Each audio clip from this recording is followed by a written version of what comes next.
Recorded by Miss S. E. Waldo. A Disciple.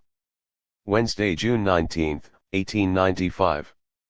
This day marks the beginning of the regular teaching given daily by Swami Vivekananda to his disciples at Thousand Island Park.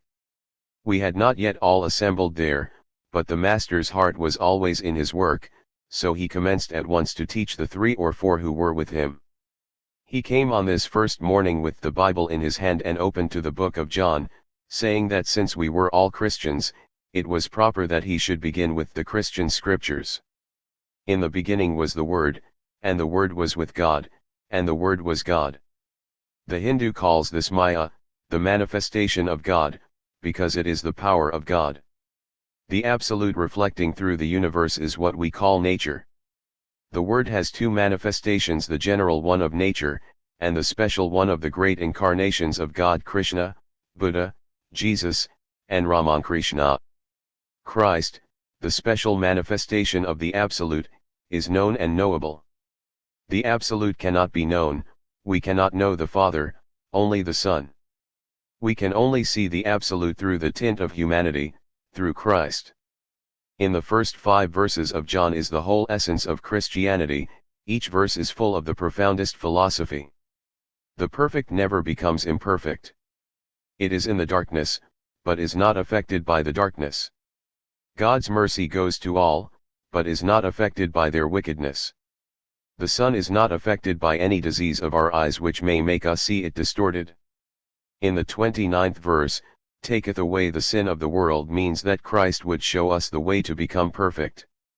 God became Christ to show man his true nature, that we too are God. We are human coverings over the divine, but as the divine man, Christ, and we are one.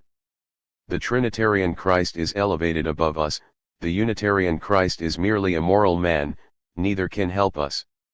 The Christ who is the incarnation of God, who has not forgotten his divinity, that Christ can help us, in him there is no imperfection.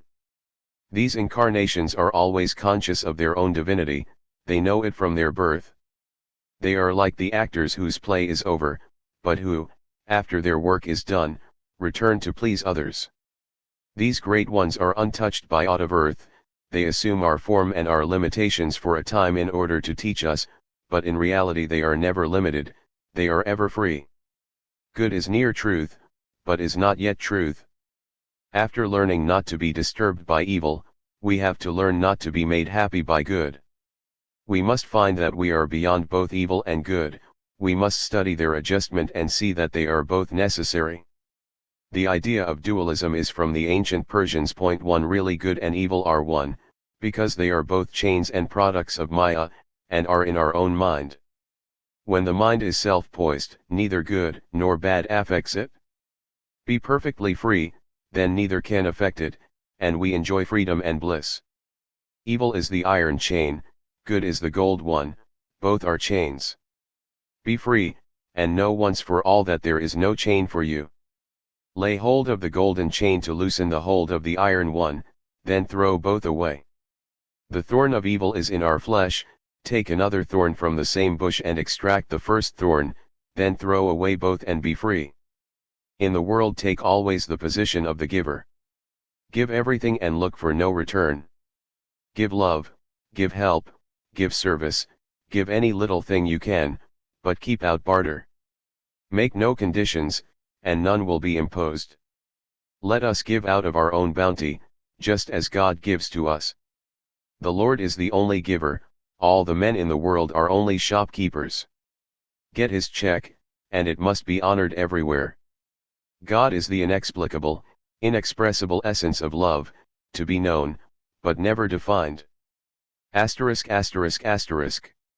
In our miseries and struggles the world seems to us a very dreadful place. But just as when we watch 2 puppies playing and biting we do not concern ourselves at all, realizing that it is only fun and that even a sharp nip now and then will do no actual harm, so all our struggles are but play in God's eyes.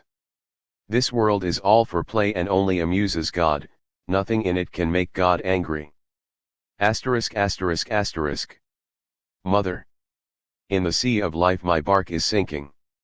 The whirlwind of illusion, the storm of attachment is growing every moment. My 5 oarsmen, senses, are foolish, and the helmsman, mind, is weak. My bearings are lost, my boat is sinking. O Mother! Save me! Mother, thy light stops not for the saint or the sinner, it animates the lover and the murderer. Mother is ever manifesting through all. The light is not polluted by what it shines on, nor benefited by it. The light is ever pure, ever changeless. Behind every creature is the Mother, pure, lovely, never changing. Mother, manifested as light in all beings, we bow down to thee. She is equally in suffering, hunger, pleasure, sublimity. When the bee sucks honey, the Lord is eating. Knowing that the Lord is everywhere, the sages give up praising and blaming.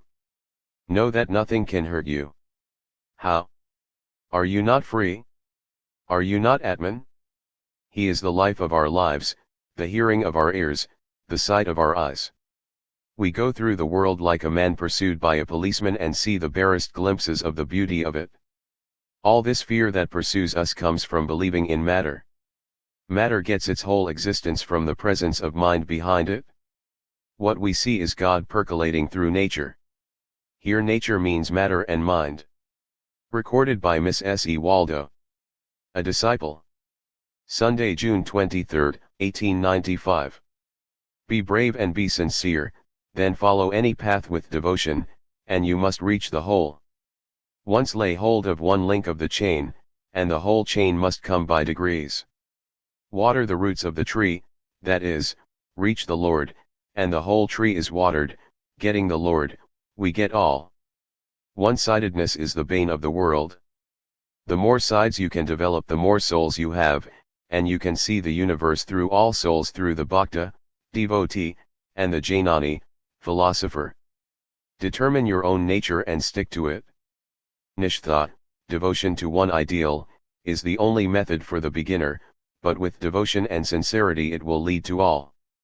Churches, doctrines, forms, are the hedges to protect the tender plant, but they must later be broken down that the plant may become a tree.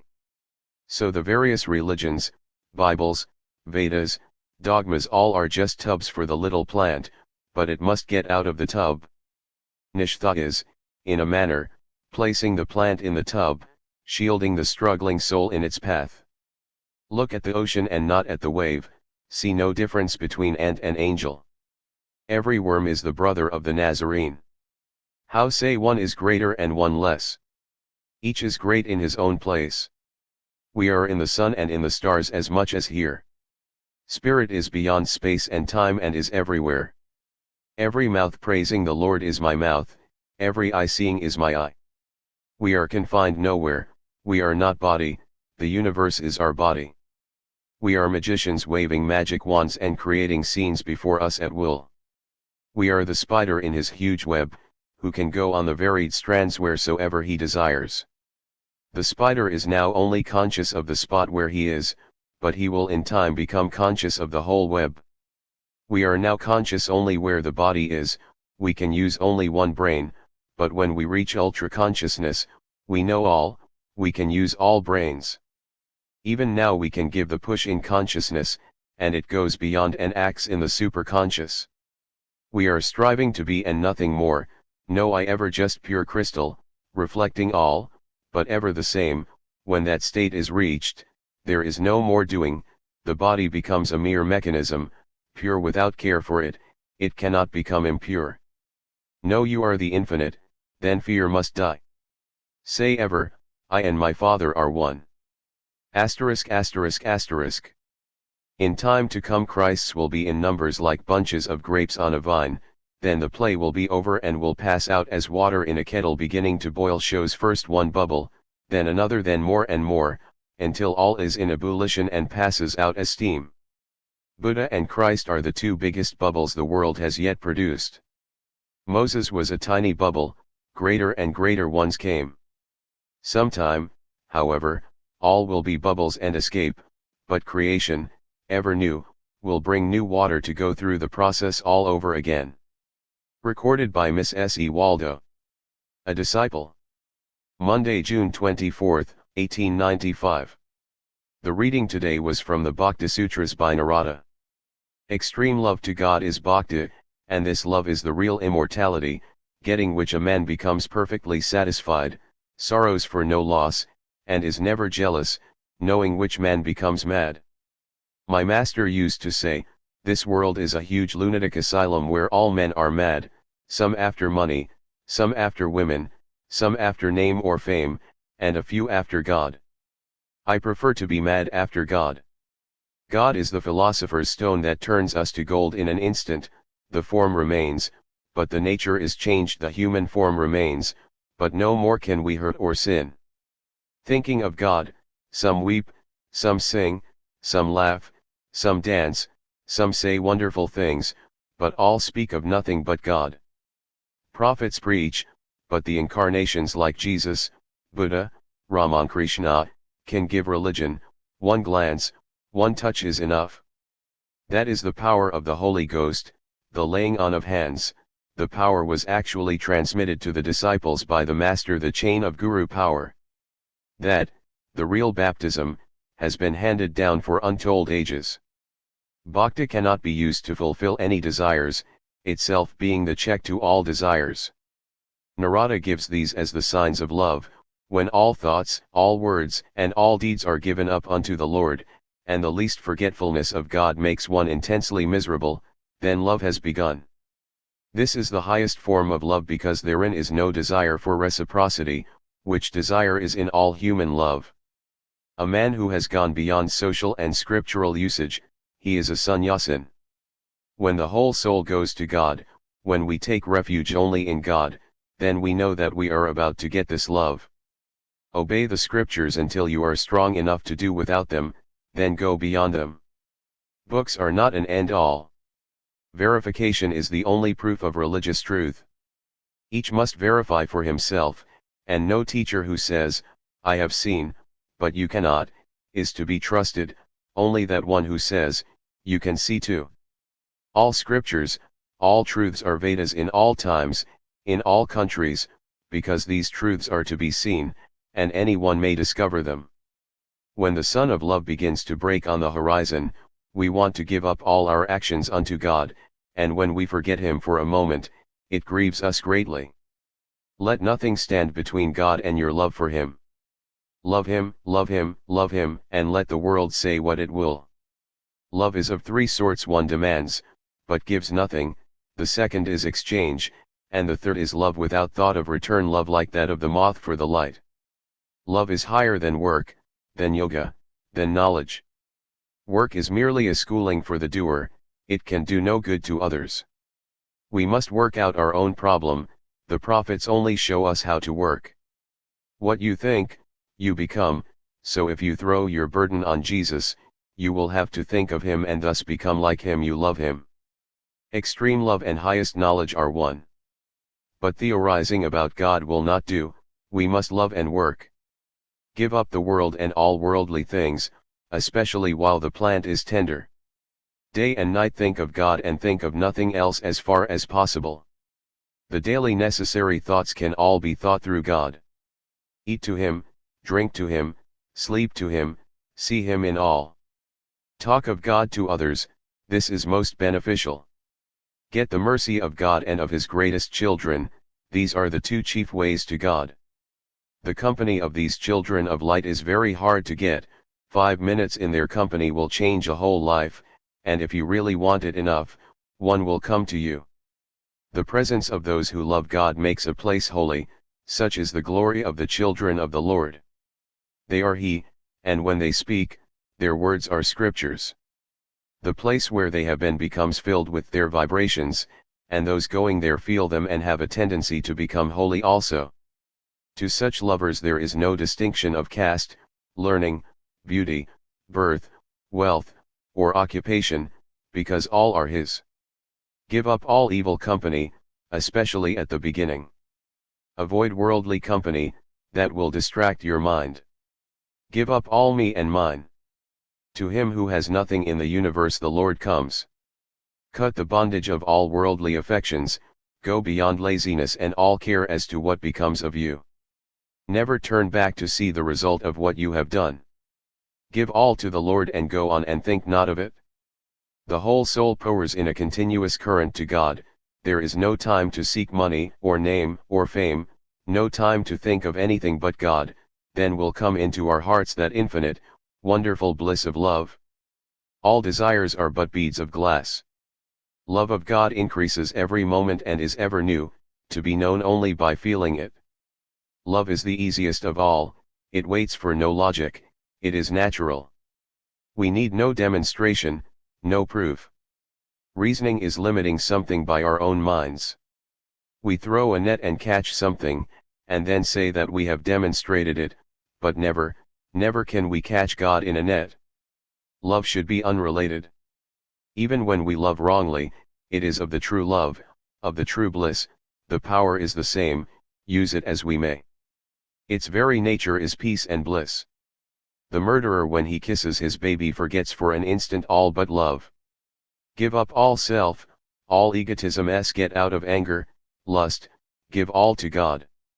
I am not, but thou art, the old man is all gone, only thou remainest. I am thou.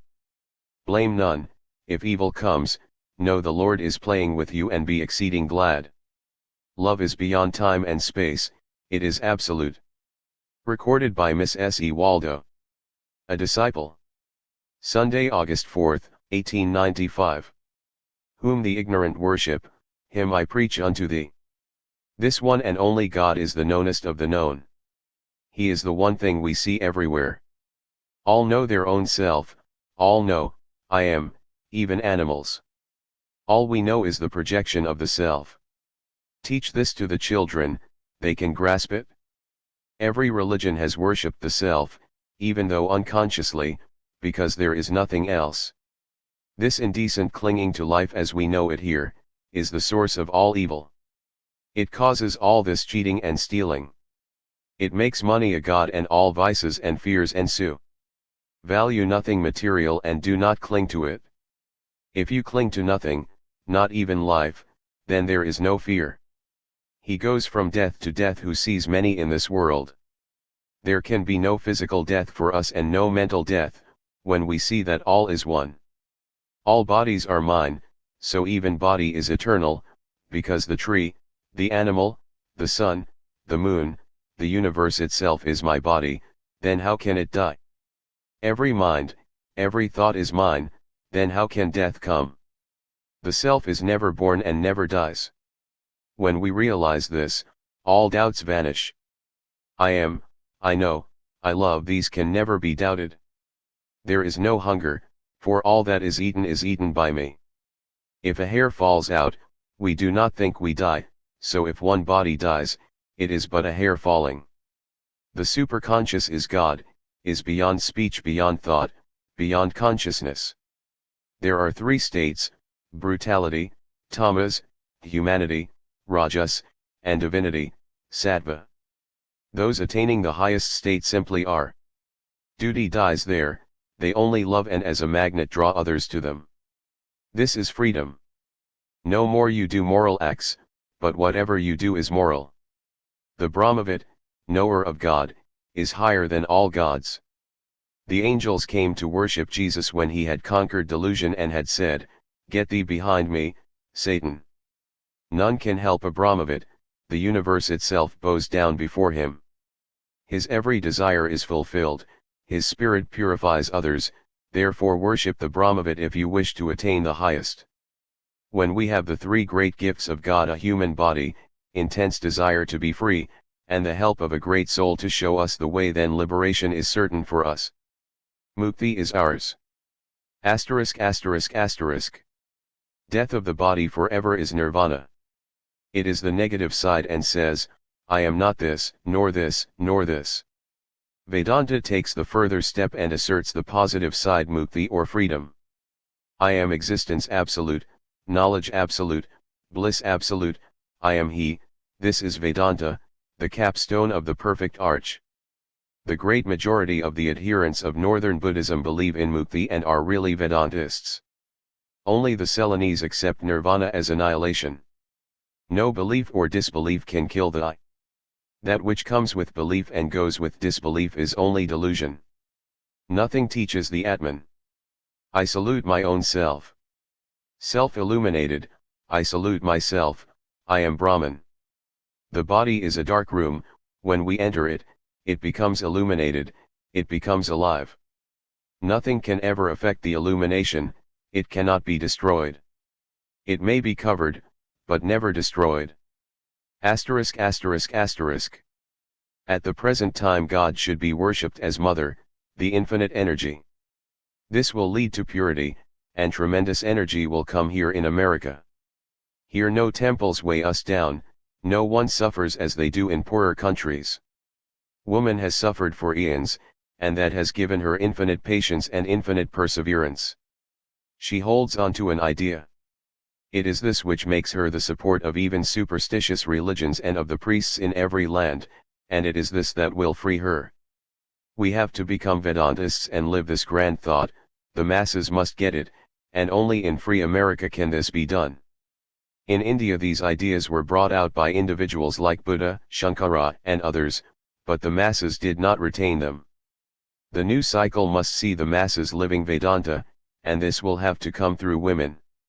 Keep the beloved beautiful mother in the heart of your hearts with all care. Throw out everything but the tongue, keep that to say, Mother, Mother. Let no evil counselors enter, let you and me, my heart, alone see Mother. Thou art beyond all that lives. My moon of life, my soul of soul. Sunday afternoon. Mind is an instrument in the hand of Atman, just as body is an instrument in the hand of mind. Matter is motion outside, mind is motion inside. All change begins and ends in time. If the Atman is unchangeable, it must be perfect, if perfect, it must be infinite, and if it be infinite, it must be only one, there cannot be two infinites. So the Atman, the Self, can be only one. Though it seems to be various, it is really only one.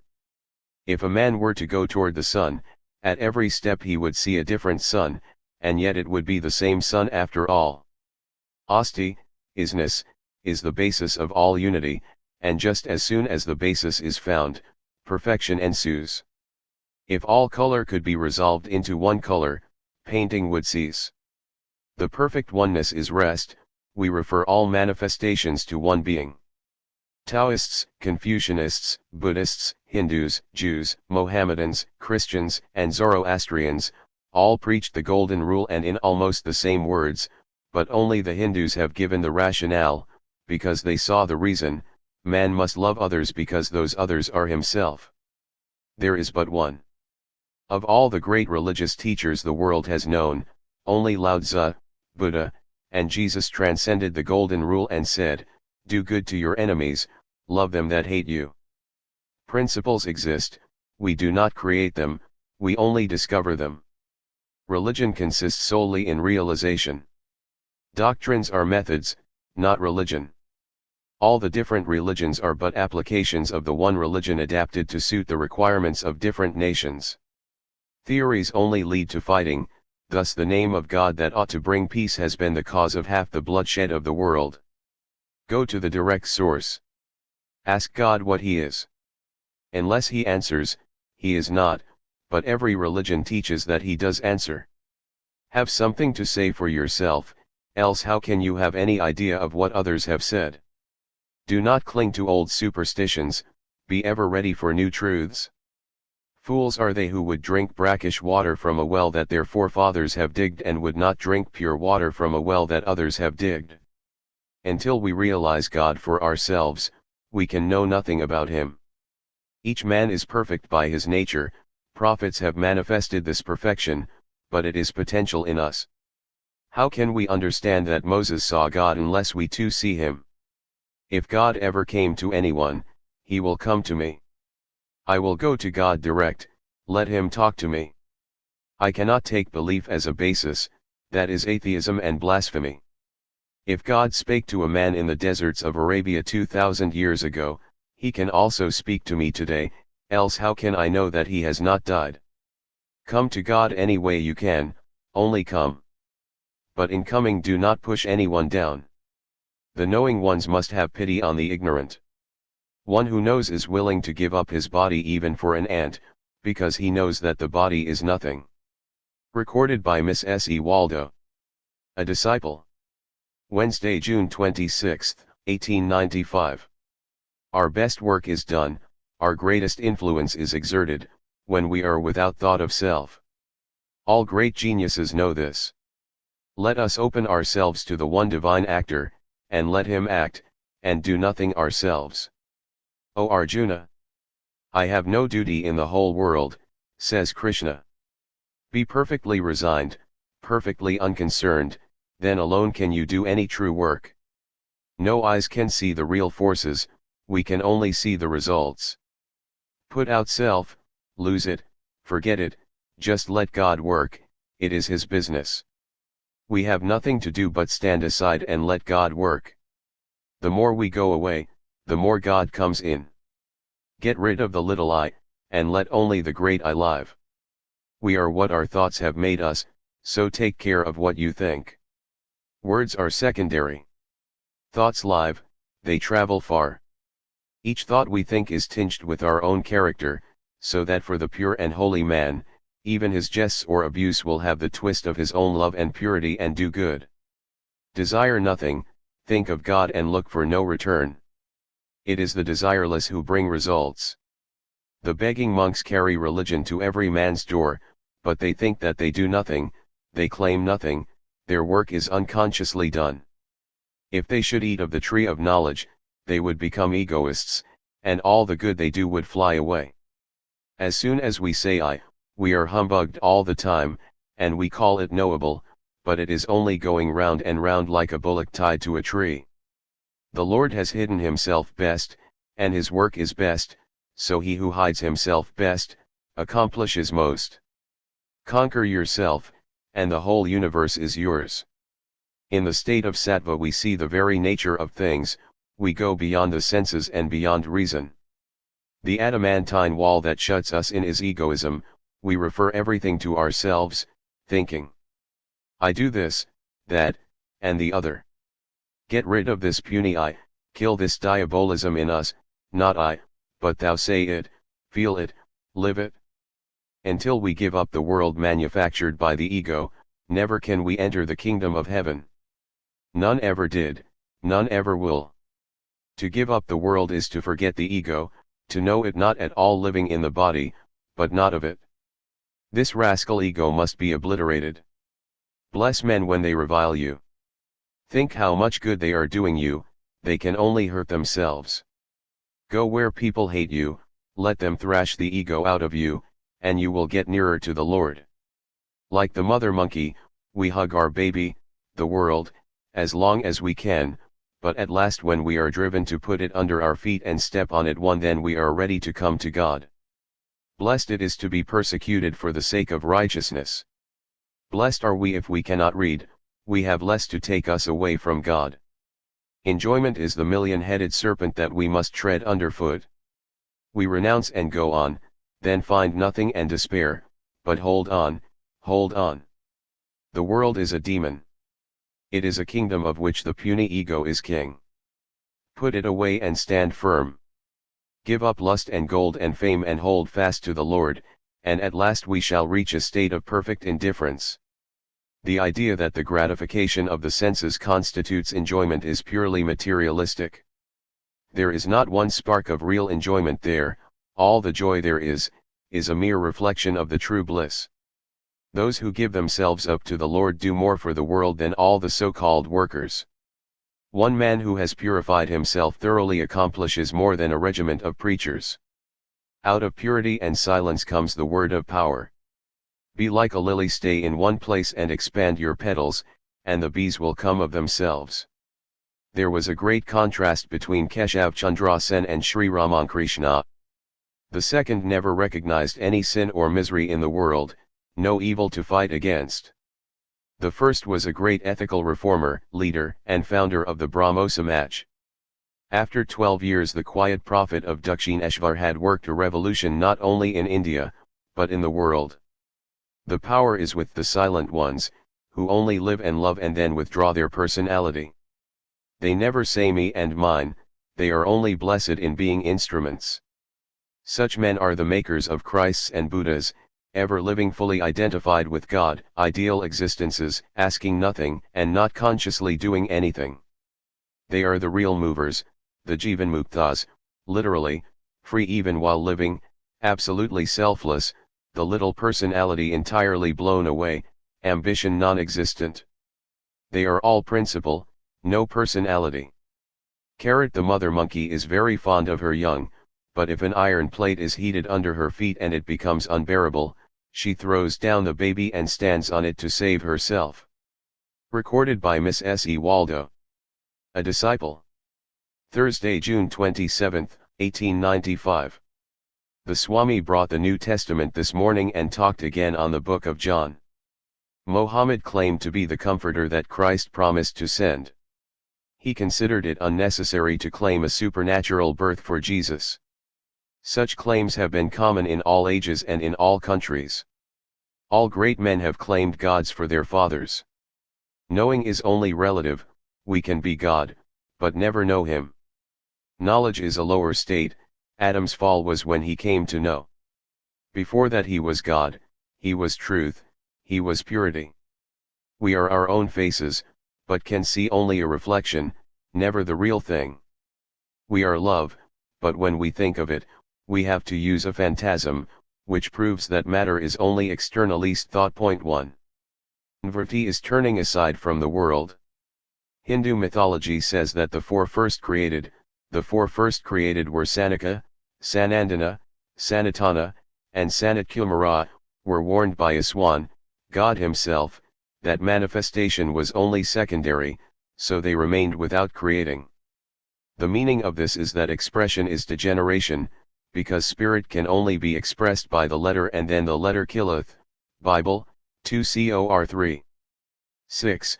Yet principle is bound to be clothed in matter, though we know that later we shall lose sight of the real in the covering. Every great teacher understands this, and that is why a continual succession of prophets has to come to show us the principle and give it a new covering suited to the times. My master taught that religion is one, all prophets teach the same, but they can only present the principle in a form, so they take it out of the old form and put it before us in a new one. When we free ourselves from name and form, especially from a body when we need no body, good or bad, then only do we escape from bondage. Eternal progression is eternal bondage, annihilation of form is to be preferred. We must get free from any body, even a God body. God is the only real existence, there cannot be two.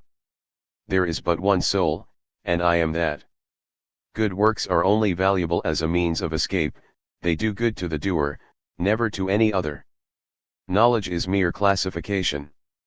When we find many things of the same kind, we call the sum of them by a certain name and are satisfied, we discover facts, never why. We take a circuit in a wider field of darkness and think we know something. No why can be answered in this world, for that we must go to God. The knower can never be expressed, it is as when a grain of salt drops into the ocean, it is at once merged in the ocean. Differentiation creates, homogeneity or sameness is God.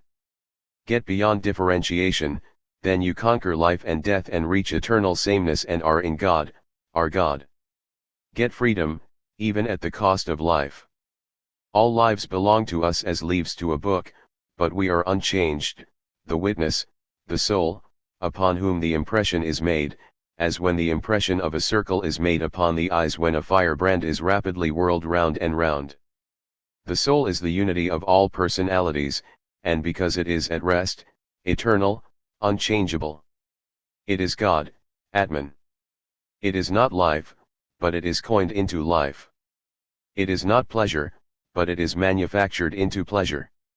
Today God is being abandoned by the world because he does not seem to be doing enough for the world. So they say, of what good is he? Shall we look upon God as a mere municipal authority? All we can do is to put down all desires, hates, differences, put down the lower self, commit mental suicide, as it were, keep the body and mind pure and healthy, but only as instruments to help us to God, that is their only true use. Seek truth for truth's sake alone, look not for bliss. It may come, but do not let that be your incentives.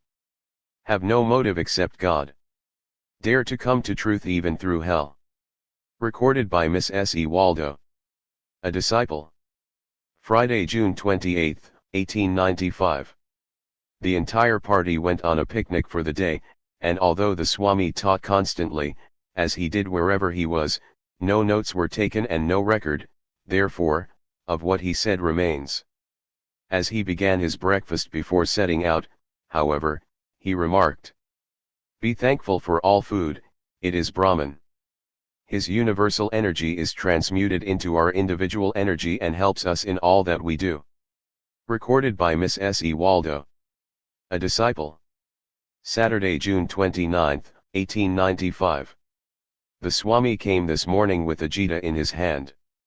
Krishna, the Lord of Souls, talks to Arjuna or Gudakasha, Lord of Sleep, he who has conquered sleep. The field of virtue, the battlefield, is this world. The 5 brothers, representing righteousness, fight the 100 other brothers, all that we love and have to contend against. The most heroic brother, Arjuna, the awakened soul, is the general. We have to fight all sense delights, the things to which we are most attached, to kill them. We have to stand alone, we are Brahman, all other ideas must be merged in this one. Krishna did everything but without any attachment, he was in the world, but not of it. Do all work but without attachment, work for work's sake, never for yourself. Freedom can never be true of name and form, it is the clay out of which we, the pots, are made, then it is limited and not free, so that freedom can never be true of the related. One pot can never say I am free as a pot, only as it loses all ideas of form does it become free. The whole universe is only the self with variations, the one tune made bearable by variation. Sometimes there are discords, but they only make the subsequent harmony more perfect. In the universal melody 3 ideas stand out: freedom, strength, and sameness. If your freedom hurts others, you are not free there. You must not hurt others. To be weak is to be miserable, says Milton. Doing and suffering are inseparably joined. Often, too, the man who laughs most is the one who suffers most. To work you have the right, not to the fruits thereof. Asterisk asterisk asterisk. Evil thoughts, looked at materially, are the disease bacilli.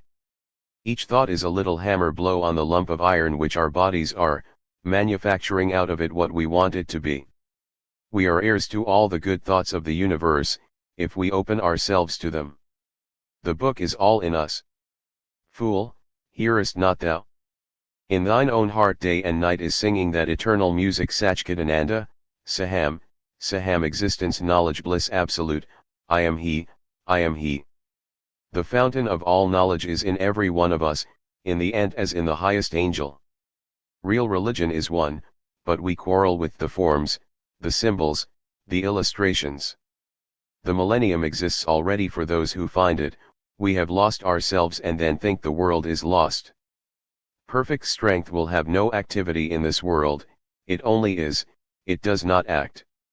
While real perfection is only one, relative perfections must be many. Recorded by Miss S. E. Waldo.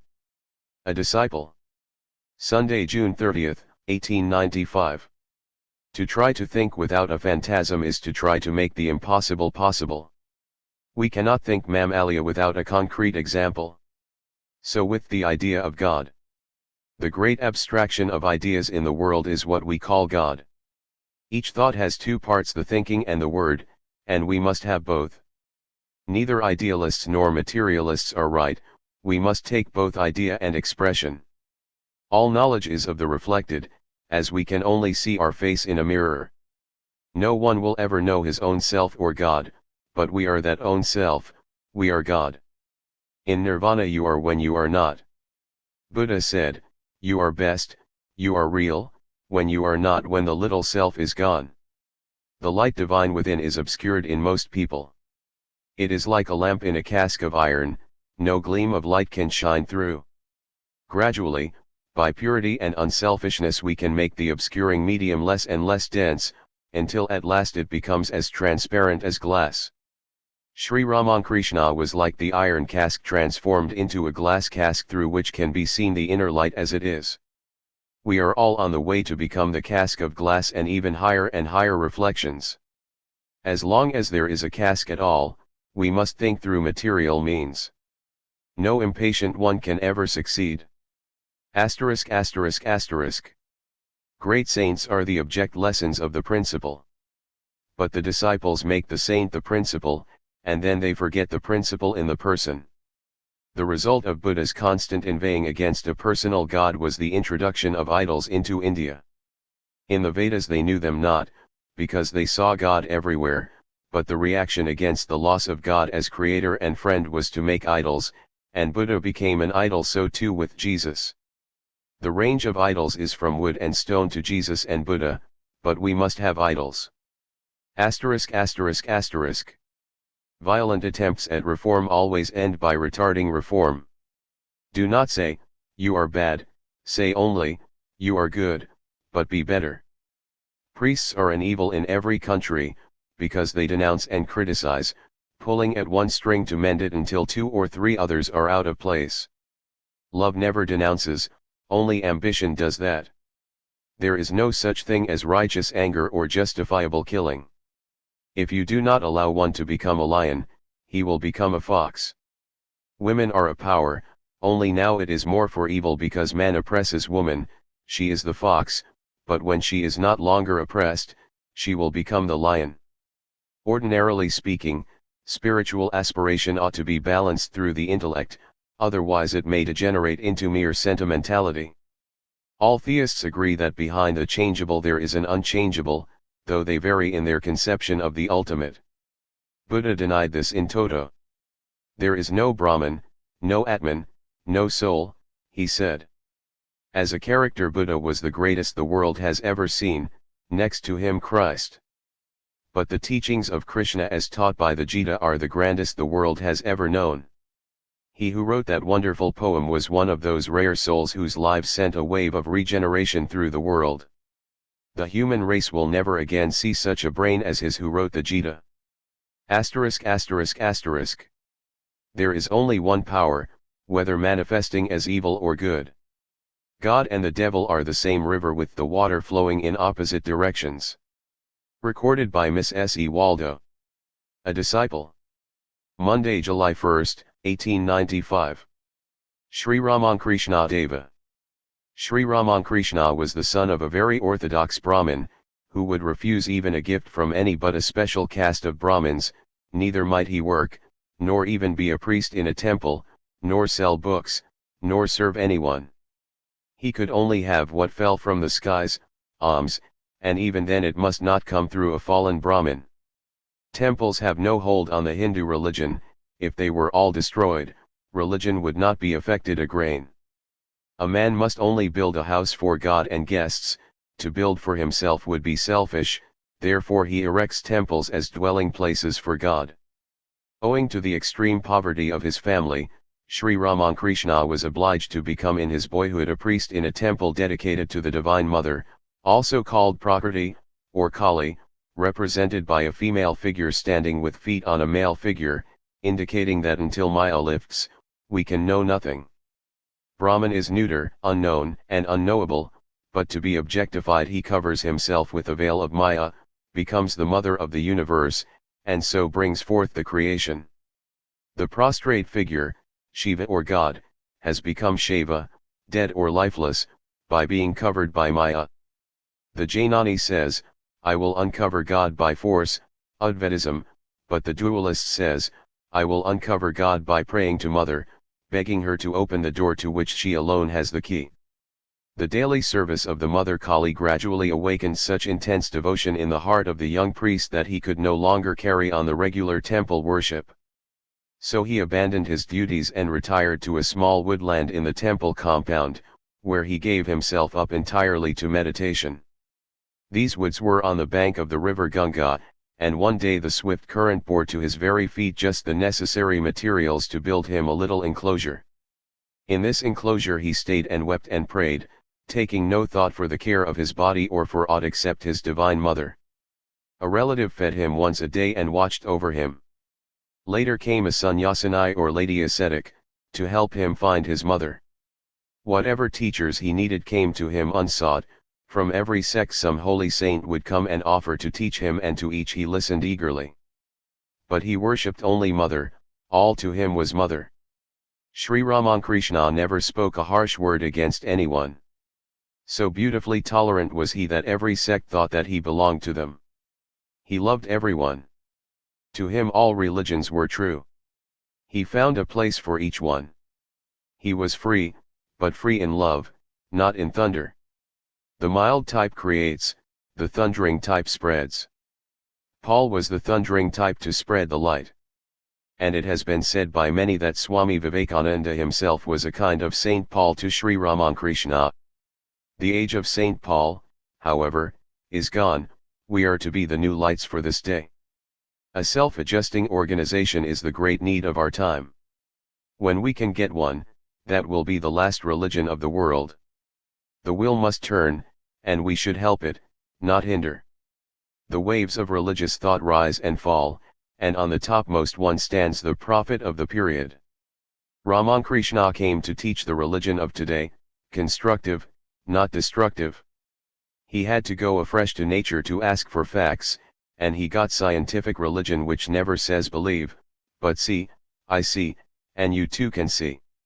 Use the same means and you will reach the same vision. God will come to everyone, harmony is within the reach of all. Sri Ramakrishna's teachings are the gist of Hinduism, they were not peculiar to him. Nor did he claim that they were, he cared not for name or fame. He began to preach when he was about 40, but he never went out to do it. He waited for those who wanted his teachings to come to him. In accordance with Hindu custom, he was married by his parents in early youth to a little girl of 5, who remained at home with her family in a distant village, unconscious of the great struggle through which her young husband was passing.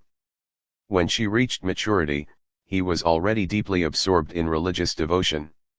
She traveled on foot from her home to the temple at Dakshineshwar where he was then living, and as soon as she saw him, she recognized what he was, for she herself was a great soul, pure and holy, who only desired to help his work, never to drag him down to the level of the grihastha, householder. Sri Ramakrishna is worshipped in India as one of the great incarnations, and his birthday is celebrated there as a religious festival. A curious round stone is the emblem of Vishnu, the omnipresent. Each morning a priest comes in, offers sacrifice to the idol, waves incense before it, then puts it to bed and apologizes to God for worshipping him in that way, because he can only conceive of him through an image or by means of some material object. He bathes the idol, clothes it, and puts his divine self into the idol to make it alive. Asterisk asterisk asterisk. There is a sect which says, it is weakness to worship only the good and beautiful, we ought also to love and worship the hideous and the evil. This sect prevails all over Tibet, and they have no marriage. In India proper they cannot exist openly, but organize secret societies. No decent men will belong to them except sub rosa. Thrice communism was tried in Tibet, and thrice it failed. They use tapas and with immense success as far as power is concerned. Tapas means literally to burn. It is a kind of penance to heat the higher nature. It is sometimes in the form of a sunrise to sunset vow, such as repeating Om all day incessantly. These actions will produce a certain power that you can convert into any form you wish, spiritual or material. This idea of tapas penetrates the whole of Hindu religion. The Hindus even say that God made tapas to create the world. It is a mental instrument with which to do everything. Everything in the three worlds can be caught by tapas. People who report about sects with which they are not in sympathy are both conscious and unconscious liars. A believer in one sect can rarely see truth in others. Asterisk asterisk asterisk. A great Bhakta, Hanuman, once said when asked what day of the month it was, God is my eternal date, no other date I care for. Recorded by Miss S. E. Waldo. A disciple. Tuesday, July 2, 1895. The Divine Mother. Shaktas worship the universal energy as Mother, the sweetest name they know, for the Mother is the highest ideal of womanhood in India. When God is worshipped as Mother, as love, the Hindus call it the right-handed way, and it leads to spirituality but never to material prosperity. When God is worshipped on his terrible side, that is, in the left-handed way, it leads usually to great material prosperity, but rarely to spirituality, and eventually it leads to degeneration and the obliteration of the race that practices it. Mother is the first manifestation of power and is considered a higher idea than Father. With the name of Mother comes the idea of Shakti, divine energy, and omnipotence, just as the baby believes its mother to be all-powerful, able to do anything. The Divine Mother is the Kundalini, coiled-up power, sleeping in us. Without worshipping her we can never know ourselves. All-merciful, all-powerful, omnipresent are attributes of Divine Mother. She is the sum total of the energy in the universe. Every manifestation of power in the universe is Mother. She is life, she is intelligence, she is love. She is in the universe yet separate from it. She is a person and can be seen and known, as Sri Ramakrishna saw and knew her. Established in the idea of Mother, we can do anything. She quickly answers prayer. She can show herself to us in any form at any moment.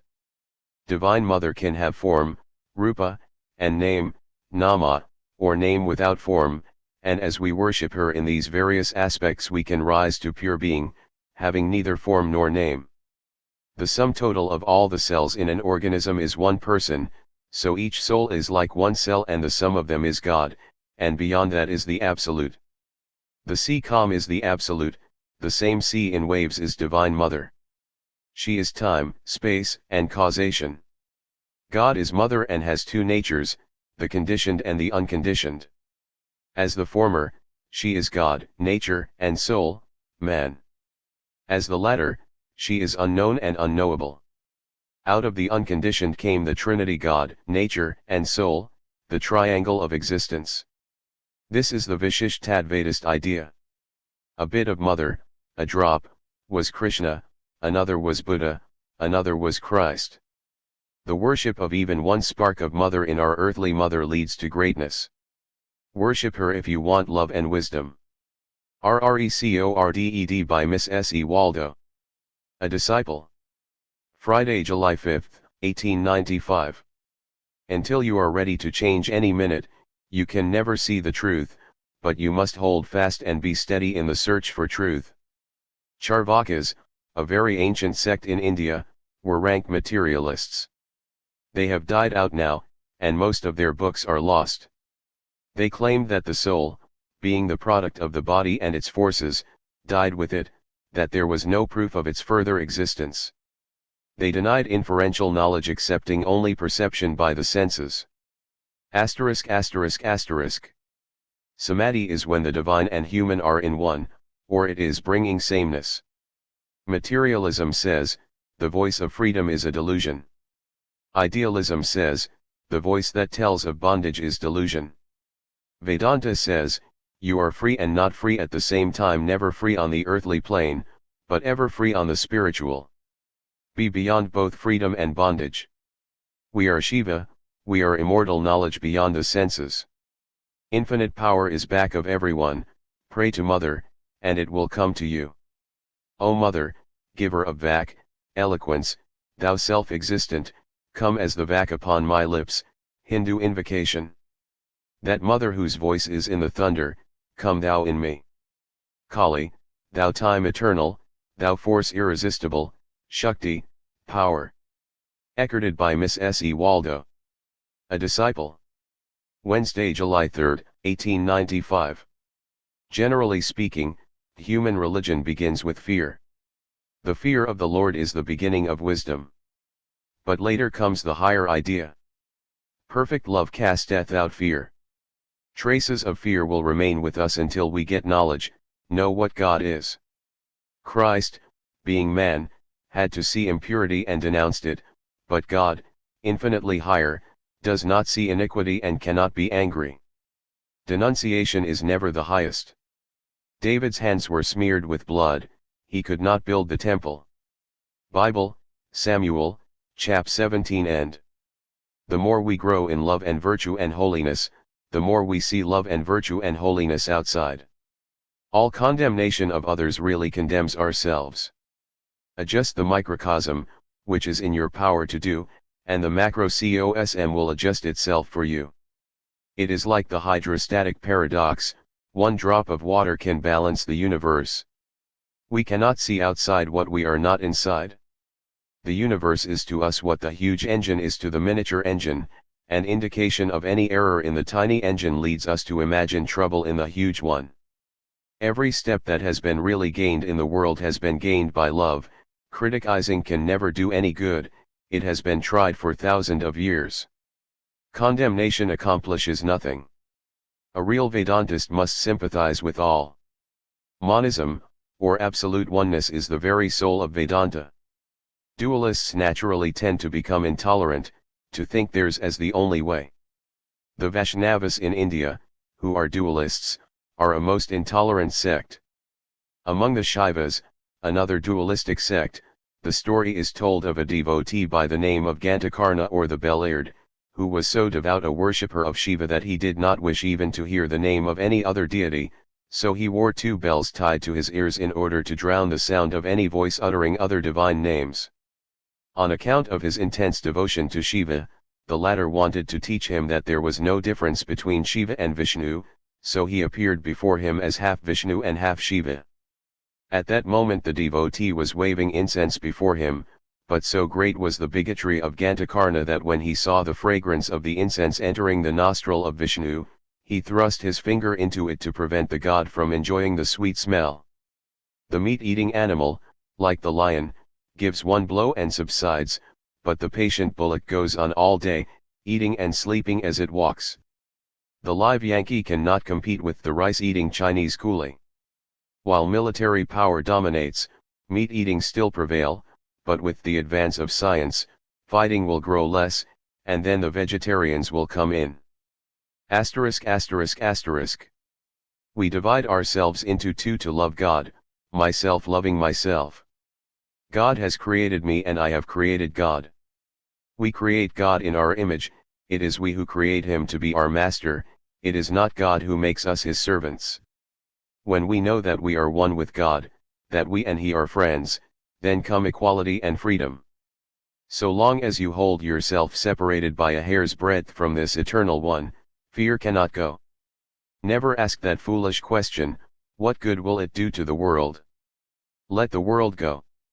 Love and ask nothing, love and look for nothing further.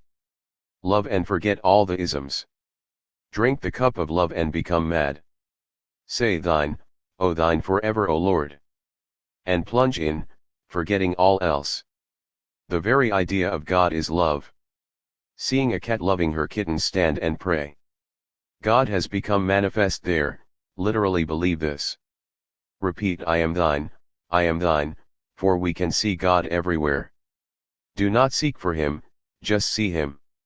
May the Lord ever keep you alive, light of the world, soul of the universe. The Absolute cannot be worshipped, so we must worship a manifestation, such a one as has our nature. Jesus had our nature, he became the Christ, so can we, and so must we. Christ and Buddha were the names of a state to be attained, Jesus and Gautama were the persons to manifest it. Mother is the first and highest manifestation, next the Christs and Buddhas. We make our own environment, and we strike the fetters off. The Atman is the fearless. When we pray to a God outside, it is good, only we do not know what we do. When we know the self, we understand. The highest expression of love is unification. There was a time when I was a woman and he was a man. Still love grew until there was neither he nor I. Only I remember faintly there was a time when there were 2. But love came between and made them one. Persian Sufi poem. Knowledge exists eternally and is coexistent with God. The man who discovers a spiritual law is inspired, and what he brings is revelation, but revelation too is eternal, not to be crystallized as final and then blindly followed. The Hindus have been criticized so many years by their conquerors that they, the Hindus, dare to criticize their religion themselves, and this makes them free. Their foreign rulers struck off their fetters without knowing it. The most religious people on earth, the Hindus, have actually no sense of blasphemy.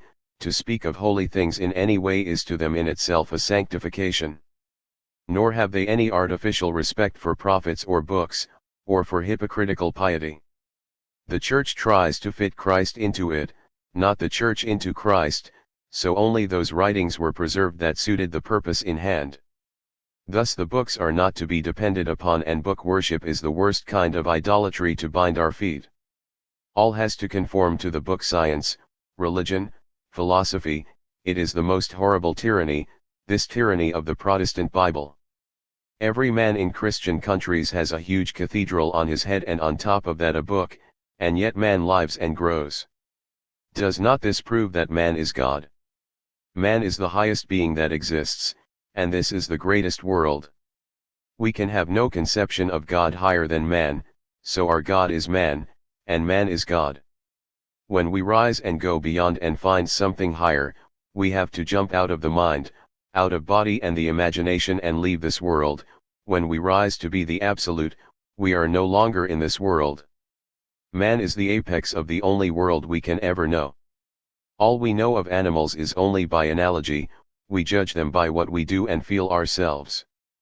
The sum total of knowledge is ever the same, only sometimes it is more manifested and sometimes less. The only source of it is within, and there only is it found. Asterisk asterisk asterisk. All poetry, painting, and music is feeling expressed through words, through color, through sound. Blessed are those upon whom their sins are quickly visited, their account is the sooner balanced. Woe to those whose punishment is deferred, it is the greater. Those who have attained sameness are said to be living in God. All hatred is killing the self by the self, therefore love is the law of life. To rise to this is to be perfect, but the more perfect we are, less work, so-called, can we do. The Sattvika see and know that all is mere child's play and do not trouble themselves about anything. It is easy to strike a blow, but tremendously hard to stay the hand, stand still, and say, in thee, O Lord, I take refuge, and then wait for him to act. Recorded by Miss S. E. Waldo. A Disciple. Saturday, July 6, 1895. Today we had Shankaracharya's commentary on Vyasa's Vedanta Sutras. Om Tat Sat. According to Shankara, there are two phases of the universe, one is I and the other thou, and they are as contrary as light and darkness, so it goes without saying that neither can be derived from the other. On the subject, the object has been superimposed, the subject is the only reality, the other a mere appearance. The opposite view is untenable. Matter and the external world are but the soul in a certain state, in reality there is only one. All our world comes from truth and untruth coupled together. Samsara, life, is the result of the contradictory forces acting upon us, like the diagonal motion of a ball in a parallelogram of forces. The world is God and is real, but that is not the world we see, just as we see silver in the mother of pearl where it is not. This is what is known as adhyasa or superimposition, that is, a relative existence dependent upon a real one, as when we recall a scene we have seen, for the time it exists for us, but that existence is not real. Or some say, it is as when we imagine heat in water, which does not belong to it, so really it is something which has been put where it does not belong, taking the thing for what it is not. We see reality, but distorted by the medium through which we see it. You can never know yourself except as objectified. When we mistake one thing for another, we always take the thing before us as the real, never the unseen, thus we mistake the object for the subject. The Atman never becomes the object. Mind is the internal sense, the outer senses are its instruments. In the subject is a trifle of the objectifying power that enables him to know I am, but the subject is the object of its own self, never of the mind or the senses. You can, however, superimpose one idea on another idea, as when we say, the sky is blue, the sky itself being only an idea. Science and nescience there are, but the self is never affected by any nescience.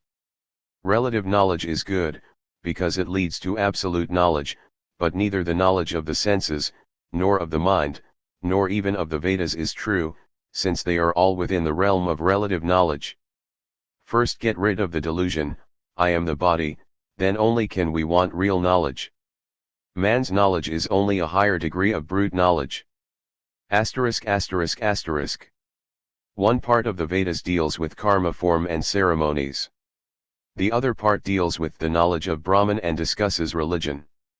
The Vedas in this part teach of the self, and because they do, their knowledge is approaching real knowledge.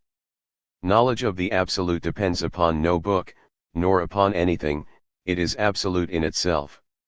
No amount of study will give this knowledge, is not theory, it is realization. Cleanse the dust from the mirror, purify your own mind, and in a flash you know that you are Brahman. God exists, not birth nor death, not pain, nor misery, nor murder, nor change, nor good nor evil, all is Brahman. We take the rope for the serpent, the error is ours. We can only do good when we love God and He reflects our love. The murderer is God, and the clothing of murderer is only superimposed upon him. Take him by the hand and tell him the truth. Soul has no caste, and to think it has is a delusion, so are life and death, or any motion or quality. The Atman never changes, never goes, nor comes.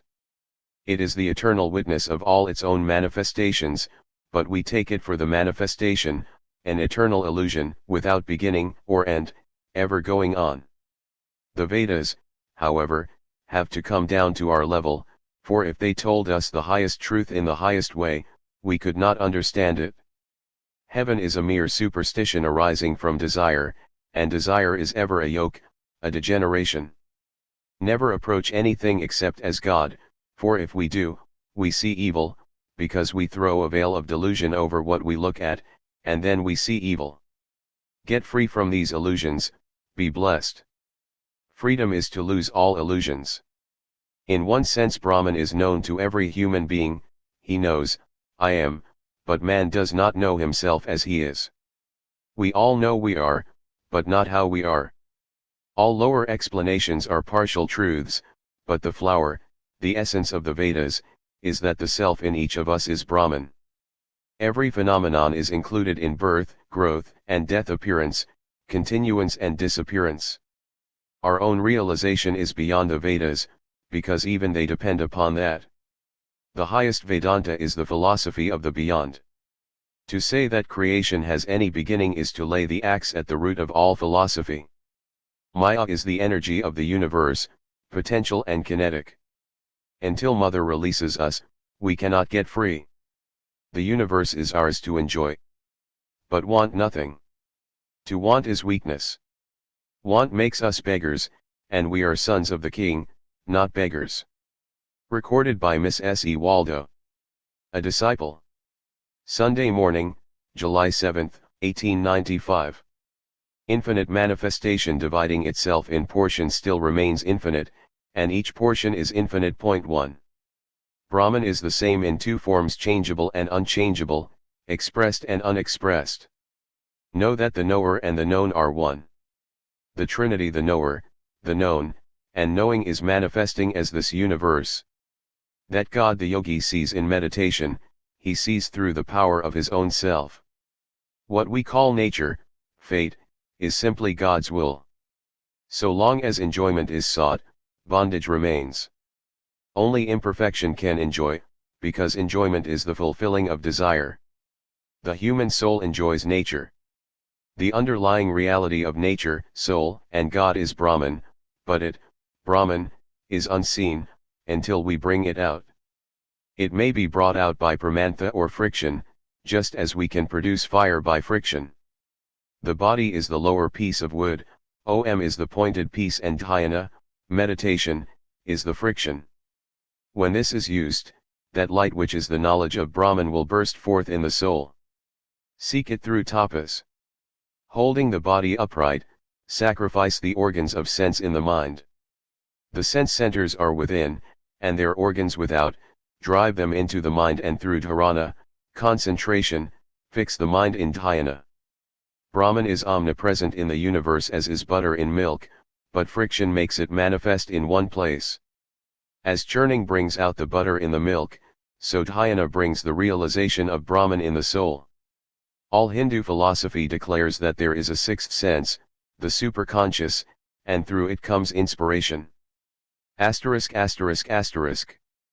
The universe is motion, and friction will eventually bring everything to an end, then comes a rest, and after that all begins again. So long as the skin sky surrounds man, that is, so long as he identifies himself with his body, he cannot see God. Sunday afternoon. There are 6 schools of philosophy in India that are regarded as orthodox, because they believe in the Vedas. Vyasa's philosophy is par excellence that of the Upanishads. He wrote in sutra form, that is, in brief algebraical symbols without nominative or verb. This caused so much ambiguity that out of the sutras came dualism, monodualism, and monism or roaring Vedanta, and all the great commentators in these different schools were at times conscious liars in order to make the text suit their philosophy. The Upanishads contain very little history of the doings of any man, but nearly all other scriptures are largely personal histories. The Vedas deal almost entirely with philosophy. Religion without philosophy runs into superstition, philosophy without religion becomes dry atheism. Vishishta Advaita is qualified Advaita, monism. Its expounder was Ramanuj. He says, out of the ocean of milk of the Vedas, Vyasa has churned this butter of philosophy, the better to help mankind. He says again, all virtues and all qualities belong to Brahman, Lord of the universe. He is the greatest Purusha. Madhva is a through-going dualist or Dvaitist. He claims that even women might study the Vedas. He quotes chiefly from the Puranas. He says that Brahman means Vishnu, not Shiva at all, because there is no salvation except through Vishnu. Infinity is one without a second, ever indivisible and unmanifested. By infinite manifestation the swami means the universe, both visible and invisible. Although it is made up of countless forms which are limited by their very nature, still as a whole it is always infinite, nay, even a portion of it is infinite, as each such portion is inseparably united with it. Recorded by Miss S. E. Waldo. A disciple. Monday, July 8, 1895. There is no place for reasoning in Madhva's explanation, it is all taken from the revelation in the Vedas. Ramanuj says, the Vedas are the holiest study. Let the sons of the 3 upper castes get the sutra, the holy thread, and at 8, 10, or 11 years of age begin the study, which means going to a guru and learning the Vedas word for word, with perfect intonation and pronunciation. Japa is repeating the holy name, through this the devotee rises to the infinite. This boat of sacrifice and ceremonies is very frail, we need more than that to know Brahman, which alone is freedom. Liberty is nothing more than destruction of ignorance, and that can only go when we know Brahman. It is not necessary to go through all these ceremonials to reach the meaning of the Vedanta. Repeating Om is enough. Seeing difference is the cause of all misery, and ignorance is the cause of seeing difference. That is why ceremonials are not needed, because they increase the idea of inequality, you practice them to get rid of something or to obtain something. Brahman is without action, Atman is Brahman, and we are Atman.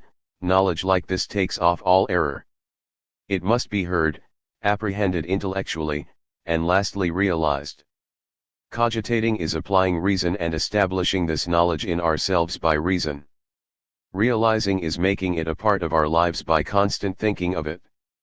This constant thought or dhyana is as oil that pours in one unbroken line from vessel to vessel. Dhyana rolls the mind in this thought day and night and so helps us to attain to liberation. Think always Saham, Saham, this is almost as good as liberation. Say it day and night, realization will come as the result of this continuous cogitation.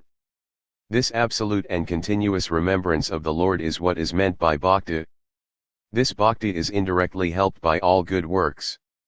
Good thoughts and good works create less differentiation than bad ones, so indirectly they lead to freedom. Work, but give up the results to the Lord. Knowledge alone can make us perfect. He who follows the God of truth with devotion, to him the God of truth reveals himself.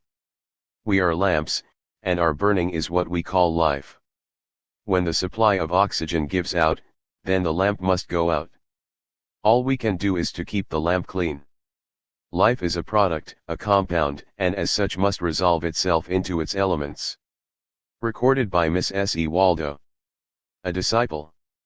Wednesday, July 10, 1895. There are 65 million Mohammedans in India, some of them Sufis. 1 Sufis identify man with God, and through them this idea came into Europe. They say, I am that truth, but they have an esoteric as well as an exoteric doctrine, although Muhammad himself did not hold it. Hashashin too has become our word assassin, because an old sect of Mohammedanism killed non-believers as a part of its creed. A pitcher of water has to be present in the Mohammedan worship as a symbol of God filling the universe. The Hindus believe that there will be 10 divine incarnations. 9 have been and the 10th is still to come. Shankara sometimes resorts to sophistry in order to prove that the ideas in the books go to uphold his philosophy. Buddha was more brave and sincere than any teacher. He said, believe no book, the Vedas are all humbug. If they agree with me, so much the better for the books. I am the greatest book, sacrifice and prayer are useless. Buddha was the first human being to give to the world a complete system of morality. He was good for good's sake, he loved for love's sake. Shankara says, God is to be reasoned on, because the Vedas say so. Reason helps inspiration, books and realized reason or individualized perception both are proofs of God. The Vedas are, according to him, a sort of incarnation of universal knowledge. The proof of God is that he brought forth the Vedas, and the proof of the Vedas is that such wonderful books could only have been given out by Brahman. They are the mine of all knowledge, and they have come out of him as a man breathes out air, therefore we know that he is infinite in power and knowledge. He may or may not have created the world, that is a trifle, to have produced the Vedas is more important. The world has come to know God through the Vedas, no other way there is. And so universal is this belief, held by Shankara, in the all-inclusiveness of the Vedas that there is even a Hindu proverb that if a man loses his cow, he goes to look for her in the Vedas. Shankara further affirms that obedience to ceremonial is not knowledge. Knowledge of God is independent of moral duties, or sacrifice or ceremonial, or what we think or do not think, just as the stump is not affected when one man takes it for a ghost and another sees it as it is. Vedanta is necessary because neither reasoning nor books can show us God. He is only to be realized by superconscious perception, and Vedanta teaches how to attain that. You must get beyond personal God, Ishvara, and reach the absolute Brahman. God is the perception of every being, he is all there is to be perceived. That which says I is Brahman, but although we, day and night, perceive him, we do not know that we are perceiving him.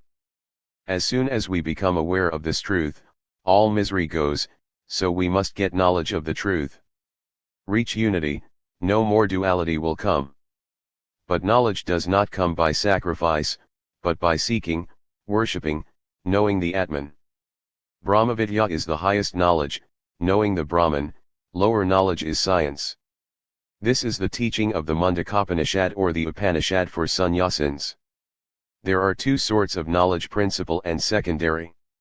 The unessential is that part of the Vedas dealing with worship and ceremonial, also all secular knowledge. The essential is that by which we reach the Absolute. It, the Absolute, creates all from its own nature, there is nothing to cause, nothing outside. It is all energy, it is all there is.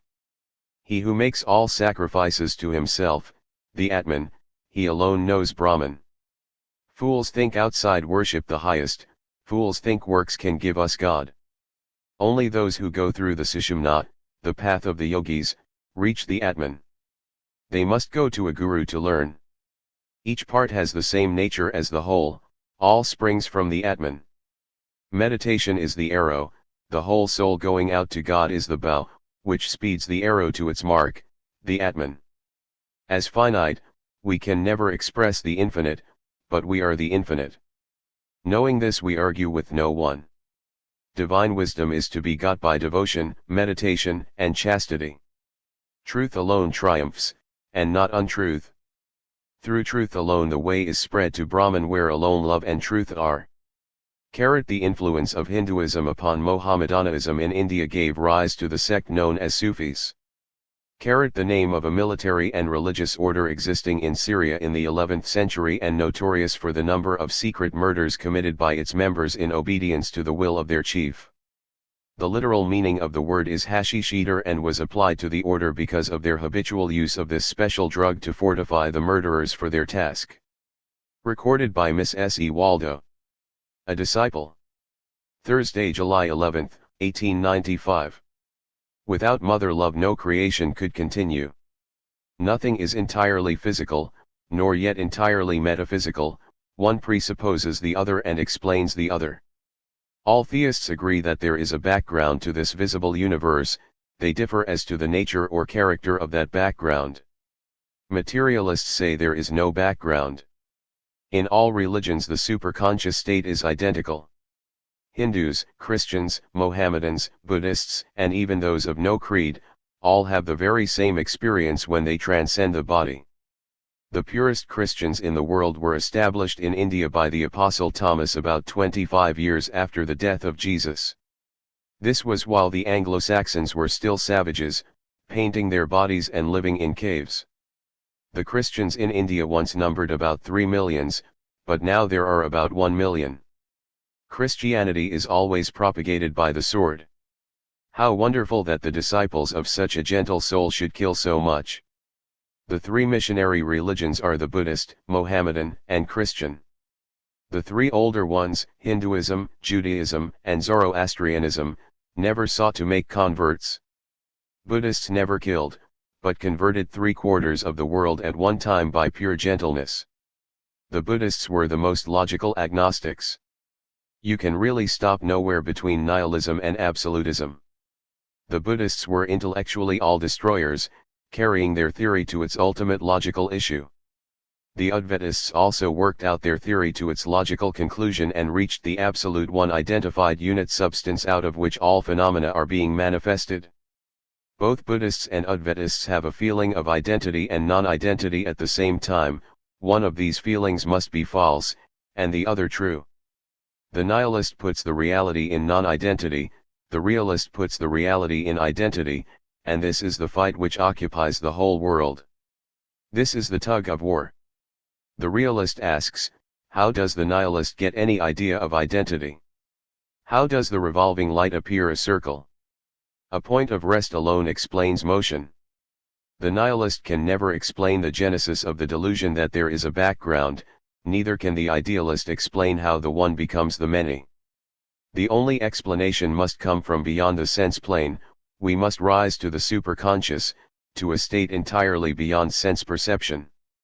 That metaphysical power is the further instrument that the idealist alone can use. He can experience the absolute. The man Vivekananda can resolve himself into the absolute and then come back to the man again. For him, then the problem is solved, and secondarily for others, for he can show the way to others. Thus religion begins where philosophy ends. The good of the world will be that what is now superconscious for us will in ages to come be the conscious for all. Religion is therefore the highest work the world has, and because man has unconsciously felt this, he has clung through all the ages to the idea of religion. Religion, the great milch cow, has given many kicks, but never mind, it gives a great deal of milk. The milkman does not mind the kick of the cow which gives much milk. Religion is the greatest child to be born, the great moon of realization. Let us feed it and help it grow, and it will become a giant.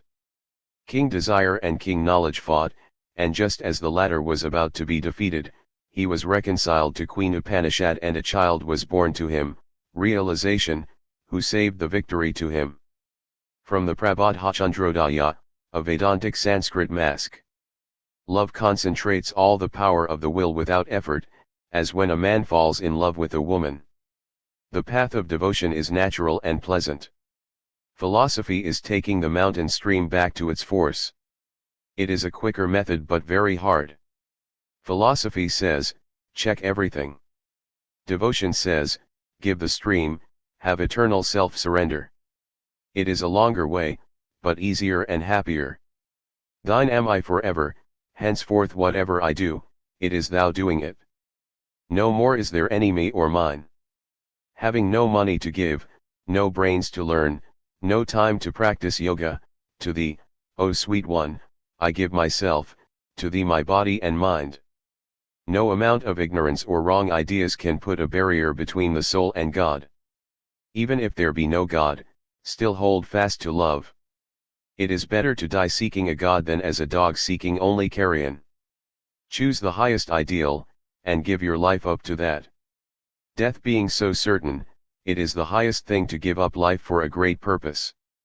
Love will painlessly attain to philosophy, then after knowledge comes parabhakti, supreme devotion. Knowledge is critical and makes a great fuss over everything, but love says, God will show his real nature to me and accepts all. Rabia. Rabia, sick upon her bed. By two saints was visited.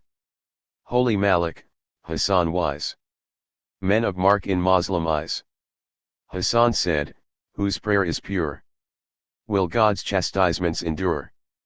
Malik, from a deeper sense, uttered his experience. He who loves his master's choice, will in chastisement rejoice. Rabia saw some selfish will in their maxims lingering still, and replied, O men of grace, he who sees his master's face, will not in his prayers recall that he is chastised at all. Persian poem. Recorded by Miss S. E. Waldo. A disciple. Friday, July 12, 1895.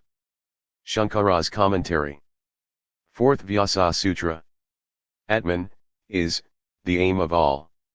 Ishvara is to be known from the Vedanta, all Vedas point to him, who is the cause, the creator, preserver, and destroyer.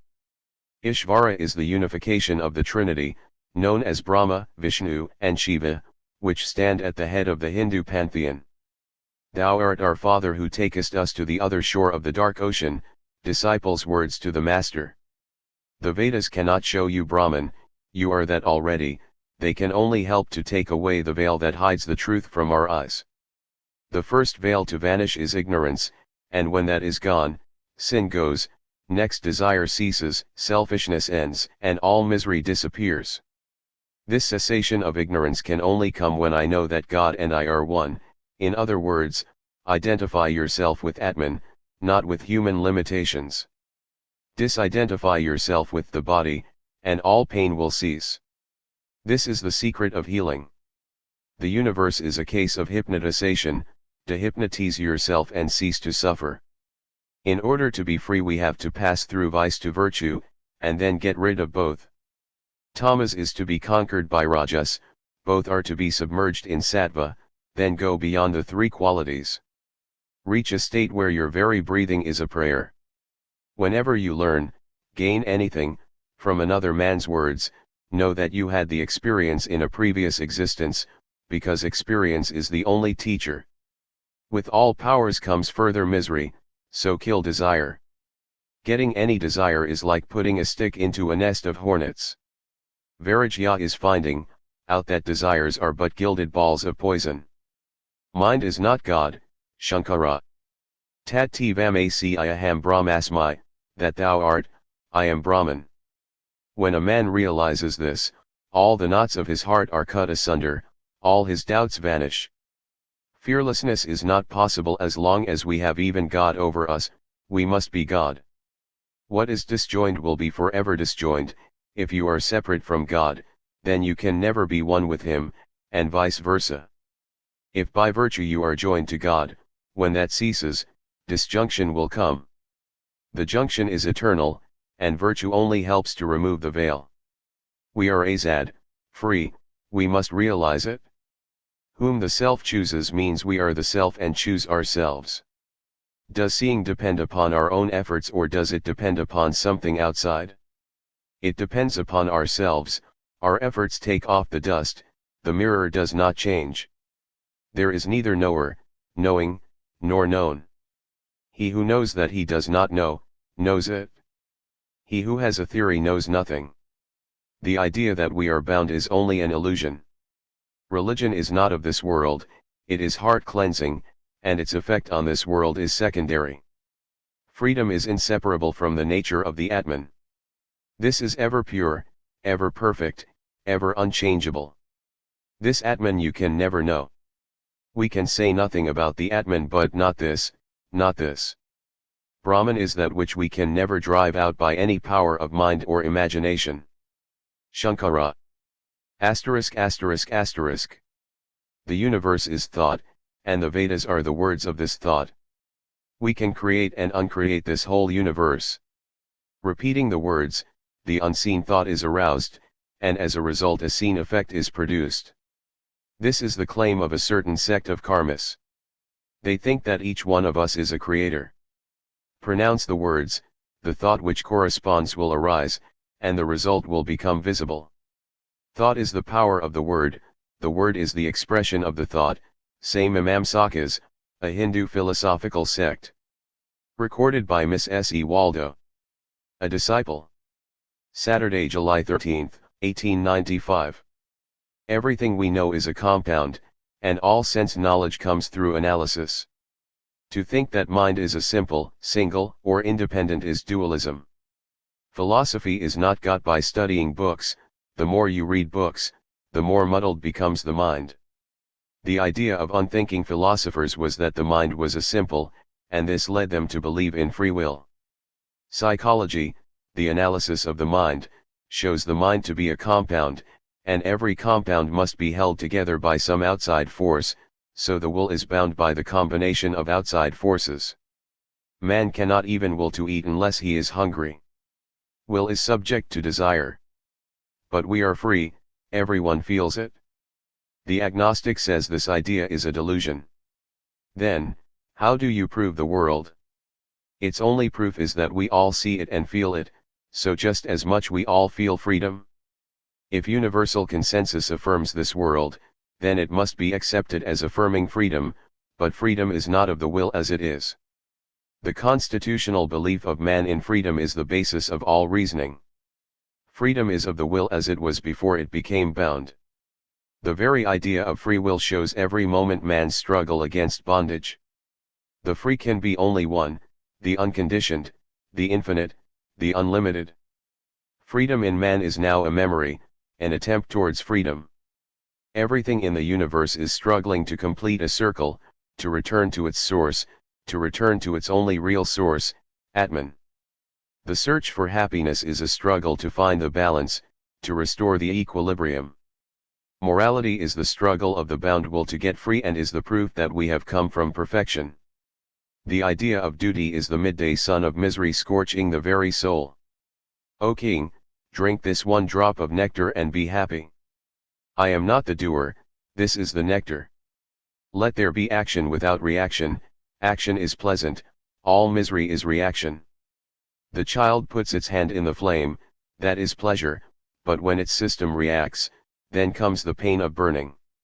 When we can stop that reaction, then we have nothing to fear. Control the brain and do not let it read the record, be the witness and do not react, only thus can you be happy. The happiest moments we ever know are when we entirely forget ourselves. Work of your own free will, not from duty. We have no duty. This world is just a gymnasium in which we play, our life is an eternal holiday. The whole secret of existence is to have no fear. Never fear what will become of you, depend on no one. Only the moment you reject all help are you free. The full sponge can absorb no more. ******.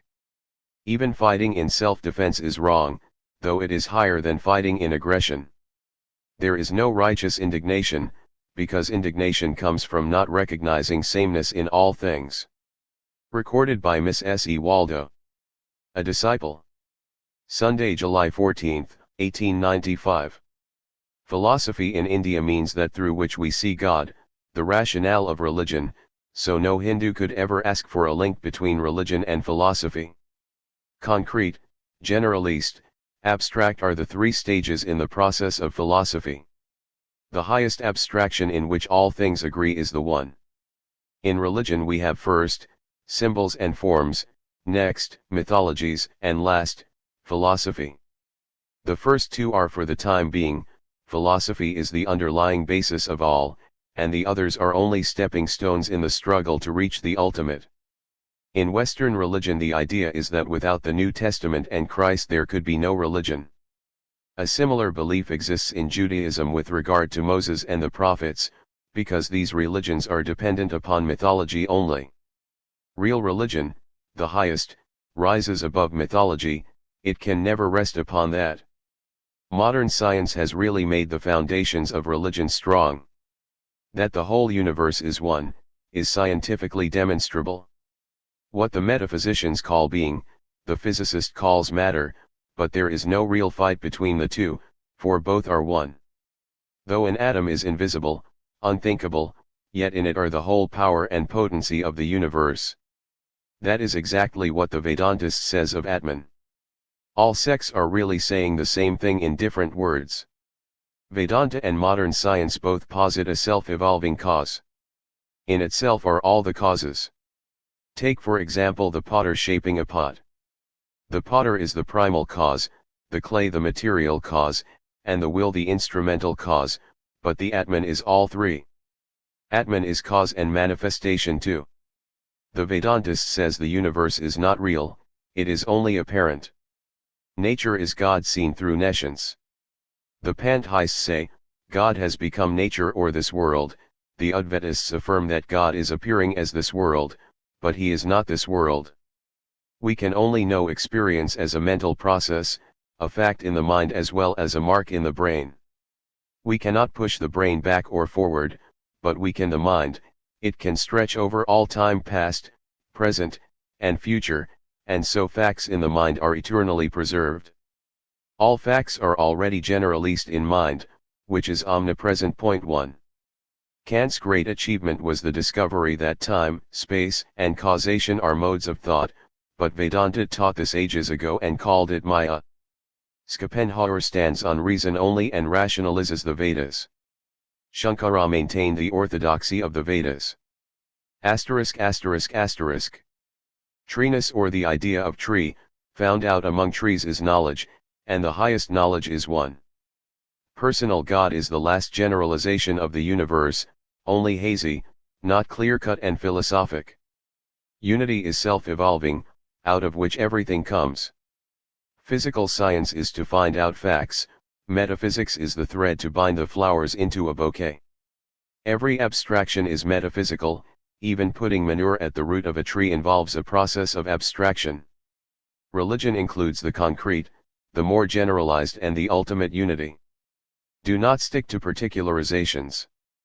Get to the principle, to the one. Devils are machines of darkness, angels are machines of light, but both are machines. Man alone is alive. Break the machine, strike the balance too, and then man can become free. This is the only world where man can work out his salvation. Whom the self chooses is true. Election is true, but put it within.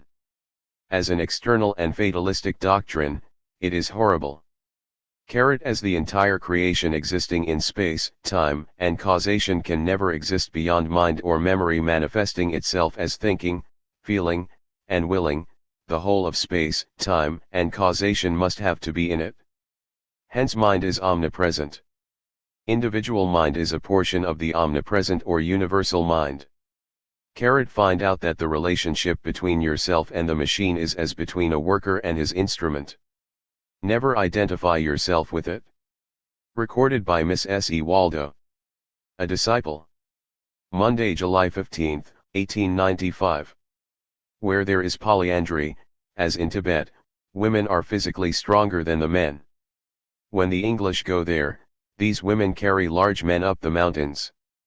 In Malabar, although of course polyandry does not obtain there, the women lead in everything. Exceptional cleanliness is apparent everywhere, and there is the greatest impetus to learning. When I myself was in that country, I met many women who spoke good Sanskrit, while in the rest of India not one woman in a million can speak it. Mastery elevates, and servitude debases. Malabar has never been conquered either by the Portuguese or by the Mussulmans. The Dravidians were a non-Aryan race of Central Asia who preceded the Aryans, and those of southern India were the most civilized. Women with them stood higher than men. They subsequently divided, some going to Egypt, others to Babylonia, and the rest remaining in India. Recorded by Miss S. E. Waldo.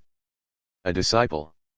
Tuesday, July 16, 1895. Shankara. The unseen cause, or mass of subtle impressions, leads us to sacrifice and worship, which in turn produce seen results, but to attain liberation we must first hear, then think, or reason, and then meditate upon Brahman. The result of works and the result of knowledge are two different things. Do and do not do are the background of all morality, but they really belong only to the body and the mind. All happiness and misery are inextricably connected with the senses, and body is necessary to experience them. The higher the body, the higher the standard of virtue, even up to Brahma, but all have bodies.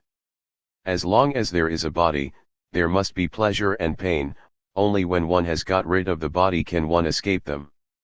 The Atman is bodiless, says Shankara. No law can make you free, you are free. Nothing can give you freedom, if you have it not already. The Atman is self-illumined. Cause and effect do not reach there, and this disembodiedness is freedom. Beyond what was, or is to be, is Brahman. As an effect, freedom would have no value, it would be a compound, and as such would contain the seeds of bondage. It is the one real factor. Not to be attained, the real nature of the soul. Work and worship, however, are necessary to take away the veil, to lift the bondage and illusion. They do not give us freedom, but all the same, without effort on our own part we do not open our eyes and see what we are. Shankara says further that Advaita Vedanta is the crowning glory of the Vedas, the lower Vedas are also necessary, because they teach work and worship, and through these many come to the Lord. Others may come without any help, but Advaita. Work and worship lead to the same result as Advaita. Books cannot teach God, but they can destroy ignorance, their action is negative. To hold to the books and at the same time open the way to freedom is Shankara's great achievement. But after all, it is a kind of hair-splitting.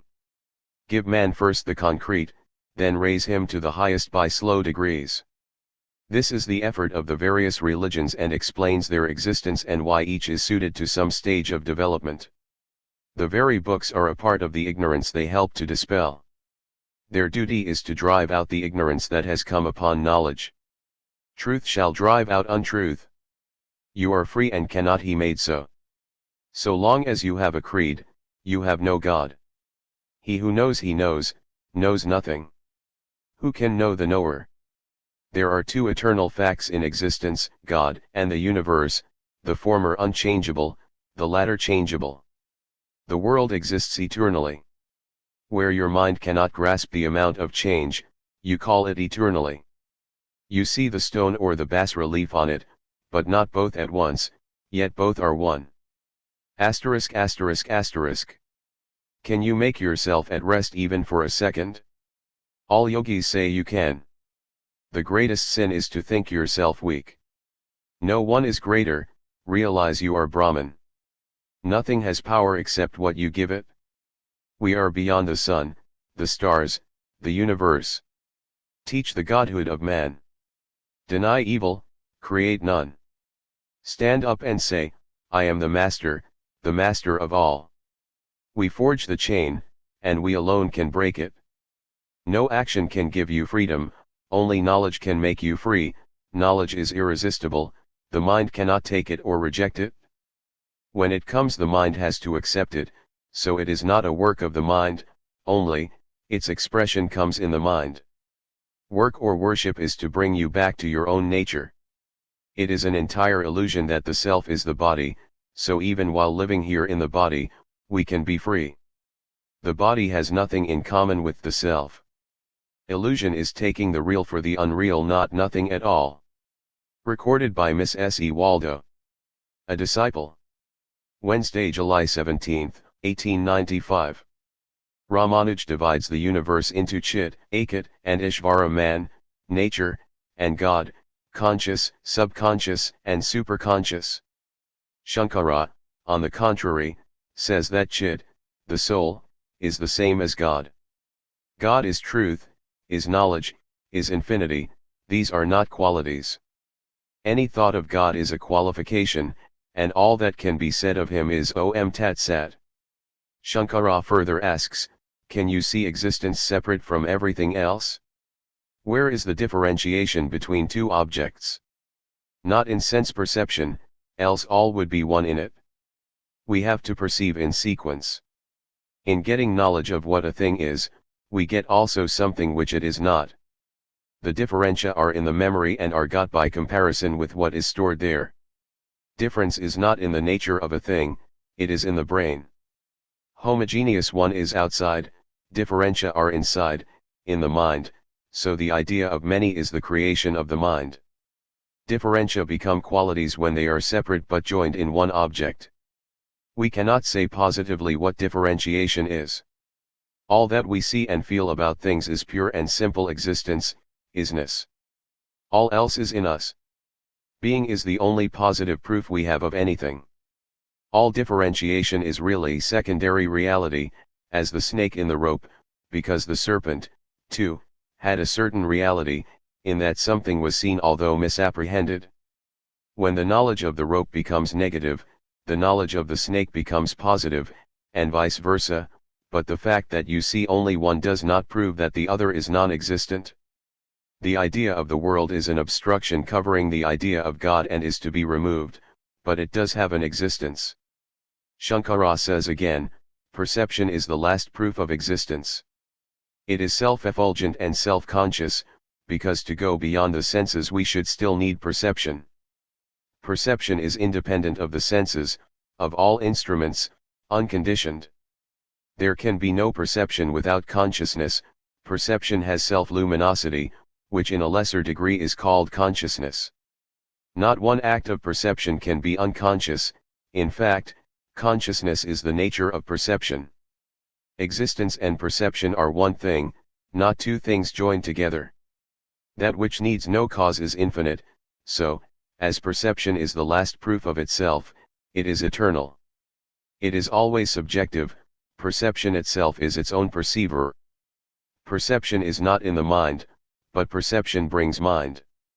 It is absolute, the only knower, so perception is really the Atman.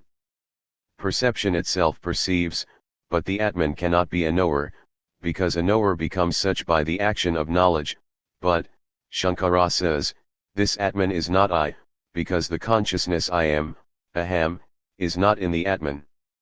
We are but the reflections of that Atman, and Atman and Brahman are one. When you talk and think of the Absolute, you have to do it in the relative, so all these logical arguments apply. In yoga, perception and realization are one. Vishishtadvaita, of which Ramanuj is the exponent, is seeing partial unity and is a step toward Advaita. Vishishta means differentiation. Prakriti is the nature of the world, and change comes upon it. Changeful thoughts expressed in changeful words can never prove the absolute. You reach only something that is minus certain qualities, not Brahman itself, only a verbal unification, the highest abstraction, but not the non-existence of the relative. Recorded by Miss S. E. Waldo. A disciple. Thursday, July 18, 1895. The lesson today was mainly Shankara's argument against the conclusion of the Sankhya philosophy. The Sankhya say that consciousness is a compound, and beyond that, the last analysis gives us the Purusha, witness, but that there are many Purushas, each of us is one.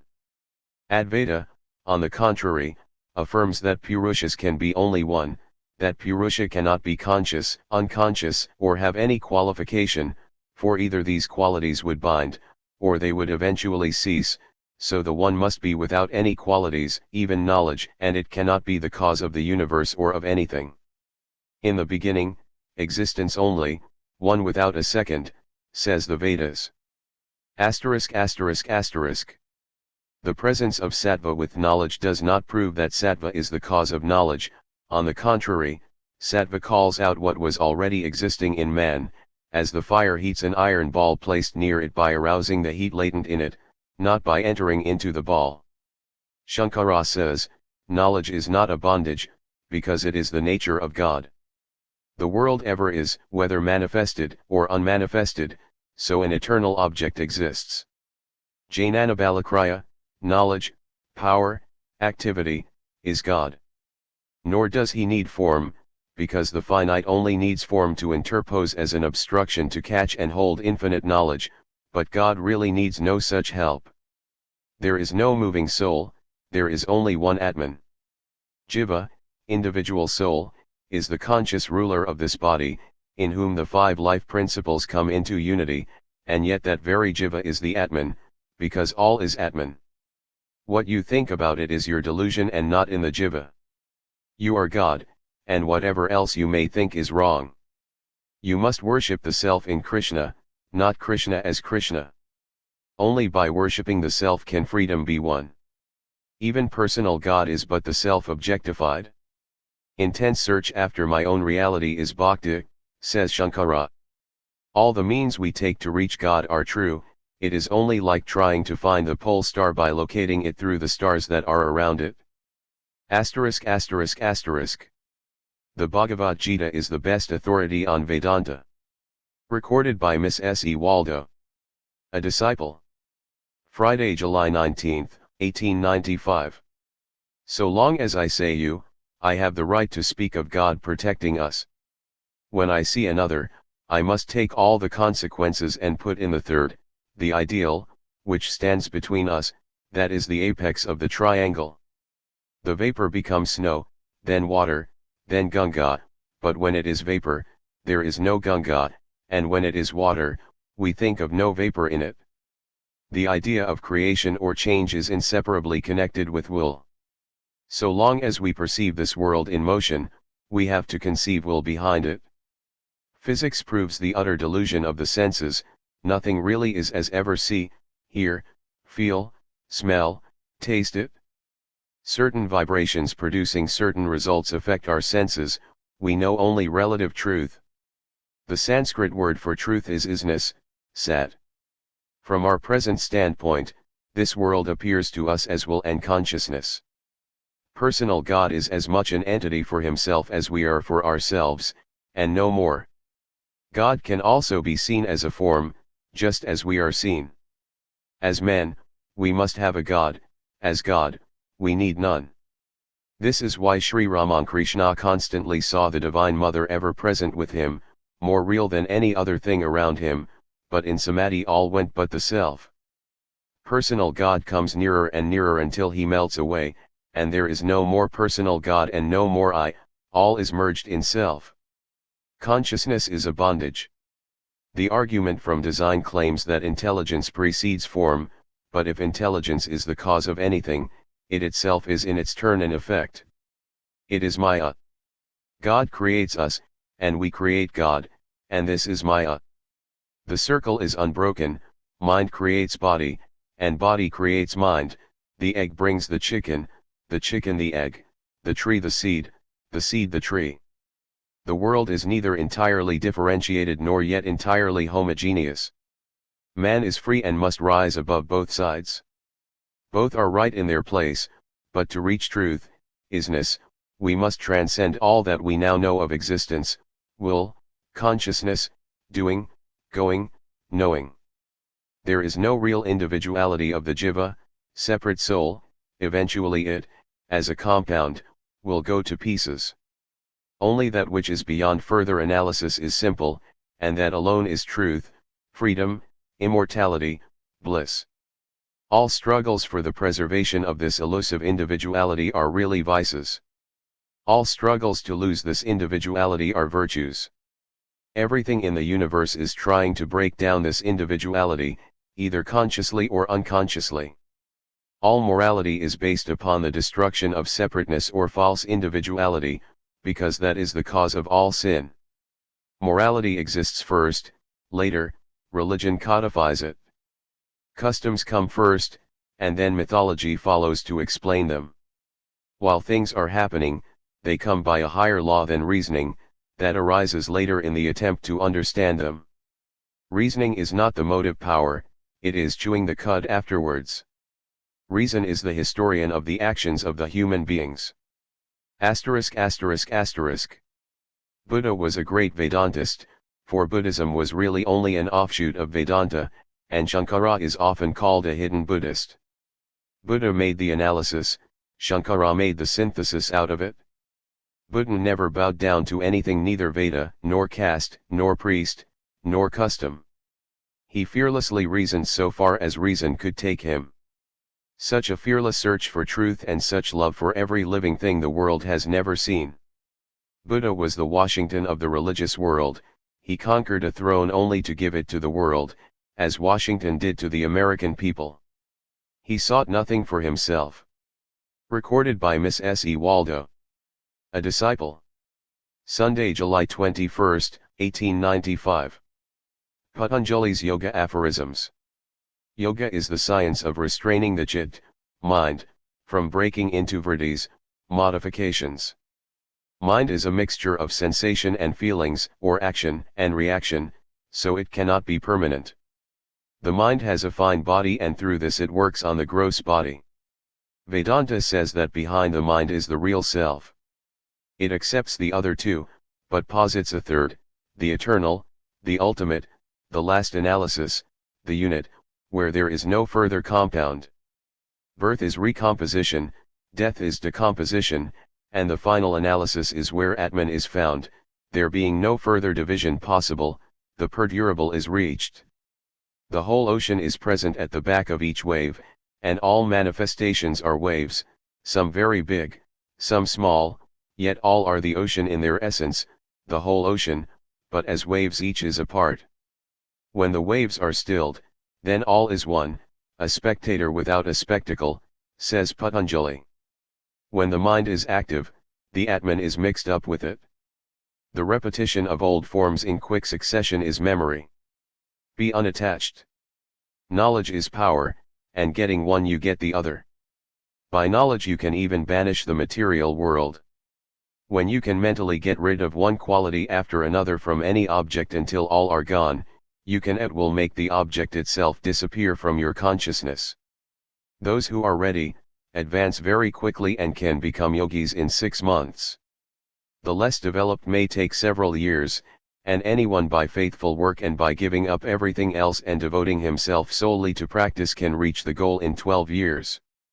Bhakti will bring you there without any of these mental gymnastics, but it is a slower way.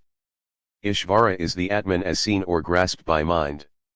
His highest name is Om, so repeat it, meditate on it, and think of all its wonderful nature and attributes. Repeating the Om continually is the only true worship. It is not a word, it is God Himself. Religion gives you nothing new, it only takes off obstacles and lets you see yourself.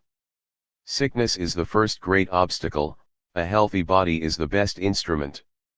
Melancholy is an almost insuperable barrier. If you have once known Brahman, never after can you be melancholy. Doubt, want of perseverance, mistaken ideas are other obstacles. Pranas are subtle energies, sources of motion. There are 10 in all, 5 inward and 5 outward. One great current flows upwards, and the other downwards. Pranayama is controlling the pranas through breathing. Breath is the fuel, prana is the steam, and the body is the engine. Pranayama has 3 parts, parika, in breathing, kumhaka, holding the breath, rikaka, out breathing. The guru is the conveyance in which the spiritual influence is brought to you. Anyone can teach, but the spirit must be passed on by the guru to the shishya, disciple, and that will fructify. The relation between Shishyas is that of brotherhood, and this is actually accepted by law in India. The guru passes the thought power, the mantra, that he has received from those before him, and nothing can be done without a guru. In fact, great danger ensues. Usually without a guru, these yoga practices lead to lust, but with one, this seldom happens. Each ishta has a mantra. The ishta is the ideal peculiar to the particular worshipper, the mantra is the external word to express it. Constant repetition of the word helps to fix the ideal firmly in the mind. This method of worship prevails among religious devotees all over India. Recorded by Miss S. E. Waldo. A disciple. Tuesday, July 23, 1895. Bhagavad Gita, Karma Yoga. To attain liberation through work, join yourself to work but without desire, looking for no result. Such work leads to knowledge, which in turn brings emancipation. To give up work before you know, leads to misery. Work done for the self gives no bondage. Neither desire pleasure nor fear pain from work. It is the mind and body that work, not I. Tell yourself this unceasingly and realize it. Try not to know that you work. Do all as a sacrifice or offering to the Lord. Be in the world, but not of it, like the lotus leaf whose roots are in the mud but which remains always pure. Let your love go to all, whatever they do to you. A blind man cannot see color, so how can we see evil unless it is in us? We compare what we see outside with what we find in ourselves and pronounce judgment accordingly. If we are pure, we cannot see impurity. It may exist, but not for us. See only God in every man, woman, and child, see it by the Antargytes, inner light, and seeing that, we can see naught else. Do not want this world, because what you desire you get. Seek the Lord and the Lord only. The more power there is, the more bondage, the more fear. How much more afraid and miserable are we than the ant? Get out of it all and come to the Lord. Seek the science of the maker and not that of the made. I am the doer and the deed. He who can stem the tide of lust and anger is a great yogi. Only by practice and non-attachment can we conquer mind. Our Hindu ancestors sat down and thought on God and morality, and so have we brains to use for the same ends, but in the rush of trying to get gain, we are likely to lose them again. Asterisk asterisk asterisk. The body has in itself a certain power of curing itself, and many things can rouse this curative power into action, such as mental conditions, or medicine, or exercise, etc. As long as we are disturbed by physical conditions, so long we need the help of physical agencies. Not until we have got rid of bondage to the nerves, can we disregard them. There is the unconscious mind, but it is below consciousness, which is just one part of the human organism. Philosophy is guesswork about the mind. Religion is based upon sense contact, upon seeing, the only basis of knowledge. What comes in contact with the superconscious mind is fact. Apt as are those who have sensed religion. The proof is that if you follow their method, you too will see. Each science requires its own particular method and instruments. An astronomer cannot show you the rings of Saturn by the aid of all the pots and pans in the kitchen. He needs a telescope. So, to see the great facts of religion, the methods of those who have already seen must be followed. The greater the science, the more varied the means of studying it. Before we came into the world, God provided the means to get out, so all we have to do is to find the means. But do not fight over methods. Look only for realization and choose the best method you can find to suit you. Eat the mangoes and let the rest quarrel over the basket. See Christ, then you will be a Christian. All else is talk, the less talking the better. The message makes the messenger. The Lord makes the temple, not vice versa. Learn until the glory of the Lord shines through your face, as it shone through the face of Shvetakatu. Guess against guess makes fight, but talk of what you have been, and no human heart can resist it. Paul was converted against his will by realization. Tuesday afternoon. After dinner there was a short conversation in the course of which the swami said, "Delusion creates delusion. Delusion creates itself and destroys itself, such is Maya. All knowledge, so-called, being based on Maya, is a vicious circle, and in time that very knowledge destroys itself. Let go the rope, delusion cannot touch the Atman. When we lay hold of the rope, identify ourselves with Maya, she has power over us. Let go of it, be the witness only, then you can admire the picture of the universe undisturbed." Recorded by Miss S. E. Waldo. A disciple. Wednesday, July 24, 1895. The powers acquired by the practice of yoga are not obstacles for the yogi who is perfect, but are apt to be so for the beginner, through the wonder and pleasure excited by their exercise. These are the powers which mark success in the practice, and they may be produced by various means, such as the repetition of a mantra, by yoga practice, meditation, fasting, or even by the use of herbs and drugs.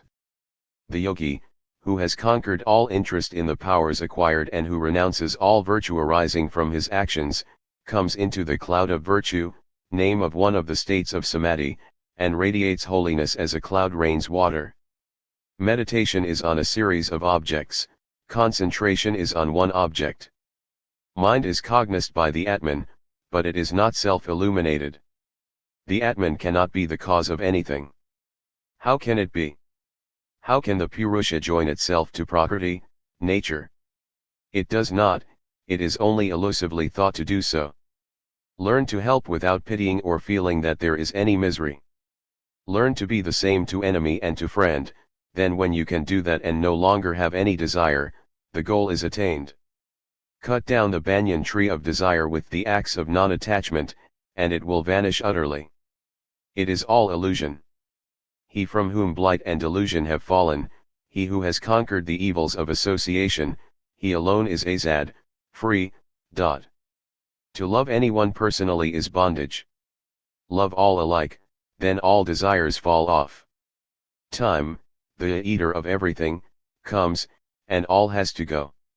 Why try to improve the earth, to paint the butterfly?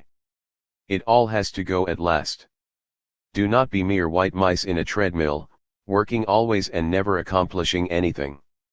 Every desire is fraught with evil, whether the desire itself be good or evil. It is like a dog jumping for a piece of meat which is ever receding from his reach, and dying a dog's death at last. Do not be like that. Cut off all desire. *******.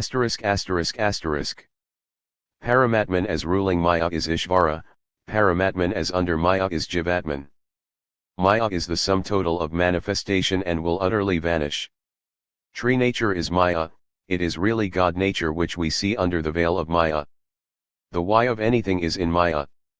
To ask why Maya came is a useless question, because the answer can never be given in Maya, and beyond Maya who will ask it? Evil creates why, not why the evil, and it is evil that asks why. Illusion destroys illusion. Reason itself, being based upon contradiction, is a circle and has to kill itself. Sense perception is an inference, and yet all inference comes from perception. Ignorance reflecting the light of God is seen, but by itself it is zero. The cloud would not appear except as the sunlight falls on it. There were 4 travelers who came to a high wall. The first one climbed with difficulty to the top and without looking back, jumped over. The second clambered up the wall, looked over, and with a shout of delight disappeared. The third in his turn climbed to the top, looked where his companions had gone, laughed with joy, and followed them. But the fourth one came back to tell what had happened to his fellow travelers. The sign to us that there is something beyond is the laugh that rings back from those great ones who have plunged from Maya's wall. ******. Separating ourselves from the Absolute and attributing certain qualities to it give us Ishvara. It is the reality of the universe as seen through our mind. Personal devil is the misery of the world seen through the minds of the superstitious. Recorded by Miss S. E. Waldo. A disciple. Thursday, July 25, 1895. Patanjali's Yoga Aphorisms. Things may be done, caused to be done, or approved of, and the effect upon us is nearly equal. Complete continence gives great intellectual and spiritual power. The Brahmacharin must be sexually pure in thought, word, and deed. Lose regard for the body, get rid of the consciousness of it so far as possible. Asana, posture, must be steady and pleasant, and constant practice, identifying the mind with the infinite, will bring this about. Continual attention to one object is contemplation. When a stone is thrown into still water, many circles are made, each distinct but all interacting, so with our minds, only in us the action is unconscious, while with the yogi it is conscious. We are spiders in a web, and yoga practice will enable us like the spider to pass along any strand of the web we please. Non-yogis are bound to the particular spot where they are. ******. To injure another creates bondage and hides the truth. Negative virtues are not enough, we have to conquer Maya, and then she will follow us. We only deserve things when they cease to bind us. When the bondage ceases, really and truly, all things come to us. Only those who want nothing are masters of nature. Take refuge in some soul who has already broken his bondage, and in time he will free you through his mercy. Higher still is to take refuge in the Lord, Ishvara, but it is the most difficult, only once in a century can one be found who has really done it. Feel nothing, know nothing, do nothing, have nothing, give up all to God, and say utterly, Thy will be done. We only dream this bondage. Wake up and let it go. Take refuge in God, only so can we cross the desert of Maya. Let go thy hold, sannyasin bold, say, Om Tat Sat, Om. It is our privilege to be allowed to be charitable, for only so can we grow. The poor man suffers that we may be helped, let the giver kneel down and give thanks, let the receiver stand up and permit. See the Lord back of every being and give to him. When we cease to see evil, the world must end for us, since to rid us of that mistake is its only object. To think there is any imperfection creates it. Thoughts of strength and perfection alone can cure it. Do what good you can, some evil will inhere in it, but do all without regard to personal result, give up all results to the Lord, then neither good nor evil will affect you. Doing work is not religion, but work done rightly leads to freedom. In reality all pity is darkness, because whom to pity? Can you pity God? And is there anything else? Thank God for giving you this world as a moral gymnasium to help your development, but never imagine you can help the world. Be grateful to him who curses you, for he gives you a mirror to show what cursing is, also a chance to practice self-restraint, so bless him and be glad. Without exercise, power cannot come out, without the mirror, we cannot see ourselves. Unchanged imagination is as bad as unchanged action. Controlled desire leads to the highest result. Transform the sexual energy into spiritual energy, but do not emasculate, because that is throwing away the power. The stronger this force, the more can be done with it. Only a powerful current of water can do hydraulic mining. What we need today is to know there is a God and that we can see and feel him here and now. A Chicago professor says, take care of this world, God will take care of the next. What nonsense! If we can take care of this world, what need of a gratuitous Lord to take care of the other? Recorded by Miss S. E. Waldo. A Disciple. Friday, July 26, 1895. Brihadaranyaka Love all things only through and for the self. Yajnavalkya said to Maitreyi, his wife, through the Atman we know all things. The Atman can never be the object of knowledge, nor can the knower be known. He who knows he is the Atman, he is law unto himself. He knows he is the universe and its creator. Perpetuating old myths in the form of allegories and giving them undue importance fosters superstition and is really weakness. Truth must have no compromise. Teach truth and make no apology for any superstition, neither drag truth to the level of the listener. Recorded by Miss S. E. Waldo. A Disciple. Saturday, July 27, 1895. Kathopanishad. Learn not the truth of the self save from one who has realized it, in all others it is mere talk. Realization is beyond virtue and vice, beyond future and past, beyond all the pairs of opposites. The stainless one sees the self, and an eternal calm comes in the soul. Talking, arguing, and reading books, the highest flights of the intellect, the Vedas themselves, all these cannot give knowledge of the self. In us are two, the God soul and the man soul. The sages know that the latter is but the shadow, that the former is the only real sun. Unless we join the mind with the senses, we get no report from eyes, nose, ears, etc. The external organs are used by the power of the mind. Do not let the senses go outside, and then you can get rid of body and the external world. This very X which we see here as an external world, the departed see as heaven or hell according to their own mental states. Here and hereafter are two dreams, the latter modelled on the former. Get rid of both, all is omnipresent, all is now. Nature, body, and mind go to death, not we never go nor come. The man Swami Vivekananda is in nature, is born, and dies, but the self which we see as Swami Vivekananda is never born and never dies. It is the eternal and unchangeable reality. The power of the mind is the same whether we divide it into 5 senses or whether we see only one. A blind man says, everything has a distinct echo, so I clap my hands and get that echo, and then I can tell everything that is around me. So in a fog the blind man can safely lead the seeing man. Fog or darkness makes no difference to him.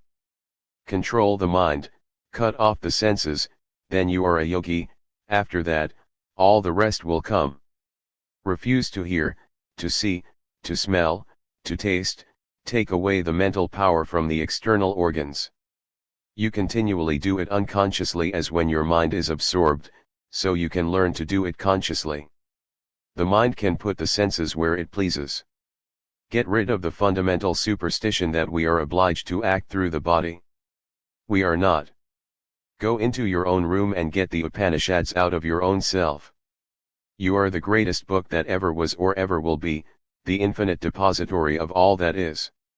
Until the inner teacher opens, all outside teaching is in vain. It must lead to the opening of the book of the heart to have any value. The will is the still small voice, the real ruler who says do and do not. It has done all that binds us. The ignorant will leads to bondage, the knowing will can free us. The will can be made strong in thousands of ways, every way is a kind of yoga, but the systematist yoga accomplishes the work more quickly. Bhakti, Karma, Raja, and Jnana Yoga get over the ground more effectively. Put on all powers, philosophy, work, prayer, meditation, crowd all sail, put on all head of steam, reach the goal. The sooner, the better. Baptism is external purification symbolizing the internal. It is of Buddhist origin. The Eucharist is a survival of a very ancient custom of savage tribes. They sometimes killed their great chiefs and ate their flesh in order to obtain in themselves the qualities that made their leaders great. They believed that in such a way the characteristics that made the chief brave and wise would become theirs and make the whole tribe brave and wise, instead of only one man. Human sacrifice was also a Jewish idea and one that clung to them despite many chastisements from Jehovah. Jesus was gentle and loving, but to fit him into Jewish beliefs, the idea of human sacrifice, in the form of atonement or as a human scapegoat, had to come in. This cruel idea made Christianity depart from the teachings of Jesus himself and develop a spirit of persecution and bloodshed. Say, it is my nature, never say, it is my duty to do anything whatever. Truth alone triumphs, not untruth. Stand upon truth, and you have got God. Asterisk asterisk asterisk. From the earliest times in India the Brahmin caste have held themselves beyond all law, they claim to be gods. They are poor, but their weakness is that they seek power. Here are about 60 millions of people who are good and moral and hold no property, and they are what they are because from their birth they are taught that they are above law, above punishment. They feel themselves to be twice born, to be sons of God. Recorded by Miss S. E. Waldo. A Disciple. Sunday, July 28, 1895. Abhidhuta Gita or Song of the Purified by Dattatreya.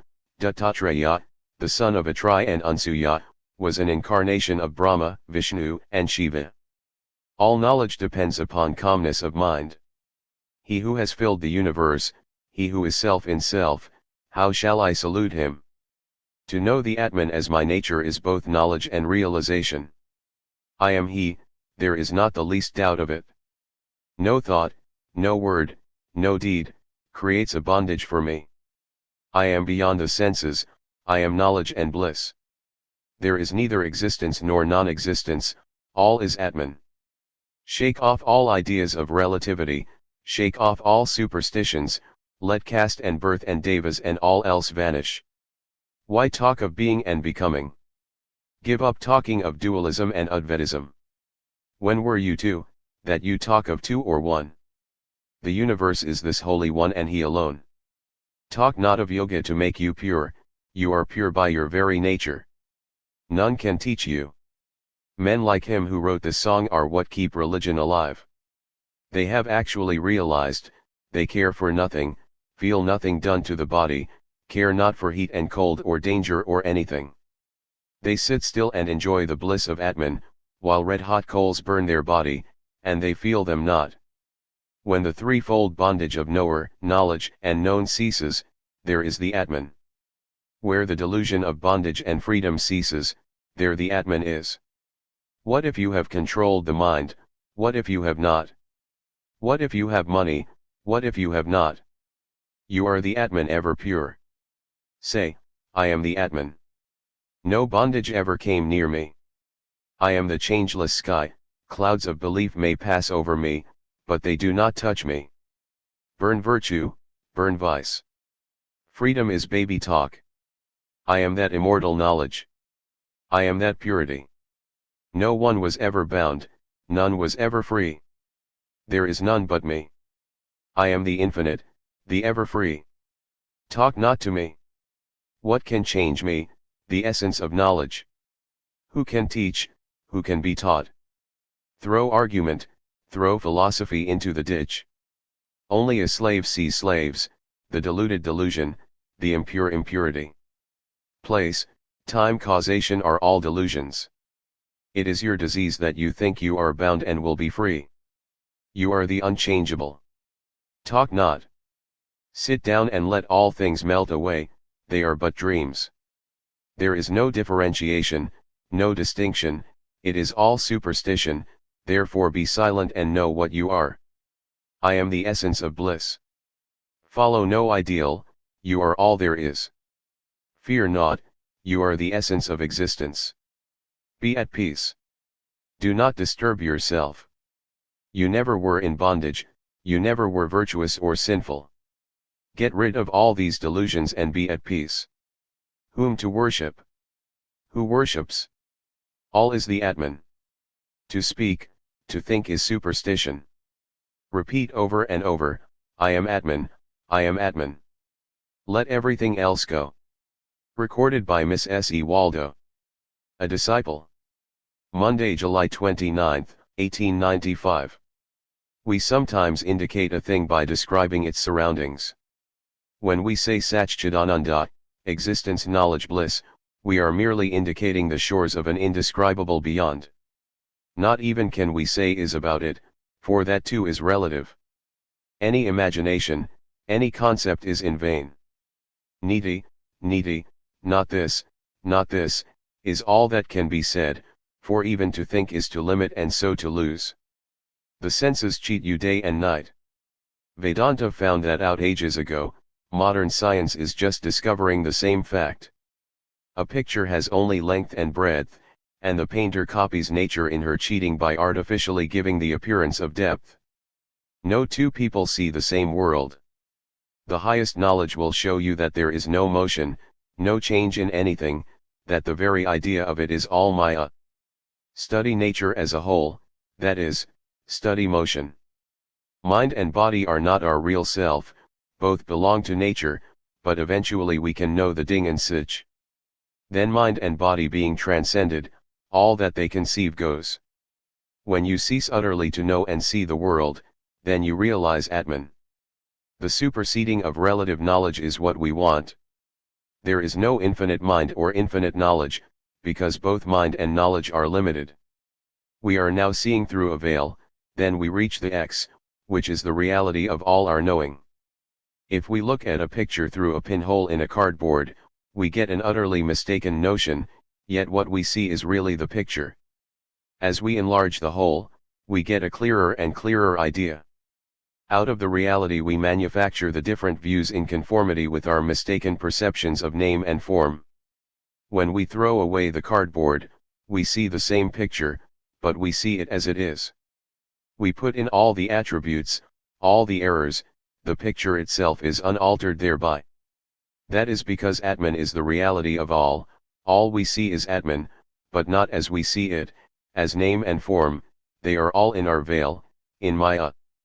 They are like spots in the object glass of a telescope, yet it is the light of the sun that shows us the spots. We could not even see the illusion save for the background of reality which is Brahman. Swami Vivekananda is just the speck on the object glass. I am Atman, real, unchangeable, and that reality alone enables me to see Swami Vivekananda. Atman is the essence of every hallucination, but the sun is never identified with the spots on the glass, it only shows them to us. Our actions, as they are evil or good, increase or decrease the spots, but they never affect the God within us. Perfectly cleanse the mind of spots and instantly we see, I and my Father are one. We first perceive, then reason later. We must have this perception as a fact, and it is called religion, realization. No matter if one never heard of creed or prophet or book. Let him get this realization, and he needs no more. Cleanse the mind, this is all of religion, and until we ourselves clear off the spots, we cannot see the reality as it is. The baby sees no sun, he has not yet the measure of it in himself. Get rid of the defects within yourself, and you will not be able to see any without. A baby sees robbery done, and it means nothing to him. Once you find the hidden object in a puzzle picture, you see it evermore, so when once you are free and stainless, you see only freedom and purity in the world around. That moment all the knots of the heart are cut asunder, all crooked places are made straight, and this world vanishes as a dream. And when we awake, we wonder how we ever came to dream such trash. Getting whom, misery mountain high has no power to move the soul. With the axe of knowledge cut the wheels asunder, and the Atman stands free, even though the old momentum carries on the will of mind and body. The will can now only go straight, can only do good. If that body does anything bad, know that the man is not Jivan Mukta, he lies if he makes that claim. But it is only when the wheels have got a good straight motion, from cleansing the mind, that the axe can be applied. All purifying action deals conscious or unconscious blows on delusion. To call another a sinner is the worst thing you can do. Good action done ignorantly produces the same result and helps to break the bondage. To identify the sun with the spots on the object glass is the fundamental error. Know the sun, the I, to be ever unaffected by anything, and devote yourself to cleansing the spots. Man is the greatest being that ever can be. The highest worship there is to worship man as Krishna, Buddha, Christ. What you want, you create. Get rid of desire. The angels and the departed are all here, seeing this world as heaven. The same X is seen by all according to their mental attitude. The best vision to be had of the X is here on this earth. Never want to go to heaven, that is the worst delusion. Even here, too much wealth and grinding poverty are both bondages and hold us back from religion. 3 great gifts we have. First, a human body. The human mind is the nearest reflection of God, we are His own image. Second, the desire to be free. Third, the help of a noble soul, who has crossed the ocean of delusion, as a teacher. When you have these three, bless the Lord, you are sure to be free. What you only grasp intellectually may be overthrown by a new argument, but what you realize is yours forever. Talking religion is but little good. Put God behind everything man, animal, food, work, make this a habit. Ingersoll once said to me, I believe in making the most out of this world, in squeezing the orange dry, because this world is all we are sure of. I replied, I know a better way to squeeze the orange of this world than you do, and I get more out of it. I know I cannot die, so I am not in a hurry, I know there is no fear, so I enjoy the squeezing. I have no duty, no bondage of wife and children and property, I can love all men and women.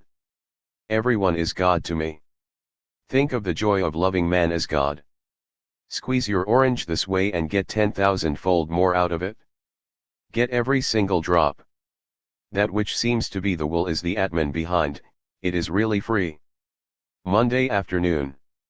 Jesus was imperfect because he did not live up fully to his own ideal, and above all because he did not give woman a place equal to man.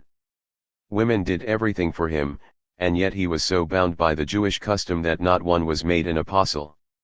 Still he was the greatest character next to Buddha, who in his turn was not fully perfect. Buddha, however, recognized woman's right to an equal place in religion, and his first and one of his greatest disciples was his own wife, who became the head of the whole Buddhistic movement among the women of India. But we ought not to criticize these great ones, we should only look upon them as far above ourselves. Nonetheless we must not pin our faith to any man, however great, we too must become Buddhas and Christs. No man should be judged by his defects. The great virtues a man has are his especially, his errors are the common weaknesses of humanity and should never be counted in estimating his character. Vira, the Sanskrit word for heroic, is the origin of our word virtue, because in ancient times the best fighter was regarded as the most virtuous man. Recorded by Miss S. E. Waldo. A Disciple. Tuesday, July 30, 1895. Christs and Buddhas are simply occasions upon which to objectify our own inner powers. We really answer our own prayers. It is blasphemy to think that if Jesus had never been born, humanity would not have been saved. It is horrible to forget thus the divinity in human nature, a divinity that must come out. Never forget the glory of human nature. We are the greatest God that ever was or ever will be. Christs and Buddhas are but waves on the boundless ocean which I am. Bow down to nothing but your own higher self. Until you know that you are that very God of gods, there will never be any freedom for you. All our past actions are really good, because they lead us to what we ultimately become. Of whom to beg? I am the real existence, and all else is a dream save as it is I. I am the whole ocean, do not call the little wave you have made I, know it for nothing but a wave. Satyakama, lover of truth, heard the inner voice telling him, you are the infinite, the universal is in you. Control yourself and listen to the voice of your true self. The great prophets who do the fighting have to be less perfect than those who live silent lives of holiness, thinking great thoughts and so helping the world. These men, passing out one after another, produce as final outcome the man of power who preaches. Knowledge exists, man only discovers it. The Vedas are the eternal knowledge through which God created the world. They talk high philosophy the highest and make this tremendous claim. Tell the truth boldly, whether it hurts or not. Never pander to weakness. If truth is too much for intelligent people and sweeps them away, let them go, the sooner the better. Childish ideas are for babies and savages, and these are not all in the nursery and the forests, some of them have fallen into the pulpits. It is bad to stay in the church after you are grown up spiritually. Come out and die in the open air of freedom. All progression is in the relative world. The human form is the highest and man the greatest being, because here and now we can get rid of the relative world entirely, can actually attain freedom, and this is the goal. Not only we can, but some have reached perfection, so no matter what finer bodies come, they could only be on the relative plane and could do no more than we, for to attain freedom is all that can be done. The angels never do wicked deeds, so they never get punished and never get saved. Blows are what awaken us and help to break the dream. They show us the insufficiency of this world and make us long to escape, to have freedom. A thing dimly perceived we call by one name, the same thing when fully perceived we call by another. The higher the moral nature, the higher the perception and the stronger the will. Tuesday afternoon. The reason of the harmony between thought and matter is that they are two sides of one thing, call it X, which divides itself into the internal and the external. The English word paradise comes from the Sanskrit paradisa, which was taken over into the Persian language and means literally the land beyond, or the other world. The old Aryans always believed in a soul, never that man was the body. Their heavens and hells were all temporary, because no effect can outlast its cause and no cause is eternal, therefore all effects must come to an end. The whole of the Vedanta philosophy is in this story. Two birds of golden plumage sat on the same tree. The one above, serene, majestic, immersed in his own glory, the one below restless and eating the fruits of the tree, now sweet, now bitter.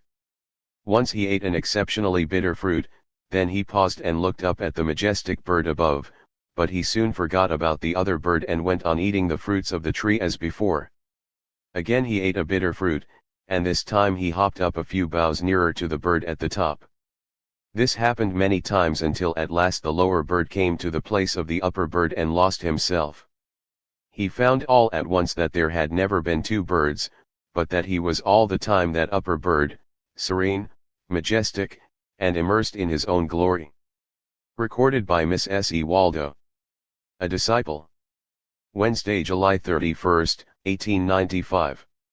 Luther drove a nail into religion when he took away renunciation and gave us morality instead. Atheists and materialists can have ethics, but only believers in the Lord can have religion. The wicked pay the price of the great soul's holiness.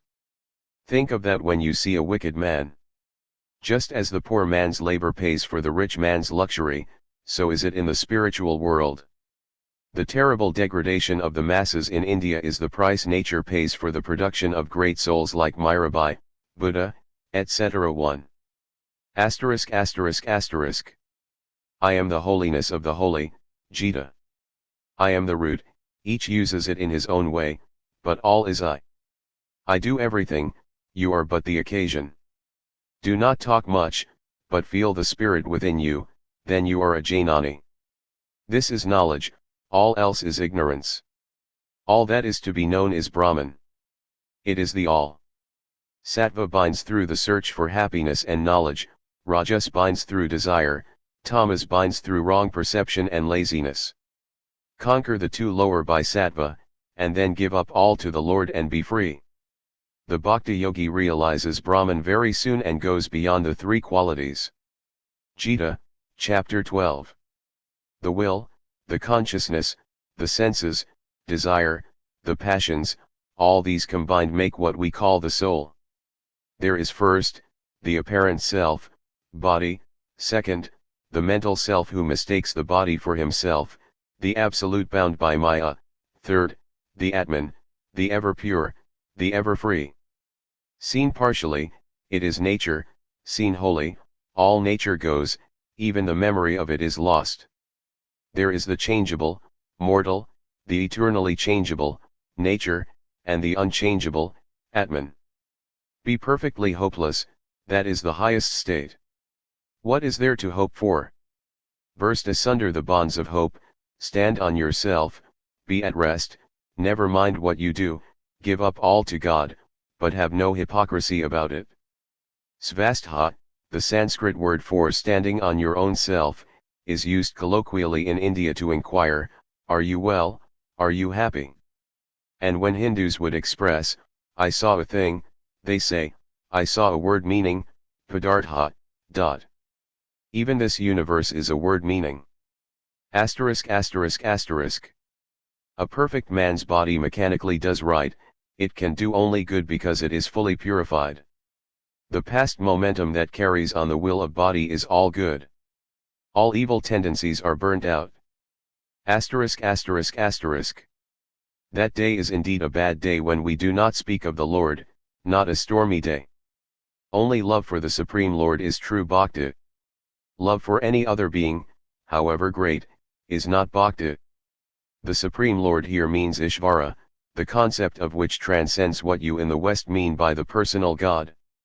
He from whom this universe proceeds, in whom it rests, and to whom it returns, he is Ishvara, the eternal, the pure, the all-merciful, the almighty, the ever-free, the all-knowing, the teacher of all teachers, the Lord who of his own nature is inexpressible love. Man does not manufacture God out of his own brain, but he can only see God in the light of his own capacity, and he attributes to him the best of all he knows. Each attribute is the whole of God, and this signifying the whole by one quality is the metaphysical explanation of the personal God. Ishvara is without form yet has all forms, is without qualities yet has all qualities. As human beings, we have to see the trinity of existence: God, man, nature, and we cannot do otherwise. But to the Bhakta all these philosophical distinctions are mere idle talk. He cares nothing for argument, he does not reason, he senses, he perceives. He wants to love himself in pure love of God, and there have been Bhaktas who maintain that this is more to be desired than liberation, who say, I do not want to be sugar. I want to taste sugar, I want to love and enjoy the beloved. In Bhakti Yoga the first essential is to want God honestly and intensely. We want everything but God, because our ordinary desires are fulfilled by the external world.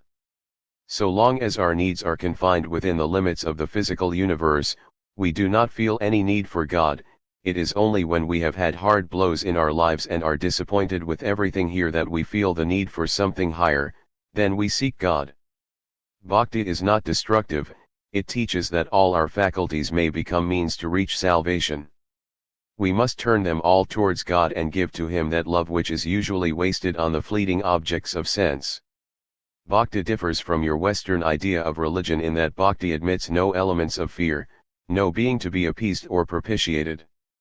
There are even Bhaktas who worship God as their own child, so that there may remain no feeling even of awe or reverence. There can be no fear in true love, and so long as there is the least fear, Bhakti cannot even begin. In Bhakti there is also no place for begging or bargaining with God.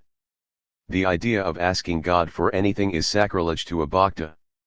He will not pray for health or wealth or even to go to heaven. One who wants to love God, to be a Bhakta, must make a bundle of all these desires and leave them outside the door and then enter.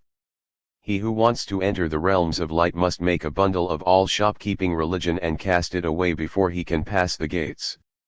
It is not that you do not get what you pray for, you get everything, but it is low, vulgar, a beggar's religion. Fool indeed is he, who, living on the banks of the Ganga, digs a little well for water. Fool indeed is the man who, coming to a mine of diamonds, begins to search for glass beads. These prayers for health and wealth and material prosperity are not bhakti. They are the lowest form of karma. Bhakti is a higher thing. We are striving to come into the presence of the King of Kings. We cannot get there in a beggar's dress. If we wanted to enter the presence of an emperor, would we be admitted in a beggar's rags? Certainly not. The lackey would drive us out of the gates. This is the emperor of emperors and never can we come before him in a beggar's garb. Shopkeepers never have admission there, buying and selling will not do there at all. You read in the Bible that Jesus drove the buyers and sellers out of the temple. So it goes without saying that the first task in becoming a bhakta is to give up all desires of heaven and so on. Such a heaven would be like this place, this earth, only a little better. The Christian idea of heaven is a place of intensified enjoyment. How can that be God? All this desire to go to heaven is a desire for enjoyment. This has to be given up.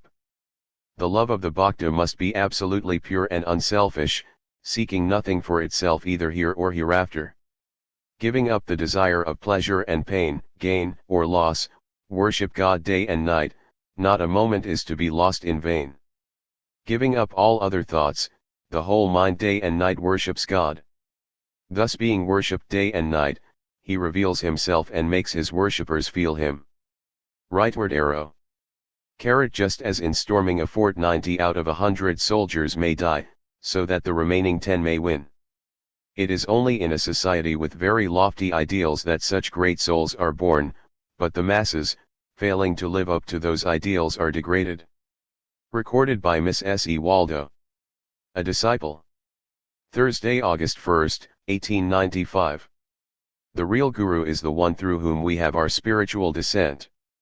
He is the channel through which the spiritual current flows to us, the link which joins us to the whole spiritual world. Too much faith in personality has a tendency to produce weakness and idolatry, but intense love for the Guru makes rapid growth possible.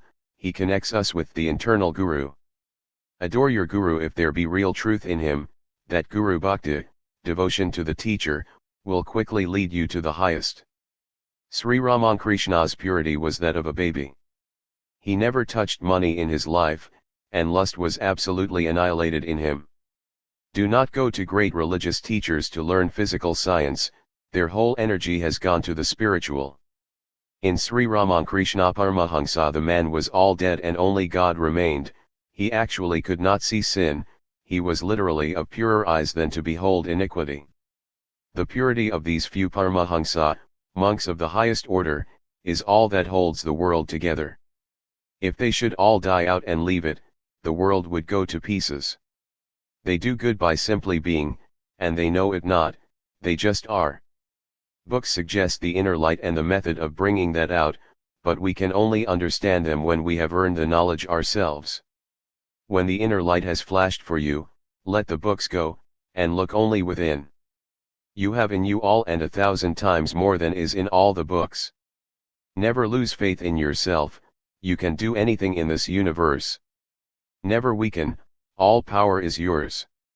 If religion and life depend upon books or upon the existence of any prophet whatsoever, then perish all religion and books. Religion is in us. No books or teachers can do more than help us to find it, and even without them we can get all truth within. You have gratitude for books and teachers without bondage to them, and worship your Guru as God, but do not obey him blindly. Love him all you will, but think for yourself. No blind belief can save you, work out your own salvation. Have only one idea of God, that he is an eternal help. Freedom and highest love must go together, then neither can become a bondage. We can give nothing to God, he gives all to us. He is the Guru of Gurus.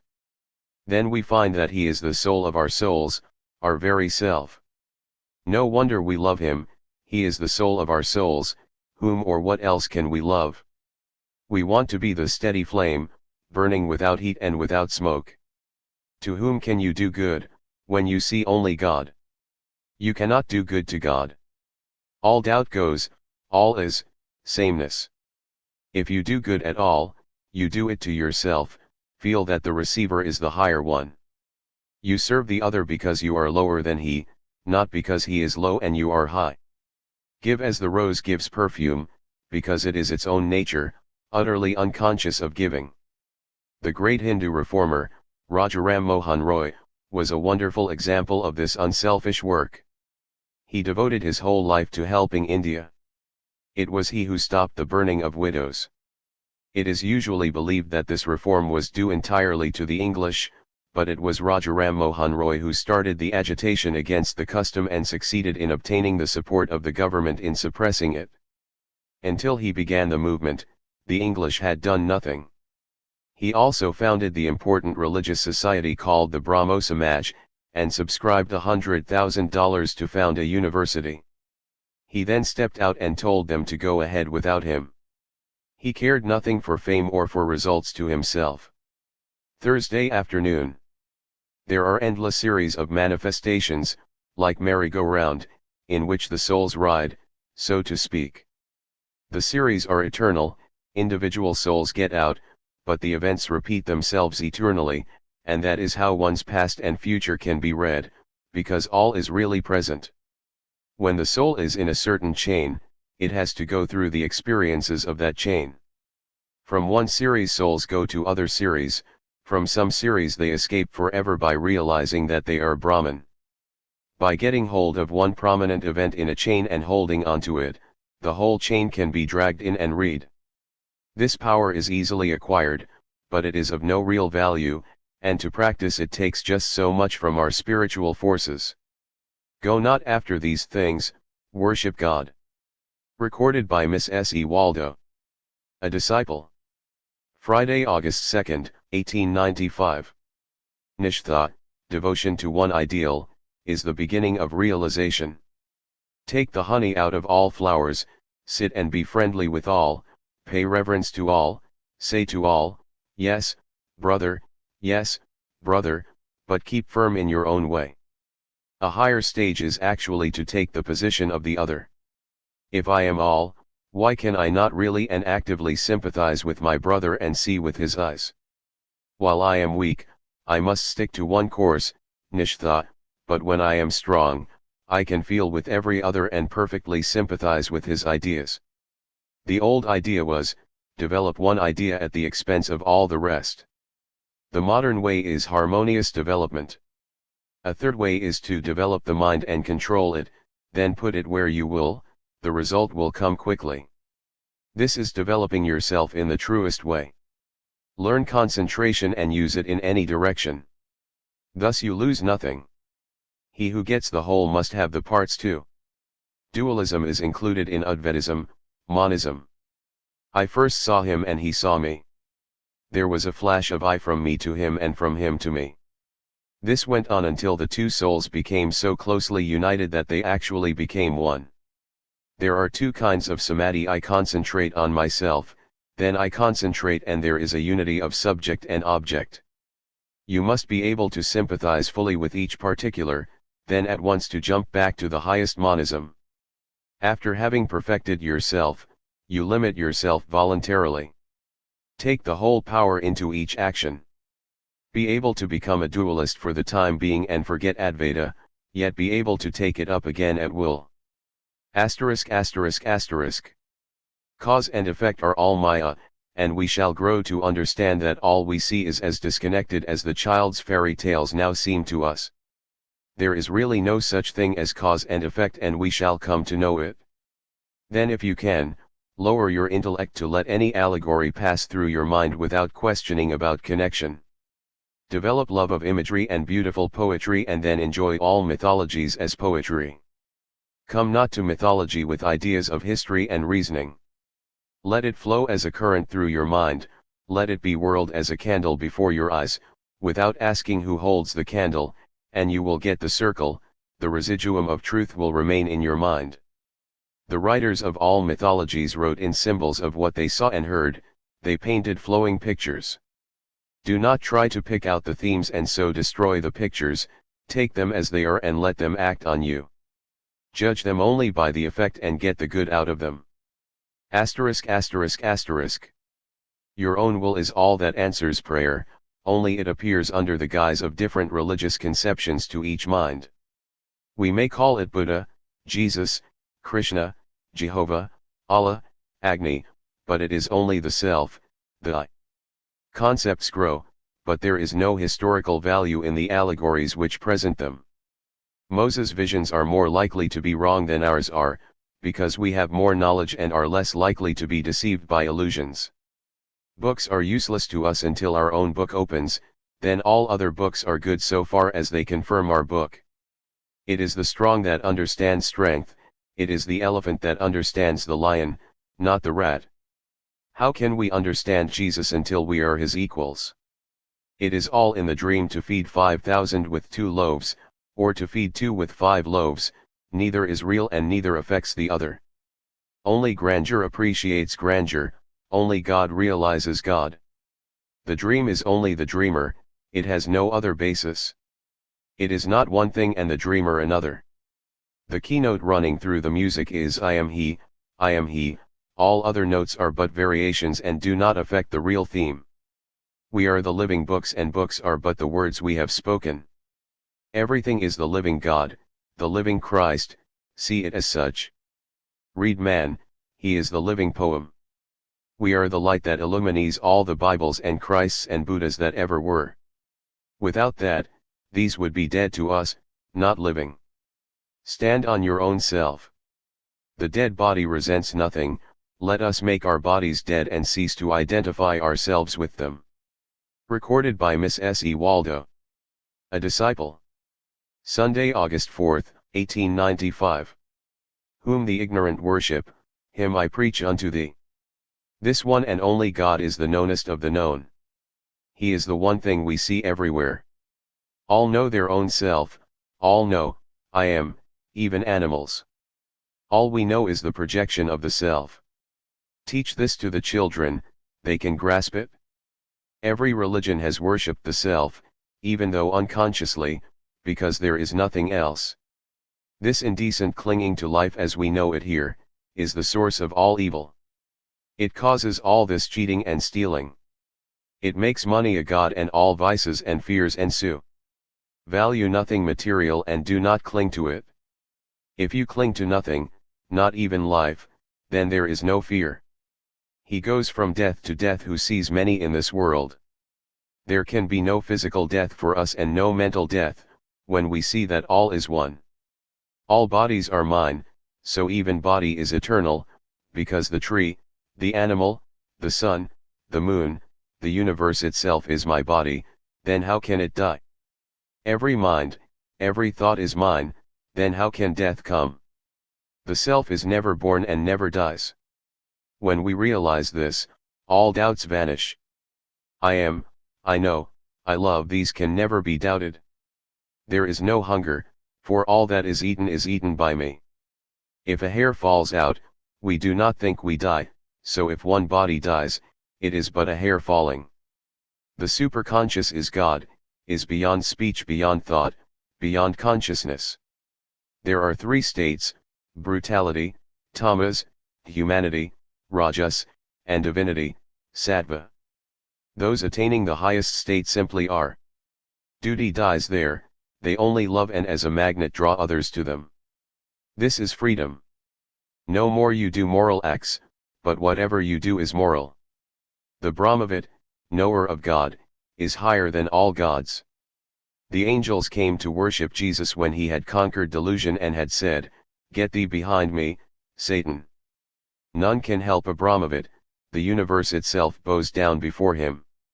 His every desire is fulfilled, his spirit purifies others, therefore worship the Brahmavid if you wish to attain the highest.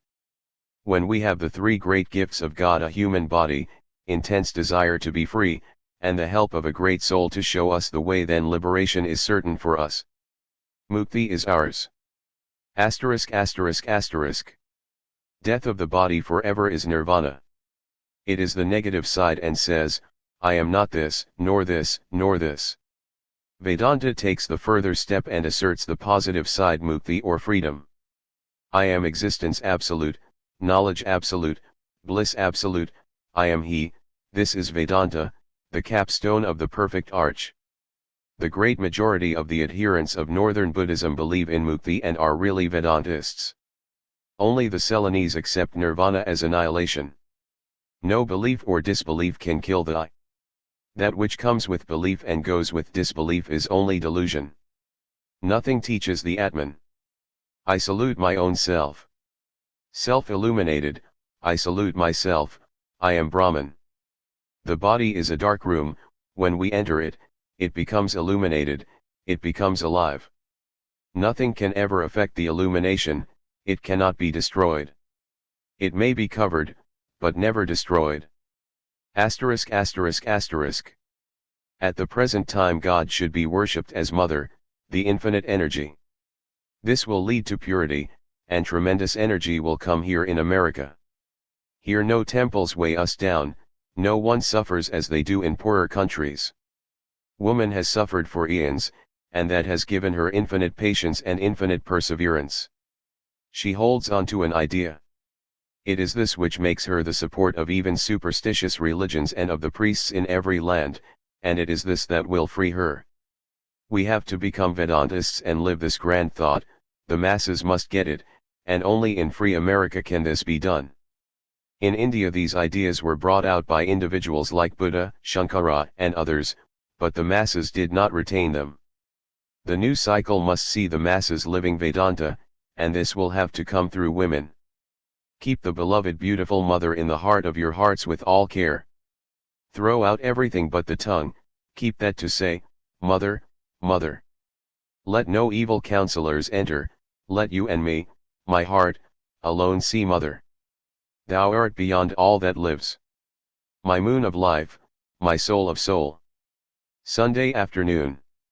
Mind is an instrument in the hand of Atman, just as body is an instrument in the hand of mind. Matter is motion outside, mind is motion inside. All change begins and ends in time. If the Atman is unchangeable, it must be perfect, if perfect, it must be infinite, and if it be infinite, it must be only one, there cannot be two infinites. So the Atman, the Self, can be only one. Though it seems to be various, it is really only one. If a man were to go toward the sun, at every step he would see a different sun, and yet it would be the same sun after all. Asti, isness, is the basis of all unity, and just as soon as the basis is found, perfection ensues. If all color could be resolved into one color, painting would cease. The perfect oneness is rest, we refer all manifestations to one being. Taoists, Confucianists, Buddhists, Hindus, Jews, Mohammedans, Christians, and Zoroastrians, all preached the golden rule and in almost the same words, but only the Hindus have given the rationale, because they saw the reason, man must love others because those others are himself. There is but one. Of all the great religious teachers the world has known, only Lao Tzu, Buddha, and Jesus transcended the golden rule and said, do good to your enemies, love them that hate you. Principles exist, we do not create them, we only discover them. Religion consists solely in realization. Doctrines are methods, not religion. All the different religions are but applications of the one religion adapted to suit the requirements of different nations. Theories only lead to fighting, thus the name of God that ought to bring peace has been the cause of half the bloodshed of the world. Go to the direct source. Ask God what He is. Unless He answers, He is not, but every religion teaches that He does answer. Have something to say for yourself, else how can you have any idea of what others have said? Do not cling to old superstitions, be ever ready for new truths. Fools are they who would drink brackish water from a well that their forefathers have digged and would not drink pure water from a well that others have digged. Until we realize God for ourselves, we can know nothing about Him. Each man is perfect by his nature, prophets have manifested this perfection, but it is potential in us. How can we understand that Moses saw God unless we too see Him? If God ever came to anyone, He will come to me. I will go to God direct, let Him talk to me. I cannot take belief as a basis, that is atheism and blasphemy. If God spake to a man in the deserts of Arabia 2000 years ago, He can also speak to me today, else how can I know that He has not died? Come to God any way you can, only come. But in coming do not push anyone down. The knowing ones must have pity on the ignorant. One who knows is willing to give up his body even for an ant, because he knows that the body is nothing. Recorded by Miss S. E. Waldo. A Disciple. Monday, August 5, 1895. The question is it necessary to pass through all the lower stages to reach the highest, or can a plunge be taken at once? The modern American boy takes 25 years to attain that which his forefathers took hundreds of years to do. The present-day Hindu gets in 20 years to the height reached in 8,000 years by his ancestors. On the physical side, the embryo goes from the amoeba to man in the womb. These are the teachings of modern science. Vedanta goes further and tells us that we not only have to live the life of all past humanity, but also the future life of all humanity. The man who does the first is the educated man, the second is the Jivanmukta, forever free, even while living. Time is merely the measure of our thoughts, and thought being inconceivably swift, there is no limit to the speed with which we can live the life ahead. So it cannot be stated how long it would take to live all future life. It might be in a second, or it might take 50 lifetimes. It depends on the intensity of the desire. The teaching must therefore be modified according to the needs of the taught. The consuming fire is ready for all, even water and chunks of ice quickly consume. Fire a mass of bird shot, one at least will strike. Give a man a whole museum of truths, he will at once take what is suited to him. Past lives have molded our tendencies, give to the taught in accordance with his tendency. Intellectual, mystical, devotional, practical make one the basis, but teach the others with it. Intellect must be balanced with love, the mystical nature with reason, while practice must form part of every method. Take everyone where he stands and push him forward. Religious teaching must always be constructive, not destructive. Each tendency shows the life work of the past, the line or radius along which that man must move. All radii lead to the center. Never even attempt to disturb anyone's tendencies, to do that puts back both teacher and taught. When you teach Jnana, you must become a Jnani and stand mentally exactly where the taught stands. Similarly in every other yoga. Develop every faculty as if it were the only one possessed. This is the true secret of so-called harmonious development. That is, get extensity with intensity, but not at its expense. We are infinite. There is no limitation in us, we can be as intense as the most devoted Mohammedan and as broad as the most roaring atheist. The way to do this is not to put the mind on any one subject, but to develop and control the mind itself, then you can turn it on any side you choose. Thus you keep the intensity and extensity. Feel Jnana as if it were all there was, then do the same with Bhakti, with Raja, Yoga, with Karma. Give up the waves and go to the ocean, then you can have the waves as you please. Control the lake of your own mind, else you cannot understand the lake of another's mind. The true teacher is one who can throw his whole force into the tendency of the taught. Without real sympathy we can never teach well. Give up the notion that man is a responsible being, only the perfect man is responsible. The ignorant have drunk deep of the cup of delusion and are not sane. You, who know, must have infinite patience with these. Have nothing but love for them and find out the disease that has made them see the world in a wrong light, then help them to cure it and see aright. Remember always that only the free have free will, all the rest are in bondage and are not responsible for what they do. Will is bound. The water when melting on the top of the Himalayas is free, but becoming the river, it is bound by the banks, yet the original impetus carries it to the sea, and it regains its freedom. The first is the fall of man, the second is the resurrection. Not one atom can rest until it finds its freedom. Some imaginations help to break the bondage of the rest. The whole universe is imagination, but one set of imaginations will cure another set.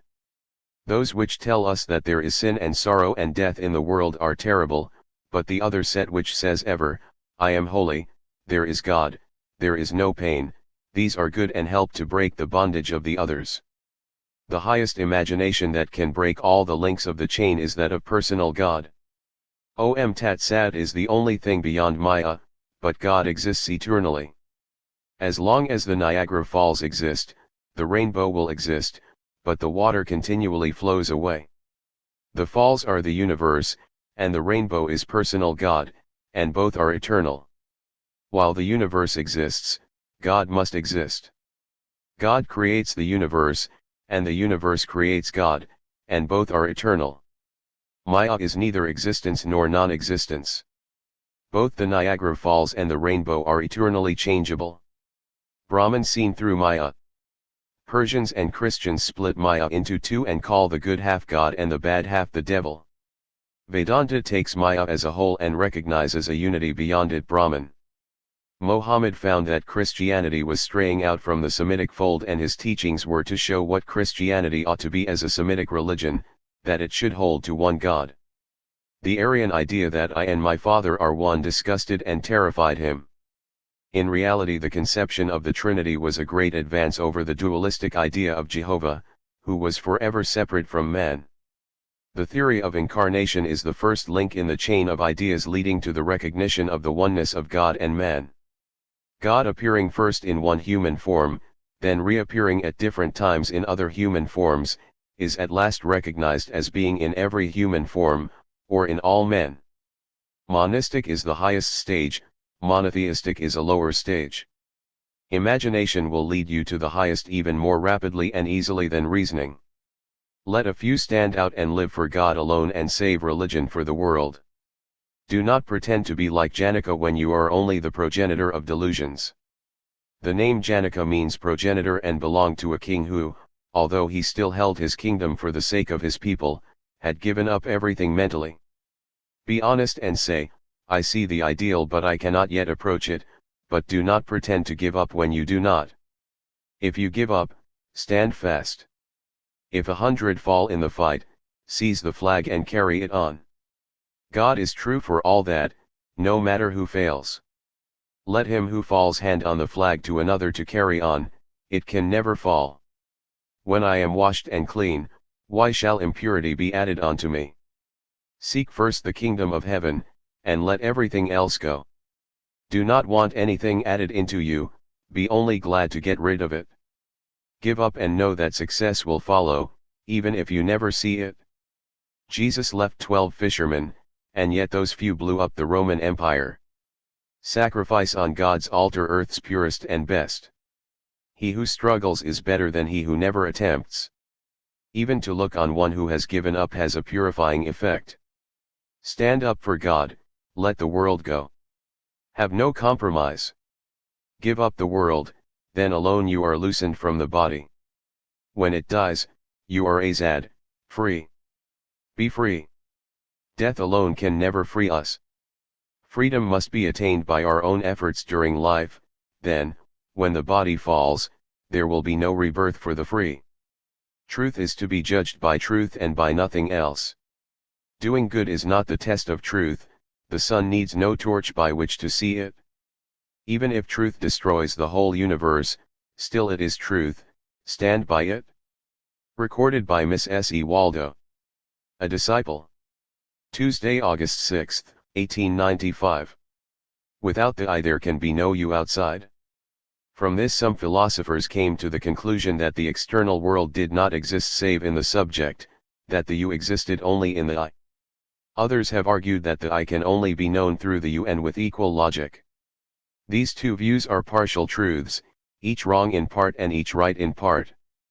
Thought is as much material and as much in nature as body is. Both matter and mind exist in a third, a unity which divides itself into the two. This unity is the Atman, the real self. There is being, X, which is manifesting itself as both mind and matter. Its movements in the scene are along certain fixed lines called law. As a unity, it is free, as many, it is bound by law. Still, with all this bondage, an idea of freedom is ever present, and this is nvrti, or the dragging from attachment. The materializing forces which through desire lead us to take an active part in worldly affairs are called pravritti. That action is moral which frees us from the bondage of matter and vice versa. This world appears infinite, because everything is in a circle, it returns to whence it came. The circle meets, so there is no rest or peace here in any place. We must get out. Mukti is the one end to be attained. Evil changes in form but remains the same in quality. In ancient times force ruled, today it is cunning. Misery in India is not so bad as in America, because the poor man here sees the greater contrast to his own bad condition. Good and evil are inextricably combined, and one cannot be had without the other. The sum total of energy in this universe is like a lake, every wave inevitably leads to a corresponding depression. The sum total is absolutely the same, so to make one man happy is to make another unhappy. External happiness is material and the supply is fixed, so that not one grain can be had by one person without taking from another. Only bliss beyond the material world can be had without loss to any. Material happiness is but a transformation of material sorrow. Those who are born in the wave and kept in it do not see the depression and what is there. Never think, you can make the world better and happier. The bullock in the oil mill never reaches the wisp of hay tied in front of him, he only grinds out the oil. So we chase the will-o'-the-wisp of happiness that always eludes us, and we only grind nature's mill, then die, merely to begin again. If we could get rid of evil, we should never catch a glimpse of anything higher, we would be satisfied and never struggle to get free. When man finds that all search for happiness in matter is nonsense, then religion begins. All human knowledge is but a part of religion. In the human body the balance between good and evil is so even that there is a chance for man to wish to free himself from both. The free never became bound, to ask how he did, is an illogical question. Where no bondage is, there is no cause and effect. I became a fox in a dream and a dog chased me. Now how can I ask why the dog chased me? The fox was a part of the dream, and the dog followed as a matter of course, but both belong to the dream and have no existence outside. Science and religion are both attempts to help us out of the bondage, only religion is the more ancient, and we have the superstition that it is the more holy. In a way it is, because it makes morality a vital point, and science does not. Blessed are the pure in heart, for they shall see God. This sentence alone would save mankind if all books and prophets were lost. This purity of heart will bring the vision of God. It is the theme of the whole music of this universe. In purity is no bondage. Remove the veils of ignorance by purity, then we manifest ourselves as we really are and know that we were never in bondage. The seeing of many is the great sin of all the world. See all as self and love all, let all idea of separateness go. The diabolical man is a part of my body as a wound or a burn is. We have to nurse it and get it better, so continually nurse and help the diabolical man, until he heals and is once happy and healthy. While we think on the relative plane, we have the right to believe that as bodies we can be hurt by relative things and equally that we can be helped by them. This idea of help, abstracted, is what we call God. The sum total of all ideas of help is God. God is the abstract compound of all that is merciful and good and helpful, that should be the sole idea. As Atman, we have no body, so to say, I am God, and poison does not hurt me, is an absurdity. While there is a body and we see it, we have not realized God. Can the little whirlpool remain after the river vanishes? Cry for help, and you will get it, and at last you will find that the one crying for help has vanished, and so has the helper, and the play is over, only the self remains. This once done, come back and play as you will. This body can then do no evil, because it is not until the evil forces are all burned out that liberation comes. All dross has been burned out and there remains flame without heat and without smoke. The past momentum carries on the body, but it can only do good, because the bad was all gone before freedom came.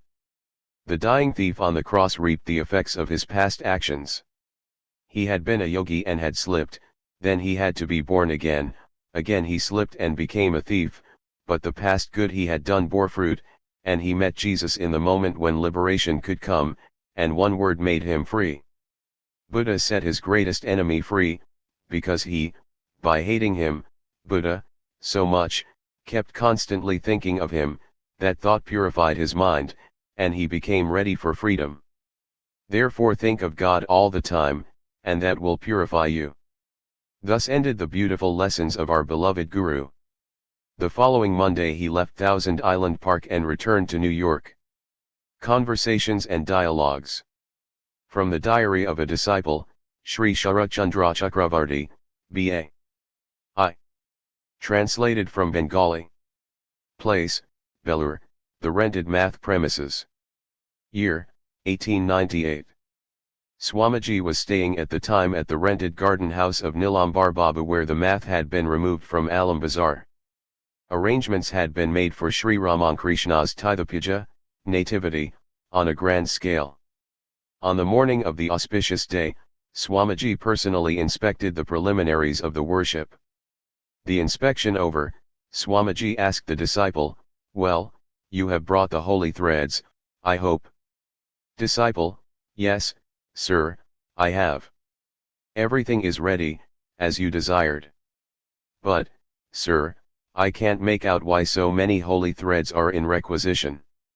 Swamiji, every Dwajati, Brahmins, Kshatriyas and Vaishyas are the Dwajatis, twice born, has a right to investiture with the holy thread. The Vedas themselves are authority in this matter. Whoever will come here on this sacred birthday of Sri Ramakrishna, I shall invest him with the holy thread. These people have fallen from their true status, and the scriptures say that after proper expiation, those fallen in the way earn the right to investiture with the holy thread. This is the great day of Sri Ramakrishna's nativity, and men will be purified by taking his name. So the assembled devotees are to be invested with the holy thread today. Do you now understand? Disciple, I have collected, sir, quite a good number of holy threads according to your instructions, and after the worship I shall with your permission invest the bhaktas with them. Swamiji, to the bhaktas who are not Brahmins, give this mantra of Gayatri. Here Swamiji communicated to the disciple the special Gayatris for them.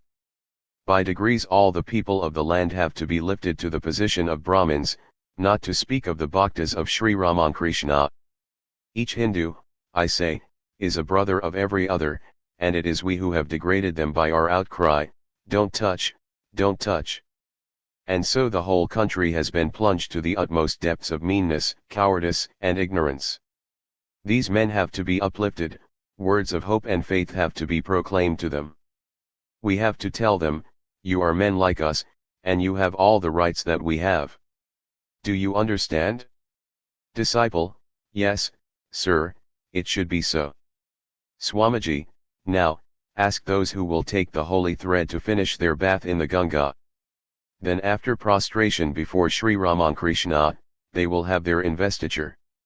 About 40 to 50 bhaktas then duly received the Gayatri from the disciple and were invested with the holy thread. When receiving them, Swamiji's face beamed with profound delight.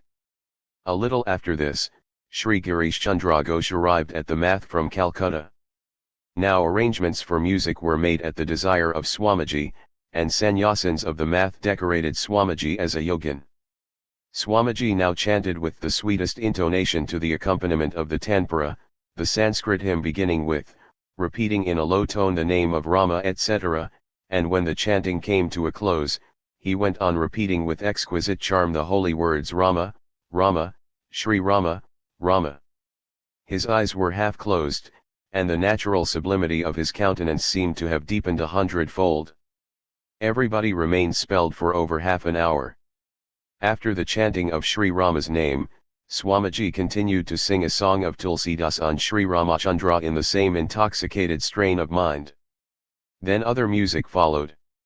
After this, Swamiji suddenly took to putting of all the decorations he had on his person and began to dress Girish Babu with them.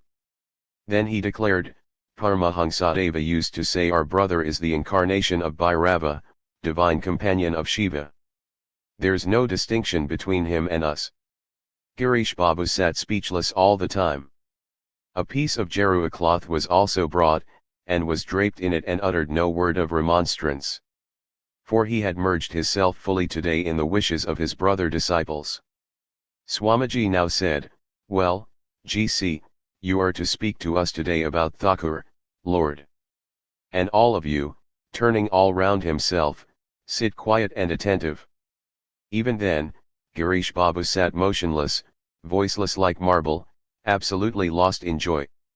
And when at last he opened his lips, he did so to say, ah, what can this humble self speak of our Lord of unbounded mercy? Verily in this alone I realize his mercy, that to me, this lowly creature, he has extended the privilege of sitting and mixing on the same footing with you sannyasins, pure from your childhood, who have renounced all lust and lucre. While speaking thus, the words choked in his throat, and he could not speak anything more. After this, some pieces of Hindu music were rendered by Swamiji. The devotees were now called to partake of refreshments. After refreshments, Swamiji came and took his seat in the parlor on the ground floor, and all the many visitors sat round him.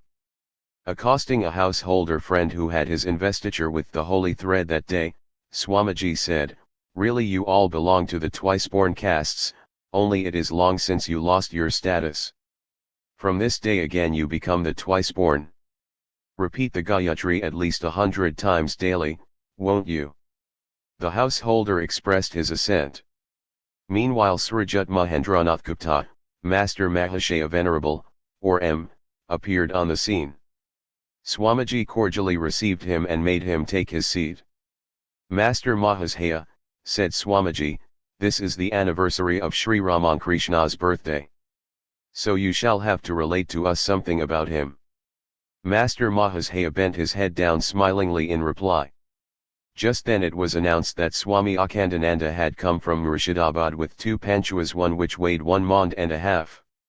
All of us hurried out to see these prodigious panchuas. When they were shown to Swamiji, he said, "Take them up to the chapel for offering."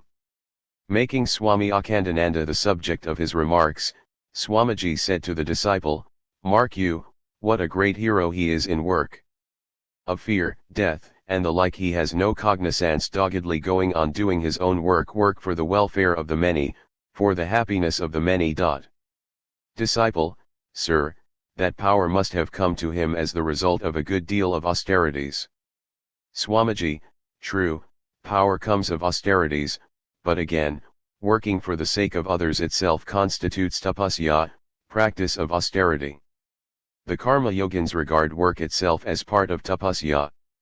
As on the one hand the practice of tapasya intensifies altruistic feelings in the devotee and actuates him to unselfish work, so also the pursuit of work for the sake of others carries the worker to the last fruition of tapasya, namely the purification of the heart, and leads him thus to the realization of the supreme Atman, self. Disciple, but, sir, how few of us can work wholeheartedly for the sake of others from the very outset. How difficult it is for such broad-mindedness to come at all as will make men sacrifice the desire for their own happiness and devote their lives for others. Swamiji, and how many have their minds going after tapasya? With the attraction for lust and lucre working the other way, how many long for the realization of God? In fact, disinterested work is quite as difficult as tapasya. So you have no right to say anything against those who go in for work in the cause of others. If you find tapasya to be to your liking, well, go on with it. Another may find work as congenial to himself, and you have no right to make a prohibition in his case. You seem to have the settled idea in your mind that work is no tapasya at all. Disciple, yes, sir, before this I used to mean quite a different thing by tapasya. Swamiji, as by continuing our religious practices we gradually develop a certain determined tendency for it, so by performing disinterested work over and over again, even unwillingly, we gradually find the will merging itself in it. The inclination to work for others develops in this way, do you see? Just do some such work even though unwillingly, and then see if the actual fruit of tapasya is realized within or not. As the outcome of work for the sake of others, the angularities of the mind get smoothed down, and men are gradually prepared for sincere self-sacrifice for the good of others. Disciple, but, sir, what is the necessity at all for doing good to others? Swamiji, well, it is necessary for one's own good. We become forgetful of the ego when we think of the body as dedicated to the service of others, the body with which most complacently we identify the ego. And in the long run comes the consciousness of disembodiedness. The more intently you think of the well-being of others, the more oblivious of self you become. In this way, as gradually your heart gets purified by work, you will come to feel the truth that your own self is pervading all beings and all things. Thus it is that doing good to others constitutes a way, a means of revealing one's own self or Atman. Know this also to be one of the spiritual practices, a discipline for God realization. Its aim also is self-realization. Exactly as that aim is attained by jnana, knowledge, bhakti, devotion, and so on, also by work for the sake of others. Disciple, but, Sir, if I am to keep thinking of others day and night, when shall I contemplate on the Atman? If I rest wholly occupied with something particular and relative, how can I realize the Atman which is absolute?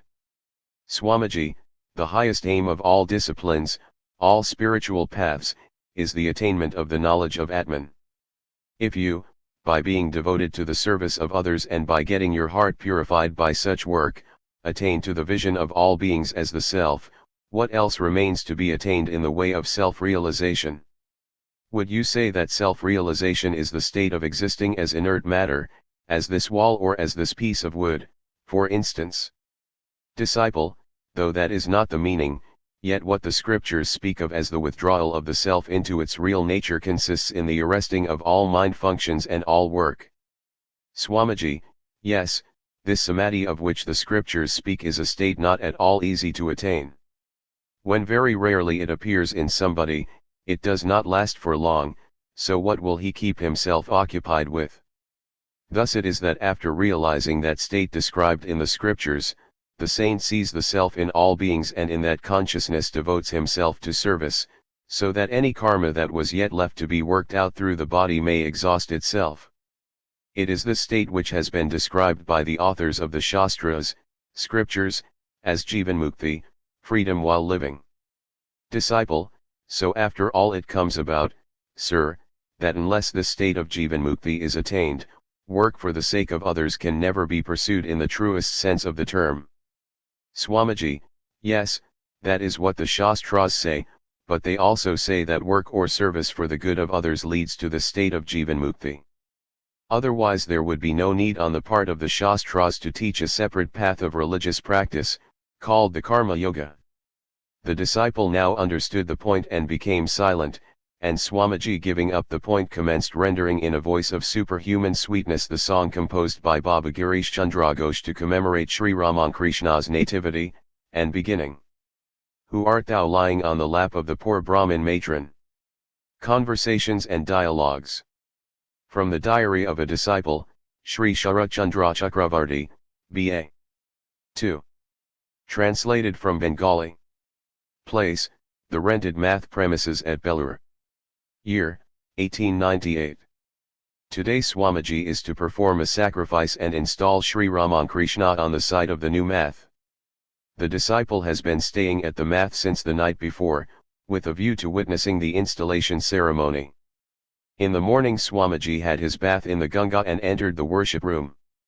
Then he made offerings to the sacred padukas, slippers, of Sri Ramankrishna and fell to meditation.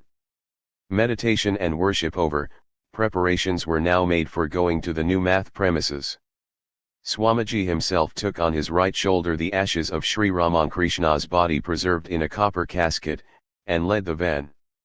The disciple in company with other sannyasins brought up the rear. There was the music of bells and conchs. On his way Swamiji said to the disciple, Sri Ramankrishna said to me, wherever you will take me on your shoulders, there I will go and stay, be it under a tree or in a hut. It is therefore that I am myself carrying him on my shoulders to the new math grounds. Know it for certain that Sri Ramankrishna will keep his seat fixed there, for the welfare of many, for a long time to come. Disciple, when was it that he said this to you?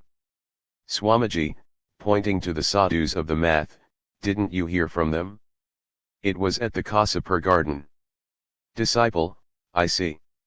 It was on this occasion, I suppose, that the split took place between Sri Ramankrishna's sannyasin and householder disciples regarding the privilege of serving him.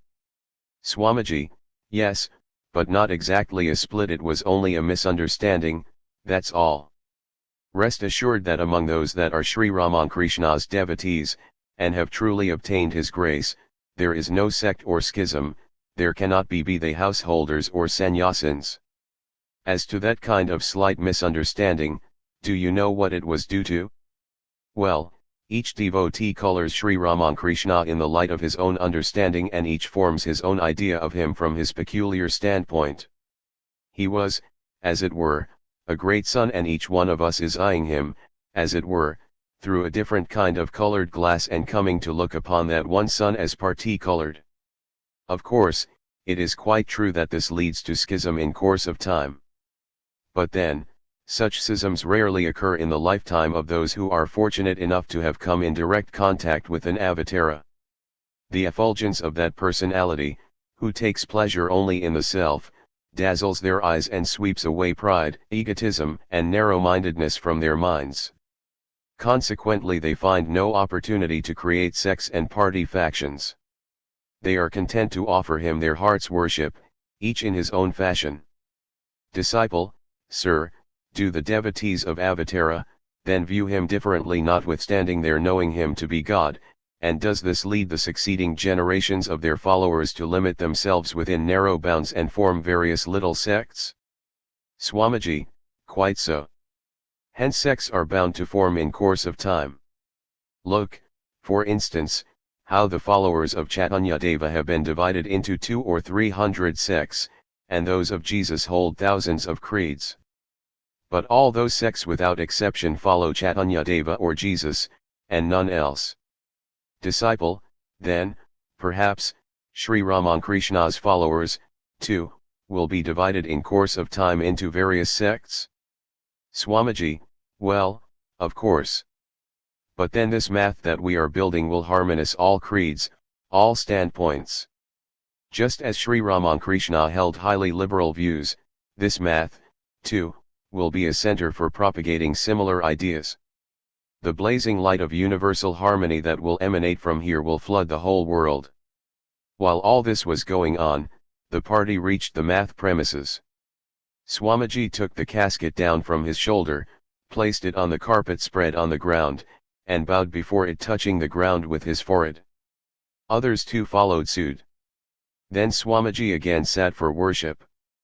After going through puja, worship, he lighted the sacrificial fire, made oblations to it, and himself cooking payasa, milk rice with sugar, with the help of his brother disciples, offered it to Sri Ramakrishna. Probably also he initiated certain householders on the spot that day. All this ceremony being done, Swamiji cordially addressed the assembled gentlemen and said, "Pray today all of you, heart and soul, to the holy feet of Sri Ramakrishna, that the great avatara of the cycle that he is, he may, for the welfare of the many, and for the happiness of the many, reside in this holy spot from this day for a great length of time, and ever continue to make it the unique center of harmony amongst all religions." Everyone prayed like that with folded palms. Swamiji next called the disciple and said, "None of us, sannyasins, have any longer the right to take back this casket of Sri Ramakrishna, for we have installed him here today. It behoves you, therefore, to take it on your head back, to Nilambar Baba's garden." Seeing that the disciple hesitated to touch the casket, Swamiji said, "No fear, touch it, you have my order." The disciple gladly obeyed the injunction, lifted the casket on his head, and moved on. He went first, next came Swamiji, and the rest followed. Swamiji said to the disciple on the way, "Sri Ramakrishna has today sat on your head and is blessing you. Take care, never let your mind think of anything transitory, from this day forth." Before crossing a small bridge, Swamiji again said to him, "Beware, now, you must move very cautiously." Thus all safely reached the math and rejoiced. Swamiji now entered into a conversation with the disciple, in the course of which he said, "Through the will of Sri Ramakrishna, his Dharmakshetra sanctified spot has been established today. A 12 years anxiety is off my head. Do you know what I am thinking of at this moment? This math will be a center of learning and spiritual discipline. Householders of a virtuous turn like yourselves will build houses on the surrounding land and live there, and sannyasins, men of renunciation, will live in the center, while on that plot of land on the south of the math, buildings will be erected for English and American disciples to live in. How do you like this idea?" Disciple, "Sir, it is indeed a wonderful fancy of yours." Swamiji, "A fancy do you call it?" "Not at all, everything will come about in time. I am but laying the foundation. There will be lots of further developments in future. Some portion of it I shall live to work out. And I shall infuse into you fellows various ideas, which you will work out in future. It will not do merely to listen to great principles. You must apply them in the practical field, turn them into constant practice. What will be the good of cramming the high-sounding dicta of the scriptures? You have first to grasp the teachings of the Shastras, and then to work them out in practical life. Do you understand? This is called practical religion. Thus the talk went on, and gradually drifted to the topic of Shankaracharya. The disciple was a great adherent of Shankara, almost to the point of fanaticism. He used to look upon Shankara's Advaita philosophy as the crest of all philosophies and could not bear any criticism of him. Swamiji was aware of this, and, as was his wont, wanted to break this one-sidedness of the disciple. Swamiji, Shankara's intellect was sharp like the razor. He was a good arguer and a scholar, no doubt of that, but he had no great liberality, his heart too seems to have been like that. Besides, he used to take great pride in his Brahmanism, much like a southern Brahmin of the priest class, you may say. How he has defended in his commentary on the Vedanta Sutras that the non-Brahmin castes will not attain to a supreme knowledge of Brahman. And what specious arguments! Referring to Vijara 1, he has said that he became a knower of Brahman by reason of his Brahmin body in the previous incarnation. Well, if nowadays any Shudra attains to a knowledge of Brahman, shall we have to side with your Shankara and maintain that because he had been a Brahmin in his previous birth, therefore he has attained to this knowledge? Goodness! What is the use of dragging in Brahmanism with so much ado? The Vedas have entitled any one belonging to the three upper castes to study the Vedas and the realization of Brahman, haven't they?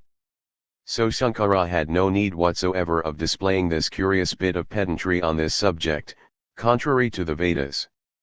And such was his heart that he burned to death lots of Buddhist monks by defeating them in argument. And the Buddhists, too, were foolish enough to burn themselves to death, simply because they were worst in argument. What can you call such an action on Shankara's part except fanaticism? But look at Buddha's heart. Ever ready to give his own life to save the life of even a kid, what to speak of for the welfare of the many, for the happiness of the many. See, what a large-heartedness, what a compassion. Disciple, can't we call that attitude of the Buddha, too, another kind of fanaticism, sir? He went to the length of sacrificing his own body for the sake of a beast. Swamiji, but consider how much good to the world and its beings came out of that fanaticism of his, how many monasteries and schools and colleges, how many public hospitals and veterinary refuges were established, how developed architecture became, think of that. What was there in this country before Buddha's advent? Only a number of religious principles recorded on bundles of palm leaves, and those too known only to a few. It was Lord Buddha who brought them down to the practical field and showed how to apply them in the everyday life of the people. In a sense, he was the living embodiment of true Vedanta. Disciple, but, sir, it was he who, by breaking down the Varnashrama Dharma, duty according to caste and order of life, brought about a revolution within the fold of Hinduism in India, and there seems to be some truth also in the remark that the religion he preached was for this reason banished in course of time from the soil of India. Swamiji, it was not through his teachings that Buddhism came to such degradation, it was the fault of his followers. By becoming too philosophic they lost much of their breadth of heart. Then gradually the corruption known as Vimachara, unrestrained mixing with women in the name of religion, crept in and ruined Buddhism. Such diabolical rites are not to be met with in any modern tantra. One of the principal centers of Buddhism was Jagannath or Puri, and you have simply to go there and look at the abominable figures carved on the temple walls to be convinced of this. Puri has come under the sway of the Vaishnavas since the time of Ramanuj and Sri Chaitanya. Through the influence of great personages like these, the place now wears an altogether different aspect. Disciple, sir, the Shastras tell us of various special influences attaching to places of pilgrimage. How far is this claim true? Swamiji, when the whole world is the form universal of the eternal Atman, the Ishvara, God, what is there to wonder at in special influences attaching to particular places? There are places where he manifests himself specially, either spontaneously or through the earnest longing of pure souls, and the ordinary man, if he visits those places with eagerness, attains his end quite easily. Therefore it may lead to the development of the self in time to have recourse to holy places. But know it for certain that there is no greater tirtha, holy spot, than the body of man. Nowhere else is the Atman so manifest as here. That car of Jagannatha that you see is but a concrete symbol of this corporeal car. You have to behold the Atman in this car of the body. Haven't you read know the Atman to be seated on the chariot etc., all the gods worship the Vamana, the Supreme Being in a diminutive form, seated in the interior of the body? The sight of the Atman is the real vision of Jagannatha. And the statement seeing the Vamana on the car, one is no more subject to rebirth, means that if you can visualize the Atman which is within you, and disregarding which you are always identifying yourself with this curious mass of matter, this body of yours, if you can see that, then there is no more rebirth for you. If the sight of the Lord's image on a wooden framework confers liberation on people, then crores of them would be liberated every year, specially with such facility of communication by rail nowadays. But I do not mean to say that the notion which devotees in general entertain towards Sri Jagannatha is either nothing or erroneous. There is a class of people who gradually rise to higher and higher truths with the help of that image. So it is an undoubted fact that in and through that image there is a special manifestation of the Lord. Disciple, sir, are there different religions than for the ignorant and the wise? Swamiji, quite so. Otherwise why do your scriptures go to such lengths over the specification of the qualifications of an aspirant? All is truth no doubt, but relative truth, different in degrees. Whatever man knows to be truth is of a like nature, some are lesser truths, others, higher ones in comparison with them, while the absolute truth is God alone. This Atman is altogether dormant in matter, in man, designated as a living being. It is partially conscious, while in personages like Sri Krishna, Buddha, and Shankara the same Atman has reached the superconscious stage. There is a state even beyond that, which cannot be expressed in terms of thought or language. Disciple, sir, there are certain bhakti sects who hold that we must practice devotion by placing ourselves in a particular attitude or relation with God. They do not understand anything about the glory of the Atman and so forth, and exclusively recommend this constant devotional attitude. Swamiji, what they say is true to their own case. By continued practice along this line, they too shall feel an awakening of Brahman within them. And what we, sannyasins, are doing is another kind of practice. We have renounced the world. So how will it suit us to practice by putting ourselves in some worldly relation such as that of mother or father or wife or son, and so forth with God? To us all these ideals appear to be narrow. Of course it is very difficult to qualify for the worship of God in his absolute, unconditioned aspect. But must we go in for poison because we get no nectar? Always talk and hear and reason about this Atman. By continuing to practice in this way, you will find in time that the lion, Brahman, will wake up in you too. Go beyond all those relative attitudes, mere sports of the mind. Listen to what Yama says in the Katha Upanishad. Arise, awake, and learn by approaching the elite. Arise. Awake. And stop not until the goal is reached. Here the subject was brought to a close.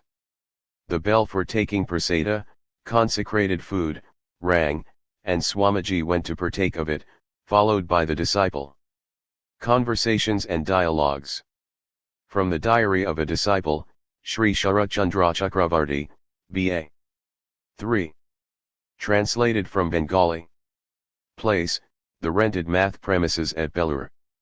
Time, February, 1898. Swamiji has removed the math from Alam Bazar to Nilambar Babu's garden at Belur. He is very glad to have come to these new premises. He said to the disciple when the latter came, "See how the Ganga flows by and what a nice building. I like this place. This is the ideal kind of place for a math." It was then afternoon. In the evening the disciple found Swamiji alone in the upper story, and the talk went on various topics, in the course of which he wanted to know about Swamiji's boyhood days. Swamiji began to say, "From my very boyhood I was a daredevil sort of fellow. Otherwise, do you think I could make a tour round the world without a single copper in my pocket?" In boyhood Swamiji had a great predilection for hearing the chanting of the Ramayana by professional singers. Wherever such chanting would take place in the neighborhood, he would attend it, leaving sport and all. Swamiji related how, while listening to the Ramayana, on some days, he would be so deeply engrossed in it as to forget all about home, and would have no idea that it was late at night, and that he must return home, and so forth. One day during the chant he heard that the monkey god Hanuman lived in banana orchards. Forthwith he was so much convinced that when the chant was over, he did not go home straight that night, but loitered in a banana orchard close to his house, with the hope of catching sight of Hanuman, till it was very late in the night. In his student life he used to pass the daytime only in playing and gambling with his mates, and study at night bolting the doors. And none could know when he prepared his lessons. The disciple asked, "Did you see any visions, sir, during your school days?" "Swamiji, while at school, one night I was meditating within closed doors and had a fairly deep concentration of mind. How long I meditated in that way, I cannot say. It was over, and I still kept my seat, when from the southern wall of that room a luminous figure stepped out and stood in front of me. There was a wonderful radiance on its visage, yet there seemed to be no play of emotion on it. It was the figure of a sannyasin absolutely calm, shaven-headed, and staff and kamandalu, a sannyasin's wooden water bowl, in hand. He gazed at me for some time and seemed as if he would address me. I too gazed at him in speechless wonder. Then a kind of fright seized me, I opened the door, and hurried out of the room. Then it struck me that it was foolish of me to run away like that perhaps he might say something to me. But I have never met that figure since. Many a time and often I have thought that if again I saw him, I would no more be afraid but would speak to him. But I met him no more. Disciple, did you ever think on the matter afterwards?" "Swamiji, yes, but I could find no clue to its solution. I now think it was the Lord Buddha whom I saw." After a short pause, Swamiji said, "When the mind is purified, when one is free from the attachment for lust and gold, one sees lots of visions, most wonderful ones. But one should not pay heed to them. The aspirant cannot advance further if he sets his mind constantly on them. Haven't you heard that Sri Ramakrishna used to say, 'Countless jewels lie uncared for in the outer courts of my beloved Lord's sanctum'? We must come face to face with the Atman. What is the use of setting one's mind on vagaries like those?" After saying these words, Swamiji sat silent for a while, lost in thought over something. He then resumed. "Well, while I was in America I had certain wonderful powers developed in me. By looking into people's eyes I could fathom in a trice the contents of their minds. The workings of everybody's mind would be potent to me, like a fruit on the palm of one's hand. To some I used to give out these things, and of those to whom I communicated these, many would become my disciples, whereas those who came to mix with me with some ulterior motive would not, on coming across this power of mine, even venture into my presence any more. When I began lecturing in Chicago and other cities, I had to deliver every week some 12 or 15 or even more lectures at times. This excessive strain on the body and mind would exhaust me to a degree.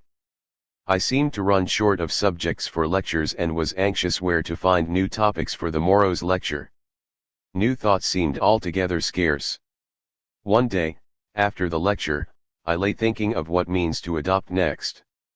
The thought induced a sort of slumber, and in that state I heard as if somebody standing by me was lecturing many new ideas and new veins of thought, which I had scarcely heard or thought of in my life. On awaking I remembered them and reproduced them in my lecture. I cannot enumerate how often this phenomenon took place. Many, many days did I hear such lectures while lying in bed. Sometimes the lecture would be delivered in such a loud voice that the inmates of adjacent rooms would hear the sound and ask me the next day, With whom, Swamiji, were you talking so loudly last night? I used to avoid the question somehow. Ah, it was a wonderful phenomenon. The disciple was wonderstruck at Swamiji's words, and after thinking deeply on the matter said, "Sir, then you yourself must have lectured like that in your subtle body, and sometimes it would be echoed by the gross body also." Swamiji listened and replied, "Well, maybe." The topic of his American experiences came up. Swamiji said, "In that country the women are more learned than men. They are all well versed in science and philosophy, and that is why they would appreciate and honor me so much. The men are grinding all day at their work and have very little leisure, whereas the women, by studying and teaching in schools and colleges, have become highly learned. Whichever side you turn your eyes in America, you see the power and influence of women." Disciple: "Well, sir, did not the bigoted Christians oppose you?" Swamiji: "Yes, they did. When people began to honor me, then the padres were after me. They spread many slanders about me by publishing them in the newspapers. Many asked me to contradict these slanders. But I never took the slightest notice of them. It is my firm conviction that no great work is accomplished in this world by low cunning, so without paying any heed to these vile slanders, I used to work steadily at my mission. The upshot I used to find was that often my slanderers, feeling repentant afterwards, would surrender to me and offer apologies, by themselves contradicting the slanders in the papers. Sometimes it so happened that, learning that I had been invited to a certain house, somebody would communicate those slanders to my host, who, hearing them, would leave home, locking his door. When I went there to attend the invitation, I found it was deserted and nobody was there. Again, a few days afterwards, they themselves, learning the truth, would feel sorry for their previous conduct and come to offer themselves as disciples. The fact is, my son, this whole world is full of mean ways of worldliness. But men of real moral courage and discrimination are never deceived by these. Let the world say what it chooses, I shall tread the path of duty. Know this to be the line of action for a hero. Otherwise, if one has to attend day and night to what this man says or that man writes, no great work is achieved in this world. Do you know the Sanskrit shloka, "Let those who are versed in the ethical codes praise or blame, let Lakshmi, the goddess of fortune, come or go wherever she wish it, let death overtake him today or after a century, the wise man never swerves from the path of rectitude. Bhartrihari's Nidishtaka, let people praise you or blame you, let fortune smile or frown upon you, let your body fall today or after a yuga, see that you do not deviate from the path of truth." How much of tempest and waves one has to weather, before one reaches the haven of peace. The greater a man has become, the fiercer ordeal he has had to pass through. Their lives have been tested true by the touchstone of practical life, and only then have they been acknowledged great by the world.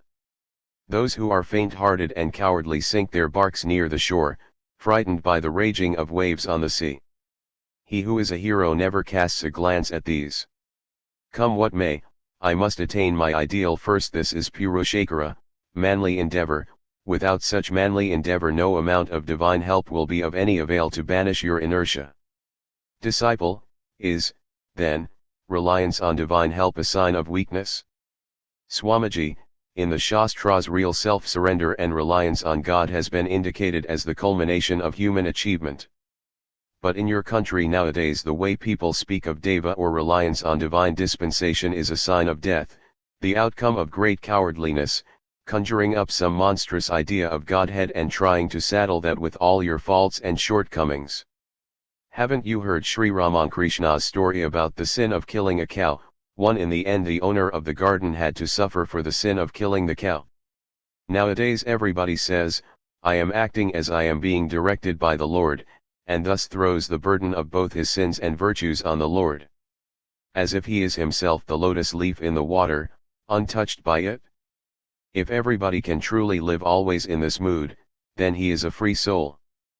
But what really happens is that for the good I have the credit, but the bad thou, God, art responsible. Praise be to such reliance on God. Without the attainment of the fullness of knowledge or divine love, such a state of absolute reliance on the Lord does not come. He who is truly and sincerely reliant on the Lord goes beyond all idea of the duality of good and bad. The brightest example of the attainment of this state among us at the present time is Nag Mahashaya Durgacharan Nag, a disciple of Sri Ramakrishna.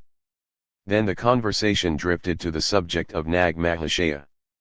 Swamiji said, "One does not find a second devoted bhakta like him. Oh, when shall I see him again?" Disciple, he will soon come to Calcutta to meet you, so mother, Nag Mahashaya's wife, has written to me. Swamiji, Sri Ramakrishna used to compare him to King Janaka. A man with such control over all the senses one does not hear of even, much less come across. You must associate with him as much as you can. He is one of Sri Ramakrishna's nearest disciples. Disciple, many in our part of the country call him a madcap. But I have known him to be a great soul since the very first day of my meeting him. He loves me much, and I have his fervent blessings. Swamiji, since you have attained the company of such a Mahapurusha, holy soul, what more have you to fear about? As an effect of many lives of tapasya, one is blessed with the company of such a great soul. How does he live at home? Disciple, sir, he has got no business or anything of the kind. He is always busy in serving the guests who come to his house. Beyond the small sum the Pal Babus give him, he has no other means of subsistence. His expenses, however, are like those in a rich family. But he does not spend a piece for his own enjoyment, all that expense is for the service of others. Service of others, this seems to be the great mission of his life.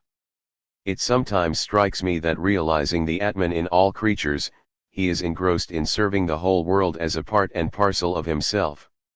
In the service of others he works incessantly and is not conscious even of his body. I suppose, he always lives on the plane which you, sir, call the superconscious state of the mind. Swamiji, why should not that be? How greatly was he beloved of Sri Ramakrishna? In your East Bengal, one of Sri Ramakrishna's divine companions has been born in the person of Nag Mahashaya. By his radiance Eastern Bengal has become effulgent. Conversations and Dialogues. From the Diary of a Disciple, Sri Sharachandra Chakravarti, B.A. 4. Translated from Bengali. Place, the rented math premises at Belur. Year, 1898, November. It is 2 or 3 days since Swamiji has returned from Kashmir. His health is indifferent. When the disciple came to the math, Swami Brahmananda said, since returning from Kashmir, Swamiji does not speak to anybody, he sits in one place wrapped in thought. You go to him and by conversation try to draw his mind a little towards worldly objects. The disciple coming to Swamiji's room in the upper story found him sitting as if immersed in deep meditation. There was no smile on his face, his brilliant eyes had no outward look, as if intent on seeing something within. Seeing the disciple, he only said, "You have come, my son? Please take your seat," and lapsed into silence. The disciple, seeing the inside of his left eye reddened, asked, "How is it that your eye is red?" "That is nothing," said Swamiji, and was again silent. When even after a long time Swamiji did not speak, the disciple was a little troubled at heart and touching his feet said, "Won't you relate to me what things you have seen at Amranath?" By the disciple's touching his feet, the tensity of his mood was broken a little, as if his attention was diverted a little outwards. He said, "Since visiting Amranath, I feel as if Shiva is sitting on my head for 24 hours and would not come down." The disciple heard it with speechless wonder. "Swamiji, I underwent great religious austerities at Amranath and then in the temple of Keshar Bhavani. Go and prepare me some tobacco, I will relate everything to you." The disciple joyfully obeyed the order. Swamiji, slowly smoking, began to say, "On the way to Amranath, I made a very steep ascent on the mountain. Pilgrims do not generally travel by that path. But the determination came upon me that I must go by that path, and so I did. The labor of the strenuous ascent has told on my body. The cold there is so biting that you feel it like pinpricks. Disciple, I have heard that it is the custom to visit the image of Umranath naked, is it so?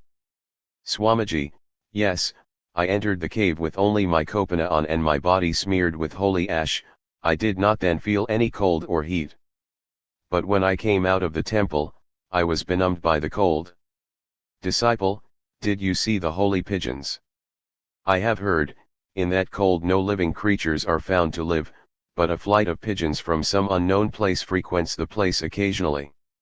Swamiji, yes, I saw 3 or 4 white pigeons, whether they live in the cave or the neighboring hills, I could not ascertain. Disciple, sir, I have heard people say that the sight of pigeons on coming out of the temple indicates that one has really been blessed with the vision of Shiva. Swamiji, I have heard that the sight of the pigeons brings to fruition whatever desires one may have. Then Swamiji said that on the way back he returned to Srinagar by the common route by which the pilgrims return. A few days after returning to Srinagar, he went to visit Keshar Bhavani Devi and staying there for 7 days worshipped the Devi and made homa to her with offerings of Keshira, condensed milk. Every day he used to worship the Devi with a mond of Keshira as offering. One day, while worshipping, the thought arose in Swamiji's mind, Mother Bhavani has been manifesting her presence here for untold years. The Mohammedans came and destroyed her temple, yet the people of the place did nothing to protect her. Alas, if I were then living I could never have borne it silently. When, thinking in this strain, his mind was much oppressed with sorrow and anguish, he distinctly heard the voice of the mother saying, "It was according to my desire that the Mohammedans destroyed this temple. It is my desire that I should live in a dilapidated temple, otherwise, can I not immediately erect a 7-storied temple of gold here if I like? What can you do? Shall I protect you or shall you protect me?" Swamiji said, "Since hearing that divine voice, I cherish no more plans. The idea of building maths etc. I have given up, as mother wills, so it will be." The disciple, speechless with wonder, began to think, did he not one day tell me that whatever I saw and heard was but the echo of the Atman within me, that there was nothing outside? And fearlessly spoke it out also, "Sir, you used to say that divine voices are the echo of our inward thoughts and feelings." Swamiji gravely said, "Whether it be internal or external, if you actually hear with your ears such a disembodied voice, as I have done, can you deny it and call it false? Divine voices are actually heard, just as you and I are talking." The disciple, without contractoverting, accepted Swamiji's words, for his words always carried conviction. He then brought up the subject of departed spirits, and said, "Sir, these ghosts and departed spirits we hear about, which the Shastras also amply corroborate, are all these true or not?" Swamiji, certainly they are true. Whatever you don't see, are they all false for that? Beyond your sight, millions of universes are revolving at great distances. Because you do not see them, are they non-existent for that? But then, do not put your mind on these subjects of ghosts and spirits. Your mental attitude towards them should be one of indifference. Your duty is to realize the Atman within this body. When you realize the Atman, ghosts and spirits will be your slaves. Disciple, but sir, I think that, if one sees them, it strengthens one's belief in the hereafter, and dispels all doubts about it. Swamiji, you are heroes. Do you mean to say that even you shall have to strengthen your belief in the hereafter by seeing ghosts and spirits? You have read so many sciences and scriptures, have mastered so many secrets of this infinite universe. Even with such knowledge, you have to acquire the knowledge of the Atman by seeing ghosts and spirits. What a shame! Disciple, well, sir, have you ever seen ghosts and spirits? Swamiji narrated that a certain deceased relative of his used to come to him as a disembodied spirit. Sometimes it used to bring him information about distant events. But on verification, some of its information was not found to be correct. Afterwards, at a certain place of pilgrimage, Swamiji prayed for it mentally, wishing it might be released. Since then he did not see it again. The disciple then questioned Swamiji if Shraddha or other obsequial ceremonies appeased the departed spirits in any way. Swamiji replied, "That is not impossible." On the disciples asking for the grounds of that belief, Swamiji said, "I will explain the subject to you at length some day. There are irrefutable arguments to prove that the Shraddha ceremony appeases the departed beings. Today I don't feel well. I shall explain it to you another day."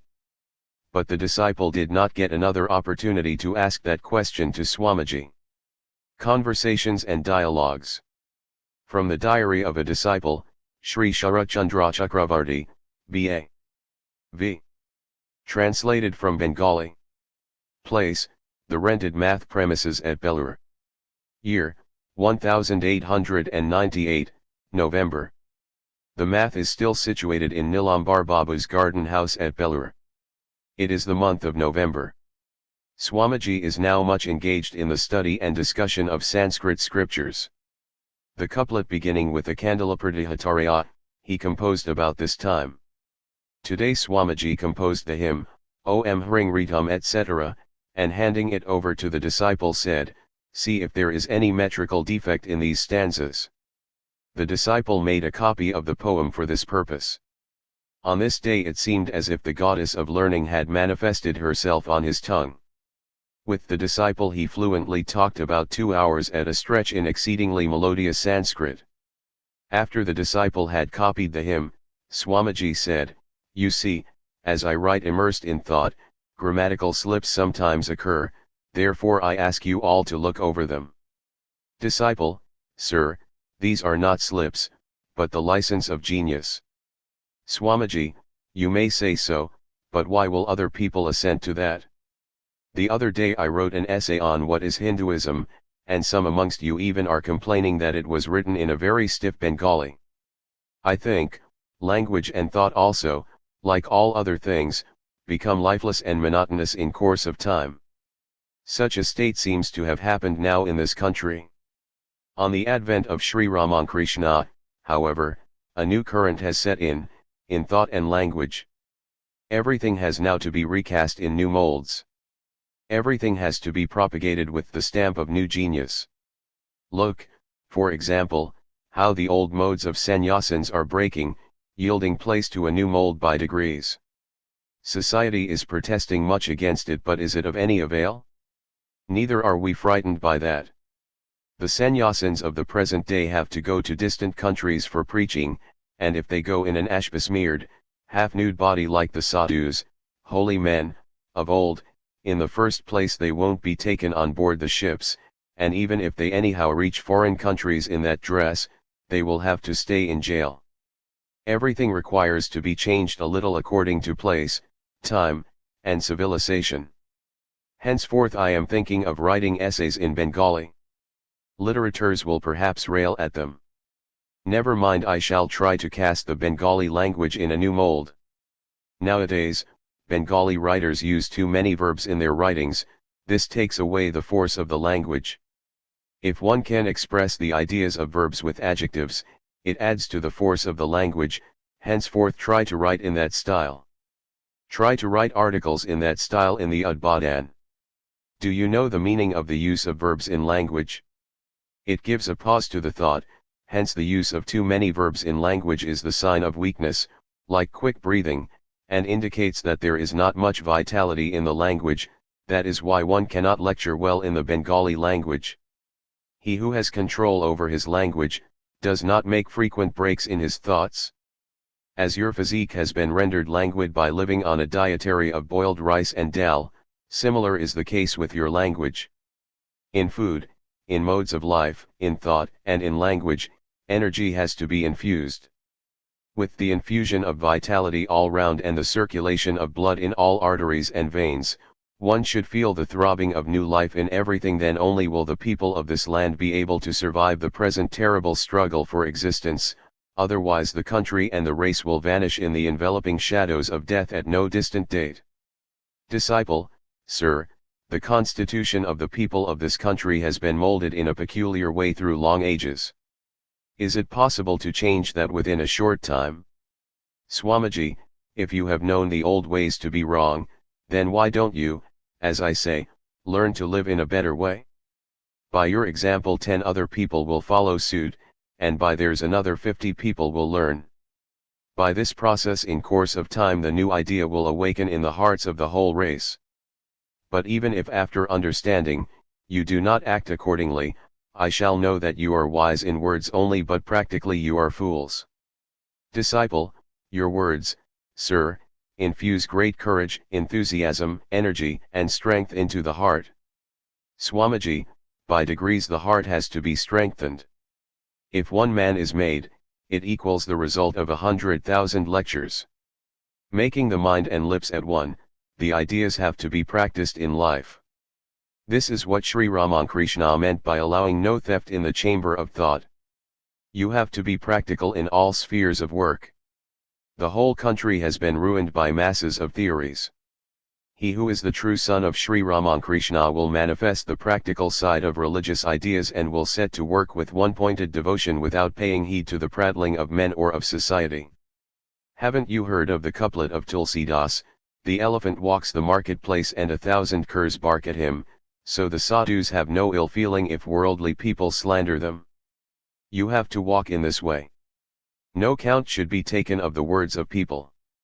If one has to pay heed to their praise or blame, no great work can be accomplished in this life. The Atman is not to be gained by the weak. If there is no strength in the body and mind, the Atman cannot be realized. First you have to build the body by good nutritious food, then only will the mind be strong. The mind is but the subtle part of the body. You must retain great strength in your mind and words. I am low, repeating these ideas in the mind, man belittles and degrades himself. Therefore, the Shastra, Ashtavakrasamhita, I-11, says, he who thinks himself free, free he becomes, he who thinks himself bound, bound he remains. This popular saying is true, as one thinks, so one becomes. He alone who is always awake to the idea of freedom, becomes free. He who thinks he is bound, endures life after life in the state of bondage. It is a fact. This truth holds good both in spiritual and temporal matters. Those who are always downhearted and dispirited in this life can do no work, from life to life they come and go wailing and moaning. The earth is enjoyed by heroes, this is the unfailing truth. Be a hero. Always say, I have no fear. Tell this to everybody, have no fear. Fear is death, fear is sin, fear is hell, fear is unrighteousness, fear is wrong life. All the negative thoughts and ideas that are in this world have proceeded from this evil spirit of fear. This fear alone has kept the sun, air, and death in their respective places and functions, allowing none to escape from their bounds. Therefore the Shruti says, Katha Upanishad, 2.3.3, says, through fear of this, fire burns, the sun heats, through fear Indra and Vayu are carrying on their functions, and death stalks upon this earth. When the gods Indra, Chandra, Vayu, Varuna will attain to fearlessness, then will they be one with Brahman, and all this phantasm of the world will vanish. Therefore I say, be fearless, be fearless. Swamiji, in saying these words, appeared in the eyes of the disciple like the very embodiment of fearlessness, and he thought, how in his presence even the fear of death leaves one and vanishes into nothingness. Swamiji continued, in this embodied existence, you will be tossed again and again on the waves of happiness and misery, prosperity and adversity, but know them all to be of momentary duration. Never care for them.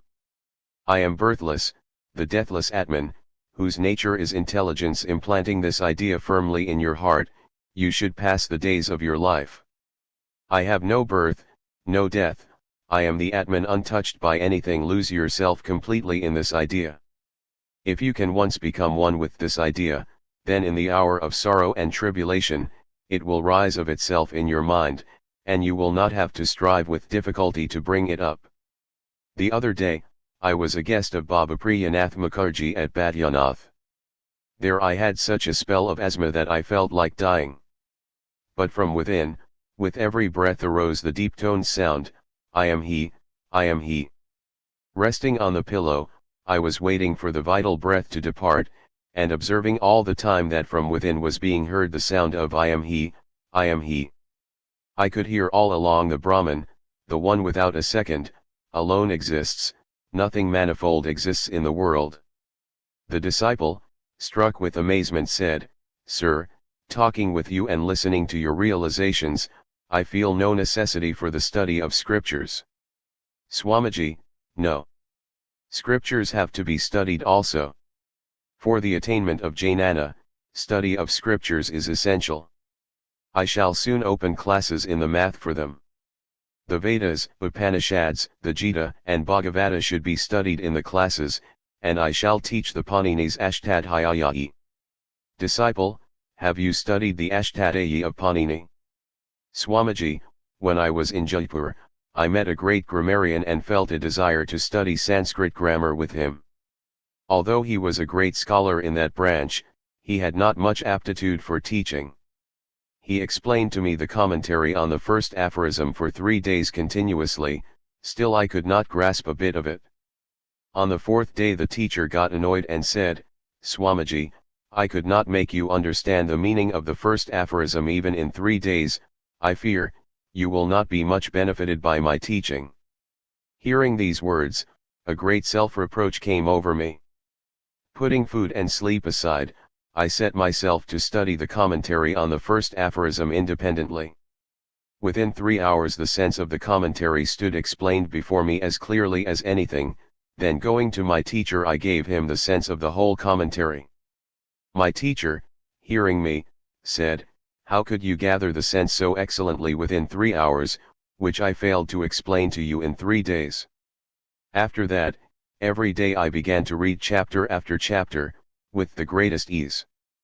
Through concentration of mind everything can be accomplished, even mountains can be crushed to atoms. Disciple, sir, everything is wonderful about you. Swamiji, there is nothing wonderful in this universe. Ignorance constitutes the only darkness, which confers all things and makes them look mysterious. When everything is lighted by knowledge, the sense of mystery vanishes from the face of things. Even such an inscrutable thing as Maya, which brings the most impossible things to pass, disappears. Know him, think of him, by knowing whom everything else is known. And when that Atman is realized, the purport of all scriptures will be perceived as clearly as a fruit on the palm of one's hand. The rishis of old attained realization, and must we fail? We are also men. What has happened once in the life of one individual must, through proper endeavor, be realized in the life of others. History repeats itself. This Atman is the same in all, there is only a difference of manifestation in different individuals. Try to manifest this Atman, and you will see your intellect penetrating into all subjects. The intellect of one who has not realized the Atman is one-sided, whereas the genius of the knower of Atman is all-embracing. With the manifestation of the Atman you will find that science, philosophy, and everything will be easily mastered. Proclaim the glory of the Atman with the roar of a lion, and impart fearlessness unto all beings by saying, "Arise, awake, and stop not till the goal is reached." Conversations and Dialogues. From the Diary of a Disciple, Sri Sharachandra Chakravarti, B.A. 6. Translated from Bengali. Place, the rented math premises at Belur. Year, 1898. The disciple is staying with Swamiji at the garden house of Nilambar Babu at Belur for the last 2 days. Today, Swamiji has given permission to the disciple to stay in his room at night. When the disciple was serving Swamiji and massaging his feet, he spoke to him, "What folly! Leaving such a place as this, you want to go back to Calcutta? See what an atmosphere of holiness is here, the pure air of the Ganga. What an assemblage of sadhus will you find anywhere a place like this?" Disciple, sir, as the fruition of great austerities in past lives, I have been blessed with your company. Now bless me that I may not be overcome by ignorance and delusion any more. Now my mind sometimes is seized with a great longing for some direct spiritual realization. Swamiji, I also felt like that many times. One day in the Kasipur garden, I had expressed my prayer to Sri Ramakrishna with great earnestness. Then in the evening, at the hour of meditation, I lost the consciousness of the body, and felt that it was absolutely non-existent. I felt that the sun, moon, space, time, ether, and all had been reduced to a homogeneous mass and then melted far away into the unknown. The body consciousness had almost vanished, and I had nearly merged in the Supreme. But I had just a trace of the feeling of ego, so I could again return to the world of relativity from the samadhi. In this state of samadhi all the difference between I and the Brahman goes away, everything is reduced into unity, like the waters of the infinite ocean water everywhere, nothing else exists, language and thought, all fail there. Then only is the state beyond mind and speech realized in its actuality. Otherwise, so long as the religious aspirant thinks or says, I am the Brahman, I am the Brahman, these two entities persist, there is the involved semblance of duality. After that experience, even after trying repeatedly, I failed to bring back the state of samadhi. On informing Sri Ramakrishna about it, he said, if you remain day and night in that state, the work of the Divine Mother will not be accomplished, therefore you won't be able to induce that state again. When your work is finished, it will come again. Disciple, on the attainment of the absolute and transcendent nirvikalpa samadhi can none return to the world of duality through the consciousness of egoism? Swamiji, Sri Ramakrishna used to say that the avataras alone can descend to the ordinary plane from that state of samadhi, for the good of the world. Ordinary jivas do not, immersed in that state, they remain alive for a period of 21 days, after that, their body drops like a sere leaf from the tree of samsara, world. Disciple, when in samadhi the mind is merged, and there remain no waves on the surface of consciousness, where then is the possibility of mental activity and returning to the world through the consciousness of ego? When there is no mind, then who will descend from samadhi to the relative plane, and by what means? Swamiji, the conclusion of the Vedanta is that when there is absolute samadhi and cessation of all modifications, there is no return from that state, as the Vedanta aphorism says, there is non-return, from scriptural texts.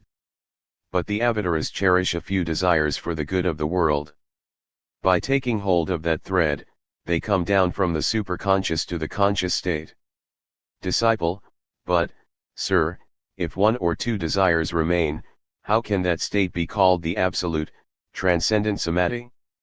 For the scriptures say that in that state all the modifications of the mind and all desires are stamped out. Swamiji, how then can there be projection of the universe after Mahapralaya, final dissolution? At Mahapralaya everything is merged in the Brahman. But even after that, one hears and reads of creation in the scriptures, that projection and contraction of the universe go on in wave forms. Like the fresh creation and dissolution of the universe after Mahapralaya, the superconscious and conscious states of avataras also stand to reason. Disciple, if I argue that at the time of dissolution the seeds of further creation remain almost merged in Brahman, and that it is not absolute dissolution or nirvikalpa samadhi? Swamiji, then I shall ask you to answer how the projection of the universe is possible from Brahman in which there is no shadow of any qualification, which is unaffected and unqualified. Disciple, why, this is but a seeming projection. The reply to the question is given in the scriptures in this way, that the manifestation of creation from Brahman is only an appearance like the mirage in the desert, but really there has been no creation or anything of the kind. This illusion is produced by Maya, which is the negation of the eternally existing Brahman, and hence unreal. Swamiji, if the creation is false, then you can also regard the nirvikalpa samadhi of Jiva and his return therefrom as seeming appearances. Jiva is Brahman by his nature. How can he have any experience of bondage? Your desire to realize the truth that you are Brahman is also a hallucination in that case, for the scripture says, you are already that. Therefore, this is verily your bondage, that you are practicing the attainment of samadhi. Disciple, this is a great dilemma. If I am Brahman, why don't I always realize it? Swamiji, in order to attain to that realization in the conscious plane, some instrumentality is required. The mind is that instrument in us. But it is a non-intelligent substance. It only appears to be intelligent through the light of the Atman behind. Therefore the author of the Panchadashi, 340, says, the Shakti appears to be intelligent by the reflection of the intelligence of the Atman. Hence the mind also appears to us like an intelligent substance. Therefore it is certain that you won't be able to know the Atman, the essence of intelligence, through the mind. You have to go beyond the mind, for only the Atman exists there. There the object of knowledge becomes the same as the instrument of knowledge. The knower, knowledge, and the instrument of knowledge become one and the same. It is therefore that the Shruti says, through what are you to know the eternal subject? The real fact is that there is a state beyond the conscious plane, where there is no duality of the knower, knowledge, and the instrument of knowledge, etc. When the mind is merged, that state is perceived. I say it is perceived, because there is no other word to express that state. Language cannot express that state. Shankaracharya has styled it transcendent perception, aparikshanubhuti. Even after that transcendent perception, avataras descend to the relative plane and give glimpses of that. Therefore it is said that the Vedas and other scriptures have originated from the perception of seers. The case of ordinary jivas is like that of the salt doll which, attempting to sound the depths of the ocean, melted into it. Do you see? The sum and substance of it is you have only got to know that you are eternal Brahman. You are already that, only the intervention of a non-intelligent mind, which is called Maya in the scriptures, is hiding that knowledge. When the mind composed of subtle matter is quelled, the Atman is effulgent by its own radiance. One proof of the fact that Maya or mind is an illusion is that the mind by itself is non-intelligent and of the nature of darkness, and it is the light of the Atman behind, that makes it appear as intelligent. When you will understand this, the mind will merge in the unbroken ocean of intelligence, then you will realize, this Atman is Brahman. Then Swamiji, addressing the disciple, said, you feel sleepy, then go to sleep. Asterisk asterisk asterisk. In the night the disciple had a wonderful dream, as a result of which he earnestly begged Swamiji's permission to worship him. Swamiji had to acquiesce, and after the ceremony was over he said to the disciple, well, your worship is finished, but Premananda will be in a rage at your sacrilegious act of worshipping my feet in the flower tray meant for Sri Ramakrishna's worship. Before his words were finished, Swami Premananda came there, and Swamiji said to him, see what a sacrilege he has committed. With the requisites of Sri Ramakrishna's worship, he has worshipped me. Swami Premananda, smiling, said, well done. Are you and Sri Ramakrishna different? Hearing which the disciple felt at ease. The disciple is an orthodox Hindu. Not to speak of prohibited food, he does not even take food touched by another. Therefore Swamiji sometimes used to refer to him as priest. Swamiji, while he was eating biscuits with his breakfast, said to Swami Sadananda, bring the priest in here. When the disciple came to Swamiji, he gave some portion of his food to him to eat. Finding the disciple accepting it without any demur, Swamiji said, do you know what you have eaten now? These are made from eggs. In reply, the disciple said, whatever may be in it, I have no need to know. Taking this sacramental food from you, I have become immortal. Thereupon Swamiji said, I bless you that from this day all your egoism of caste, color, high birth, religious merit and demerit, and all, may vanish forever. Conversations and Dialogues. From the Diary of a Disciple, Sri Sharachandra Chakravarti, B.A. 7. Translated from Bengali. Place, the rented math premises at Belur. Year, 1898. The disciple has come to the math this morning. As soon as he stood after touching the feet of Swamiji, Swamiji said, what's the use of your continuing in service any more? Why not go in for some business? The disciple was then employed as a private tutor in some family. Asked about the profession of teaching, Swamiji said, if one does the work of teaching boys for a long time, one gets blunt in intellect, one's intelligence is not manifested. If one stays among a crowd of boys day and night, gradually one gets obtuse. So give up the working of teaching boys. Disciple, what shall I do, then? Swamiji, why, if you want to live the life of a worldly man and have a desire for earning money, then go over to America. I shall give you directions for business. You will find that in 5 years you will get together a lot of money. Disciple, what business shall I go in for? And where am I to get the money from? Swamiji, what nonsense are you talking? Within you lies indomitable power. Only thinking, I am nothing, you have become powerless. Why, you alone. The whole race has become so. Go round the world once, and you will find how vigorously the life current of other nations is flowing. And what are you doing? Even after learning so much, you go about the doors of others, crying, give me employment. Trampled under others' feet doing slavery for others, are you men any more? You are not worth a pin's head. In this fertile country with abundant water supply, where nature produces wealth and harvest 1,000 times more than in others, you have no food for your stomach, no clothes to cover your body. In this country of abundance, the produce of which has been the cause of the spread of civilization in other countries, you are reduced to such straits. Your condition is even worse than that of a dog. And you glory in your Vedas and Vedanta. A nation that cannot provide for its simple food and clothing, which always depends on others for its subsistence, what is there for it to vaunt about? Throw your religious observances overboard for the present and be first prepared for the struggle for existence. People of foreign countries are turning out such golden results from the raw materials produced in your country, and you, like asses of burden, are only carrying their load. The people of foreign countries import Indian raw goods, manufacture various commodities by bringing their intelligence to bear upon them, and become great, whereas you have locked up your intelligence, thrown away your inherited wealth to others, and roam about crying piteously for food. Disciple, in what way, sir, can the means of subsistence be procured? Swamiji, why, the means are in your hands. You blindfold your eyes, and say, I am blind and can see nothing.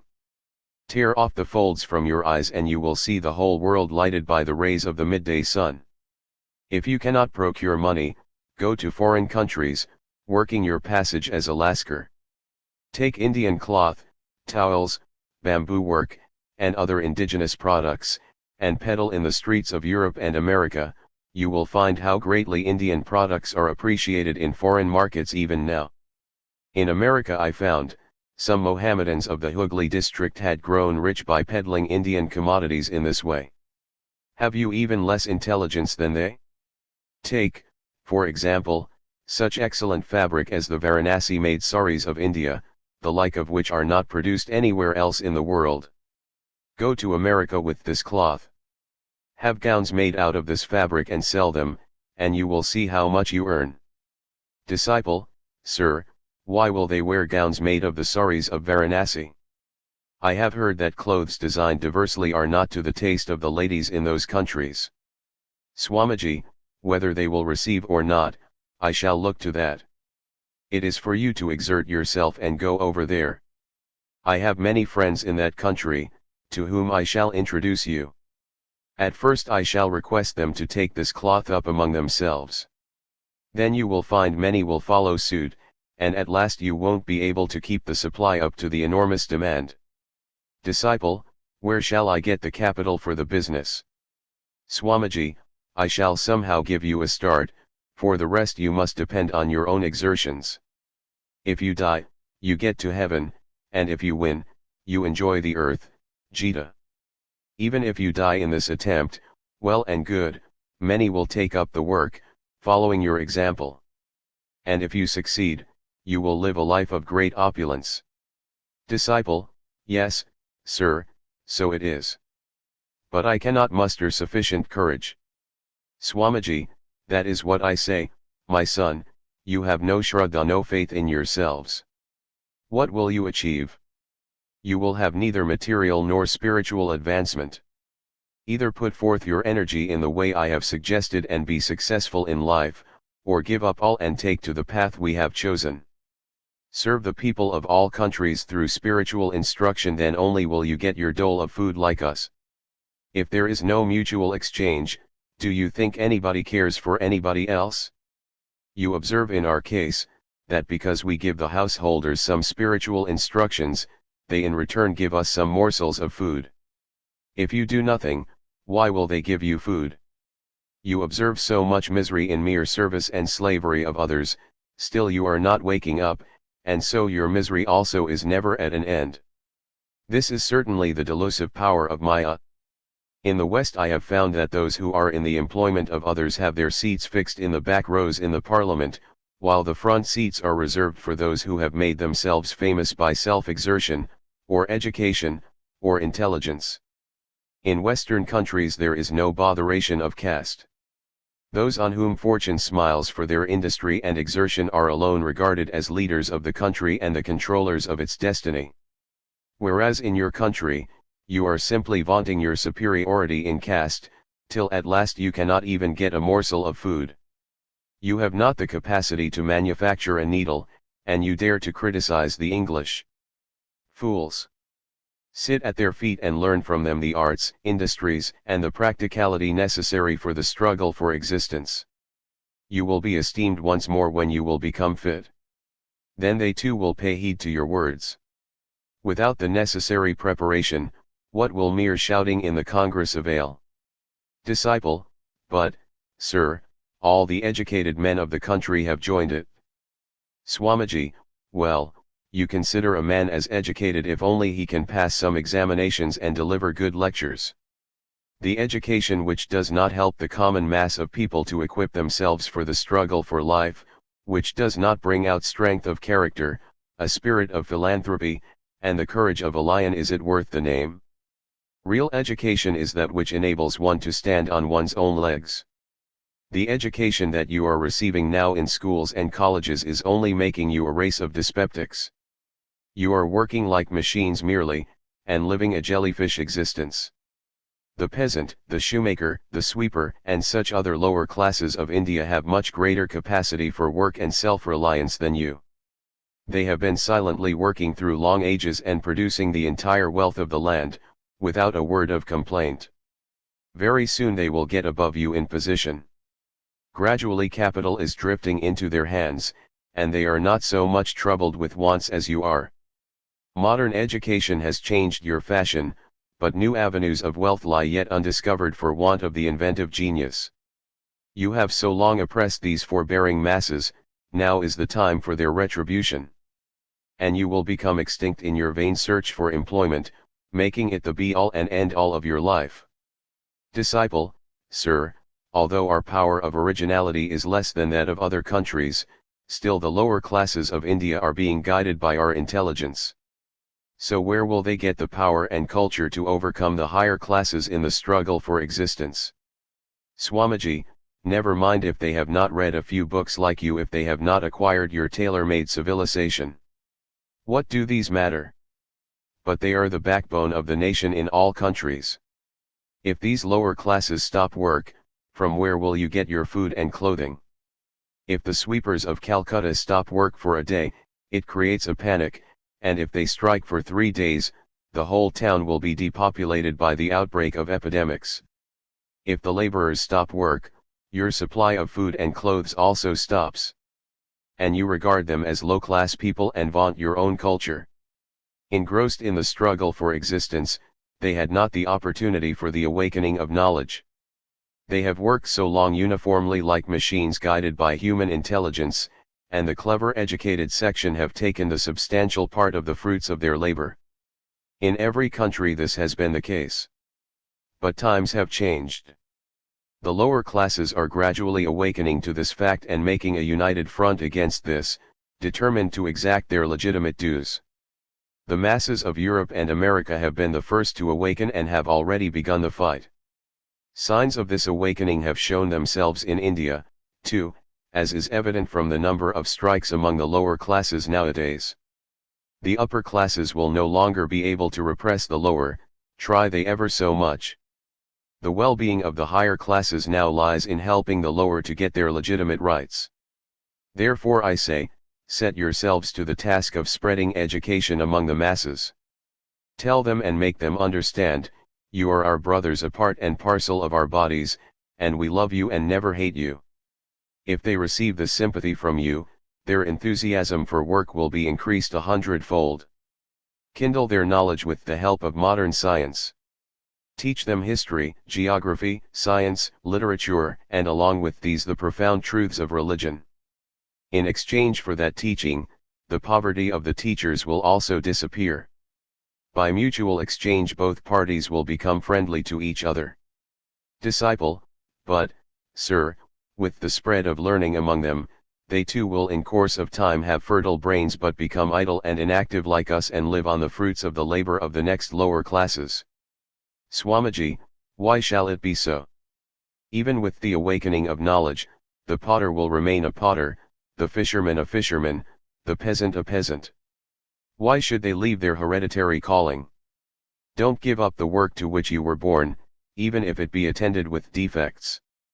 If they are taught in this way, why should they give up their respective callings?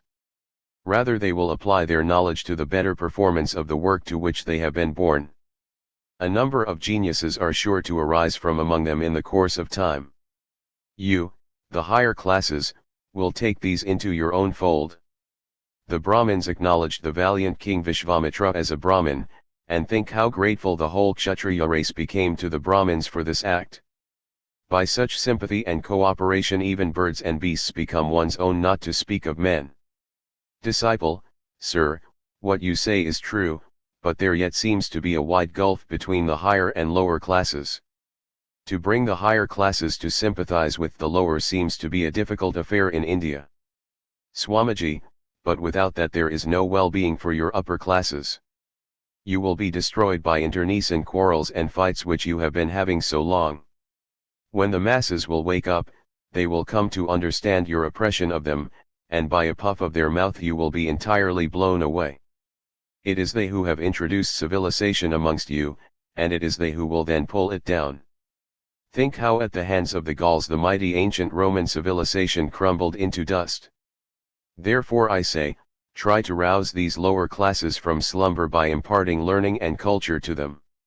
When they will awaken and awaken one day they also will not forget your good services to them and will remain grateful to you.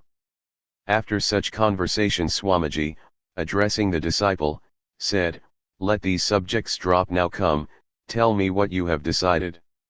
Do something, whatever it be. Either go in for some business, or like us come to the path of real sannyasa, for one's own liberation and for the good of the world. The latter path is of course the best way there is. What good will it do to be a worthless householder? You have understood that everything in life is transitory, life is as unstable as the water on the lotus leaf. Therefore if you have the enthusiasm for acquiring this knowledge of the Atman, do not wait any more but come forward immediately. The very day that you feel dispassion for the world, that very day renounce and take to sannyasa, Jabalopanishad, 4. Sacrifice your life for the good of others and go round to the doors of people carrying this message of fearlessness. Arise, awake, and stop not till the goal is reached. Conversations and Dialogues. From the Diary of a Disciple, Sri Sharachandra Chakravarti, B.A. 8. Translated from Bengali. Place, Calcutta. Year, 1898. Swamiji accompanied by Sister Nivedita, Swami Yogananda and others has come to visit the zoological gardens at Alipur in the afternoon. Rai Ram Brahma Sanyal Bahadur, superintendent of the gardens, cordially received them and took them round the gardens.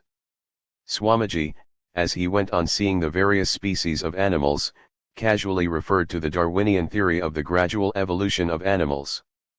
The disciple remembers how, entering the room for snakes, he pointed to a huge python with circular rings on its body, with the remark, from this the tortoise has evolved in course of time.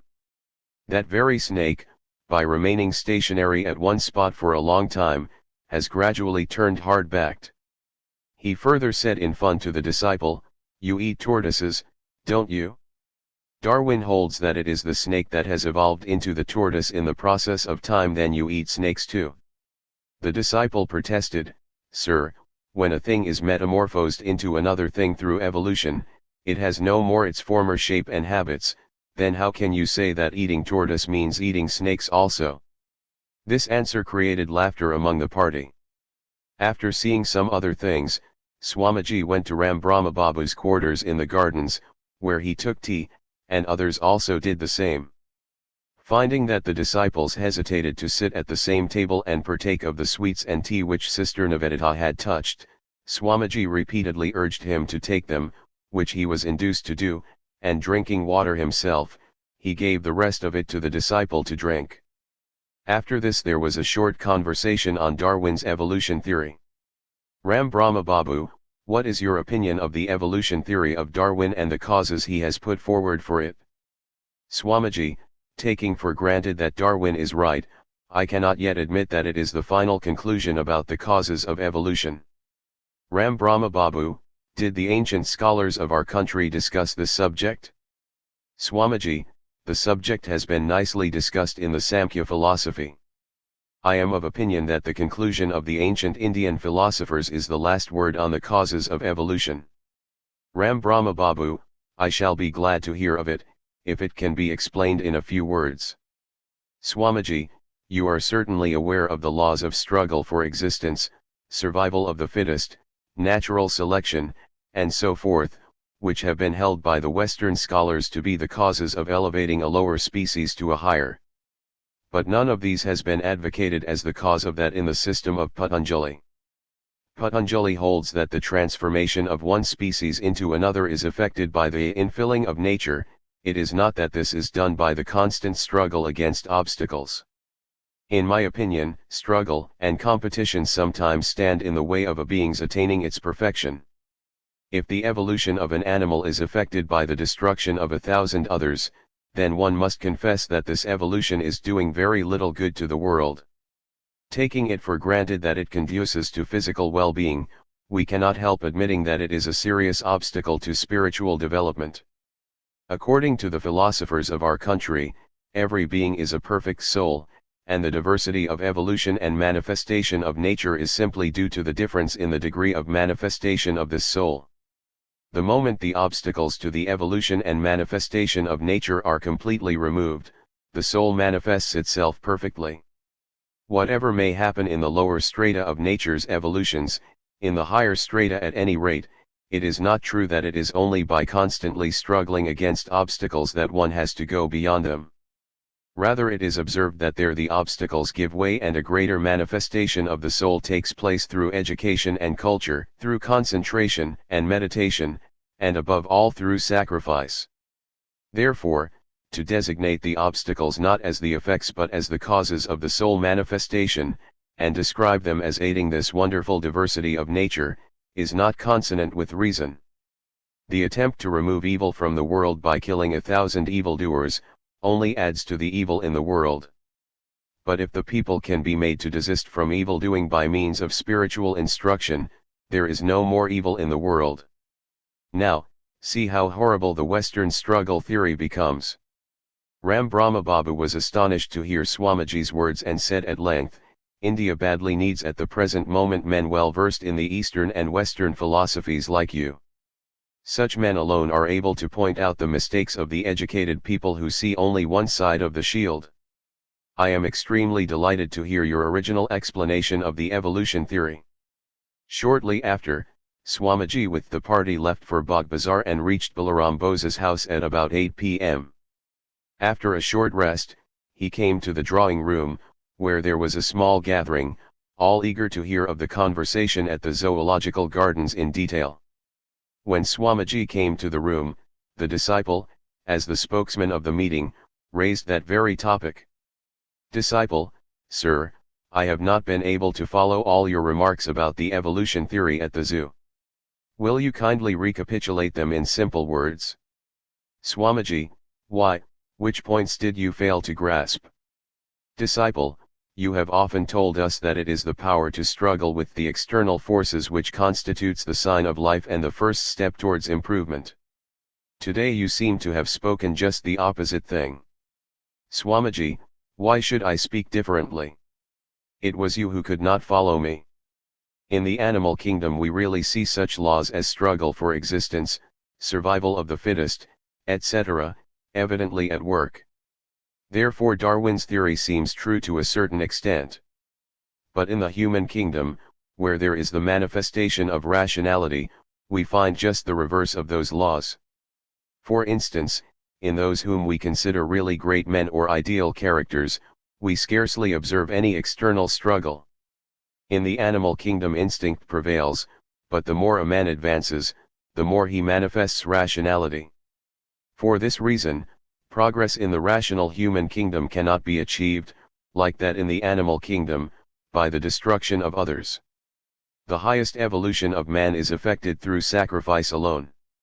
A man is great among his fellows in proportion as he can sacrifice for the sake of others, while in the lower strata of the animal kingdom, that animal is the strongest which can kill the greatest number of animals.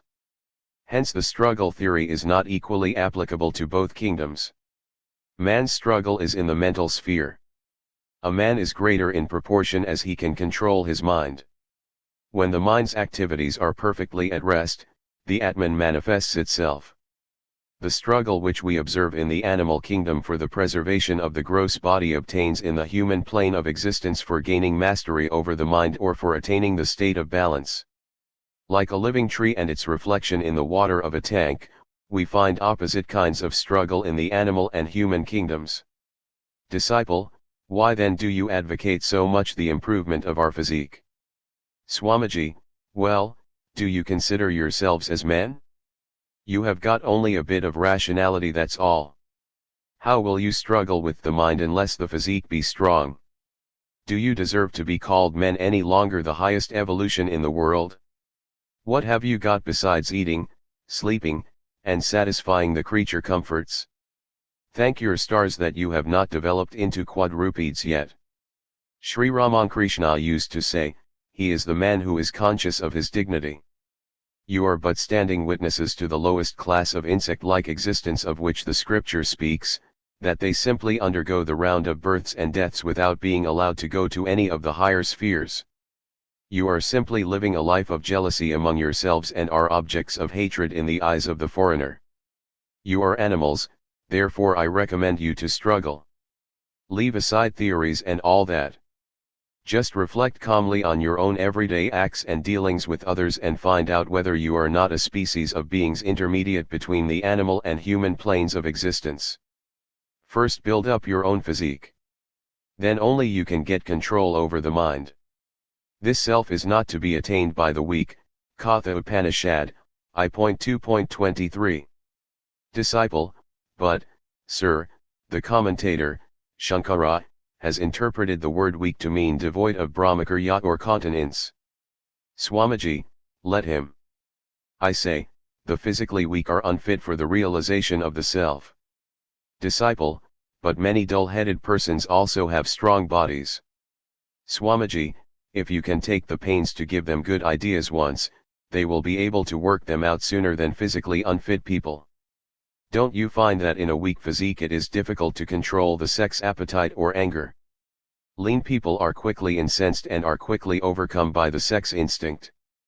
Disciple, but we find exceptions to the rule also. Swamiji, who denies it? Once a person gets control over the mind, it matters little whether the body remains strong or becomes emaciated. The gist of the thing is that unless one has a good physique one can never aspire to self-realization. Sri Ramakrishna used to say, one fails to attain realization if there be but a slight defect in the body.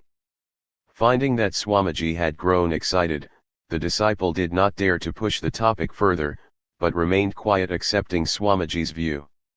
Shortly after, Swamiji, addressing those present, said, by the by, have you heard that this priest has today taken food which was touched by Nivedita?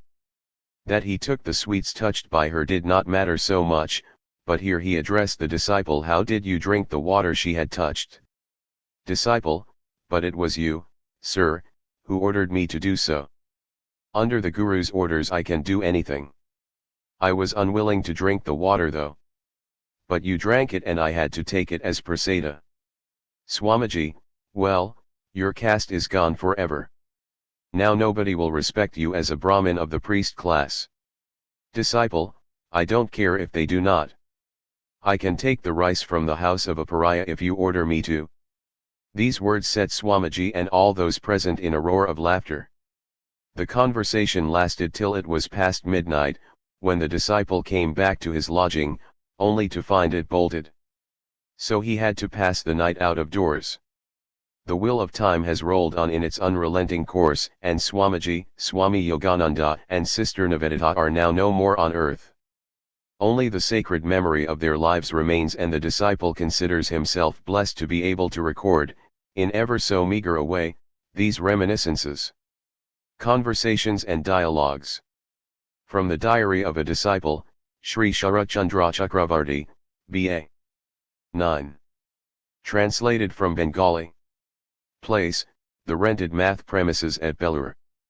Year, 1898. The disciple has come to the math monastery today. It has now been removed to Nilambar Babu's garden house, and the site of the present math has recently been purchased. Swamiji is out visiting the new math grounds at about 4 o'clock, taking the disciple with him. The site was then mostly jungle, but on the north side of it there was a one-storied brick-built house. Swamiji began to walk over the site and to discuss in the course of conversation the plan of work of the future math and its rules and regulations. Reaching by degrees the veranda on the east side of the one-storied house, Swamiji said, "Here would be the place for the sadhus to live. It is my wish to convert this math into a chief center of spiritual practices and the culture of knowledge. The power that will have its rise from here will flood the whole world and turn the course of men's lives into different channels. From this place will spring forth ideals which will be the harmony of knowledge, devotion, yoga, and work. At a nod from the men of this math a life-giving impetus will in time be given to the remotest corners of the globe, while all true seekers after spirituality will in course of time assemble here. 1,000 thoughts like these are arising in my mind. Yonder plot of land on the south side of the math will be the center of learning, where grammar, philosophy, science, literature, rhetoric, the Shrutis, Bhakti scriptures, and English will be taught. This temple of learning will be fashioned after the tolls of old days. Boys who are Brahmacarins from their childhood will live there and study the scriptures. Their food and clothing and all will be supplied from the math. After a course of 5 years training, these Brahmacarins may, if they like, go back to their homes and lead householders' lives, or they may embrace the monastic life with the sanction of the venerable superiors of the math. The authorities of the math will have the power to turn out at once any of these Brahmacarins who will be found refractory or of a bad character. Teaching will be imparted here irrespective of caste or creed, and those who will have objection to this will not be admitted. But those who would like to observe their particular caste rites, should make separate arrangements for their food, etc. They will only attend the classes along with the rest. The math authorities shall keep a vigilant watch over the character of these also. None but those that are trained here shall be eligible for sannyasa. Won't it be nice when by degrees this math will begin to work like this?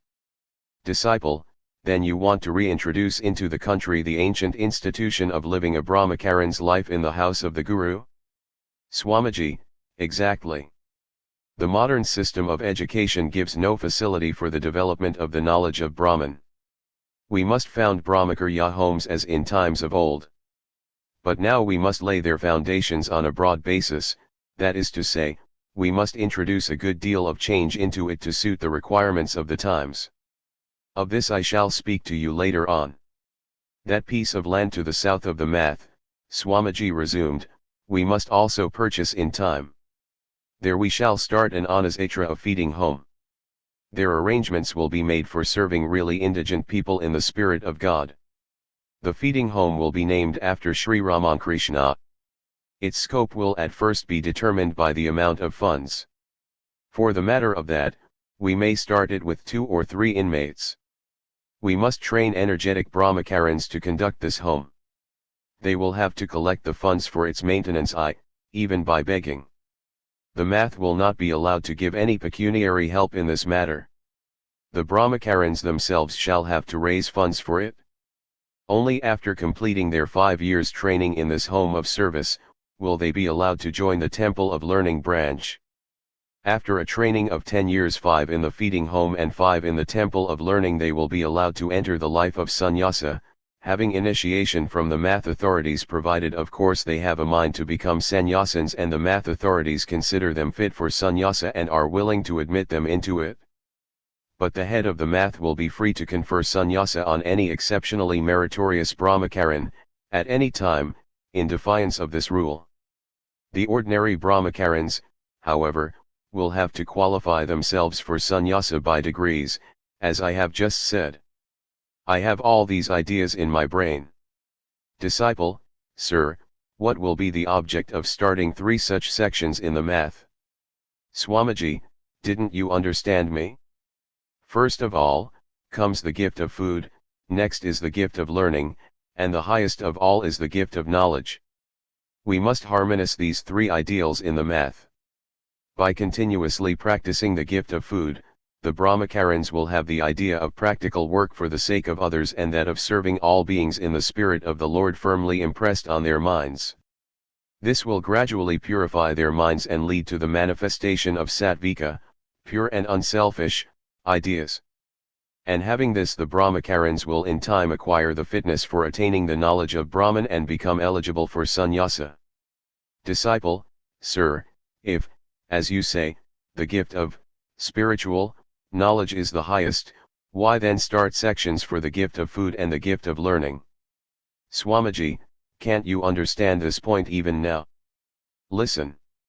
If in these days of food scarcity you can, for the disinterested service of others, get together a few morsels of food by begging or any other means, and give them to the poor and suffering, that will not only be doing good to yourself and the world, but you will at the same time get everybody's sympathy for this noble work.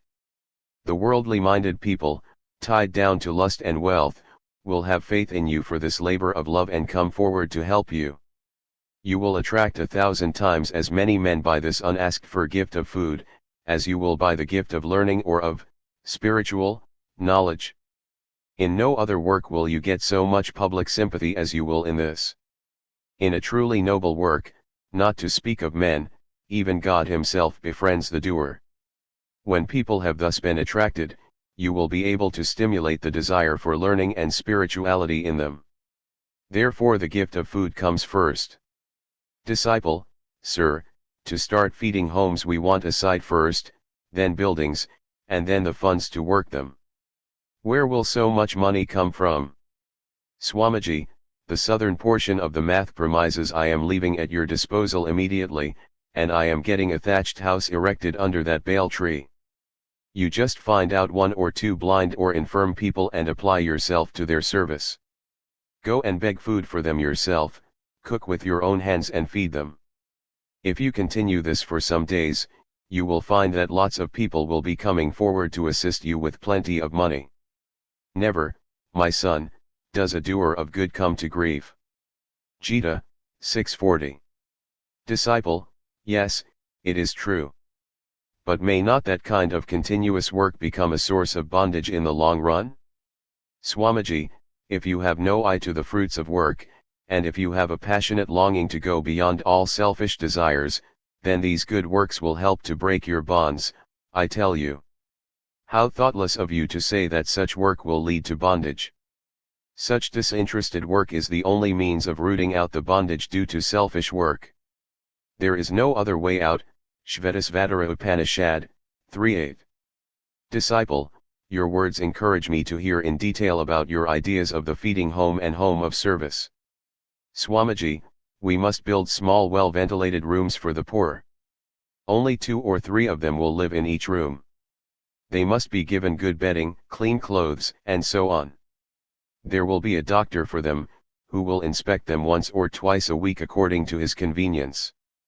The Savashrama, home of service, will be as a ward attached to the Anasatra, where the sick will be nursed.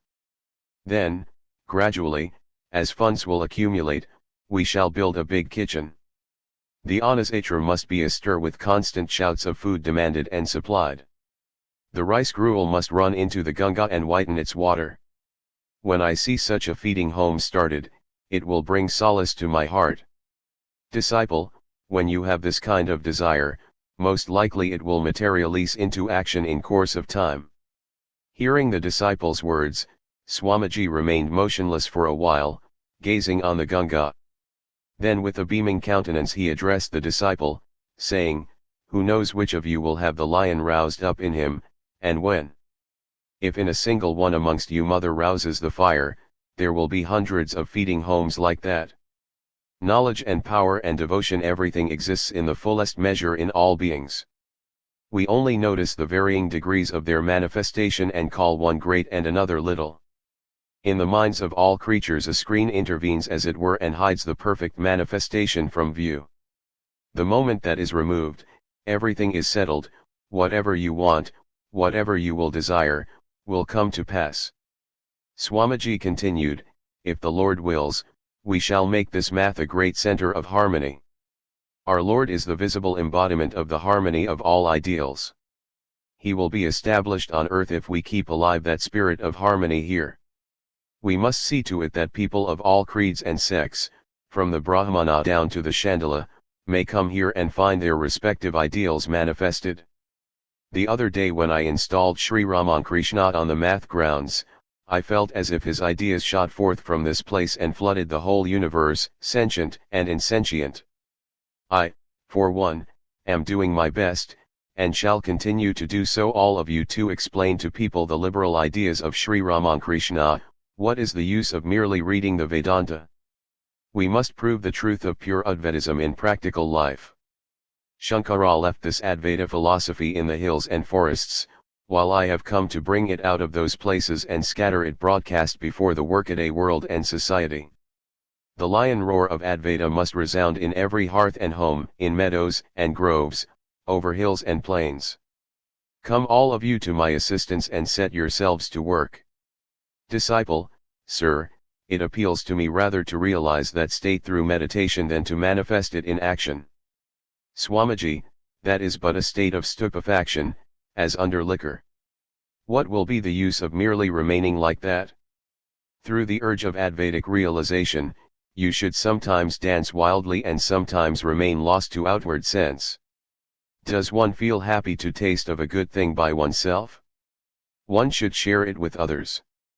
Granted that you attain personal liberation by means of the realization of the Advaita, but what matters it to the world? You must liberate the whole universe before you leave this body. Then only you will be established in the eternal truth. Has that bliss any match, my boy? You will be established in that bliss of the infinite which is limitless like the skies. You will be struck dumb to find your presence everywhere in the world of soul and matter. You will feel the whole sentient and insentient world as your own self. Then you can't help treating all with the same kindness as you show towards yourself. This is indeed practical Vedanta. Do you understand me? Brahman is one, but is at the same time appearing to us as many, on the relative plane. Name and form are at the root of this relativity. For instance, what do you find when you abstract name and form from a jar? Only earth, which is its essence. Similarly, through delusion you are thinking of and seeing a jar, a cloth, a monastery, and so on. The phenomenal world depends on this nescience which obstructs knowledge and which has no real existence. One sees varieties such as wife, children, body, mind only in the world created by nescience by means of name and form. As soon as this nescience is removed, the realization of Brahman which eternally exists is the result. Disciple, where has the nescience come from? Swamiji, where it has come from I shall tell you later on. When you began to run, mistaking the rope for the snake, did the rope actually turn into a snake? Or was it not your ignorance which put you to flight in that way? Disciple, I did it from sheer ignorance. Swamiji, well, then, consider whether, when you will again come to know the rope as rope, you will not laugh at your previous ignorance. Will not name and form appear to be a delusion then? Disciple, they will. Swamiji, if that be so, the name and form turn out to be unreal. Thus Brahman, the eternal existence, proves to be the only reality. Only through this twilight of nescience you think this is your wife, that is your child, this is your own, that is not your own, and so on, and fail to realize the existence of the Atman, the illuminator of everything. When through the Guru's instructions and your own conviction you will see, not this world of name and form, but the essence which lies as its substratum, then only you will realize your identity with the whole universe from the Creator down to a clump of grass, then only you will get the state in which the knots of the heart are cut asunder and all doubts are dispelled. Disciple, sir, one wishes to know of the origin and cessation of this nescience. Swamiji, you have understood, I presume, that a thing that ceases to exist afterwards is a phenomenon merely. He who has truly realized Brahman will say, where is nescience, in faith? He sees the rope as rope only, and never as the snake. And he laughs at the alarm of those who see it as the snake. For this reason, nescience has no absolute reality. You can call nescience neither real nor unreal, neither real nor unreal, nor a mixture of both. About a thing that is thus proved to be false, neither question nor answer is of any significance. Moreover, any question on such a thing is unreasonable. I shall explain how. Are not this question and answer made from the standpoint of name and form, of time and space? And can you explain Brahman which transcends time and space, by means of questions and answers? Hence the Shastras and mantras and such other things are only relatively, and not absolutely, true. Nescience has very no essence to call its own. How then can you understand it? When Brahman will manifest itself, there will be no more room for such questions. Have you not heard that story of Sri Ramakrishna about the shoemaker coolie? The moment one recognizes nescience, it vanishes. Disciple, but, sir, whence has this nescience come? Swamiji, how can that come which has no existence at all? It must exist first, to admit the possibility of coming. Disciple, how then did this world of souls and matter originate? Swamiji, there is only one existence, Brahman. You are but seeing that under different forms and names, through the veil of name and form which are unreal. Disciple, but why this unreal name and form? Whence have they come? Swamiji, the Shastras have described this ingrained notion or ignorance as almost endless in a series. But it has a termination, while Brahman ever remains as it is, without suffering the least change, like the rope which causes the delusion of the snake. Therefore the conclusion of the Vedanta is that the whole universe has been superimposed on Brahman, appearing like a juggler's trick. It has not caused the least aberration of Brahman from its real nature. Do you understand me?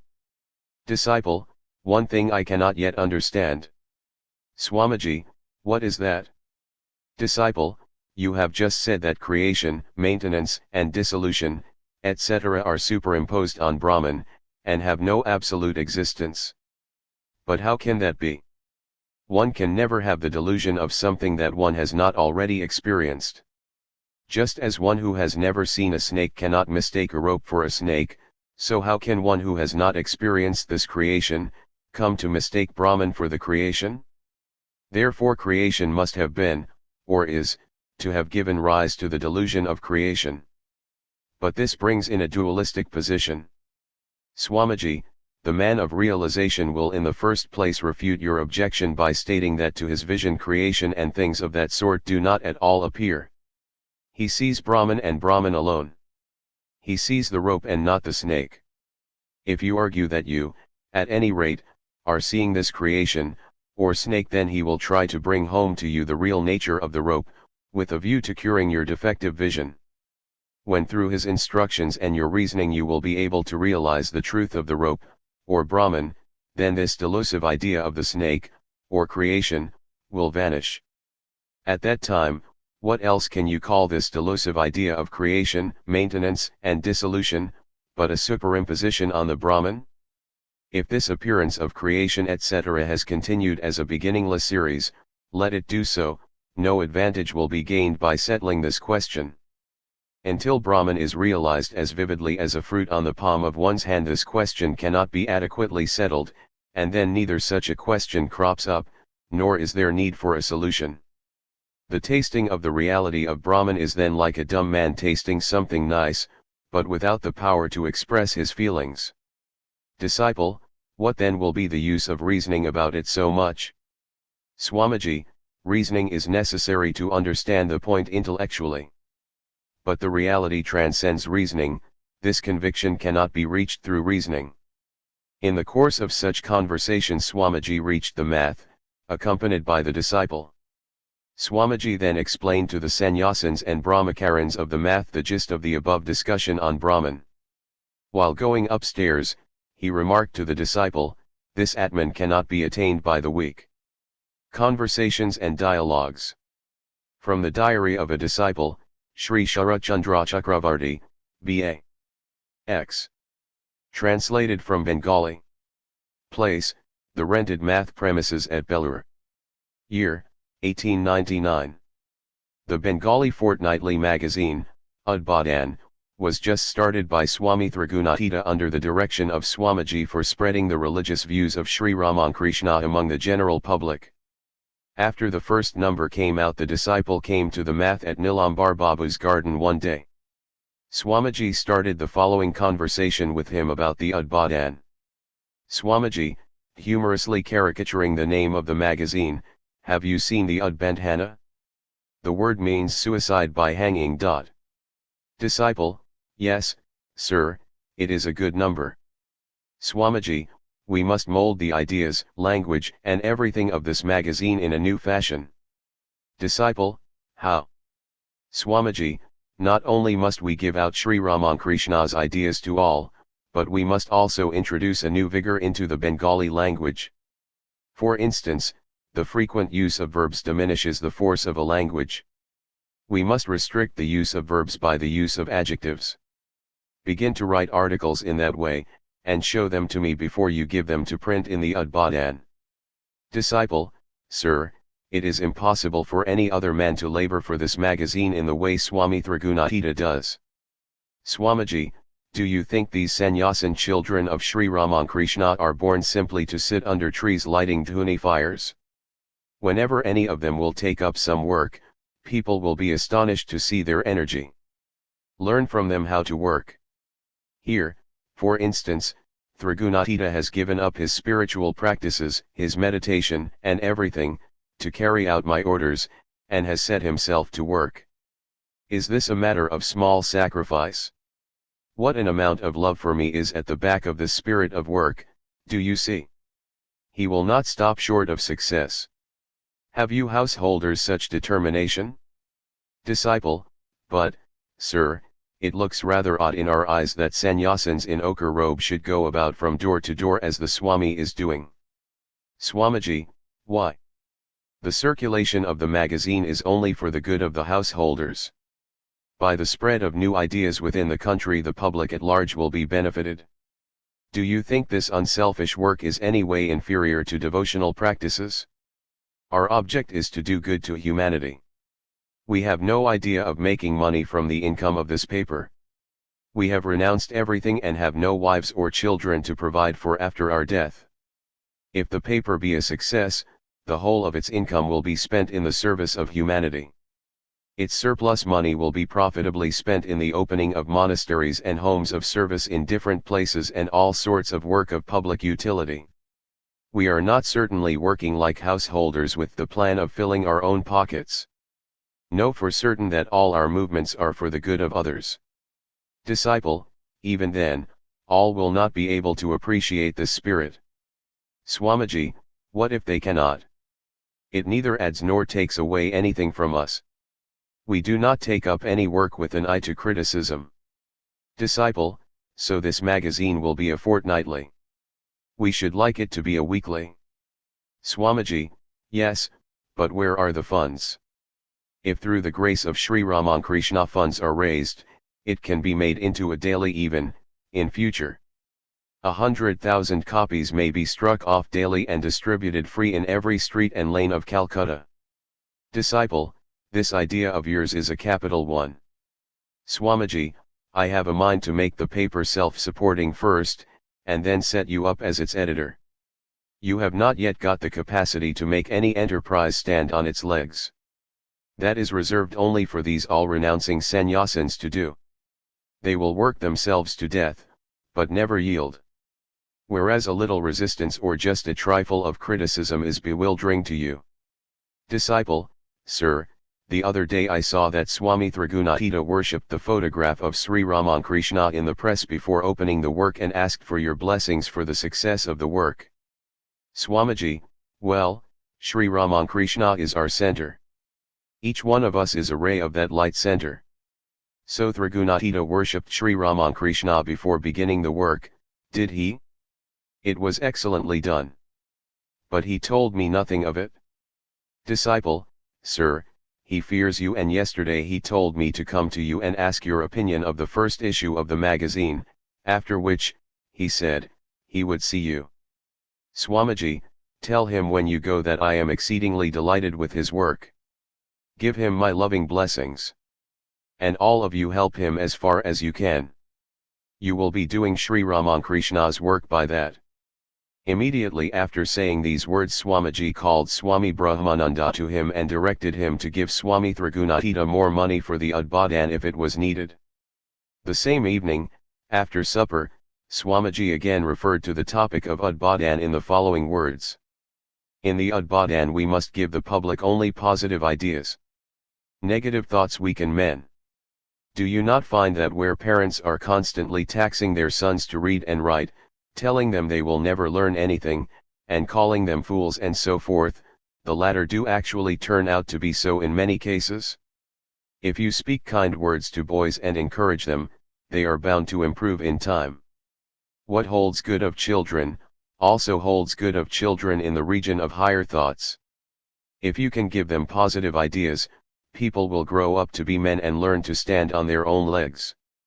In language and literature, in poetry and the arts, in everything we must point out not the mistakes that people are making in their thoughts and actions, but the way in which they will gradually be able to do these things better. Pointing out mistakes wounds a man's feelings. We have seen how Sri Ramakrishna would encourage even those whom we considered as worthless and change the very course of their lives thereby. His very method of teaching was a unique phenomenon. After a short pause, Swamiji continued, never take the preaching of religion to mean the turning up of one's nose at everything and at everybody.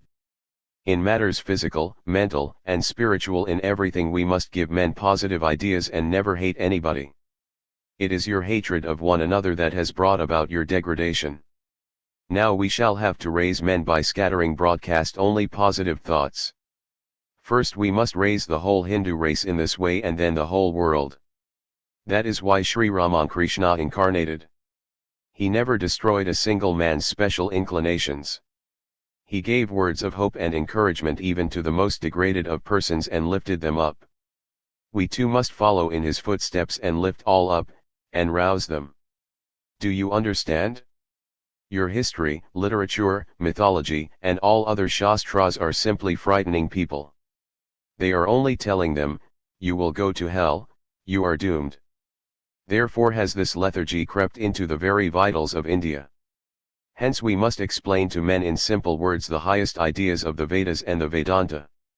Through the imparting of moral principles, good behavior, and education we must make the Chandala come up to the level of the Brahmana.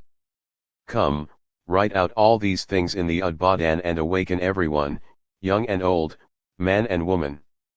Then only shall I know that your study of the Vedas and Vedanta has been a success.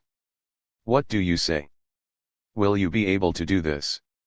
Disciple, through your blessings and command I think I shall succeed in everything. Swamiji, another thing. You must learn to make the physique very strong and teach the same to others. Don't you find me exercising every day with dumbbells even now? Walk in the morning and evenings and do physical labor. Body and mind must run parallel. It won't do to depend on others in everything. When the necessity of strengthening the physique is brought home to people, they will exert themselves of their own accord. It is to make them feel this need that education is necessary at the present moment. Conversations and Dialogues. From the Diary of a Disciple, Sri Sharachandra Chakravarti, B.A. 11. Translated from Bengali. Place, the Belur Math, under construction. Year, 1899. Disciple, why is it, Swamiji, that our society and country have come to such degradation? Swamiji, it is you who are responsible for it. Disciple, how, sir? You surprise me. Swamiji, you have been despising the lower classes of the country for a very long time and, as a result, you have now become the objects of contempt in the eyes of the world. Disciple, when did you find us despising them? Swamiji, why, you priest class never let the non-Brahmin class read the Vedas and Vedanta and all such weighty shastras, never touch them even. You have only kept them down. It is you who have always done like that through selfishness. It was the Brahmins who made a monopoly of the religious books and kept the question of sanction and prohibition in their own hands. And repeatedly calling the other races of India low and vile, they put this belief into their heads that they were really such. If you tell a man, you are low, you are vile, in season and out of season, then he is bound to believe in course of time that he is really such. This is called hypnotism. The non-Brahmin classes are now slowly rousing themselves. Their faith in Brahminical scriptures and mantras is getting shaken. Through the spread of Western education, all the tricks of the Brahmins are giving way, like the banks of the Padma in the rainy season. Do you not see that? Disciple, yes, sir, the stricture of orthodoxy is gradually lessening nowadays. Swamiji, it is as it should be. The Brahmins, in fact, gradually took a course of gross immorality and oppression. Through selfishness they introduced a large number of strange, non-Vedic, immoral, and unreasonable doctrines simply to keep intact their own prestige. And the fruits of that they are reaping forthwith. Disciple, what may these fruits be, sir? Swamiji, don't you perceive them? It is simply due to your having despised the masses of India that you have now been living a life of slavery for the last 1,000 years, it is therefore that you are the objects of hatred in the eyes of foreigners and are looked upon with indifference by your countrymen. Disciple, but, sir, even now it is the Brahmins who direct all ceremonials, and people are observing them according to the opinions of the Brahmins. Why then do you speak like that? Swamiji, I don't find it. Where do the tenfold samskaras or purifying ceremonies enjoined by the Shastras obtain still? Well, I have travelled the whole of India, and everywhere I have found society to be guided by local usages which are condemned by the Shrutis and Smritis. Popular customs, local usages, and observances prevalent among women only, have not these taken the place of the Smritis everywhere? Who obeys, and whom? If you can but spend enough money, the priest class is ready to write out whatever sanctions or prohibitions you want. How many of them read the Vedic Kalpa, ritual, Grihaya, and Shraddha Sutras? Then, look, here in Bengal the code of Raghunandana is obeyed, a little farther on you will find the code of Mitakshara in vogue, while in another part the code of Manu holds sway. You seem to think that the same laws hold good everywhere. What I want therefore is to introduce the study of the Vedas by stimulating a greater regard for them in the minds of the people, and to pass everywhere the injunctions of the Vedas. Disciple, sir, is it possible nowadays to set them going? Swamiji, it is true that all the ancient Vedic laws will not have a go, but if we introduce additions and alterations in them to suit the needs of the times, codify them, and hold them up as a new model to society, why will they not pass current? Disciple, sir, I was under the impression that at least the injunctions of Manu were being obeyed all over India even now. Swamiji, nothing of the kind. Just look to your own province and see how the Vimachara, immoral practices, of the Tantras has entered into your very marrow. Even modern Vaishnavism, which is the skeleton of the defunct Buddhism, is saturated with Vamachara. We must stem the tide of this Vamachara, which is contrary to the spirit of the Vedas. Disciple, sir, is it possible now to cleanse this Aegean stable? Swamiji, What nonsense do you say, you coward? You have well nigh thrown the country into ruin by crying, "It is impossible, it is impossible. What cannot human effort achieve?" Disciple: But, sir, such a state of things seems impossible unless sages like Manu and Yajnavalkya are again born in the country. Swamiji: Goodness gracious!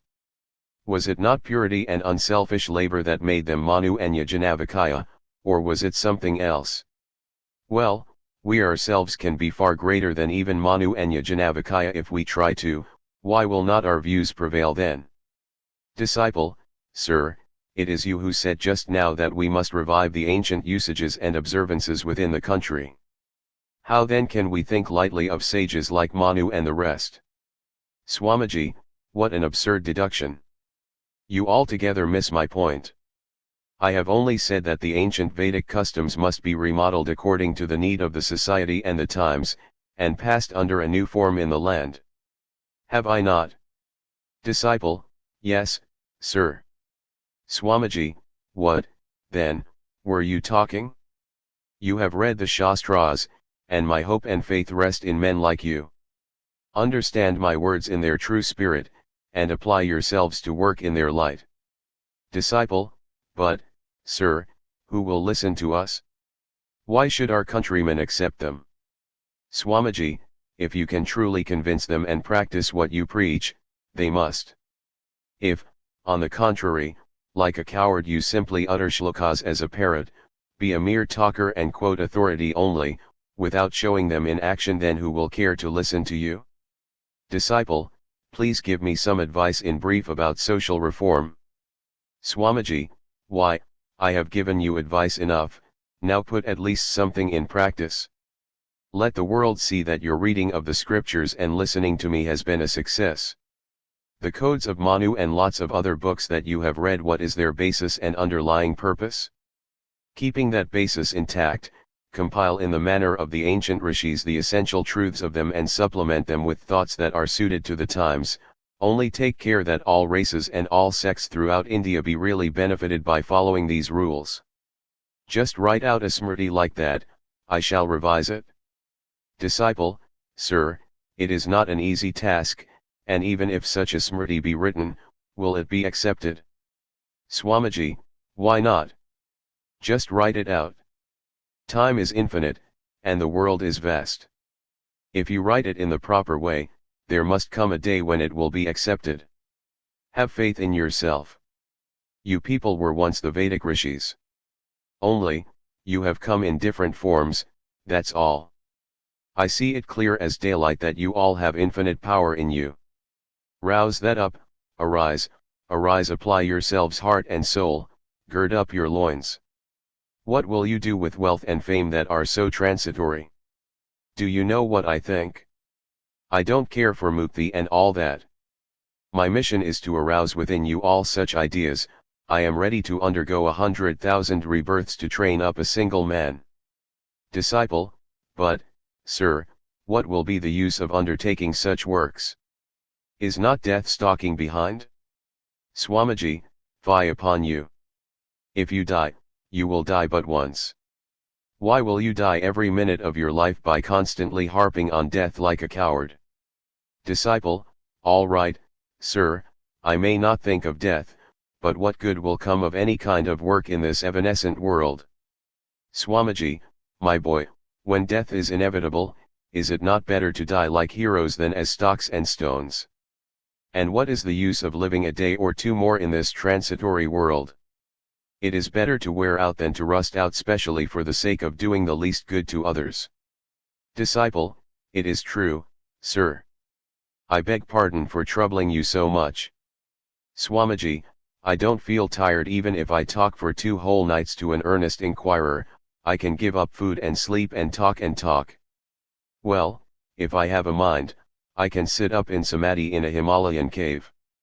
And you see that nowadays through the Mother's grace I have not to think about food, it comes anyhow. Why then don't I do so? And why am I here? Only the sight of the country's misery and the thought of its future do not let me remain quiet any more. Even samadhi and all that appear as futile, even the sphere of Brahma with its enjoyments becomes insipid. My vow of life is to think of your welfare. The day that vow will be fulfilled, I shall leave this body and make a straight run up. Hearing Swamiji's words, the disciple sat speechless for a while, gazing at him, wondering in his heart. Then, with a view to taking his leave, he saluted Swamiji reverently and asked his permission to go. Swamiji, why do you want to go? Why not live in the math? Your mind will again be polluted if you go back to the worldly minded. See here, how fresh is the air, there is the Ganga, and the sadhus, holy men, are practicing meditation, and holding lofty talks. While the moment you will go to Calcutta, you will be thinking of nasty stuff. The disciple joyfully replied, all right, sir, I shall stay today at the math. Swamiji, why today? Can't you live here for good? What is the use of going back to the world? The disciple bent down his head, hearing Swamiji's words. Various thoughts crowded into his brain and kept him speechless. Conversations and dialogues. From the Diary of a Disciple, Sri Sharachandra Chakravarti, B.A. 12. Translated from Bengali. Place, the Belur Math, under construction. Year, beginning of 1899. Today Swamiji is walking round the new math grounds in the afternoon in company with the disciple. Standing at a little distance off the bale tree, Swamiji took to singing slowly a Bengali song. This is one of the songs sung in the homes of Bengal on the eve of Durga Puja. O Himalaya, Ganesh is auspicious to me, etc., ending with the line, and many dandis, sannyasins, and yogis with matted hair will also come. While singing the song, Swamiji repeated this line to the disciple and said, do you understand? In course of time many sadhus and sannyasins will come here. Saying this, he sat under the tree and remarked, the ground under the bilva tree is very holy. Meditating here quickly brings about an awakening of the religious instinct. Sri Ramakrishna used to say so. Disciple, sir, those who are devoted to the discrimination between the self and not self, have they any need to consider the auspiciousness of place, time, and so forth? Swamiji, those who are established in the knowledge of the Atman have no need for such discrimination, but that state is not attained offhand. It comes as the result of long practice. Therefore in the beginning one has to take the help of external aids and learn to stand on one's own legs. Later on, when one is established in the knowledge of the Atman, there is no more need for any external aid. The various methods of spiritual practice that have been laid down in the scriptures are all for the attainment of the knowledge of the Atman. Of course these practices vary according to the qualifications of different aspirants.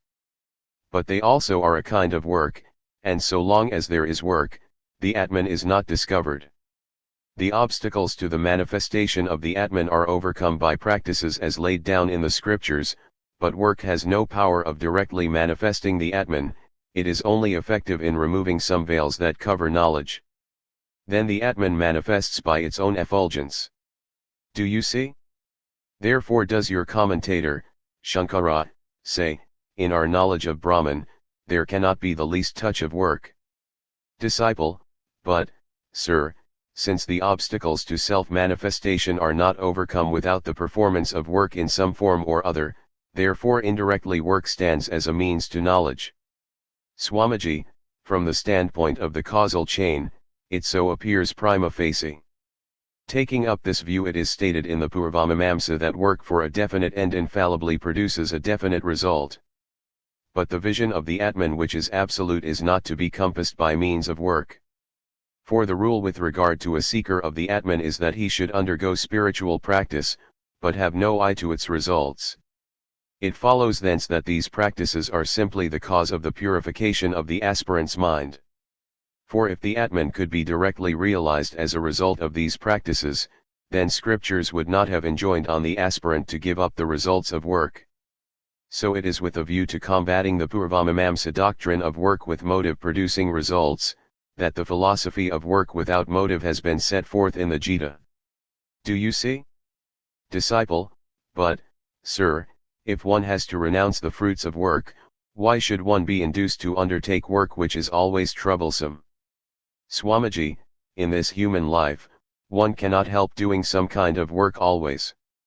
When man has perforce to do some work, Karma Yoga enjoins on him to do it in such a way as will bring freedom through the realization of the Atman. As to your objection that none will be induced to work, the answer is, that whatever work you do has some motive behind it, but when by the long performance of work, one notices that one work merely leads to another, through a round of births and rebirths, then the awakened discrimination of man naturally begins to question itself, where is the end to this interminable chain of work? It is then that he appreciates the full import of the words of the Lord in the Gita, inscrutable is the course of work. Therefore when the aspirant finds that work with motive brings no happiness, then he renounces action. But man is so constituted that to him the performance of work is a necessity, so what work should he take up? He takes up some unselfish work, but gives up all desire for its fruits. For he has known then that in those fruits of work lie countless seeds of future births and deaths. Therefore the knower of Brahman renounces all actions. Although to outward appearances he engages himself in some work, he has no attachment to it. Such men have been described in the scriptures as karma yogins. Disciple, is then the work without motive of the unselfish knower of Brahman like the activities of a lunatic? Swamiji, why so? Giving up the fruits of work means not to perform work for the good of one's own body or mind. The knower of Brahman never seeks his own happiness. But what is there to prevent him from doing work for the welfare of others? Whatever work he does without attachment for its fruits brings only good to the world. It is all for the good of the many, for the happiness of the many. Sri Ramakrishna used to say, they never take a false step. Haven't you read in the Uttararamakarita, the words of the ancient rishis have always some meaning, they are never false. When the mind is merged in the Atman by the suppression of all modifications, it produces a dispassion for the enjoyment of fruits of work here or hereafter. There remains no desire in the mind for any enjoyment here, or, after death, in any heavenly sphere. There is no action and interaction of desires in the mind.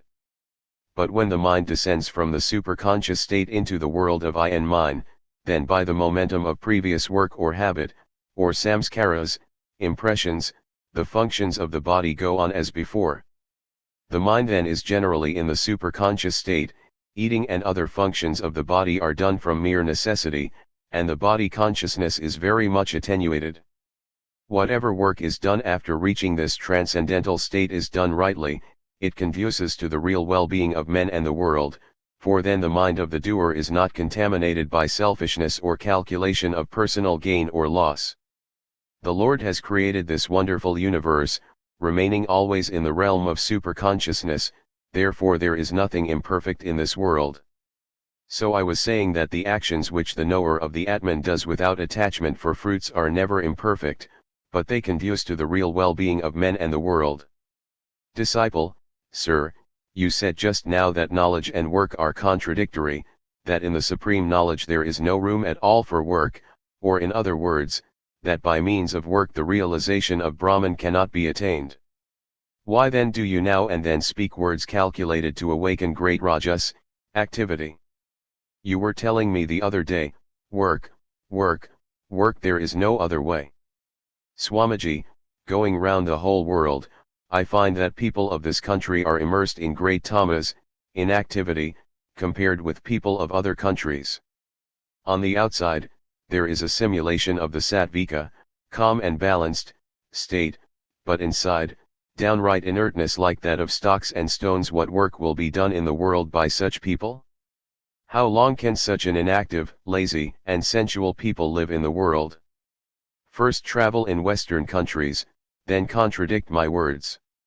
How much of enterprise and devotion to work, how much enthusiasm and manifestation of rajas are there in the lives of the Western people?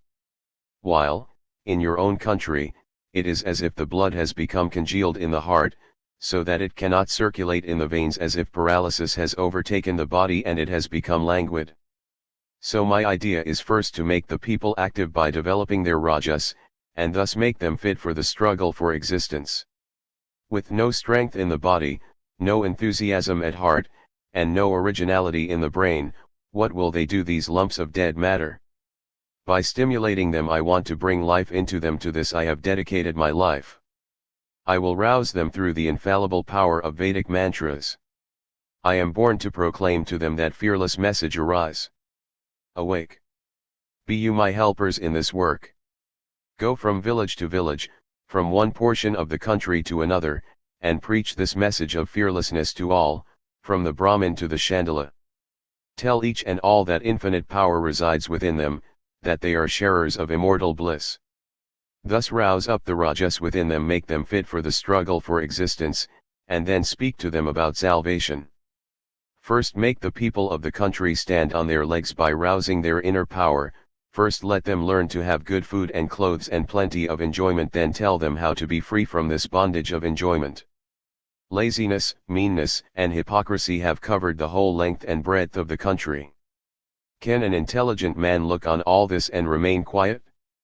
Does it not bring tears to the eyes?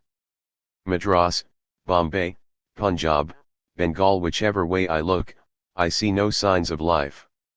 You are thinking yourselves highly educated. What nonsense have you learned? Getting by heart the thoughts of others in a foreign language, and stuffing your brain with them, and taking some university degrees, you consider yourselves educated. Fie upon you! Is this education? What is the goal of your education? Either a clerkship, or being a roguish lawyer, or at the most a deputy magistracy, which is another form of clerkship. Isn't that all? Open your eyes and see what a piteous cry for food is rising in the land of Bharata, proverbial for its wealth. Will your education fulfill this want? Never. With the help of Western science set yourselves to dig the earth and produce foodstuffs, not by means of mean servitude of others but by discovering new avenues to production, by your own exertions aided by Western science. Therefore I teach the people of this country to be full of activities, so as to be able to produce food and clothing for themselves. For want of food and clothing, and plunged in anxiety for it, the country has come to ruin. What are you doing to remedy this? Throw aside your scriptures in the Ganga and teach the people first the means of procuring their food and clothing, and then you will find time to read to them the scriptures. If their material wants are not removed by the rousing of intense activity, none will listen to words of spirituality. Therefore I say, first rouse the inherent power of the Atman within you, then, rousing the faith of the general people in that power as much as you can, teach them first of all to make provision for food, and then teach them religion. There is no time to sit idle. Who knows when death will overtake one? While saying these words, a mingled expression of remorse, sorrow, compassion, and power shone on his face. Looking at his majestic appearance, the disciple was awed into silence. A little while afterwards Swamiji said again, that activity and self-reliance must come in the people of the country in time. I see it clearly. There is no escape. The intelligent man can distinctly see the vision of the next 3 yugas, ages, ahead. Ever since the advent of Sri Ramakrishna, the eastern horizon has been aglow with the dawning rays of the sun, which in course of time will illumine the country with the splendor of the midday Sunday.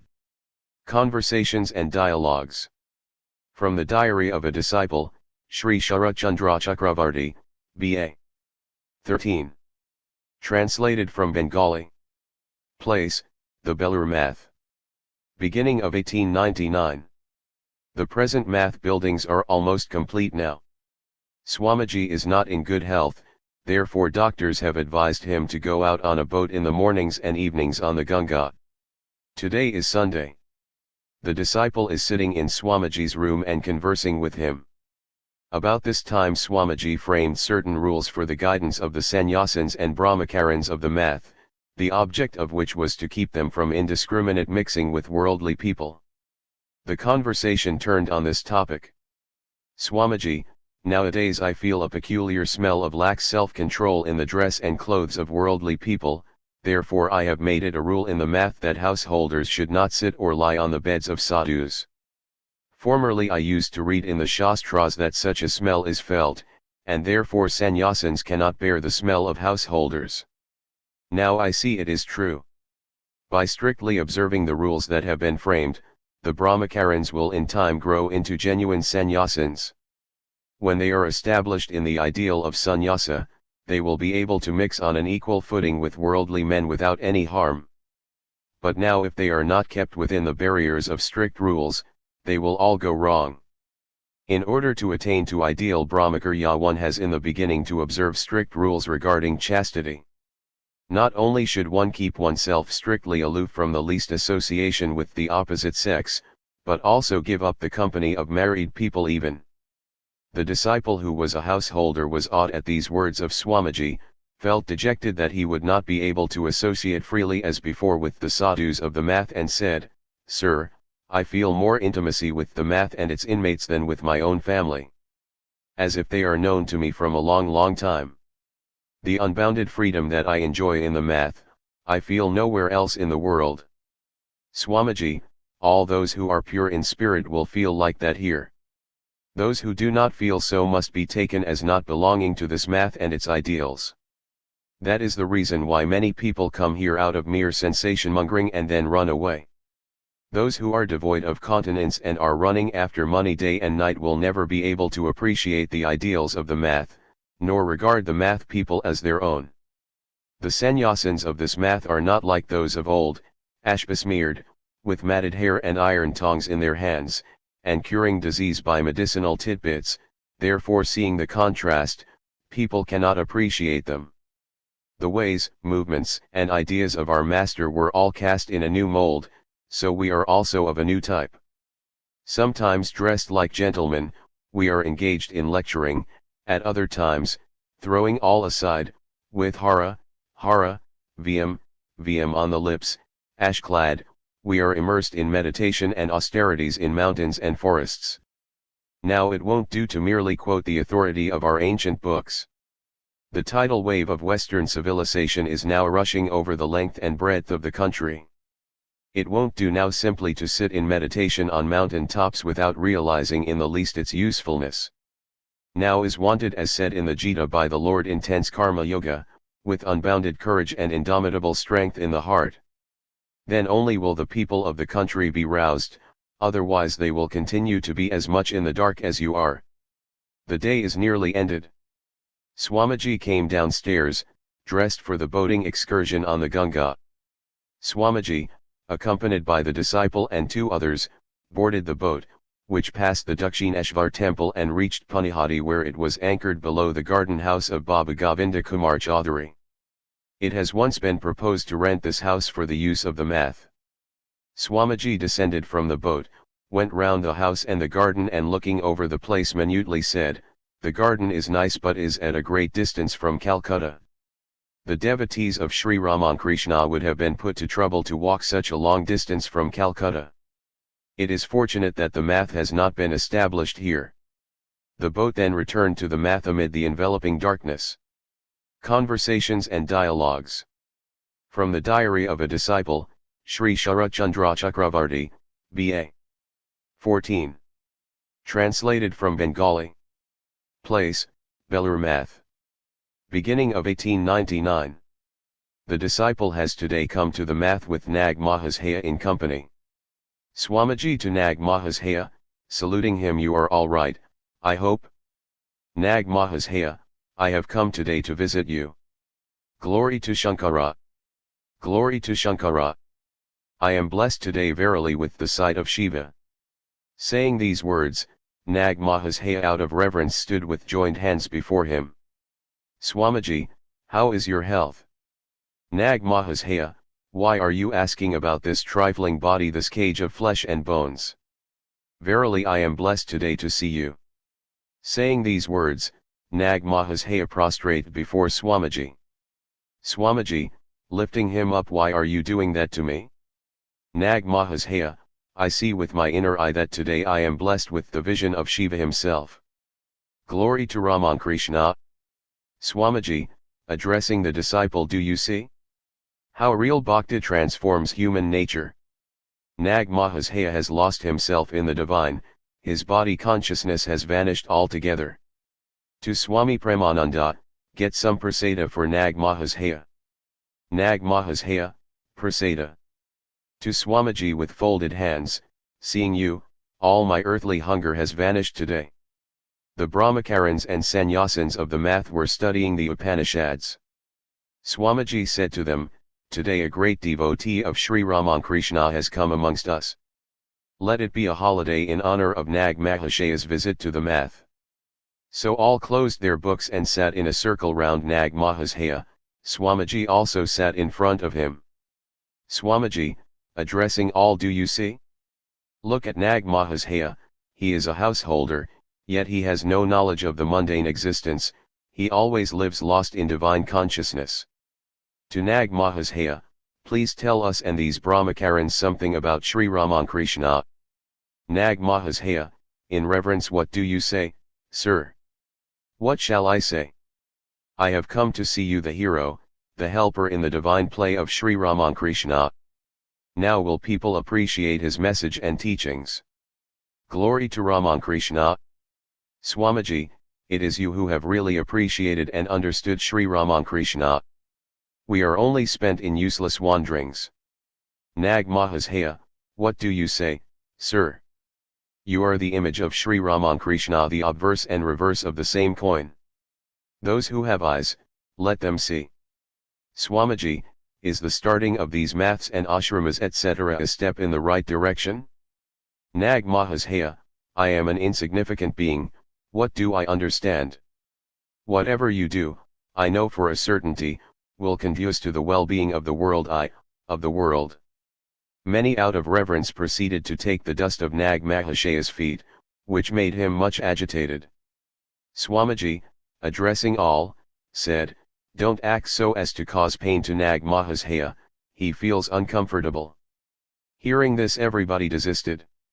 Swamiji, do please come and stay at the math.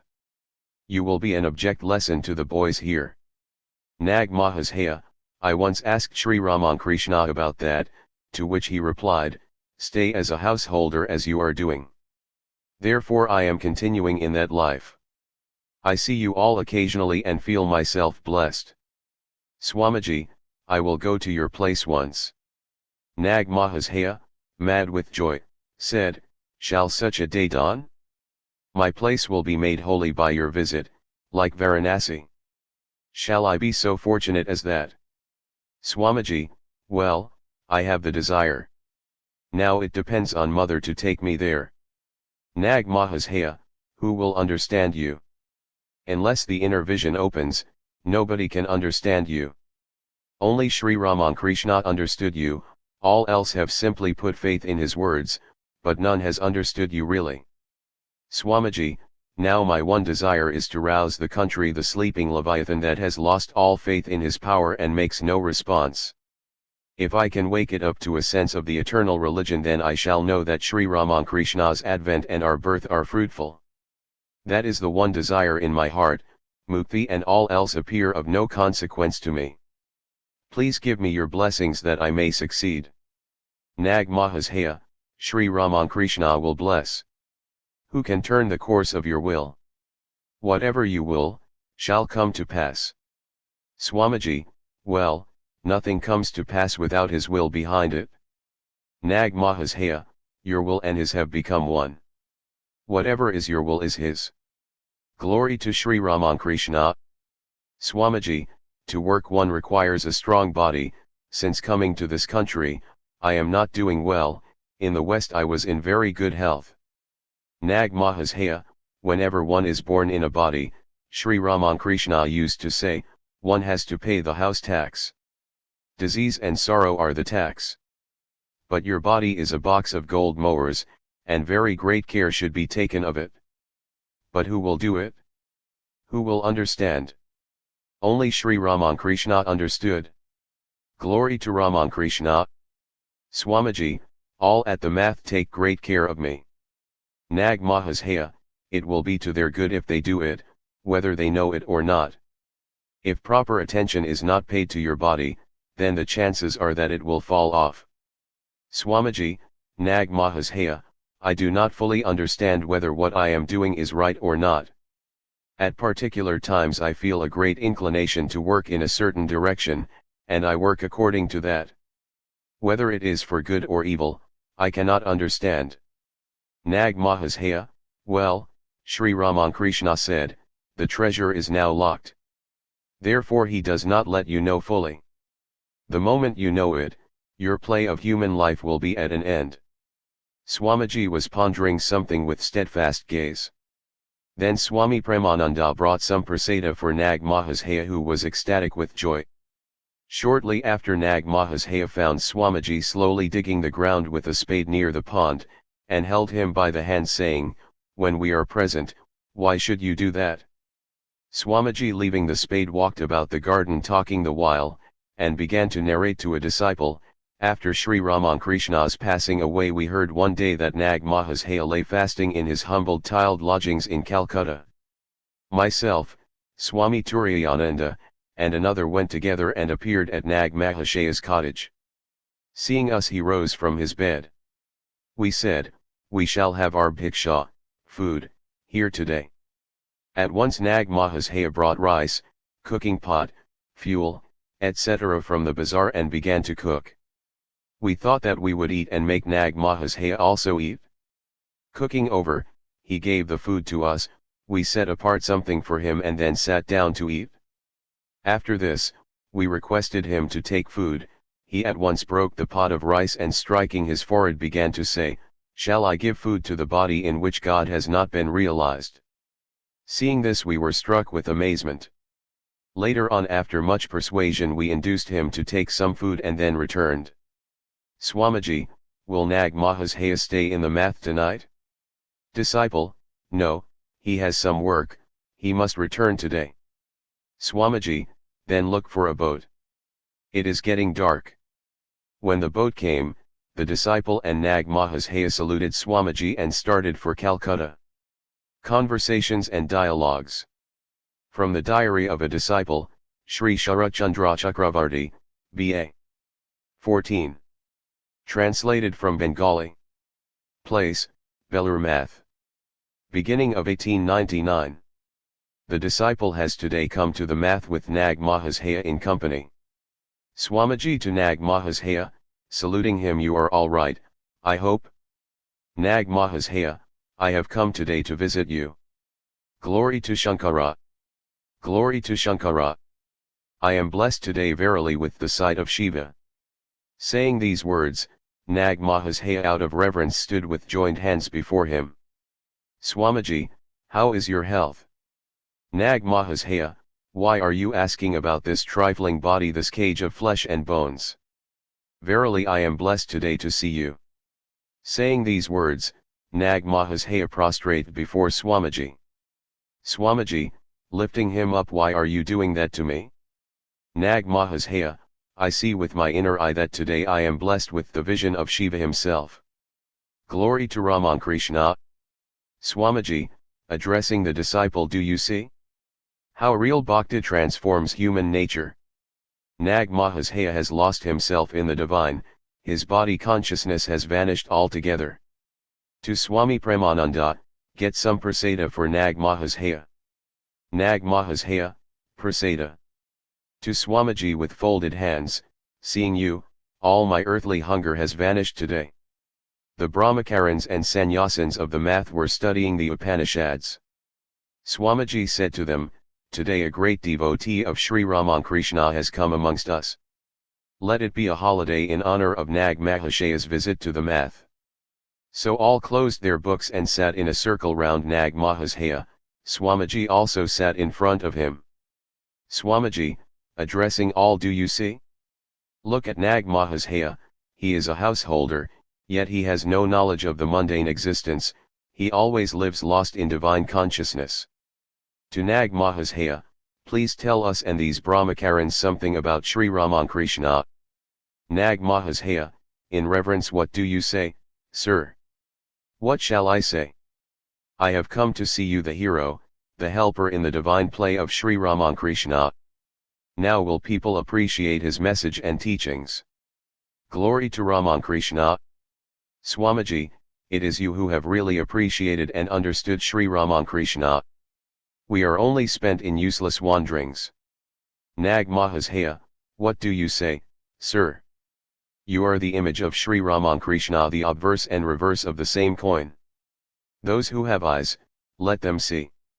Swamiji, is the starting of these maths and ashramas etc. a step in the right direction? Nag Mahasaya, I am an insignificant being, what do I understand? Whatever you do, I know for a certainty, will conduce to the well-being of the world of the world. Many out of reverence proceeded to take the dust of Nag Mahasaya's feet, which made him much agitated. Swamiji, addressing all, said, don't act so as to cause pain to Nag Mahasaya, he feels uncomfortable. Hearing this everybody desisted. Swamiji, do please come and stay at the math. You will be an object lesson to the boys here. Nag Mahasaya, I once asked Sri Ramakrishna about that, to which he replied, stay as a householder as you are doing. Therefore I am continuing in that life. I see you all occasionally and feel myself blessed. Swamiji, I will go to your place once. Nag Mahasaya, mad with joy, said, shall such a day dawn? My place will be made holy by your visit, like Varanasi. Shall I be so fortunate as that? Swamiji, well, I have the desire.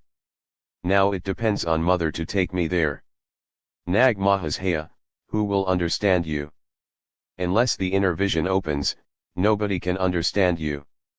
Only Sri Ramakrishna understood you, all else have simply put faith in his words, but none has understood you really. Swamiji, now my one desire is to rouse the country, the sleeping Leviathan that has lost all faith in his power and makes no response. If I can wake it up to a sense of the eternal religion, then I shall know that Sri Ramakrishna's advent and our birth are fruitful. That is the one desire in my heart, mukti and all else appear of no consequence to me. Please give me your blessings that I may succeed. Nag Mahasaya, Sri Ramakrishna will bless. Who can turn the course of your will? Whatever you will, shall come to pass. Swamiji, well, nothing comes to pass without his will behind it. Nag Mahasaya, your will and his have become one. Whatever is your will is his. Glory to Sri Ramakrishna. Swamiji, to work one requires a strong body, since coming to this country, I am not doing well, in the West I was in very good health.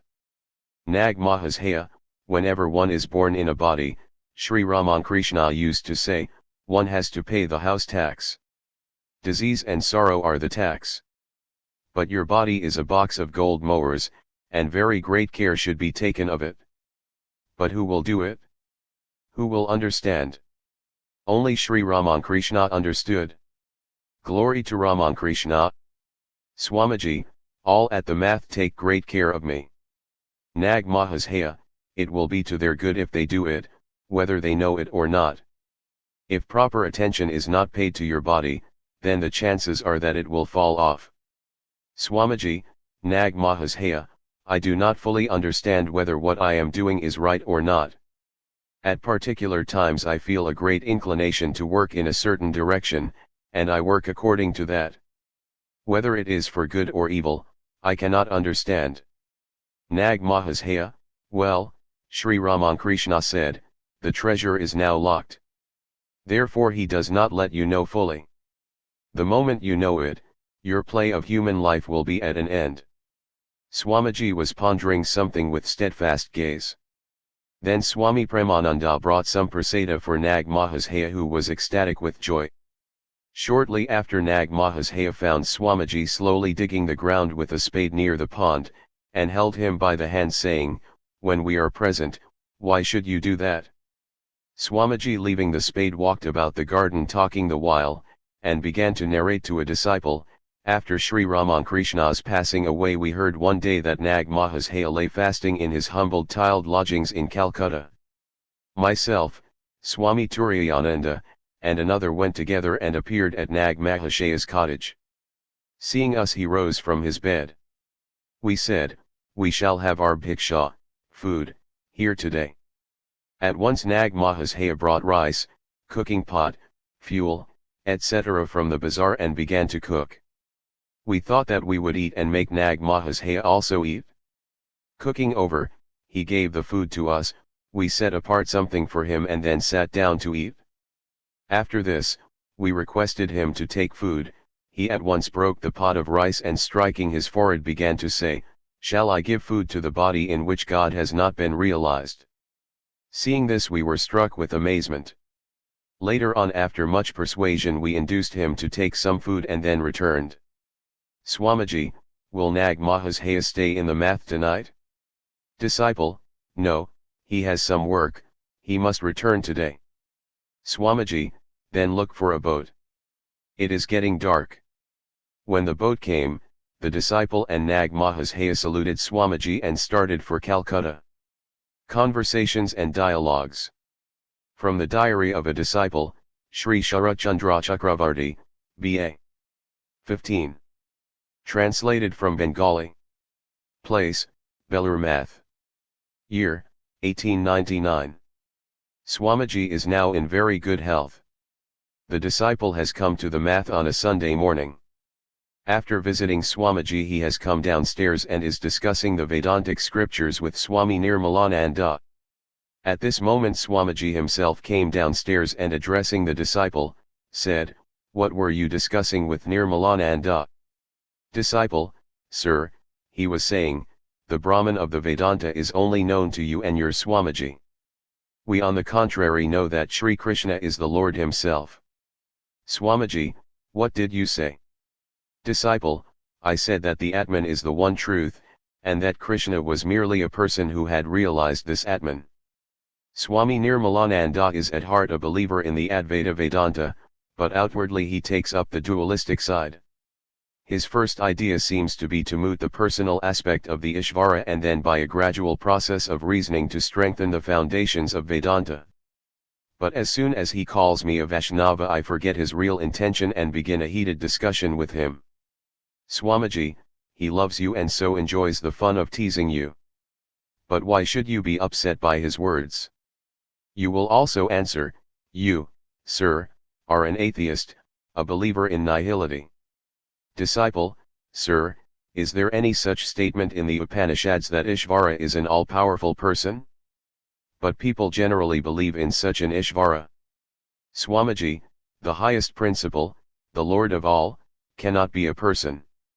The jiva is an individual and the sum total of all jivas is the Ishvara. In the jiva, avidya or nescience, is predominant, but Ishvara controls Maya composed of avidya and vidya and independently projects this world of moving and immovable things out of himself. But Brahman transcends both the individual and collective aspects, the jiva and Ishvara. In Brahman there is no part. It is for the sake of easy comprehension that parts have been imagined in it. That part of Brahman in which there is the superimposition of creation, maintenance, and dissolution of the universe has been spoken of as Ishvara in the scriptures, while the other unchangeable portion, with reference to which there is no thought of duality, is indicated as Brahman. But do not on that account think that Brahman is a distinct and separate substance from the jivas and the universe. The qualified monists hold that it is Brahman that has transformed itself into jivas and the universe. The Advaitins on the contrary maintain that jivas and the universe have been merely superimposed on Brahman. But in reality there has been no modification in Brahman. The Advaitin says that the universe consists only of name and form. It endures only so long as there are name and form. When through meditation and other practices name and form are dissolved, then only the transcendent Brahman remains. Then the separate reality of jivas and the universe is felt no longer. Then it is realized that one is the eternal pure essence of intelligence, or Brahman. The real nature of the jiva is Brahman. When the veil of name and form vanishes through meditation etc., then that idea is simply realized. This is the substance of pure Advaita.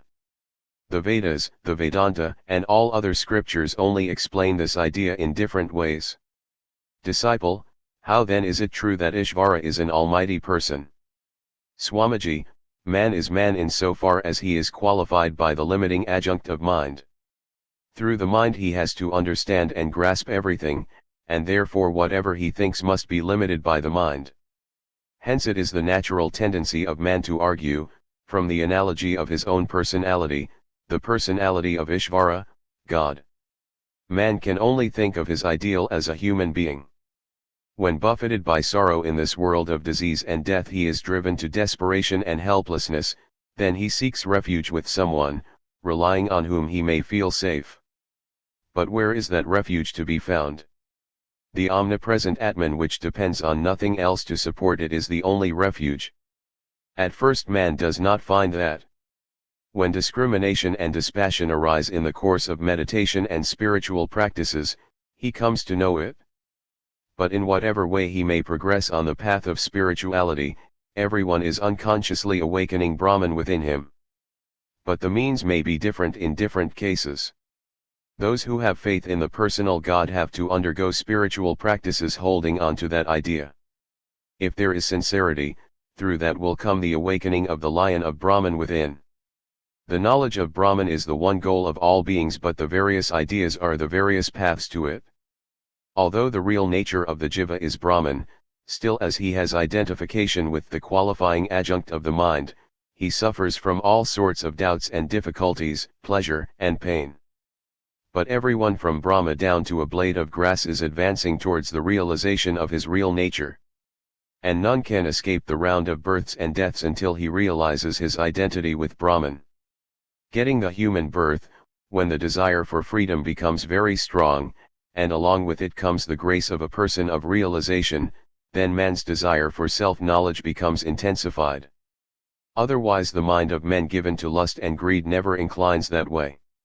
How should the desire to know Brahman arise in one who has the hankering in his mind for the pleasures of family life, for wealth, and for fame?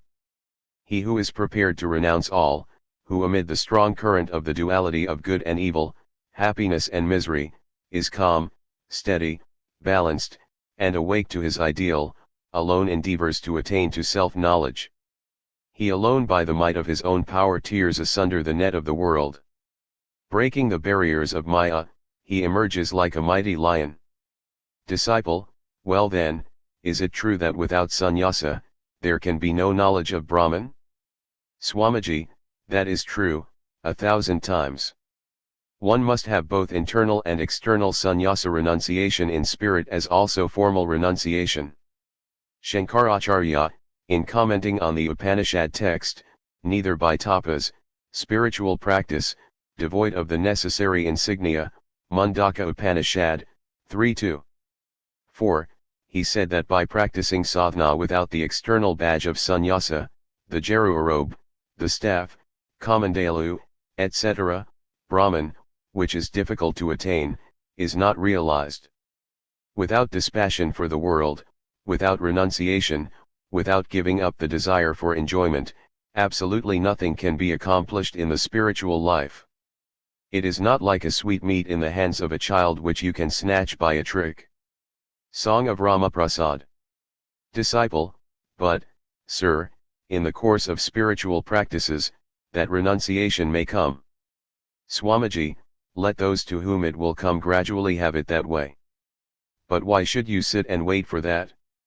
At once begin to dig the channel which will bring the waters of spirituality to your life. Sri Ramakrishna used to deprecate lukewarmness in spiritual attainments as, for instance, saying that religion would come gradually, and that there was no hurry for it. When one is thirsty, can one sit idle? Does he not run about for water? Because your thirst for spirituality has not come, therefore you are sitting idly. The desire for knowledge has not grown strong, therefore you are satisfied with the little pleasures of family life. Disciple, really I do not understand why I don't get that idea of renouncing everything. Do make some way for that, please. Swamiji, the end and the means are all in your hands. I can only stimulate them. You have read so many scriptures and are serving and associating with such sadhus who have known Brahman. If even this does not bring the idea of renunciation, then your life is in vain. But it will not be altogether vain, the effects of this will manifest in some way or other in time. The disciple was much dejected and again said to Swamiji, Sir, I have come under your refuge, do open the path of mukti for me that I may realize the truth in this body. Swamiji, what fear is there? Always discriminate your body, your house, these jivas, and the world are all absolutely unreal like a dream. Always think that this body is only an inert instrument. And the self-contained Purusha within is your real nature. The adjunct of mind is his first and subtle covering, then, there is this body which is his gross, outer covering. The indivisible changeless, self-effulgent Purusha is lying hidden under these delusive veils, therefore your real nature is unknown to you. The direction of the mind which always runs after the senses has to be turned within. The mind has to be killed. The body is but gross, it dies and dissolves into the 5 elements. But the bundle of mental impressions, which is the mind, does not die soon. It remains for some time in seed form and then sprouts and grows in the form of a tree. It takes on another physical body and goes the round of birth and death, until self-knowledge arises.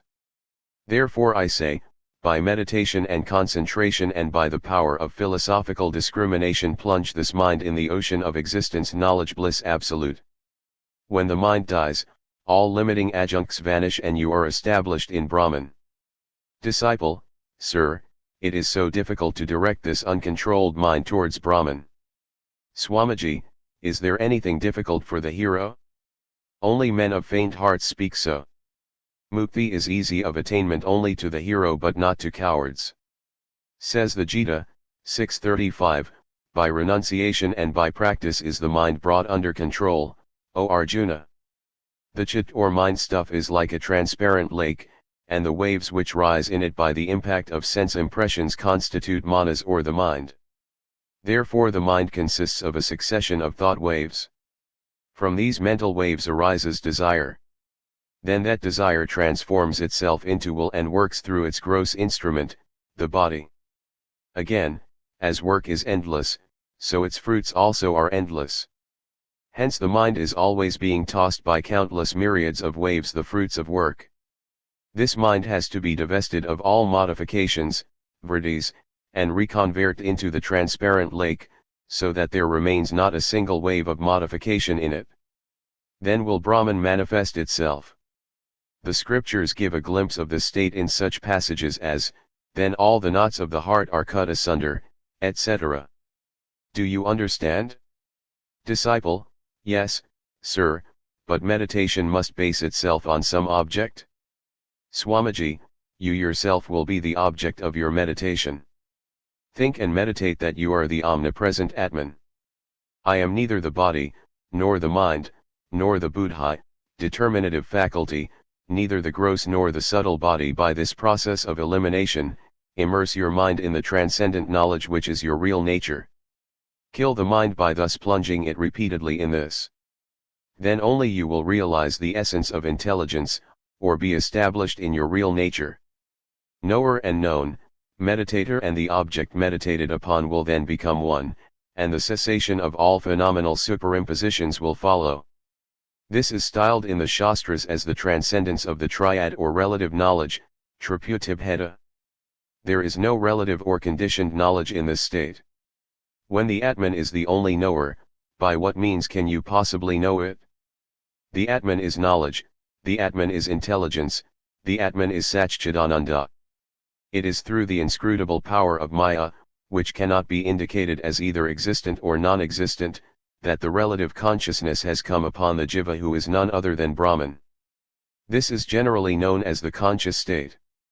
And the state in which this duality of relative existence becomes one in the pure Brahman is called in the scriptures the superconscious state and described in such words as, it is like an ocean perfectly at rest and without a name, Vivekachudamani, 410. Swamiji spoke these words as if from the profound depths of his realization of Brahman. Swamiji, all philosophy and scriptures have come from the plane of relative knowledge of subject and object. But no thought or language of the human mind can fully express the reality which lies beyond the plane of relative knowledge.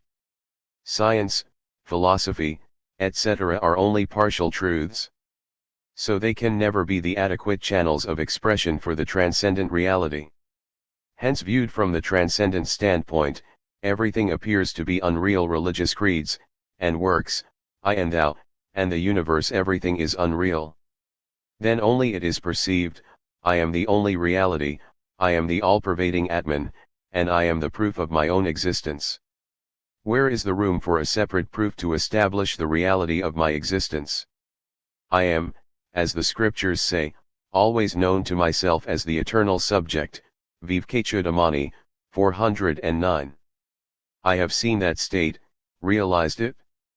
You also see and realize it and preach this truth of Brahman to all. Then only will you attain to peace. While speaking these words, Swamiji's face wore a serious expression and he was lost in thought. After some time he continued, realize in your own life this knowledge of Brahman which comprehends all theories and is the rationale of all truths, and preach it to the world. This will conduce to your own good and the good of others as well. I have told you today the essence of all truths, there is nothing higher than this. Disciple, sir, now you are speaking of jnana, but sometimes you proclaim the superiority of bhakti, sometimes of karma, and sometimes of yoga. This confuses our understanding. Swamiji, well, the truth is this. The knowledge of Brahman is the ultimate goal, the highest destiny of man. But man cannot remain absorbed in Brahman all the time. When he comes out of it, he must have something to engage himself. At that time he should do such work as will contribute to the real well-being of people. Therefore do I urge you in the service of jivas in a spirit of oneness.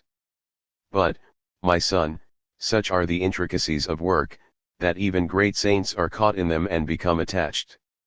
Therefore work has to be done without any desire for results. This is the teaching of the Gita. But know that in the knowledge of Brahman there is no touch of any relation to work. Good works, at the most, purify the mind. Therefore has the commentator Shankara so sharply criticized the doctrine of the combination of jnana and karma. Some attain to the knowledge of Brahman by the means of unselfish work. This is also a means, but the end is the realization of Brahman. Know this thoroughly, that the goal of the path of discrimination and of all other modes of practice is the realization of Brahman. Disciple, now, sir, please tell me about the utility of Raja Yoga and Bhakti Yoga. Swamiji, striving in these paths also some attain to the realization of Brahman. The path of bhakti or devotion of God is a slow process, but is easy of practice. In the path of yoga there are many obstacles, perhaps the mind runs after psychic powers and thus draws you away from attaining your real nature. Only the path of jnana is of quick fruition and the rationale of all other creeds, hence it is equally esteemed in all countries and all ages. But even in the path of discrimination there is the chance of the mind getting stuck in the interminable net of vain argumentation.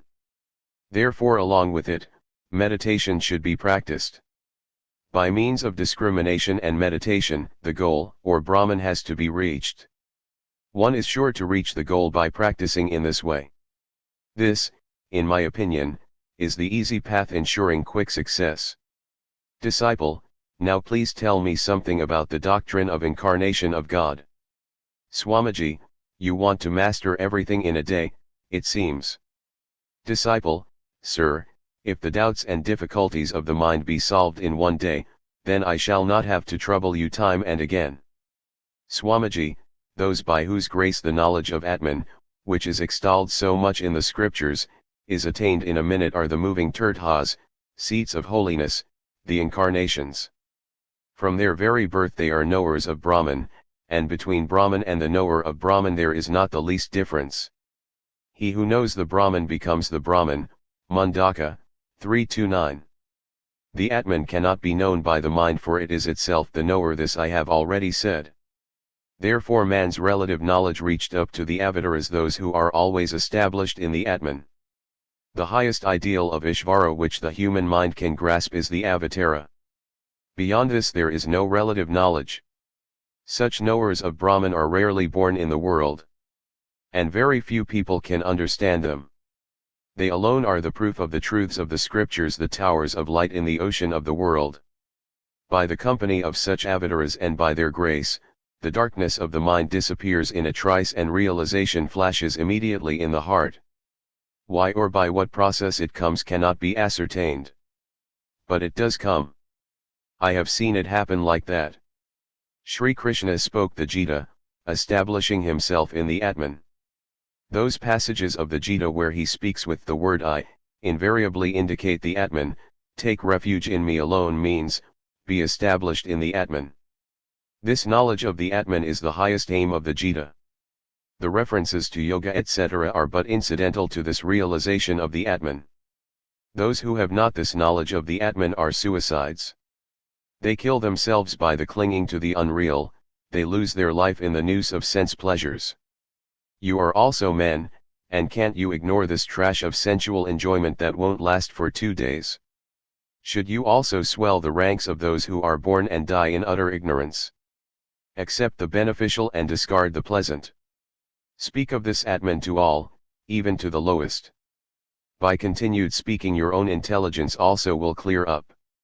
And always repeat the great mantras thou art that, I am that, all this is verily Brahman and have the courage of a lion in the heart.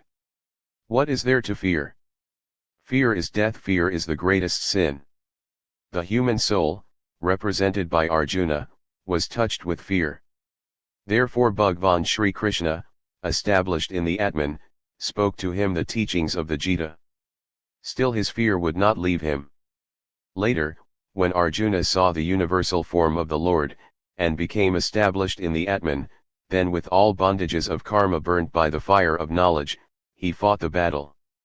Disciple, sir, can a man do work even after realization? Swamiji, after realization, what is ordinarily called work does not persist. It changes its character. The work which the Jnani does only conduces to the well-being of the world. Whatever a man of realization says or does contributes to the welfare of all. We have observed Sri Ramakrishna, he was, as it were, in the body, but not of it. About the motive of the actions of such personages only this can be said, everything they do like men, simply by way of sport. Brahma Sutras, 2I33. Conversations and Dialogues. From the Diary of a Disciple, Sri Sharachandra Chakravarti, B.A. 16. Translated from Bengali. Place, Belur Math. Year, 1901. The disciple has come to the math today accompanied by Sri Ranadaprasad Dasgupta, the founder and professor of the Jubilee Art Academy, Calcutta. Ranada Babu is an expert artist, a learned man and an admirer of Swamiji. After the exchange of courtesies, Swamiji began to talk with Ranada Babu on various topics relating to art. Swamiji, I had the opportunity of seeing the beauties of art of nearly every civilized country in the world, but I saw nothing like the development of art which took place in our country during the Buddhistic period. During the regime of the Mughal emperors also, there was a marked development of art, and the Taj and the Juma Masjid etc. are standing monuments of that culture. Art has its origin in the expression of some idea in whatever man produces. Where there is no expression of idea, however much there may be a display of colors and so on, it cannot be styled as true art. Even the articles of everyday use, such as water vessels or cups and saucers, should be used to express an idea. In the Paris exhibition I saw a wonderful figure carved in marble. In explanation of the figure, the following words were inscribed underneath: Art unveiling nature. That is how art sees the inner beauty of nature, by drawing away with its own hands the covering veils. The work has been so designed as to indicate that the beauty of nature has not yet become fully unveiled, but the artist is fascinated, as it were, with the beauty of the little that has become manifest. One cannot refrain from praising the sculptor who has tried to express this exquisite idea. You should also try to produce something original like this. Ranada Babu, yes, I also have the desire to do some original modeling at leisure. But I meet with no encouragement in this country. It is a poor country and there is want of appreciation. Swamiji, if you can with your whole heart produce one real thing, if you can rightly express a single idea in art, it must win appreciation in course of time. A real thing never suffers from want of appreciation in this world. It is also heard that some artists have gained appreciation for their works 1,000 years after their death. Ranada Babu, that is true. but we have become so worthless that we haven't got the courage to spend a lot of energy to no purpose. Through these 5 years' struggle I have succeeded to some extent. Bless me that my efforts be not in vain. Swamiji, if you set to work in right earnest, then you are sure to be successful. Whoever works at a thing heart and soul not only achieves success in it, but through his absorption in that he also realizes the supreme truth Brahman. Whoever works at a thing with his whole heart receives help from God. Ranada Babu, what difference did you find between the art of the West and that of India? Swamiji, it is nearly the same everywhere. Originality is rarely found. In those countries pictures are painted with the help of models obtained by photographing various objects. But no sooner does one take the help of machinery than all originality vanishes. One cannot give expression to one's ideas. The ancient artists used to evolve original ideas from their brains and try to express them in their paintings. Now the picture being a likeness of photographs, the power of originality and the attempt to develop are getting scarce. But each nation has a characteristic of its own. In its manners and customs, in its mode of living, in painting and sculpture is found the expression of that characteristic idea. For instance, music and dancing in the West are all pointed in their expression.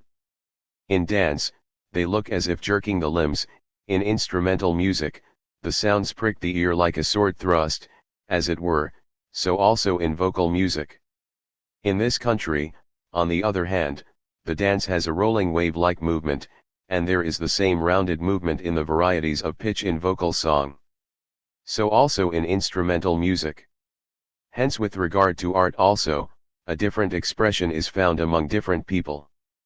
People who are very materialistic take nature as their ideal, and try to express in art ideas allied thereto, while the people whose ideal is the transcendent reality beyond nature try to express that in art through the powers of nature.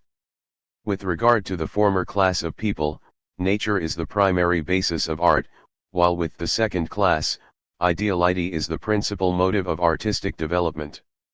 Thus, though starting with two different ideals in art, they have advanced in it each in its own way. Seeing some paintings in the West you will mistake them for real natural objects. With respect to this country also, when in ancient times sculpture attained a high degree of perfection, if you look at a statue of the period it will make you forget the material world and transport you to a new ideal world. As in Western countries paintings like those of former times are not produced now, so in our country also, attempts to give expression to original ideas in art are no longer seen. For example, the paintings from your art school have got no expression, as it were. It would be well if you try to paint the objects of everyday meditation of the Hindus by giving in them the expression of ancient ideals. Ranada Babu, I feel much encouraged by your words. I shall try to act up to your suggestions. Swamiji, take, for instance, the figure of Mother Kali. In it there is the union of the blissful and the terrible aspects. But in none of the pictures can be seen the true expression of these two aspects. Far from this, there is no attempt to express adequately even one of these two aspects. I have tried to put down some ideas of the terrible aspects of Mother Kali in my English poem, Kali the Mother. Can you express those ideas in a picture? Ranada Babu, please let me know them. Swamiji had the poem brought from the library, and began to read it out most impressively to Ranada Babu.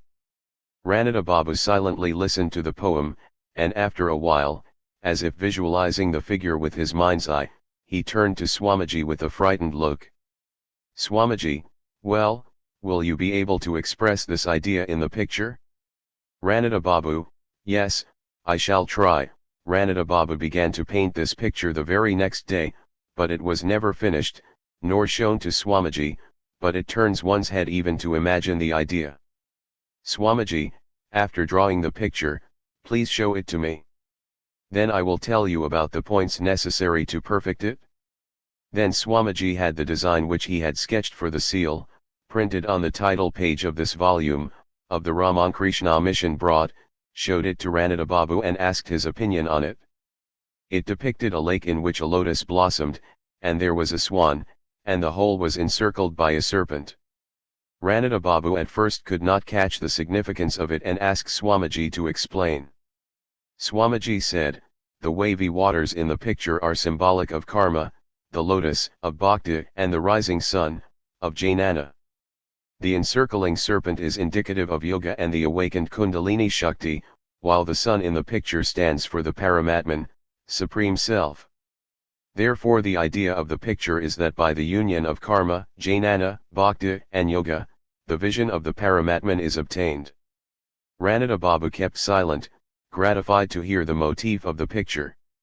After a while he said, I wish I could learn about art from you. Then Swamiji showed to Ranada Babu a drawing, depicting his plan of the future Ramakrishna temple and math. Then he began to say, in the building of this prospective temple and math I have the desire to bring together all that is best in Eastern and Western art. I shall try to apply in its construction all the ideas about architecture which I have gathered in my travels all over the world. A big prayer hall will be built with roof supported on numerous clustered pillars. In its walls, hundreds of lotuses will be in full bloom. It must be big enough to accommodate 1,000 persons sitting in meditation. The Ramakrishna temple and prayer hall should be built together in such a way that from a distance it would taken for a representation of the symbol, Om. Within the temple there would be a figure of Sri Ramakrishna seated on a swan. On the two sides of the door will be represented the figure of a lion and a lamb licking each other's body in love, expressing the idea that great power and gentleness have become united in love. I have these ideas in my mind, and if I live long enough I shall carry them out. Otherwise future generations will try if they can do it by degrees. It is my opinion that Sri Ramakrishna was born to vivify all branches of art and culture in this country. Therefore this math has to be built up in such a way that religion, work, learning, jnana, and bhakti may spread over the world from this center. Be you my helpers in this work. Ranada Babu and the assembled sannyasins and brahmacarins listened to Swamiji in mute wonder. After a while Swamiji resumed, I am discussing the subject at length with you as you are yourself an adept in the line. Now please tell me what you have learned about the highest ideals of art as the result of your long study of it. Ranada Babu, what new thing can I tell you? On the contrary, it is you who have opened my eyes on this subject. I have never heard such instructive words on the subject of art in my life. Bless me, sir, that I can work out the ideas that I have got from you. Then Swamiji got up from his seat and paced the lawn, remarking to the disciple, he is a very spirited young man. Disciple, sir, he is astonished to hear your words. Swamiji, without answering the disciple, began to hum the lines of a song which Sri Ramakrishna used to sing, the controlled mind is a great treasure, the philosopher's stone, which yields whatever you want. After walking a while, Swamiji, washing his face, entered his room with the disciple in company and read the article on art in the Encyclopaedia Britannica for some time. After finishing it, he began to make fun with the disciple, caricaturing the words and accents of East Bengal. Conversations and Dialogues. From the Diary of a Disciple, Sri Sharachandra Chakravarti, B.A. 17. Translated from Bengali. Place, Belur Math. Year, 1901. Swamiji has just returned from East Bengal and Assam a few days back. He is ill, and his feet have swollen.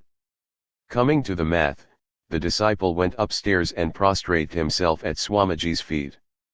In spite of his ill health, Swamiji wore his usual smiling face and affectionate look. Disciple, how are you, Swamiji? Swamiji, what shall I speak of my health, my son? The body is getting unfit for work day by day.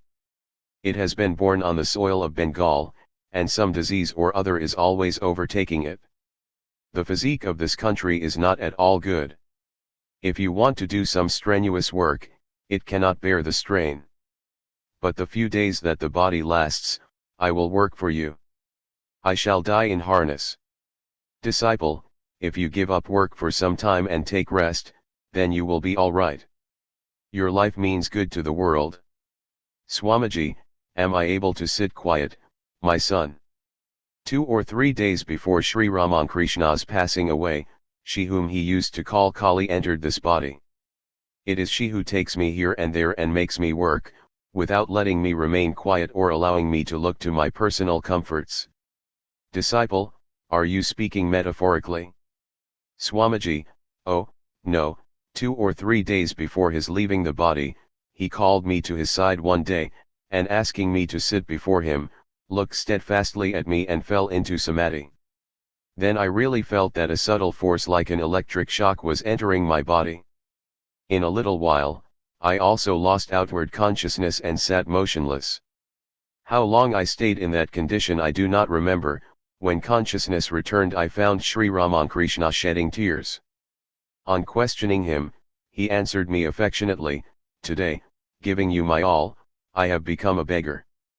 With this power you are to do many works for the world's good before you will return.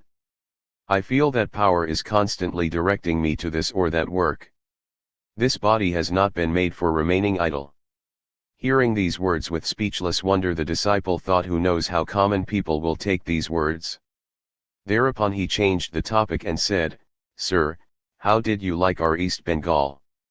"Swamiji, I liked it on the whole. The fields, I saw, were rich in crops, the climate also is good, and the scenery on the hillside is charming. The Brahmaputra valley is incomparable in its beauty. The people of East Bengal are a little stronger and more active than those of this part.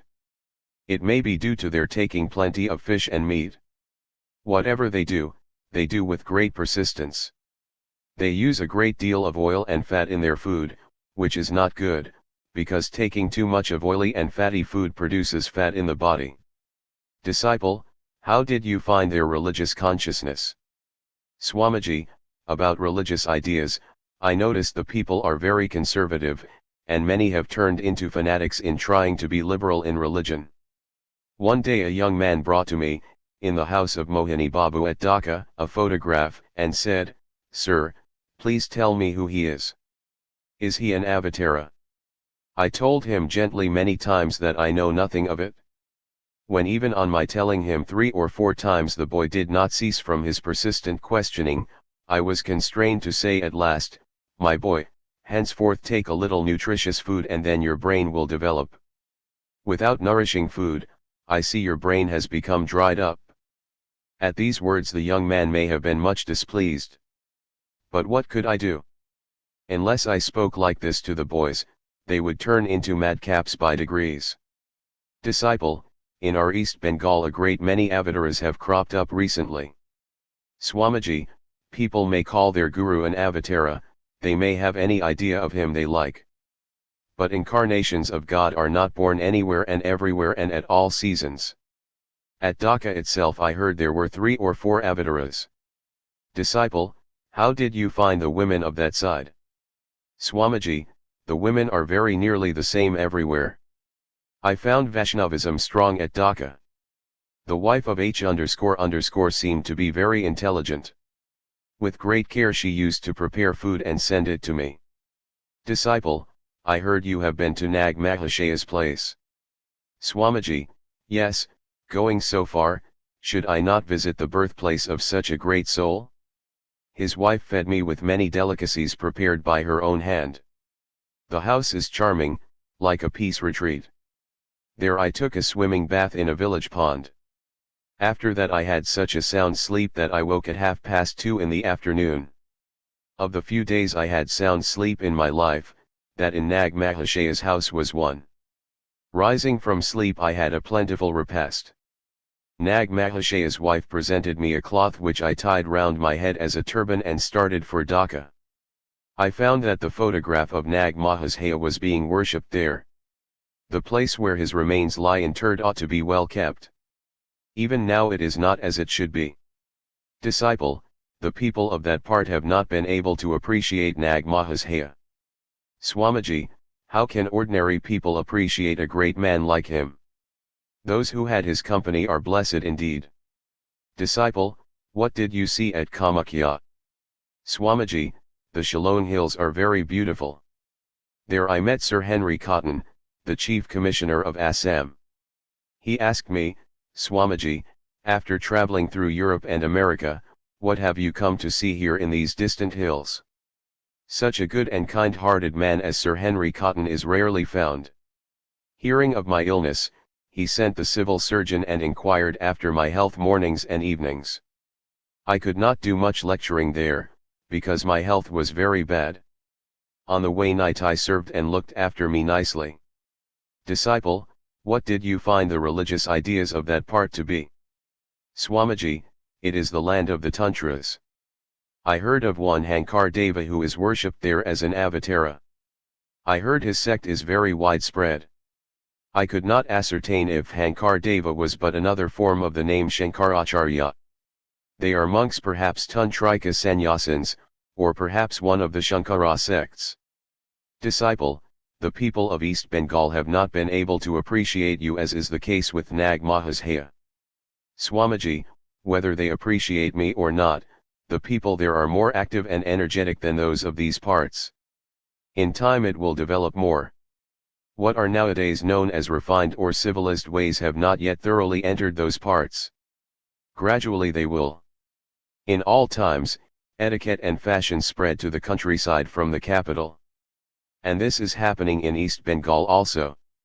The land that has produced a great soul like Nag Mahashaya is blessed and has a hopeful future. By the light of his personality Eastern Bengal is radiant. Disciple, but, sir, ordinary people did not know him as a great soul. He hid himself in great obscurity. Swamiji, there they used to make much fuss about my food and say, why should you eat that food or eat from the hands of such and such? And so on. To which I had to reply, I am a sannyasin and a mendicant friar, and what need have I to observe so much outward formality with regard to food, etc.? Do not your scriptures say, one should beg one's food from door to door, even from the house of an outcast? But of course external forms are necessary in the beginning, for the inner realization of religion, in order to make the truth of the scriptures practical in one's life. Haven't you heard of Sri Ramakrishna's story of wringing out the almanac for water? One outward forms and observances are only for the manifestation of the great inner powers of man. The object of all scriptures is to awaken those inner powers and make him understand and realize his real nature. The means are of the nature of ordinances and prohibitions. If you lose sight of the ideal, fight over the means only, what will it avail? In every country I have visited, I find this fighting over the means going on, and people have no eye on the ideal. Sri Ramakrishna came to show the truth of this. Realization of the truth is the essential thing. Whether you bathe in the Ganga for 1,000 years or live on vegetable food for a like period, unless it helps towards the manifestation of the self, know that it is all of no use. If on the other hand, anyone can realize the Atman, without the observance of outward forms, then that very non-observance of forms is the best means. But even after the realization of Atman, one should observe outward forms to a certain extent for setting an example to the people. The thing is, you must make the mind steadfast on something. If it is steadfast on one object, it attains to concentration, that is, its other modifications die out and there is a uniform flow in one direction. Many become wholly preoccupied with the outward forms and observances merely and fail to direct their mind to thoughts of the Atman. If you remain day and night within the narrow groove of ordinances and prohibitions, how will there be any expression of the soul? The more one has advanced in the realization of the Atman, the less is he dependent on the observances of forms. Shankaracharya also has said, where is there any ordinance or prohibition for him whose mind is always above the play of the gunas? Therefore the essential truth is realization. Know that to be the goal. Each distinct creed is but a way to the truth. The test of progress is the amount of renunciation that one has attained. Where you find the attraction for lust and wealth considerably diminished, to whatever creed he may belong, know that his inner spirit is awakening. The door of self-realization has surely opened for him. On the contrary, if you observe 1,000 outward rules and quote 1,000 scriptural texts, still, if it has not brought the spirit of renunciation in you, know that your life is in vain. Be earnest over this realization and set your heart on it. Well, you have read enough of scriptures. But tell me, of what avail has it been? Some perhaps thinking of money have become millionaires, whereas you have become a pundit by thinking of scriptures. But both are bondages. Attain the supreme knowledge and go beyond vidya and avidya, relative knowledge and ignorance. Disciple, sir, through your grace I understand it all, but my past karma does not allow me to assimilate these teachings. Swamiji, throw aside your karma and all such stuff. If it is a truth that by your own past action you have got this body, then, nullifying the effects of evil works by good works, why should you not be a Jivanmukta in this very body? Know that freedom or self-knowledge is in your own hands. In real knowledge there is no touch of work. But those who work after being Jivanmuktas do so for the good of others. They do not look to the results of works. No seed of desire finds any room in their mind. And strictly speaking, it is almost impossible to work like that for the good of the world from the householder's position. In the whole of Hindu scriptures there is the single instance of King Janaka in this respect. But you nowadays want to pose as Janakas, lit fathers, in every home by begetting children year after year, while he was without the body consciousness. Disciple, please bless me that I may attain self-realization in this very life. Swamiji, what fear? If there is sincerity of spirit, I tell you, for a certainty, you will attain it in this very life. But manly endeavor is wanted. Do you know what it is? I shall certainly attain self-knowledge. Whatever obstacles may come, I shall certainly overcome them. A firm determination like this is Purushakara. Whether my mother, father, friends, brothers, wife, and children live or die, whether this body remains or goes, I shall never turn back till I attain to the vision of the Atman. This resolute endeavor to advance towards one's goal, setting at naught all other considerations, is termed manly endeavor. Otherwise, endeavor for creature comforts even beasts and birds show. Man has got this body simply to realize self-knowledge. If you follow the common run of people in the world and float with the general current, where then is your manliness? Well, the common people are going to the jaws of death. But you have come to conquer it. Advance like a hero. Don't be thwarted by anything. How many days will this body last, with its happiness and misery? When you have got the human body, then rouse the Atman within and say, I have reached the state of fearlessness. Say, I am the Atman in which my lower ego has become merged forever. Be perfect in this idea, and then as long as the body endures, speak unto others this message of fearlessness, thou art that, arise, awake, and stop not till the goal is reached. If you can achieve this, then shall I know that you are really a tenacious East Bengal man. Conversations and Dialogues. From the Diary of a Disciple, Sri Sharachandra Chakravarti, B.A. 18. Translated from Bengali. Place, Belur Math. Year, 1901. Swamiji is in indifferent health since his return to the Math from the Shillong Hills. His feet have swollen. All this has made his brother disciples very anxious. At the request of Swami Niranjanananda, Swamiji has agreed to take Ayurvedic medicine. He is to begin this treatment from next Tuesday and entirely give up taking water and salt. Today is Sunday. The disciple asked him, Sir, it is terribly hot now and you drink water very frequently, it will be unbearable for you now to stop taking water altogether for this treatment. Swamiji, what do you say? I shall make a firm resolve, on the morning of the day I shall begin this treatment, not to take any water. After that no water shall pass down the throat any more. For 3 weeks not a drop of water shall be able to go down the throat. The body is but an outer covering of the mind, and whatever the mind will dictate to it, it will have to carry out. So there is nothing to be afraid of. At the request of Niranjan I have to undergo this treatment. Well, I cannot be indifferent to the request of my brother disciples. It is now about 10 o'clock. Swamiji cheerfully raised the topic of his future math for women, saying, with the Holy Mother as the center of inspiration, a math is to be established on the eastern bank of the Ganga. As Brahmacarins and sadhus will be trained in this math here, so in the other math also, Brahmacarinis and sadhvis will be trained. Disciple: Sir, history does not tell us of any maths for women in India in ancient times. Only during the Buddhistic period one hears of maths for women, but from it in course of time many corruptions arose.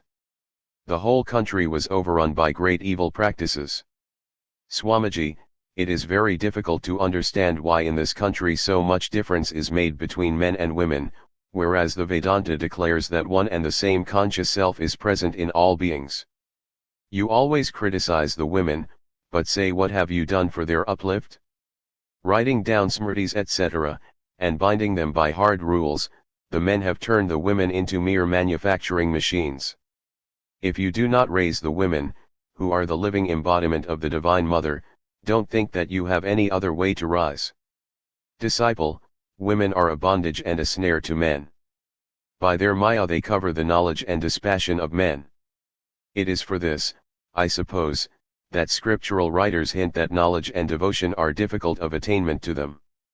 Swamiji, in what scriptures do you find statements that women are not competent for knowledge and devotion?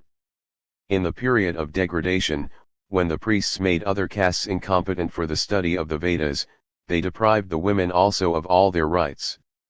Otherwise you will find that in the Vedic or Upanishad age Maitreyi, Gargi, and other ladies of revered memory have taken the places of rishis through their skill in discussing about Brahman. In an assembly of 1,000 Brahmanas who were all erudite in the Vedas, Gargi boldly challenged Yajnavalkya in a discussion about Brahman. Since such ideal women were entitled to spiritual knowledge, why shall not the women have the same privilege now? What has happened once can certainly happen again. History repeats itself. All nations have attained greatness by paying proper respect to women. That country and that nation which do not respect women have never become great, nor will ever be in future. The principal reason why your race has so much degenerated is that you have no respect for these living images of Shakti. Manu says, where women are respected, there the gods delight, and where they are not, there all works and efforts come to naught. Manu 3:56. There is no hope of rise for that family or country where there is no estimation of women, where they live in sadness. For this reason, they have to be raised first, and an ideal math has to be started for them. Disciple: Sir, when you first returned from the West, in your lecture at the Star Theatre you sharply criticized the Tantras. Now by your supporting the worship of women, as taught in the Tantras, you are contradicting yourself. Swamiji, I denounced only the present corrupted form of Vamachara of the Tantras. I did not denounce the mother worship of the Tantras, or even the real Vamachara. The purport of the Tantras is to worship women in a spirit of divinity. During the downfall of Buddhism, the Vamachara became very much corrupted, and that corrupted form obtains to the present day. Even now the Tantra literature of India is influenced by those ideas. I denounced only these corrupt and horrible practices which I do even now. I never objected to the worship of women who are the living embodiment of Divine Mother, whose external manifestations, appealing to the senses have maddened men, but whose internal manifestations, such as knowledge, devotion, discrimination, and dispassion make man omniscient, of unfailing purpose, and a knower of Brahman. She, when pleased, becomes propitious and the cause of the freedom of man. Chandi, I-57. Without propitiating the mother by worship and obeisance, not even Brahma and Vishnu have the power to elude her grasp and attain to freedom. Therefore for the worship of these family goddesses, in order to manifest the Brahman within them, I shall establish the women's math. Disciple: It may be a good idea, but where will you get the women inmates? With the present hard restrictions of society, who will permit the ladies of their household to join your math? Swamiji: Why so? Even now there are women disciples of Sri Ramakrishna. With their help I shall start this math. The Holy Mother will be their central figure and the wives and daughters of the devotees of Sri Ramakrishna will be its first inmates. For they will easily appreciate the usefulness of such a math. After that, following their example, many householders will help in their noble work. Disciple, the devotees of Sri Ramakrishna will certainly join this work. But I don't think the general public will help in this work. Swamiji, no great work has been done in the world without sacrifice. Who on seeing the tiny sprout of the banyan can imagine that in course of time it will develop into a gigantic banyan tree? At present I shall start the math in this way. Later on you will see that after a generation or two people of this country will appreciate the worth of this math. My women disciples will lay down their lives for it. Casting off fear and cowardice, you also be helpers in this noble mission and hold this high ideal before all. You will see, it will shed its luster over the whole country in time. Disciple, sir, please tell me all about your plan of this math for women. Swamiji, on the other side of the Ganga a big plot of land will be acquired, where unmarried girls or brahmacharini widows will live. Devout married women will also be allowed to stay now and then. Men will have no concern with this math. The elderly sadhus of the math will manage the affairs of this math from a distance. There shall be a girls' school attached to this women's math, in which religious scriptures, literature, Sanskrit, grammar, and even some amount of English should be taught. Other matters such as sewing, culinary art, rules of domestic work, and upbringing of children, will also be taught, while japa, worship, meditation, etc. shall form an indispensable part of the teaching. Those who will be able to live here permanently, renouncing home and family ties, will be provided with food and clothing from the math. Those who will not be able to do that will be allowed to study in this math as day scholars. With the permission of the head of the math, the latter will be allowed even to stay in the math occasionally, and during such stay will be maintained by the math. The elder brahmacharinis will take charge of the training of the girl students in brahmacharya.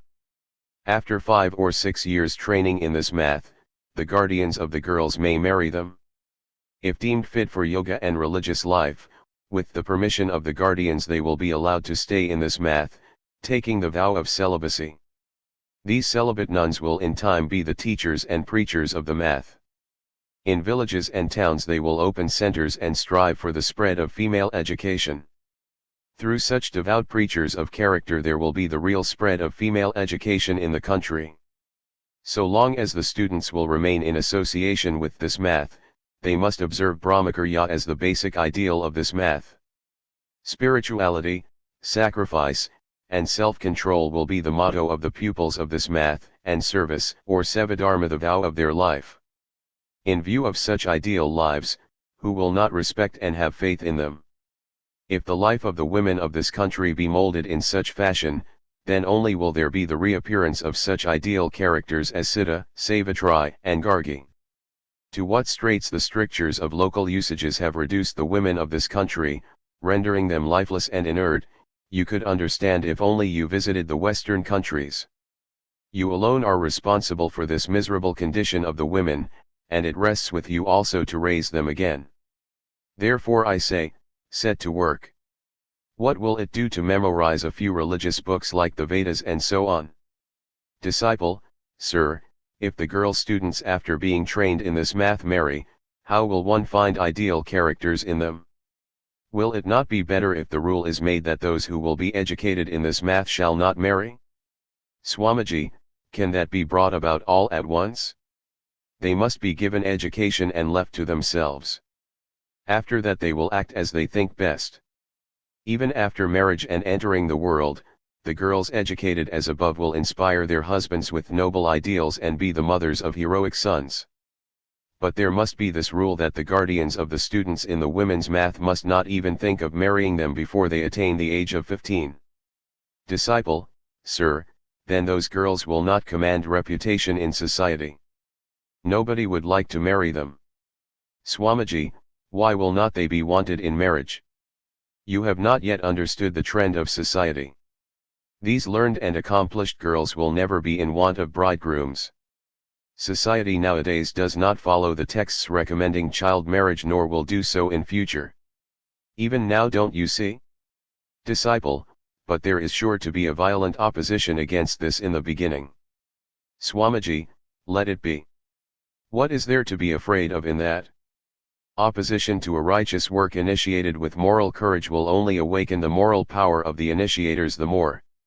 That which meets with no obstruction, no opposition, only takes men to the path of moral death. Struggle is the sign of life. Disciple: yes, sir. Swamiji: in the highest reality of the Parabrahman, there is no distinction of sex. We notice this only in the relative plane. And the more the mind becomes introspective, the more that idea of difference vanishes. Ultimately, when the mind is wholly merged in the homogeneous and undifferentiated Brahman, such ideas as this is a man or that a woman do not remain at all. We have actually seen this in the life of Sri Ramakrishna. Therefore do I say that though outwardly there may be difference between men and women, in their real nature there is none. Hence, if a man can be a knower of Brahman, why cannot a woman attain to the same knowledge? Therefore I was saying that if even one amongst the women became a knower of Brahman, then by the radiance of her personality thousands of women would be inspired and awakened to truth, and great well-being of the country and society would ensue. Do you understand? Disciple: sir, your teachings have opened my eyes today. Swamiji: not fully yet. When you realize that all-illumining reality of the Atman, then you will see that this idea of sex distinction has vanished altogether, then only will you look upon women as the veritable manifestation of Brahman. We have seen in Sri Ramakrishna how he had this idea of divine motherhood in every woman, of whatever caste she might be, or whatever might be her worth. It is because I have seen this that I ask you all so earnestly to do likewise and open girls' schools in every village and try to uplift them. If the women are raised, then their children will by their noble actions glorify the name of the country, then will culture, knowledge, power, and devotion awaken in the land. Disciple: but, sir, contrary results appear to have come out of the present female education. With just a smattering of education, they take merely to the Western modes of living, but it is not clear how far they are advancing in the spirit of renunciation, self-control, austerity, brahmacharya and other qualities conducive to brahmajanana. Swamiji: in the beginning a few mistakes like that are unavoidable. When a new idea is preached in the country, some, failing to grasp it properly, go wrong in that way. But what matters it to the well-being of society at large? Well, those who are pioneers of the little bit of female education that now obtains in the country were undoubtedly very great-hearted. But the truth is that some defect or other must creep into that learning or culture which is not founded on a religious basis. But now female education is to be spread with religion as its center. All other training should be secondary to religion. Religious training, the formation of character and observance of the vow of celibacy, these should be attended to. In the female education which has obtained up till now in India, it is religion that has been made a secondary concern, hence those defects you were speaking of have crept in. But no blame attaches therefore to the women. Reformers having proceeded to start female education without being Brahmacharans themselves have stumbled like that. Founders of all good undertakings, before they launch on their desired work, must attain to the knowledge of the Atman through rigorous self-discipline. Otherwise defects are bound to occur in their work. Disciple: yes, sir, it is observed that many educated women spend their time in reading novels and so on, but in East Bengal even with education women have not given up their religious observances. Is it so here in this part? Swamiji: in every country, nations have their good and bad sides. Ours is to do good works in our lives and hold an example before others. No work succeeds by condemnation. It only repels people. Let anybody say what he likes, don't contradict him. In this world of Maya, whatever work you will take up will be attended with some defect. All works are covered with defects as fire is with smoke. Gita, 1848. Every fire has a chance of being attended with smoke. But will you, on that account, sit inactive? As far as you can, you must go on doing good work. Disciple: what is this good work? Swamiji: whatever helps in the manifestation of Brahman is good work. Any work can be done so as to help, if not directly, at least indirectly, the manifestation of the Atman. But following the path laid down by the rishis, that knowledge of the Atman manifests quickly. On the contrary, the doing of works which have been indicated by the scriptural writers as wrong, brings only bondage of the soul, and sometimes this bondage of delusion does not vanish even in many lives. But in all ages and climes, freedom is sure to be attained by jivas ultimately. For the Atman is the real nature of the jiva. Can anybody give up his own nature? If you fight with your shadow for 1,000 years, can you drive it away from you? It will always remain with you. Disciple: but, sir, according to Shankara, karma is antagonistic to jnana. He has variously refuted the intermingling of jnana and karma. So how can karma be helpful to the manifestation of jnana? Swamiji, Shankara after saying so has again described karma as indirect help to the manifestation of jnana and the means for the purification of the mind. But I do not contradict his conclusion that in transcendent knowledge there is no touch of any work whatsoever. So long as man is within the realm of the consciousness of action, agent, and the result of action, he is powerless to sit idle without doing some work. So, as work is thus ingrained in the very nature of man, why don't you go on doing such works as are helpful to the manifestation of the knowledge of the Atman? That all work is the effect of ignorance may be true from the absolute standpoint, but within the sphere of relative consciousness it has a great utility. When you will realize the Atman, the doing or non-doing of work will be within your control, and whatever you will do in that state will be good work, conducive to the well-being of jivas and the world. With the manifestation of Brahman, even the breath you draw will be to the good of jiva. Then you will no longer have to work by means of conscious planning. Do you understand? Disciple: yes, it is a beautiful conclusion reconciling karma and jnana from the Vedantic standpoint. At this time, the bell for supper rang, and the disciple, before going to partake of it, prayed with folded hands, "Bless me, sir, that I may attain to the knowledge of Brahman in this very life." Swamiji placing his hand on the disciple's head said, "Have no fear, my son. You are not like ordinary worldly men, neither householders, nor exactly sannyasins, but quite a new type." Conversations and Dialogues.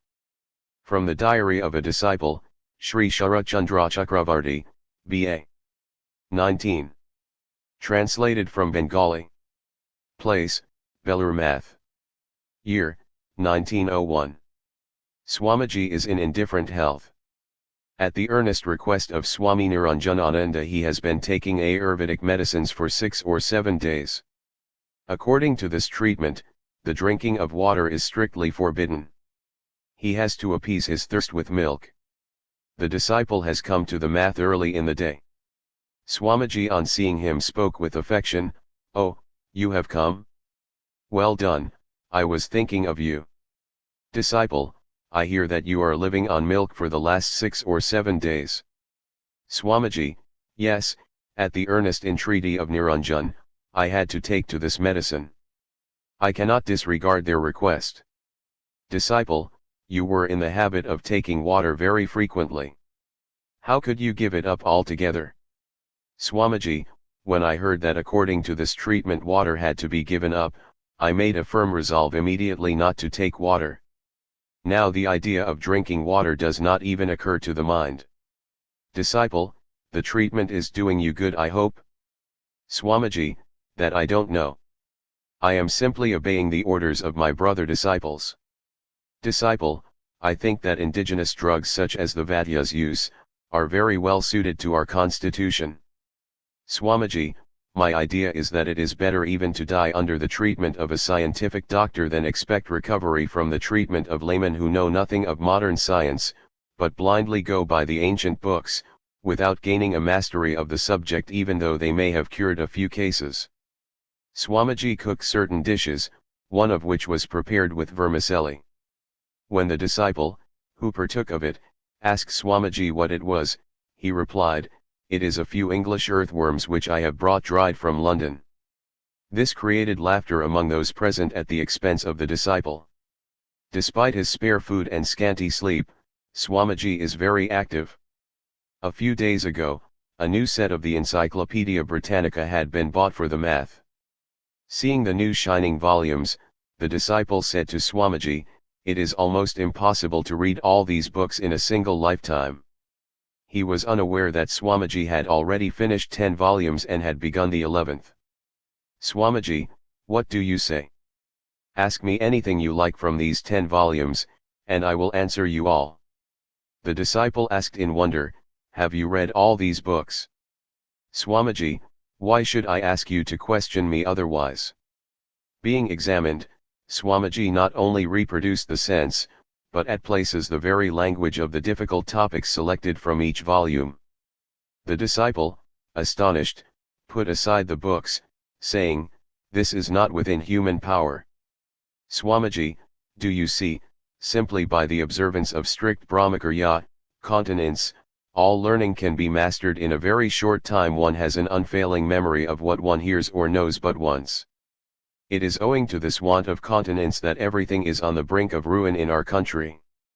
Disciple, "Whatever you may say, sir, the manifestation of such superhuman power cannot be the result of mere brahmacharya, something else there must be." Swamiji did not say anything in reply. Then Swamiji began to explain lucidly to the disciple the arguments and conclusions about the difficult points in all philosophies. In course of the conversation, Swami Brahmananda entered the room and said to the disciple, "You are a nice man. Swamiji is unwell, and instead of trying to keep his mind cheerful by light talk, you are making him talk incessantly, raising the most abstruse subjects." The disciple was abashed. But Swamiji said to Swami Brahmananda, "Keep your regulation of Ayurvedic treatment aside. These are my children, and if my body goes in teaching them, I don't care." After this, some light talk followed. Then arose the topic of the place of Bharachandra in Bengali literature. From the beginning Swamiji began to ridicule Bharachandra in various ways and satirized the life, manners, marriage customs, and other usages of society at the time of Bharachandra, who was an advocate of child marriage. He expressed the opinion that the poems of Bharachandra, being full of bad taste and obscenities, had not found acceptance in any cultured society except in Bengal, and he said, care should be taken that such books do not come into the hands of boys. Then raising the topic of Michael Madhusudhan, he added, "That was a wonderful genius born in your province. There is not another epic in Bengali literature like the Meghnad Bad, no mistake in that, and it is difficult to come across a poem like that in the whole of modern European literature." Disciple, "But, sir, I think Michael was very fond of a bombastic style." Swamiji, "Well, if anybody in your country does anything new, you at once hoot him. First examine well what he is saying, but instead of that, the people of the country will chase after anything which is not quite after the old modes. For example, in order to bring to ridicule this Meghnabad Kavya, which is the gem of Bengali literature, the parody of Shuch Hundaribad Kavya, the death of a mole, was written. They may caricature as much as they like, it does not matter. But the Meghnad Bad Kavya still stands unshaken in its reputation like the Himalayas, while the opinions and writings of carping critics who are busy picking holes in it have been washed away into oblivion. What will the vulgar public understand of this epic Michael has written in such a vigorous diction and an original meter? And at the present time Girish Babu is writing wonderful books in a new meter which your overwise pundits are criticizing and finding fault with. But does GC care for that? People will appreciate the book afterwards." Thus speaking on the subject of Michael, he said, "Go and get the Meghnad Bad Kavya from the library downstairs." On the disciples bringing it, he said, "Now read, let me see how you can read it." The disciple read a portion, but the reading not being to the liking of Swamiji, he took the book and showed him how to read and asked him to read again. Then he asked him, "Now, can you say which portion of the Kavya is best?" The disciple failing to answer, Swamiji said, "That portion of the book which describes how Indrajit has been killed in battle and Mandodari, beside herself with grief, is dissuading Ravana from the battle, but Ravana, casting off forcibly from his mind the grief for his son, is firmly resolved on battle like a great hero, and forgetting in a fury of rage and vengeance all about his wife and children, is ready to rush out for battle. That is the most finely conceived portion of the book.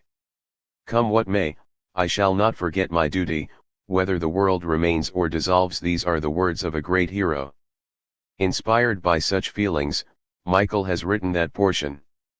Saying this, Swamiji opened the particular passage and began to read it in the most impressive manner. Conversations and Dialogues. From the Diary of a Disciple, Sri Sharachandra Chakravarti, B.A. XX.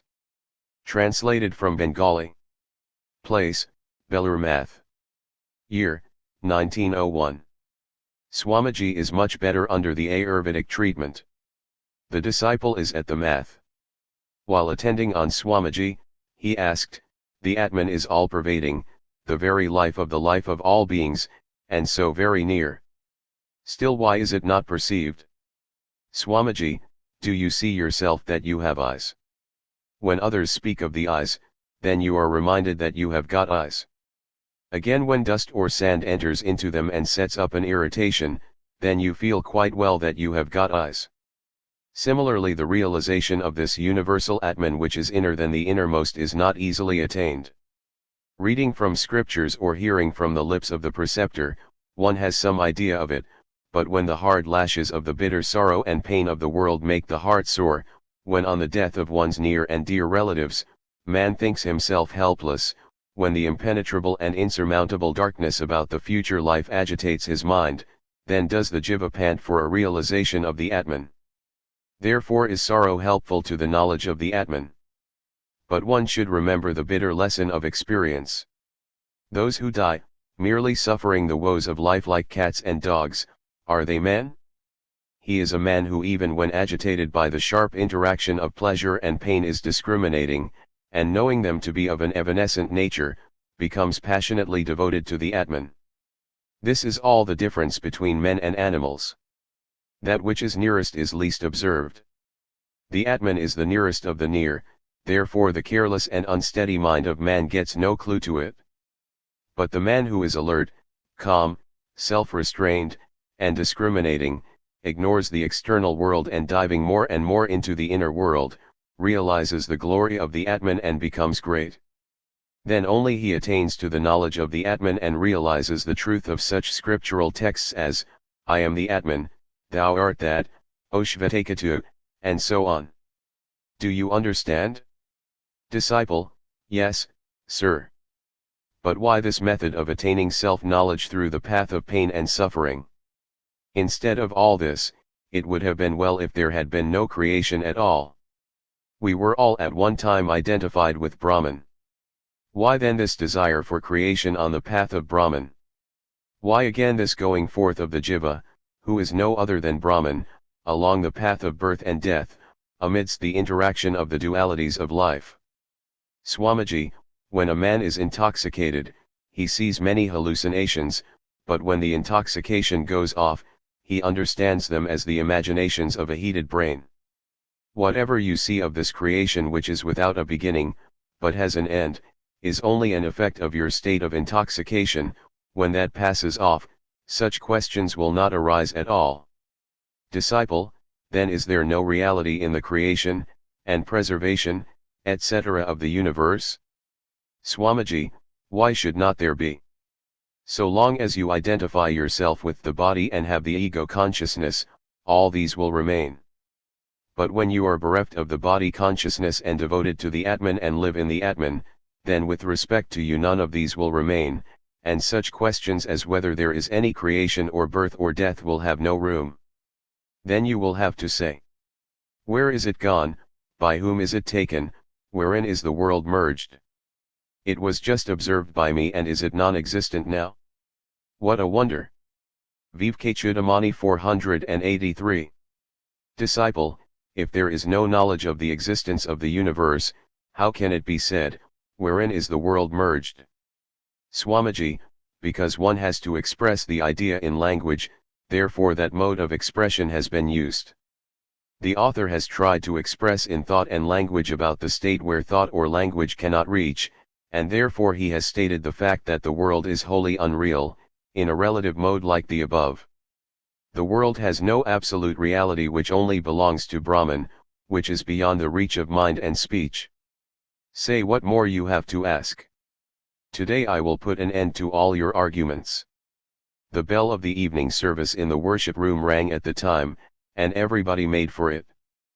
But the disciple stayed in Swamiji's room, noticing which Swamiji said, "Won't you go to the worship room?"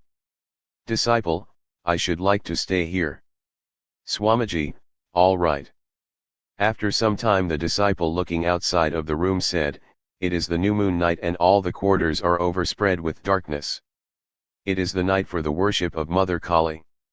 Swamiji without saying anything gazed at the eastern sky for some time and said, "Do you see what a mysterious and solemn beauty there is in this darkness?" Saying this and continuing to look at the dense mass of darkness, he stood enrapt.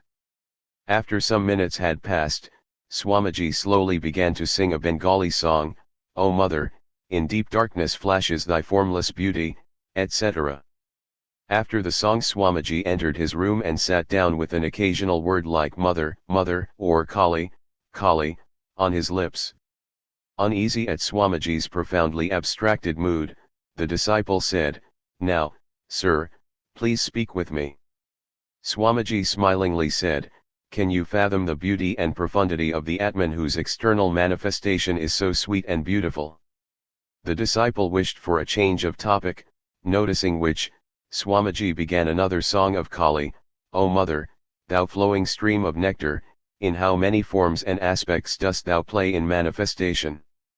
After the song he said, "This Kali is Brahman in manifestation. Haven't you heard Sri Ramakrishna's illustration of the snake moving and the snake at rest, representing the dynamic and static aspects of the same thing?" Disciple, "Yes, sir." Swamiji, "This time, when I get well, I shall worship the mother with my heart's blood, then only will she be pleased. Your Raghunandan also says like that. The mother's child shall be a hero, a Mahavira. In unhappiness, sorrow, death, and desolation, the mother's child shall always remain fearless." Conversations and Dialogues.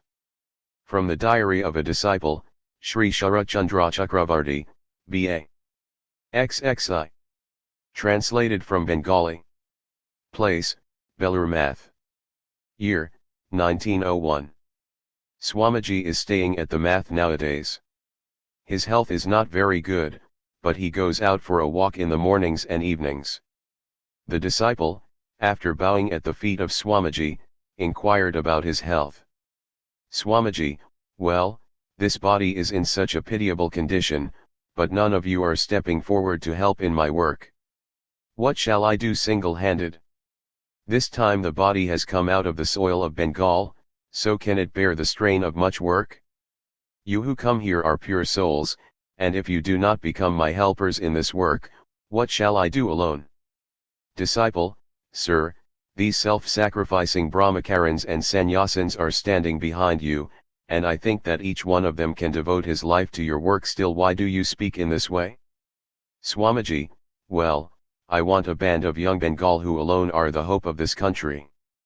My hope of the future lies in the youths of character intelligent, renouncing all for the service of others, and obedient who can sacrifice their lives in working out my ideas and thereby do good to themselves and the country at large. Otherwise, boys of the common run are coming in groups and will come. Dullness is written on their faces, their hearts are devoid of energy, their bodies feeble and unfit for work, and minds devoid of courage. What work will be done by these? If I get 10 or 12 boys with the faith of Nachiketa, I can turn the thoughts and pursuits of this country in a new channel." Disciple, "Sir, so many young men are coming to you, and do you find none among them of such a nature?" Swamiji, "Among those who appear to me to be of good caliber, some have bound themselves by matrimony, some have sold themselves for the acquisition of worldly name, fame, or wealth, while some are of feeble bodies. The rest, who form the majority, are unable to receive any high idea. You are no doubt fit to receive my high ideas, but you are not able to work them out in the practical field. For these reasons sometimes an anguish comes into the mind, and I think that taking this human body, I could not do much work through untowardness of fortune. Of course, I have not yet wholly given up hope, for, by the will of God, from among these very boys may arise in time great heroes of action and spirituality who will in future work out my ideas. Disciple, it is my firm belief that your broad and liberal ideas must find universal acceptance some day or other. For I see they are all-sided and infusing vigor into every department of thought and activity. And the people of the country are accepting, either overtly or covertly, your ideas, and teaching them to the people. Swamiji, what matters it if they acknowledge my name or not? It is enough if they accept my ideas. 99% of the sadhus, even after renouncing lust and wealth, get bound at the last by the desire of name and fame. Fame. That last infirmity of noble mind haven't you read? We shall have to work, giving up altogether all desire for results. People will call us both good and bad. But we shall have to work like lions, keeping the ideal before us, without caring whether the wise ones praise or blame us. Disciple, what ideal should we follow now? Swamiji, you have now to make the character of Mahavira your ideal. See how at the command of Ramachandra he crossed the ocean. He had no care for life or death. He was a perfect master of his senses and wonderfully sagacious. You have now to build your life on this great ideal of personal service. Through that, all other ideals will gradually manifest in life. Obedience to the Guru without questioning, and strict observance of Brahmacharya, this is the secret of success. As on the one hand Hanuman represent the ideal of service, so on the other hand he represents leonine courage, striking the whole world with awe. He has not the least hesitation in sacrificing his life for the good of Rama. A supreme indifference to everything except the service of Rama, even to the attainment of the status of Brahma and Shiva, the great world gods. Only the carrying out of Sri Rama's behest is the one vow of this life. Such wholehearted devotion is wanted. Playing on the call and cardle and dancing in the frenzy of kirtana has degenerated the whole people. They are, in the first place, a race of dyspeptics, and if in addition to this they dance and jump in that way, how can they bear the strain? In trying to imitate the highest sadhana, the preliminary qualification for which is absolute purity, they have been swallowed in dire tamas. In every district and village you may visit, you will find only the sound of the call and cardle. Are not drums made in the country? Are not trumpets and kettle drums available in India? Make the boys hear the deep-toned sound of these instruments. Hearing from boyhood the sound of these effeminate forms of music and listening to the kirtana, the country is well nigh converted into a country of women. What more degradation can you expect? Even the poet's imagination fails to draw this picture. The damaru, an hourglass-shaped drum, held in Shiva's hand, and horn have to be sounded, drums are to be beaten so as to raise the deep and martial notes, and with Mahavira, Mahavira on your lips and shouting Hara, Hara, Vyam, Vyam, the quarters are to be reverberated. The music which awakens only the softer feelings of man is to be stopped now for some time. Stopping the light tunes such as Khel and Tapa for some time, the people are to be accustomed to hear the Dhrupad music. Through the thunder roll of the dignified Vedic hymns, life is to be brought back into the country. In everything the austere spirit of heroic manhood is to be revived. In following such an ideal lies the good of the people and the country. If you can build your character after such an ideal, then 1,000 others will follow. But take care that you do not swerve an inch from the ideal. Never lose heart. In eating, dressing, or lying, in singing or playing, in enjoyment or disease, always manifest the highest moral courage.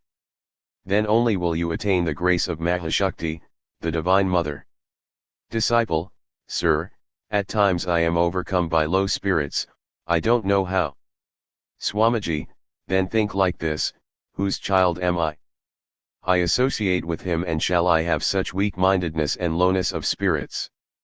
Stamping down such weakness of mind and heart, stand up, saying, I am possessed of heroism, I am possessed of a steady intellect, I am a knower of Brahman, a man of illumination. Be fully conscious of your dignity by remembering, I am the disciple of such and such who is the companion in life of Sri Ramakrishna, the conqueror of lust and wealth. This will produce a good effect. He who has not this pride has no awakening of Brahman within him. Haven't you heard Ramaprasad's song? He used to say, whom do I fear in the world, whose sovereign is the Divine Mother. Keep such a pride always awake in the mind. Then weakness of mind and heart will no longer be able to approach you. Never allow weakness to overtake your mind. Remember Mahavira, remember the Divine Mother. And you will see that all weakness, all cowardice will vanish at once. Saying these words, Swamiji came downstairs and took his accustomed seat on a cot in the courtyard. Then, addressing the assembled sannyasins and brahmacarins, he said, Here is the unveiled presence of Brahman. Fie upon those who disregarding it set their mind on other things. Ah! Here is Brahman as palpable as a fruit in one's palm. Don't you see? Here. These words were spoken in such an appealing way, that everyone stood motionless like a figure painted on canvas and felt as if he were suddenly drawn into the depth of meditation. After some time that tension of feeling passed and they regained their normal consciousness. Next, in the course of a walk, Swamiji spoke to the disciple. Did you see how everybody had become concentrated today? These are all children of Sri Ramakrishna, and on the very uttering of the words, they felt the truth. Disciple, sir, not to speak of them, even my heart was overflowing with an unearthly bliss. But now it appears like a vanished dream. Swamiji, everything will come in time. Now, go on working. Set yourself to some work for the good of men sunk in ignorance and delusion. You will see that such experiences will come of themselves. Disciple, I feel nervous to enter into its labyrinth, neither have I the strength. The scriptures also say, impenetrable is the path of karma. Swamiji, what do you wish to do then? Disciple, to live and hold discussion with one like you, who has realized the truth of all scriptures and through hearing, thinking, and meditating on the truth to realize Brahman in this very life. I have no enthusiasm, nor perhaps the strength, for anything else. Swamiji, if you love that, well, you can go on doing it. And speak about your thoughts and conclusions about the Shastras to others, it will benefit them. So long as there is the body, one cannot live without doing some work or other, therefore one should do such work as is conducive to the good of others. Your own realizations and conclusions about scriptural truths may benefit many a seeker after truth. Put them into writing which may help many others. Disciple, first let me realize the truth, then I shall write. Sri Ramakrishna used to say, without the badge of authority, none will listen to you. Swamiji, there may be many in the world who have got stuck in that stage of spiritual discipline and reasoning through which you are passing, without being able to pass beyond that stage. Your experience and way of thinking, if recorded, may be of benefit to them at least. If you put down in easy language the substance of the discussions which you hold with the sadhus of this math, it may help many. Disciple, since you wish it, I shall try to do it.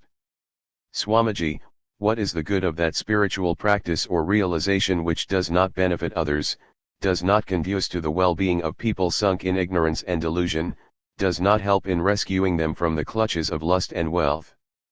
Do you think, so long as one jiva endures in bondage, you will have any liberation? So long as he is not liberated, it may take several lifetimes you will have to be born to help him, to make him realize Brahman. Every jiva is part of yourself, which is the rationale of all work for others.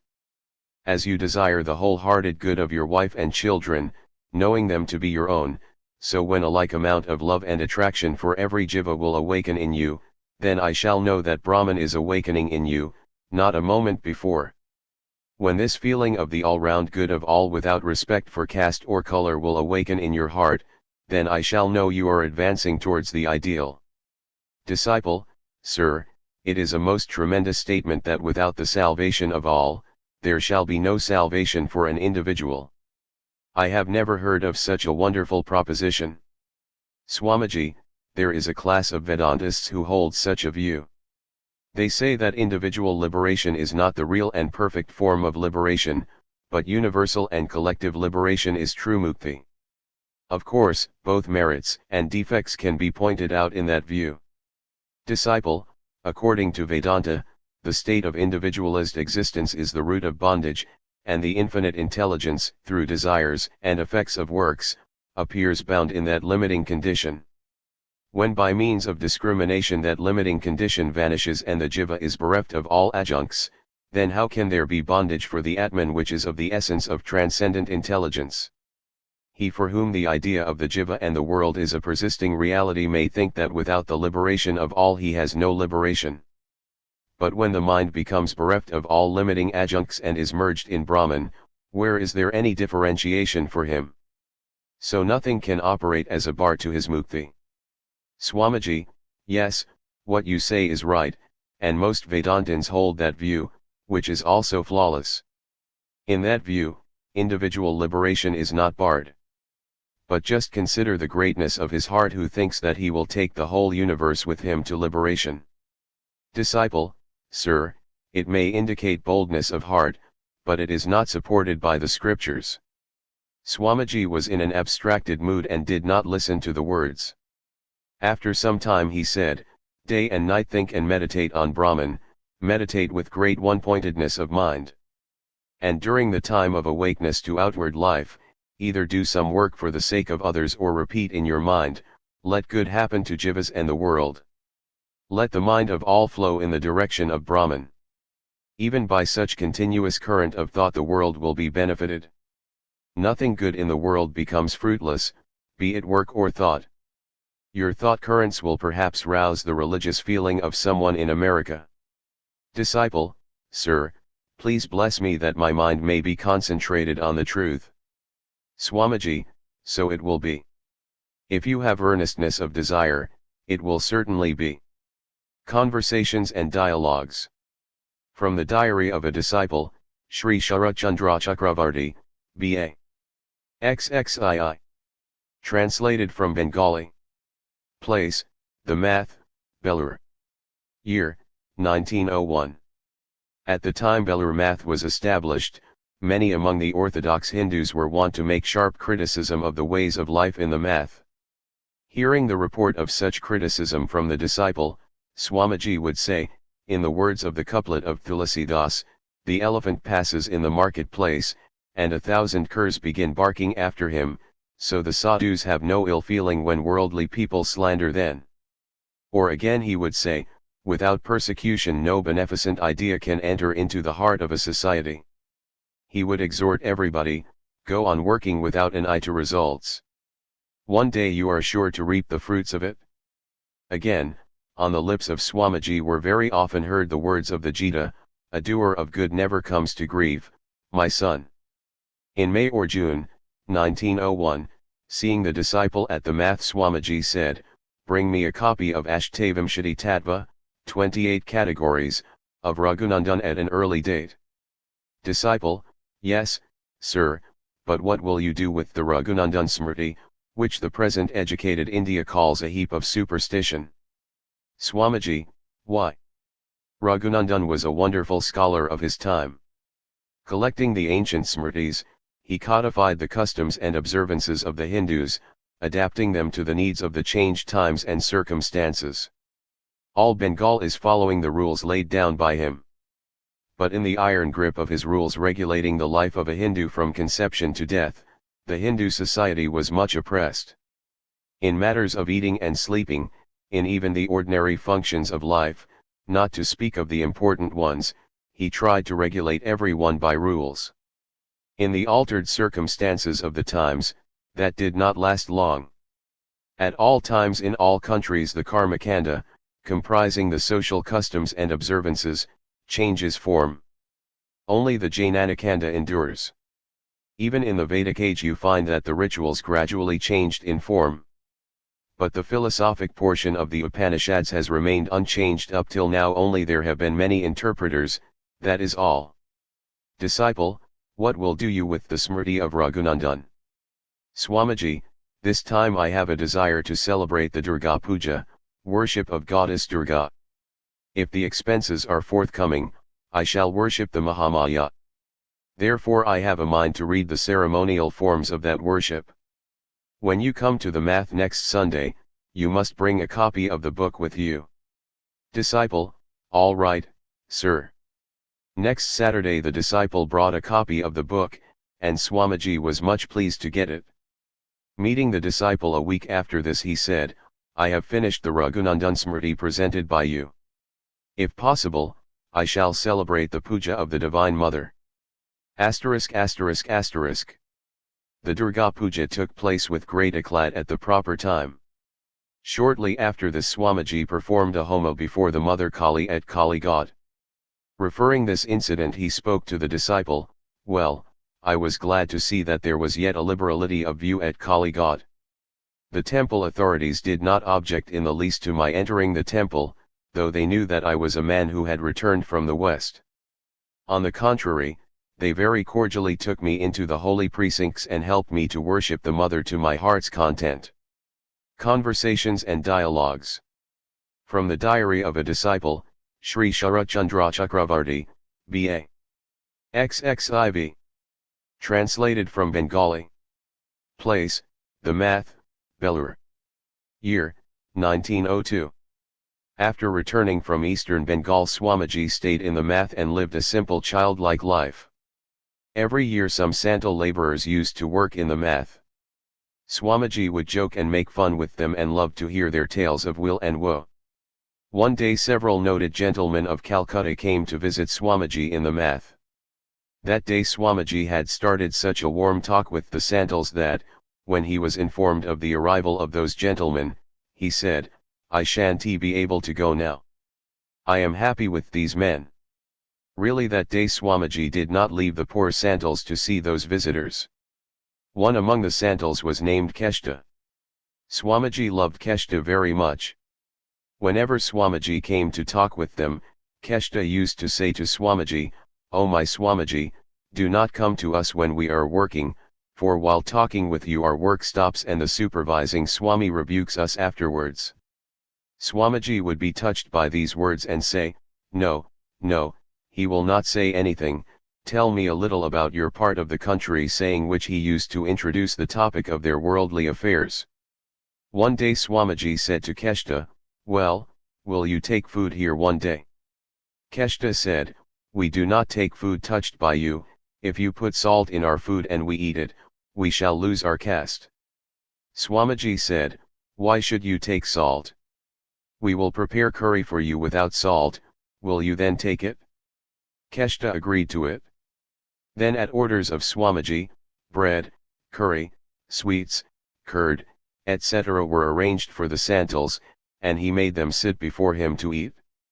While eating, Keshta said, Whence have you got such a thing? We never tasted anything like this. Feeding them sumptuously, Swamiji said, You are Narayanas, God manifest, today I have offered food to Narayana. The service of Daridra Narayana, God in the poor, about which Swamiji spoke, he himself performed one day like this. After their meal, the Santals went for rest, and Swamiji, addressing the disciple, said, I found them the veritable embodiment of God, such simplicity, such sincere guileless love I have seen nowhere else. Then, addressing the sannyasins of the Math, he said, See how simple they are. Can you mitigate their misery a little? Otherwise, of what good is the wearing of the Geru robe? Sacrifice of everything for the good of others is real sannyasa. They have never enjoyed any good thing in life. Sometimes I feel a desire to sell the Math and everything, and distribute the money to the poor and destitute. We have made the tree our shelter. Alas! The people of the country cannot get anything to eat, and how can we have the heart to raise food to our mouths? When I was in the western countries, I prayed to the Divine Mother, people here are sleeping on a bed of flowers, they eat all kinds of delicacies, and what do they not enjoy, while people in our country are dying of starvation? Mother, will there be no way for them? One of the objects of my going to the West to preach religion was to see if I could find any means for feeding the people of this country. Seeing the poor people of our country starving for food, a desire comes to me to overthrow all ceremonial worship and learning, and go round from village to village collecting money from the rich by convincing them through force of character and sadhana, and to spend the whole life in serving the poor. Alas! Nobody thinks of the poor of this land. They are the backbone of the country, who by their labor are producing food. These poor people, the sweepers and laborers, who if they stop work for one day will create a panic in the town. But there is none to sympathize with them, none to console them in their misery. Just see, for want of sympathy from the Hindus, thousands of pariahs in Madras are turning Christians. Don't think this is simply due to the pinch of hunger, it is because they do not get any sympathy from us. We are day and night calling out to them, "Don't touch us! Don't touch us!" Is there any compassion or kindliness of heart in the country? Only a class of Danti-Tuckists kick such customs out. I sometimes feel the urge to break the barriers of Danti-Dushaism, to go at once and call out, "Come, all who are poor, miserable, wretched, and downtrodden," and to bring them all together in the name of Sri Ramakrishna. Unless they rise, the mother won't awaken. We could not make any provision for food and clothes for these. What have we done then? Alas! They know nothing of worldliness, and therefore even after working day and night cannot provide themselves with food and clothes. Let us open their eyes. I see clear as daylight that there is the one Brahman in all, in them and in me one Shakti dwells in all. The only difference is of manifestation. Unless the blood circulates over the whole body, has any country risen at any time? If one limb is paralyzed, then even with the other limbs whole, not much can be done with that body. Know this for certain. Disciple, sir, there is such a diversity of religions and ideas among the people of this country that it is a difficult affair to bring harmony among them. Swamiji, in anger, if you think any work difficult, then do not come here. Through the grace of God all paths become easy. Your work is to serve the poor and miserable, without any distinction of caste or color, and you have no need to think about the results. Your duty is to go on working, and then everything will follow of itself. My method of work is to construct and not to pull down. Read the history of the world, and you will find that a great soul stood as the central figure in a certain period of a country. Animated by his ideas, hundreds of people did good to the world. You are all intelligent boys, and have been coming here for a long time. Say, what have you done? Couldn't you give one life for the service of others? In the next life you may read Vedanta and other philosophies. Give this life for the service of others, then I shall know that your coming here has not been in vain. Saying these words, Swamiji sat silent, wrapped in deep thought. After some time, he added, after so much austerity, I have understood this as the real truth. God is present in every jiva, there is no other God besides that. Who serves jiva, serves God indeed. After some pause, Swamiji, addressing the disciple, said, what I have told you today, inscribe in your heart. See that you do not forget it. Conversations and Dialogues. From the Diary of a Disciple, Sri Sharachandra Chakravarti, B.A. XXIII. Translated from Bengali. Place, The Math, Belur. Year, 1902. Today is the anniversary celebration of Sri Ramakrishna, the last that Swamiji ever saw. The disciple presented an invocatory hymn on Sri Ramakrishna to Swamiji. He then proceeded to rub Swamiji's feet gently.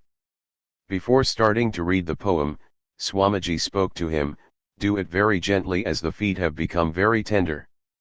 After reading the poem, Swamiji said, it is well done. Swamiji's illness had increased so much that the disciple, observing it, felt sore at heart. Understanding his inner feeling, Swamiji said, what are you thinking? This body is born and it will die.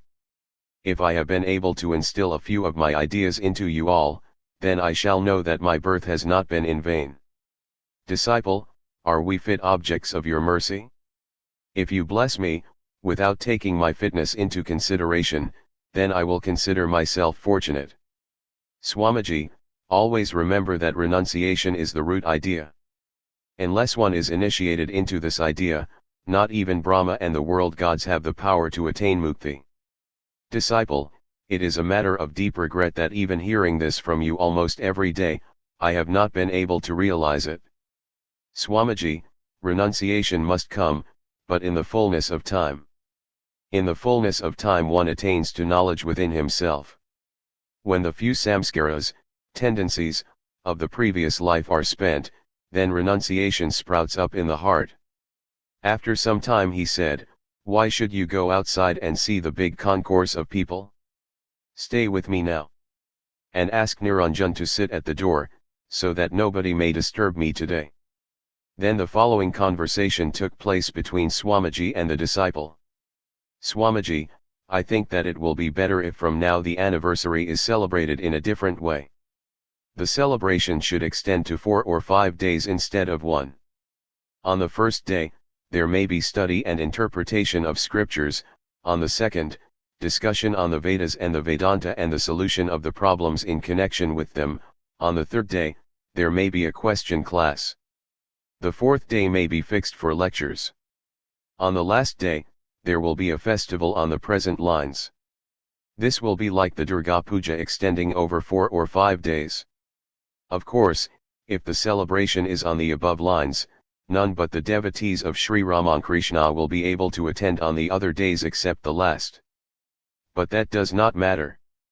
A large promiscuous crowd of people does not mean a great propagation of the message of Sri Ramakrishna. Disciple, sir, it is a beautiful idea. Next time it will be done according to your wishes. Swamiji, now, my son, you all will carry them out. I have no more inclination for these things.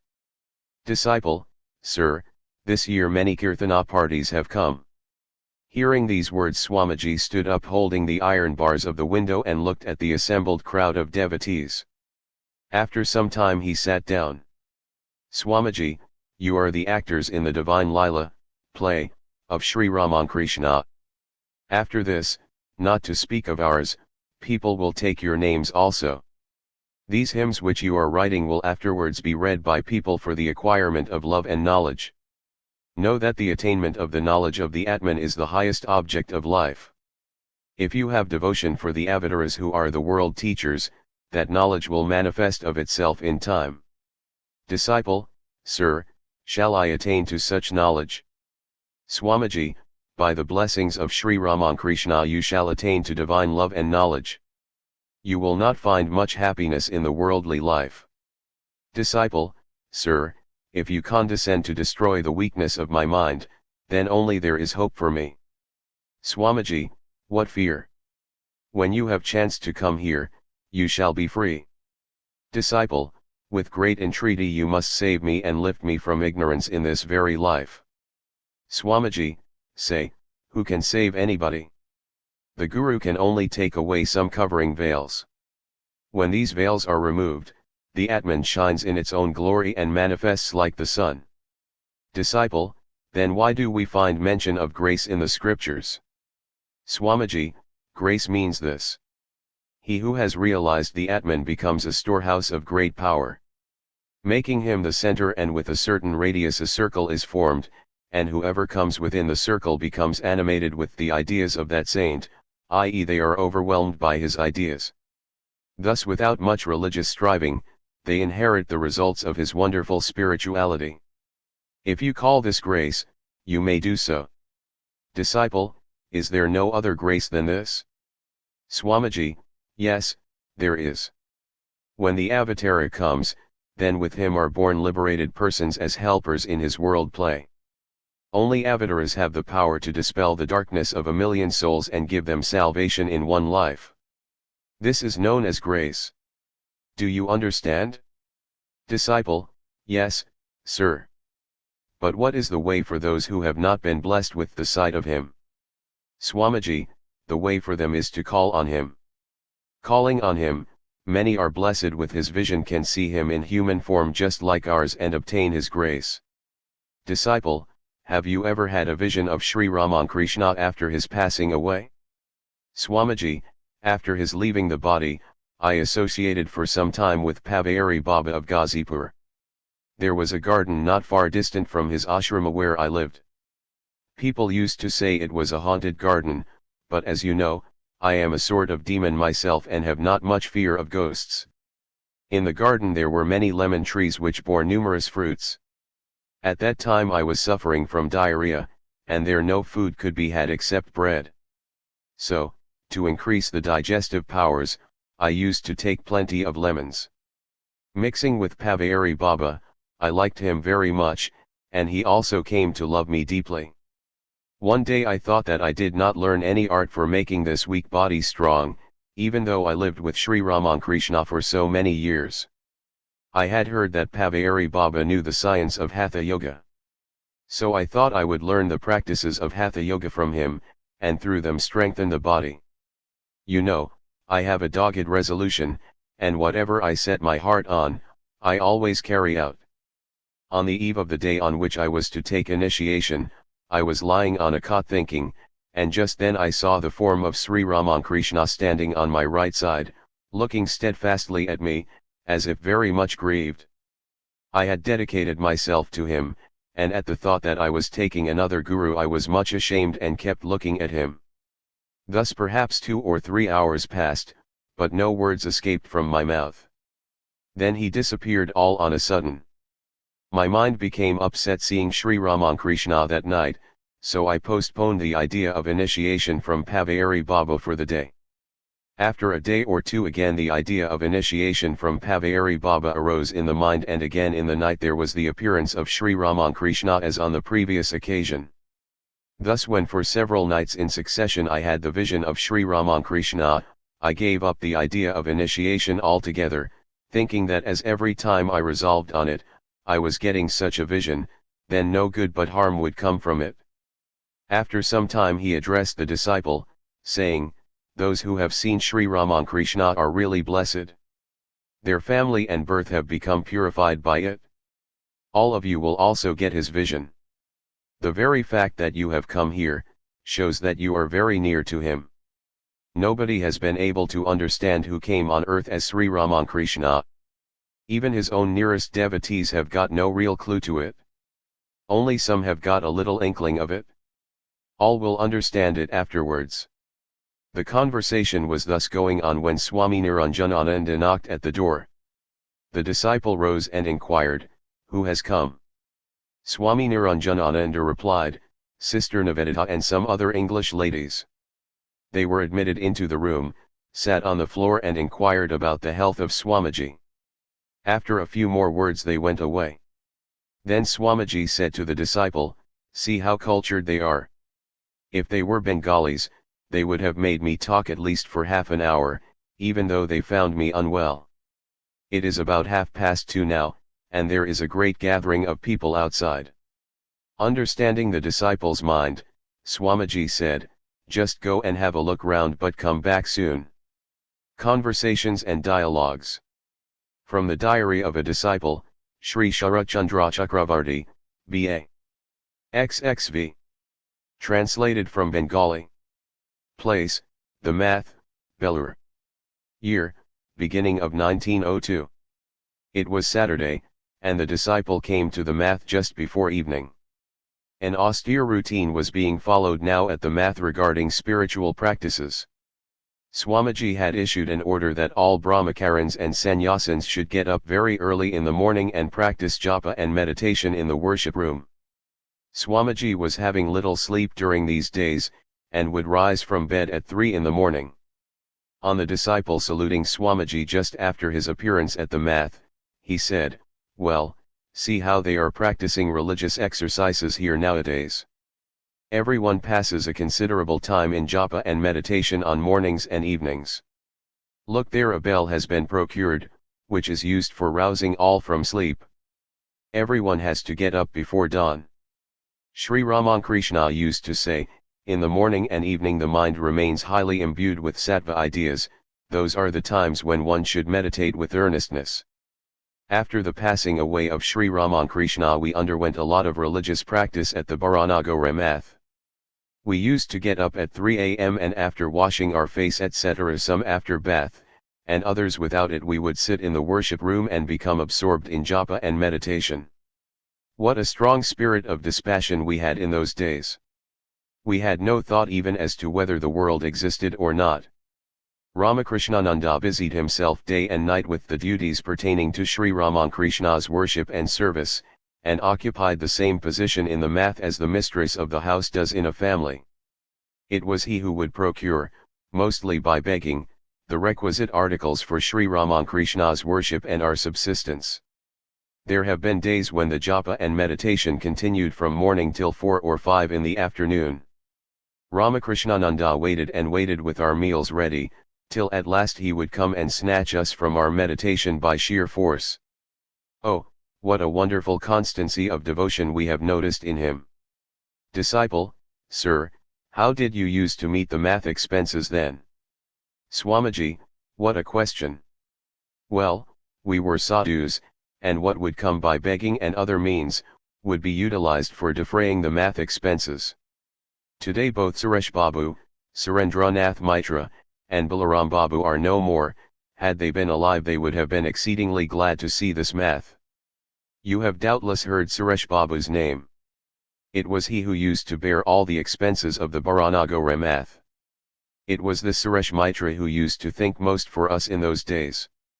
His devotion and faith have no parallel. Disciple, sir, I have heard that you did not see him very often while he was dying. Swamiji, we could only do so if we were allowed, by his relatives. Well, it is a long tale.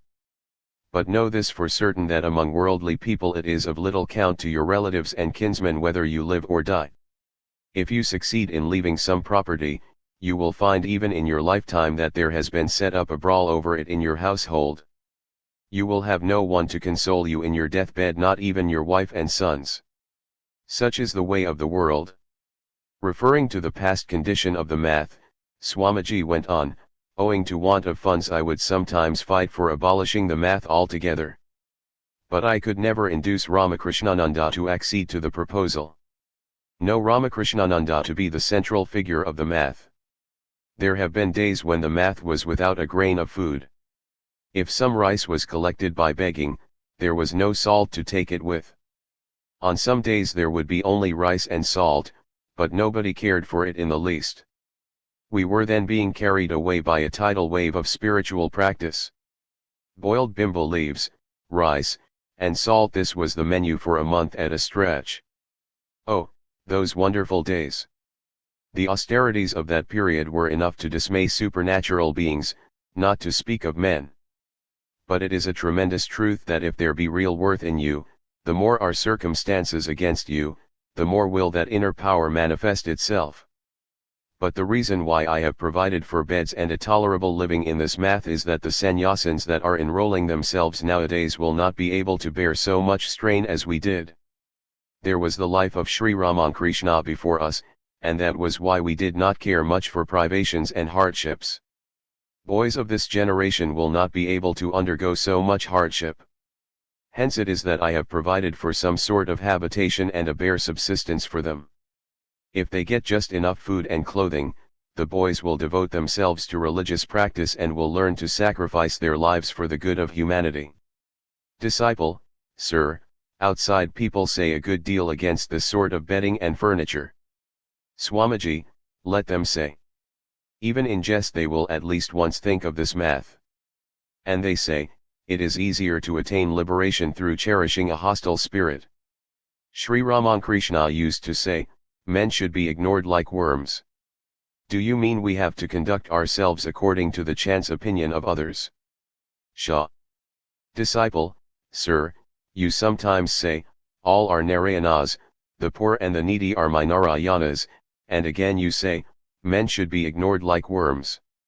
What do you really mean? Swamiji, well, there is not the least doubt that all are Narayanas. But all Narayanas do not criticize the furniture of the math. I shall go on working for the good of men, without caring in the least for the criticisms of others. It is in the sense that the expression, men are to be ignored like worms, has been used. He who has a dogged determination like that shall have everything. Only some may have it sooner, and others a little later, that is all. But one is bound to reach the goal. It is because we had such a determination that we have attained the little that we have. Otherwise, what dire days of privation we have had to pass through. One day, for want of food, I fainted in the outer platform of a house on the roadside, and quite a shower of rain had passed over my head before I recovered my senses. Another day, I had to do odd jobs in Calcutta for the whole day without food, and had my meal on my return to the math at 10 or 11 in the night. And these were not solitary instances.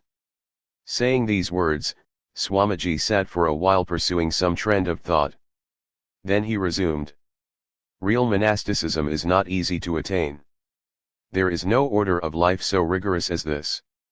If you stumble ever so little, you are hurled down a precipice and are smashed to pieces. One day I was traveling on foot from Agra to Vrindaban. There was not a farthing with me. I was about a couple of miles from Vrindaban when I found a man smoking on the roadside, and I was seized with a desire to smoke. I said to the man, "Hello, will you let me have a puff at your chillum?" He seemed to be hesitating greatly and said, "Sire, I am a sweeper." Well, there was the influence of old samskaras, and I immediately stepped back and resumed my journey without smoking. I had gone a short distance when the thought occurred to me that I was a sannyasin, who had renounced caste, family, prestige and everything, and still I drew back as soon as the man gave himself out as a sweeper, and could not smoke at the chillum touched by him. The thought made me restless at heart. Then I had walked on half a mile. Again I retraced my steps and came to the sweeper, whom I found still sitting there. I hastened to tell him, "Do prepare a chillum of tobacco for me, my dear friend." I paid no heed to his objections and insisted on having it. So the man was compelled to prepare a chillum for me. Then I gladly had a puff at it and proceeded to Vrindaban. When one has embraced the monastic life, one has to test whether one has gone beyond the prestige of caste and birth, etc. It is so difficult to observe the monastic vow in right earnest. There must not be the slightest divergence between one's words and actions. Disciple, sir, you sometimes hold before us the householder's ideal and sometimes the ideal of the sannyasin. Which one are we to adopt? Swamiji, well, go on listening to all. Then stick to that one which appeals to you, grip it hard like a bulldog. Swamiji came downstairs accompanied by the disciple, while speaking these words, and began to pace to and fro, uttering now and then the name of Shiva or humming a song on the Divine Mother, such as, "Who knows how diversely thou playest, O Mother, thou flowing stream of nectar," and so on. Conversations and Dialogues. From the Diary of a Disciple, Sri Sharachandra Chakravarti, B.A. XXVI. Translated from Bengali. Place, The Math, Belur. Year, 1902. The disciple passed the preceding night in Swamiji's room. At 4 a.m. Swamiji roused him and said, "Go and knock up the sadhus and brahmacarins from sleep with the bell." In pursuance of the order, the disciple rang the bell near the sadhus who slept. The monastic inmates hastened to go to the worship room for meditation. According to Swamiji's instructions, the disciple rang the bell lustily near Swami Brahmananda's bed, which made the latter exclaim, "Good heavens!" The Bengal, meaning an East Bengal man, used as a term of endearing reproach for the disciple, has made it too hot for us to stay in the math. On the disciple's communicating this to Swamiji, he burst out into a hearty laugh, saying, "Well done." Then Swamiji, too, washed his face and entered the chapel accompanied by the disciple. The sannyasin Swami Brahmananda and others were already seated for meditation. A separate seat was kept for Swamiji, on which he sat facing the east, and pointing to a seat in front to the disciple, said, "Go and meditate, sitting there." Shortly after taking his seat, Swamiji became perfectly calm and motionless, like a statue, and his breathing became very slow. Everyone else kept his seat. After about an hour and a half, Swamiji rose from meditation with the words Shiva, Shiva. His eyes were flushed, the expression placid, calm, and grave. Bowing before Sri Ramakrishna, he came downstairs and paced the courtyard of the math. After a while he said to the disciple, "Do you see how the sadhus are practicing meditation etc. nowadays? When the meditation is deep, one sees many wonderful things. While meditating at the Baranagara math, one day I saw the nerves Ida and Pingala. One can see them with a little effort. Then, when one has a vision of the Shushumna, one can see anything one likes. If a man has unflinching devotion to the Guru, spiritual practices, meditation, japa, and so forth come quite naturally, one need not struggle for them. The Guru is Brahma, the Guru is Vishnu, and the Guru is Shiva himself."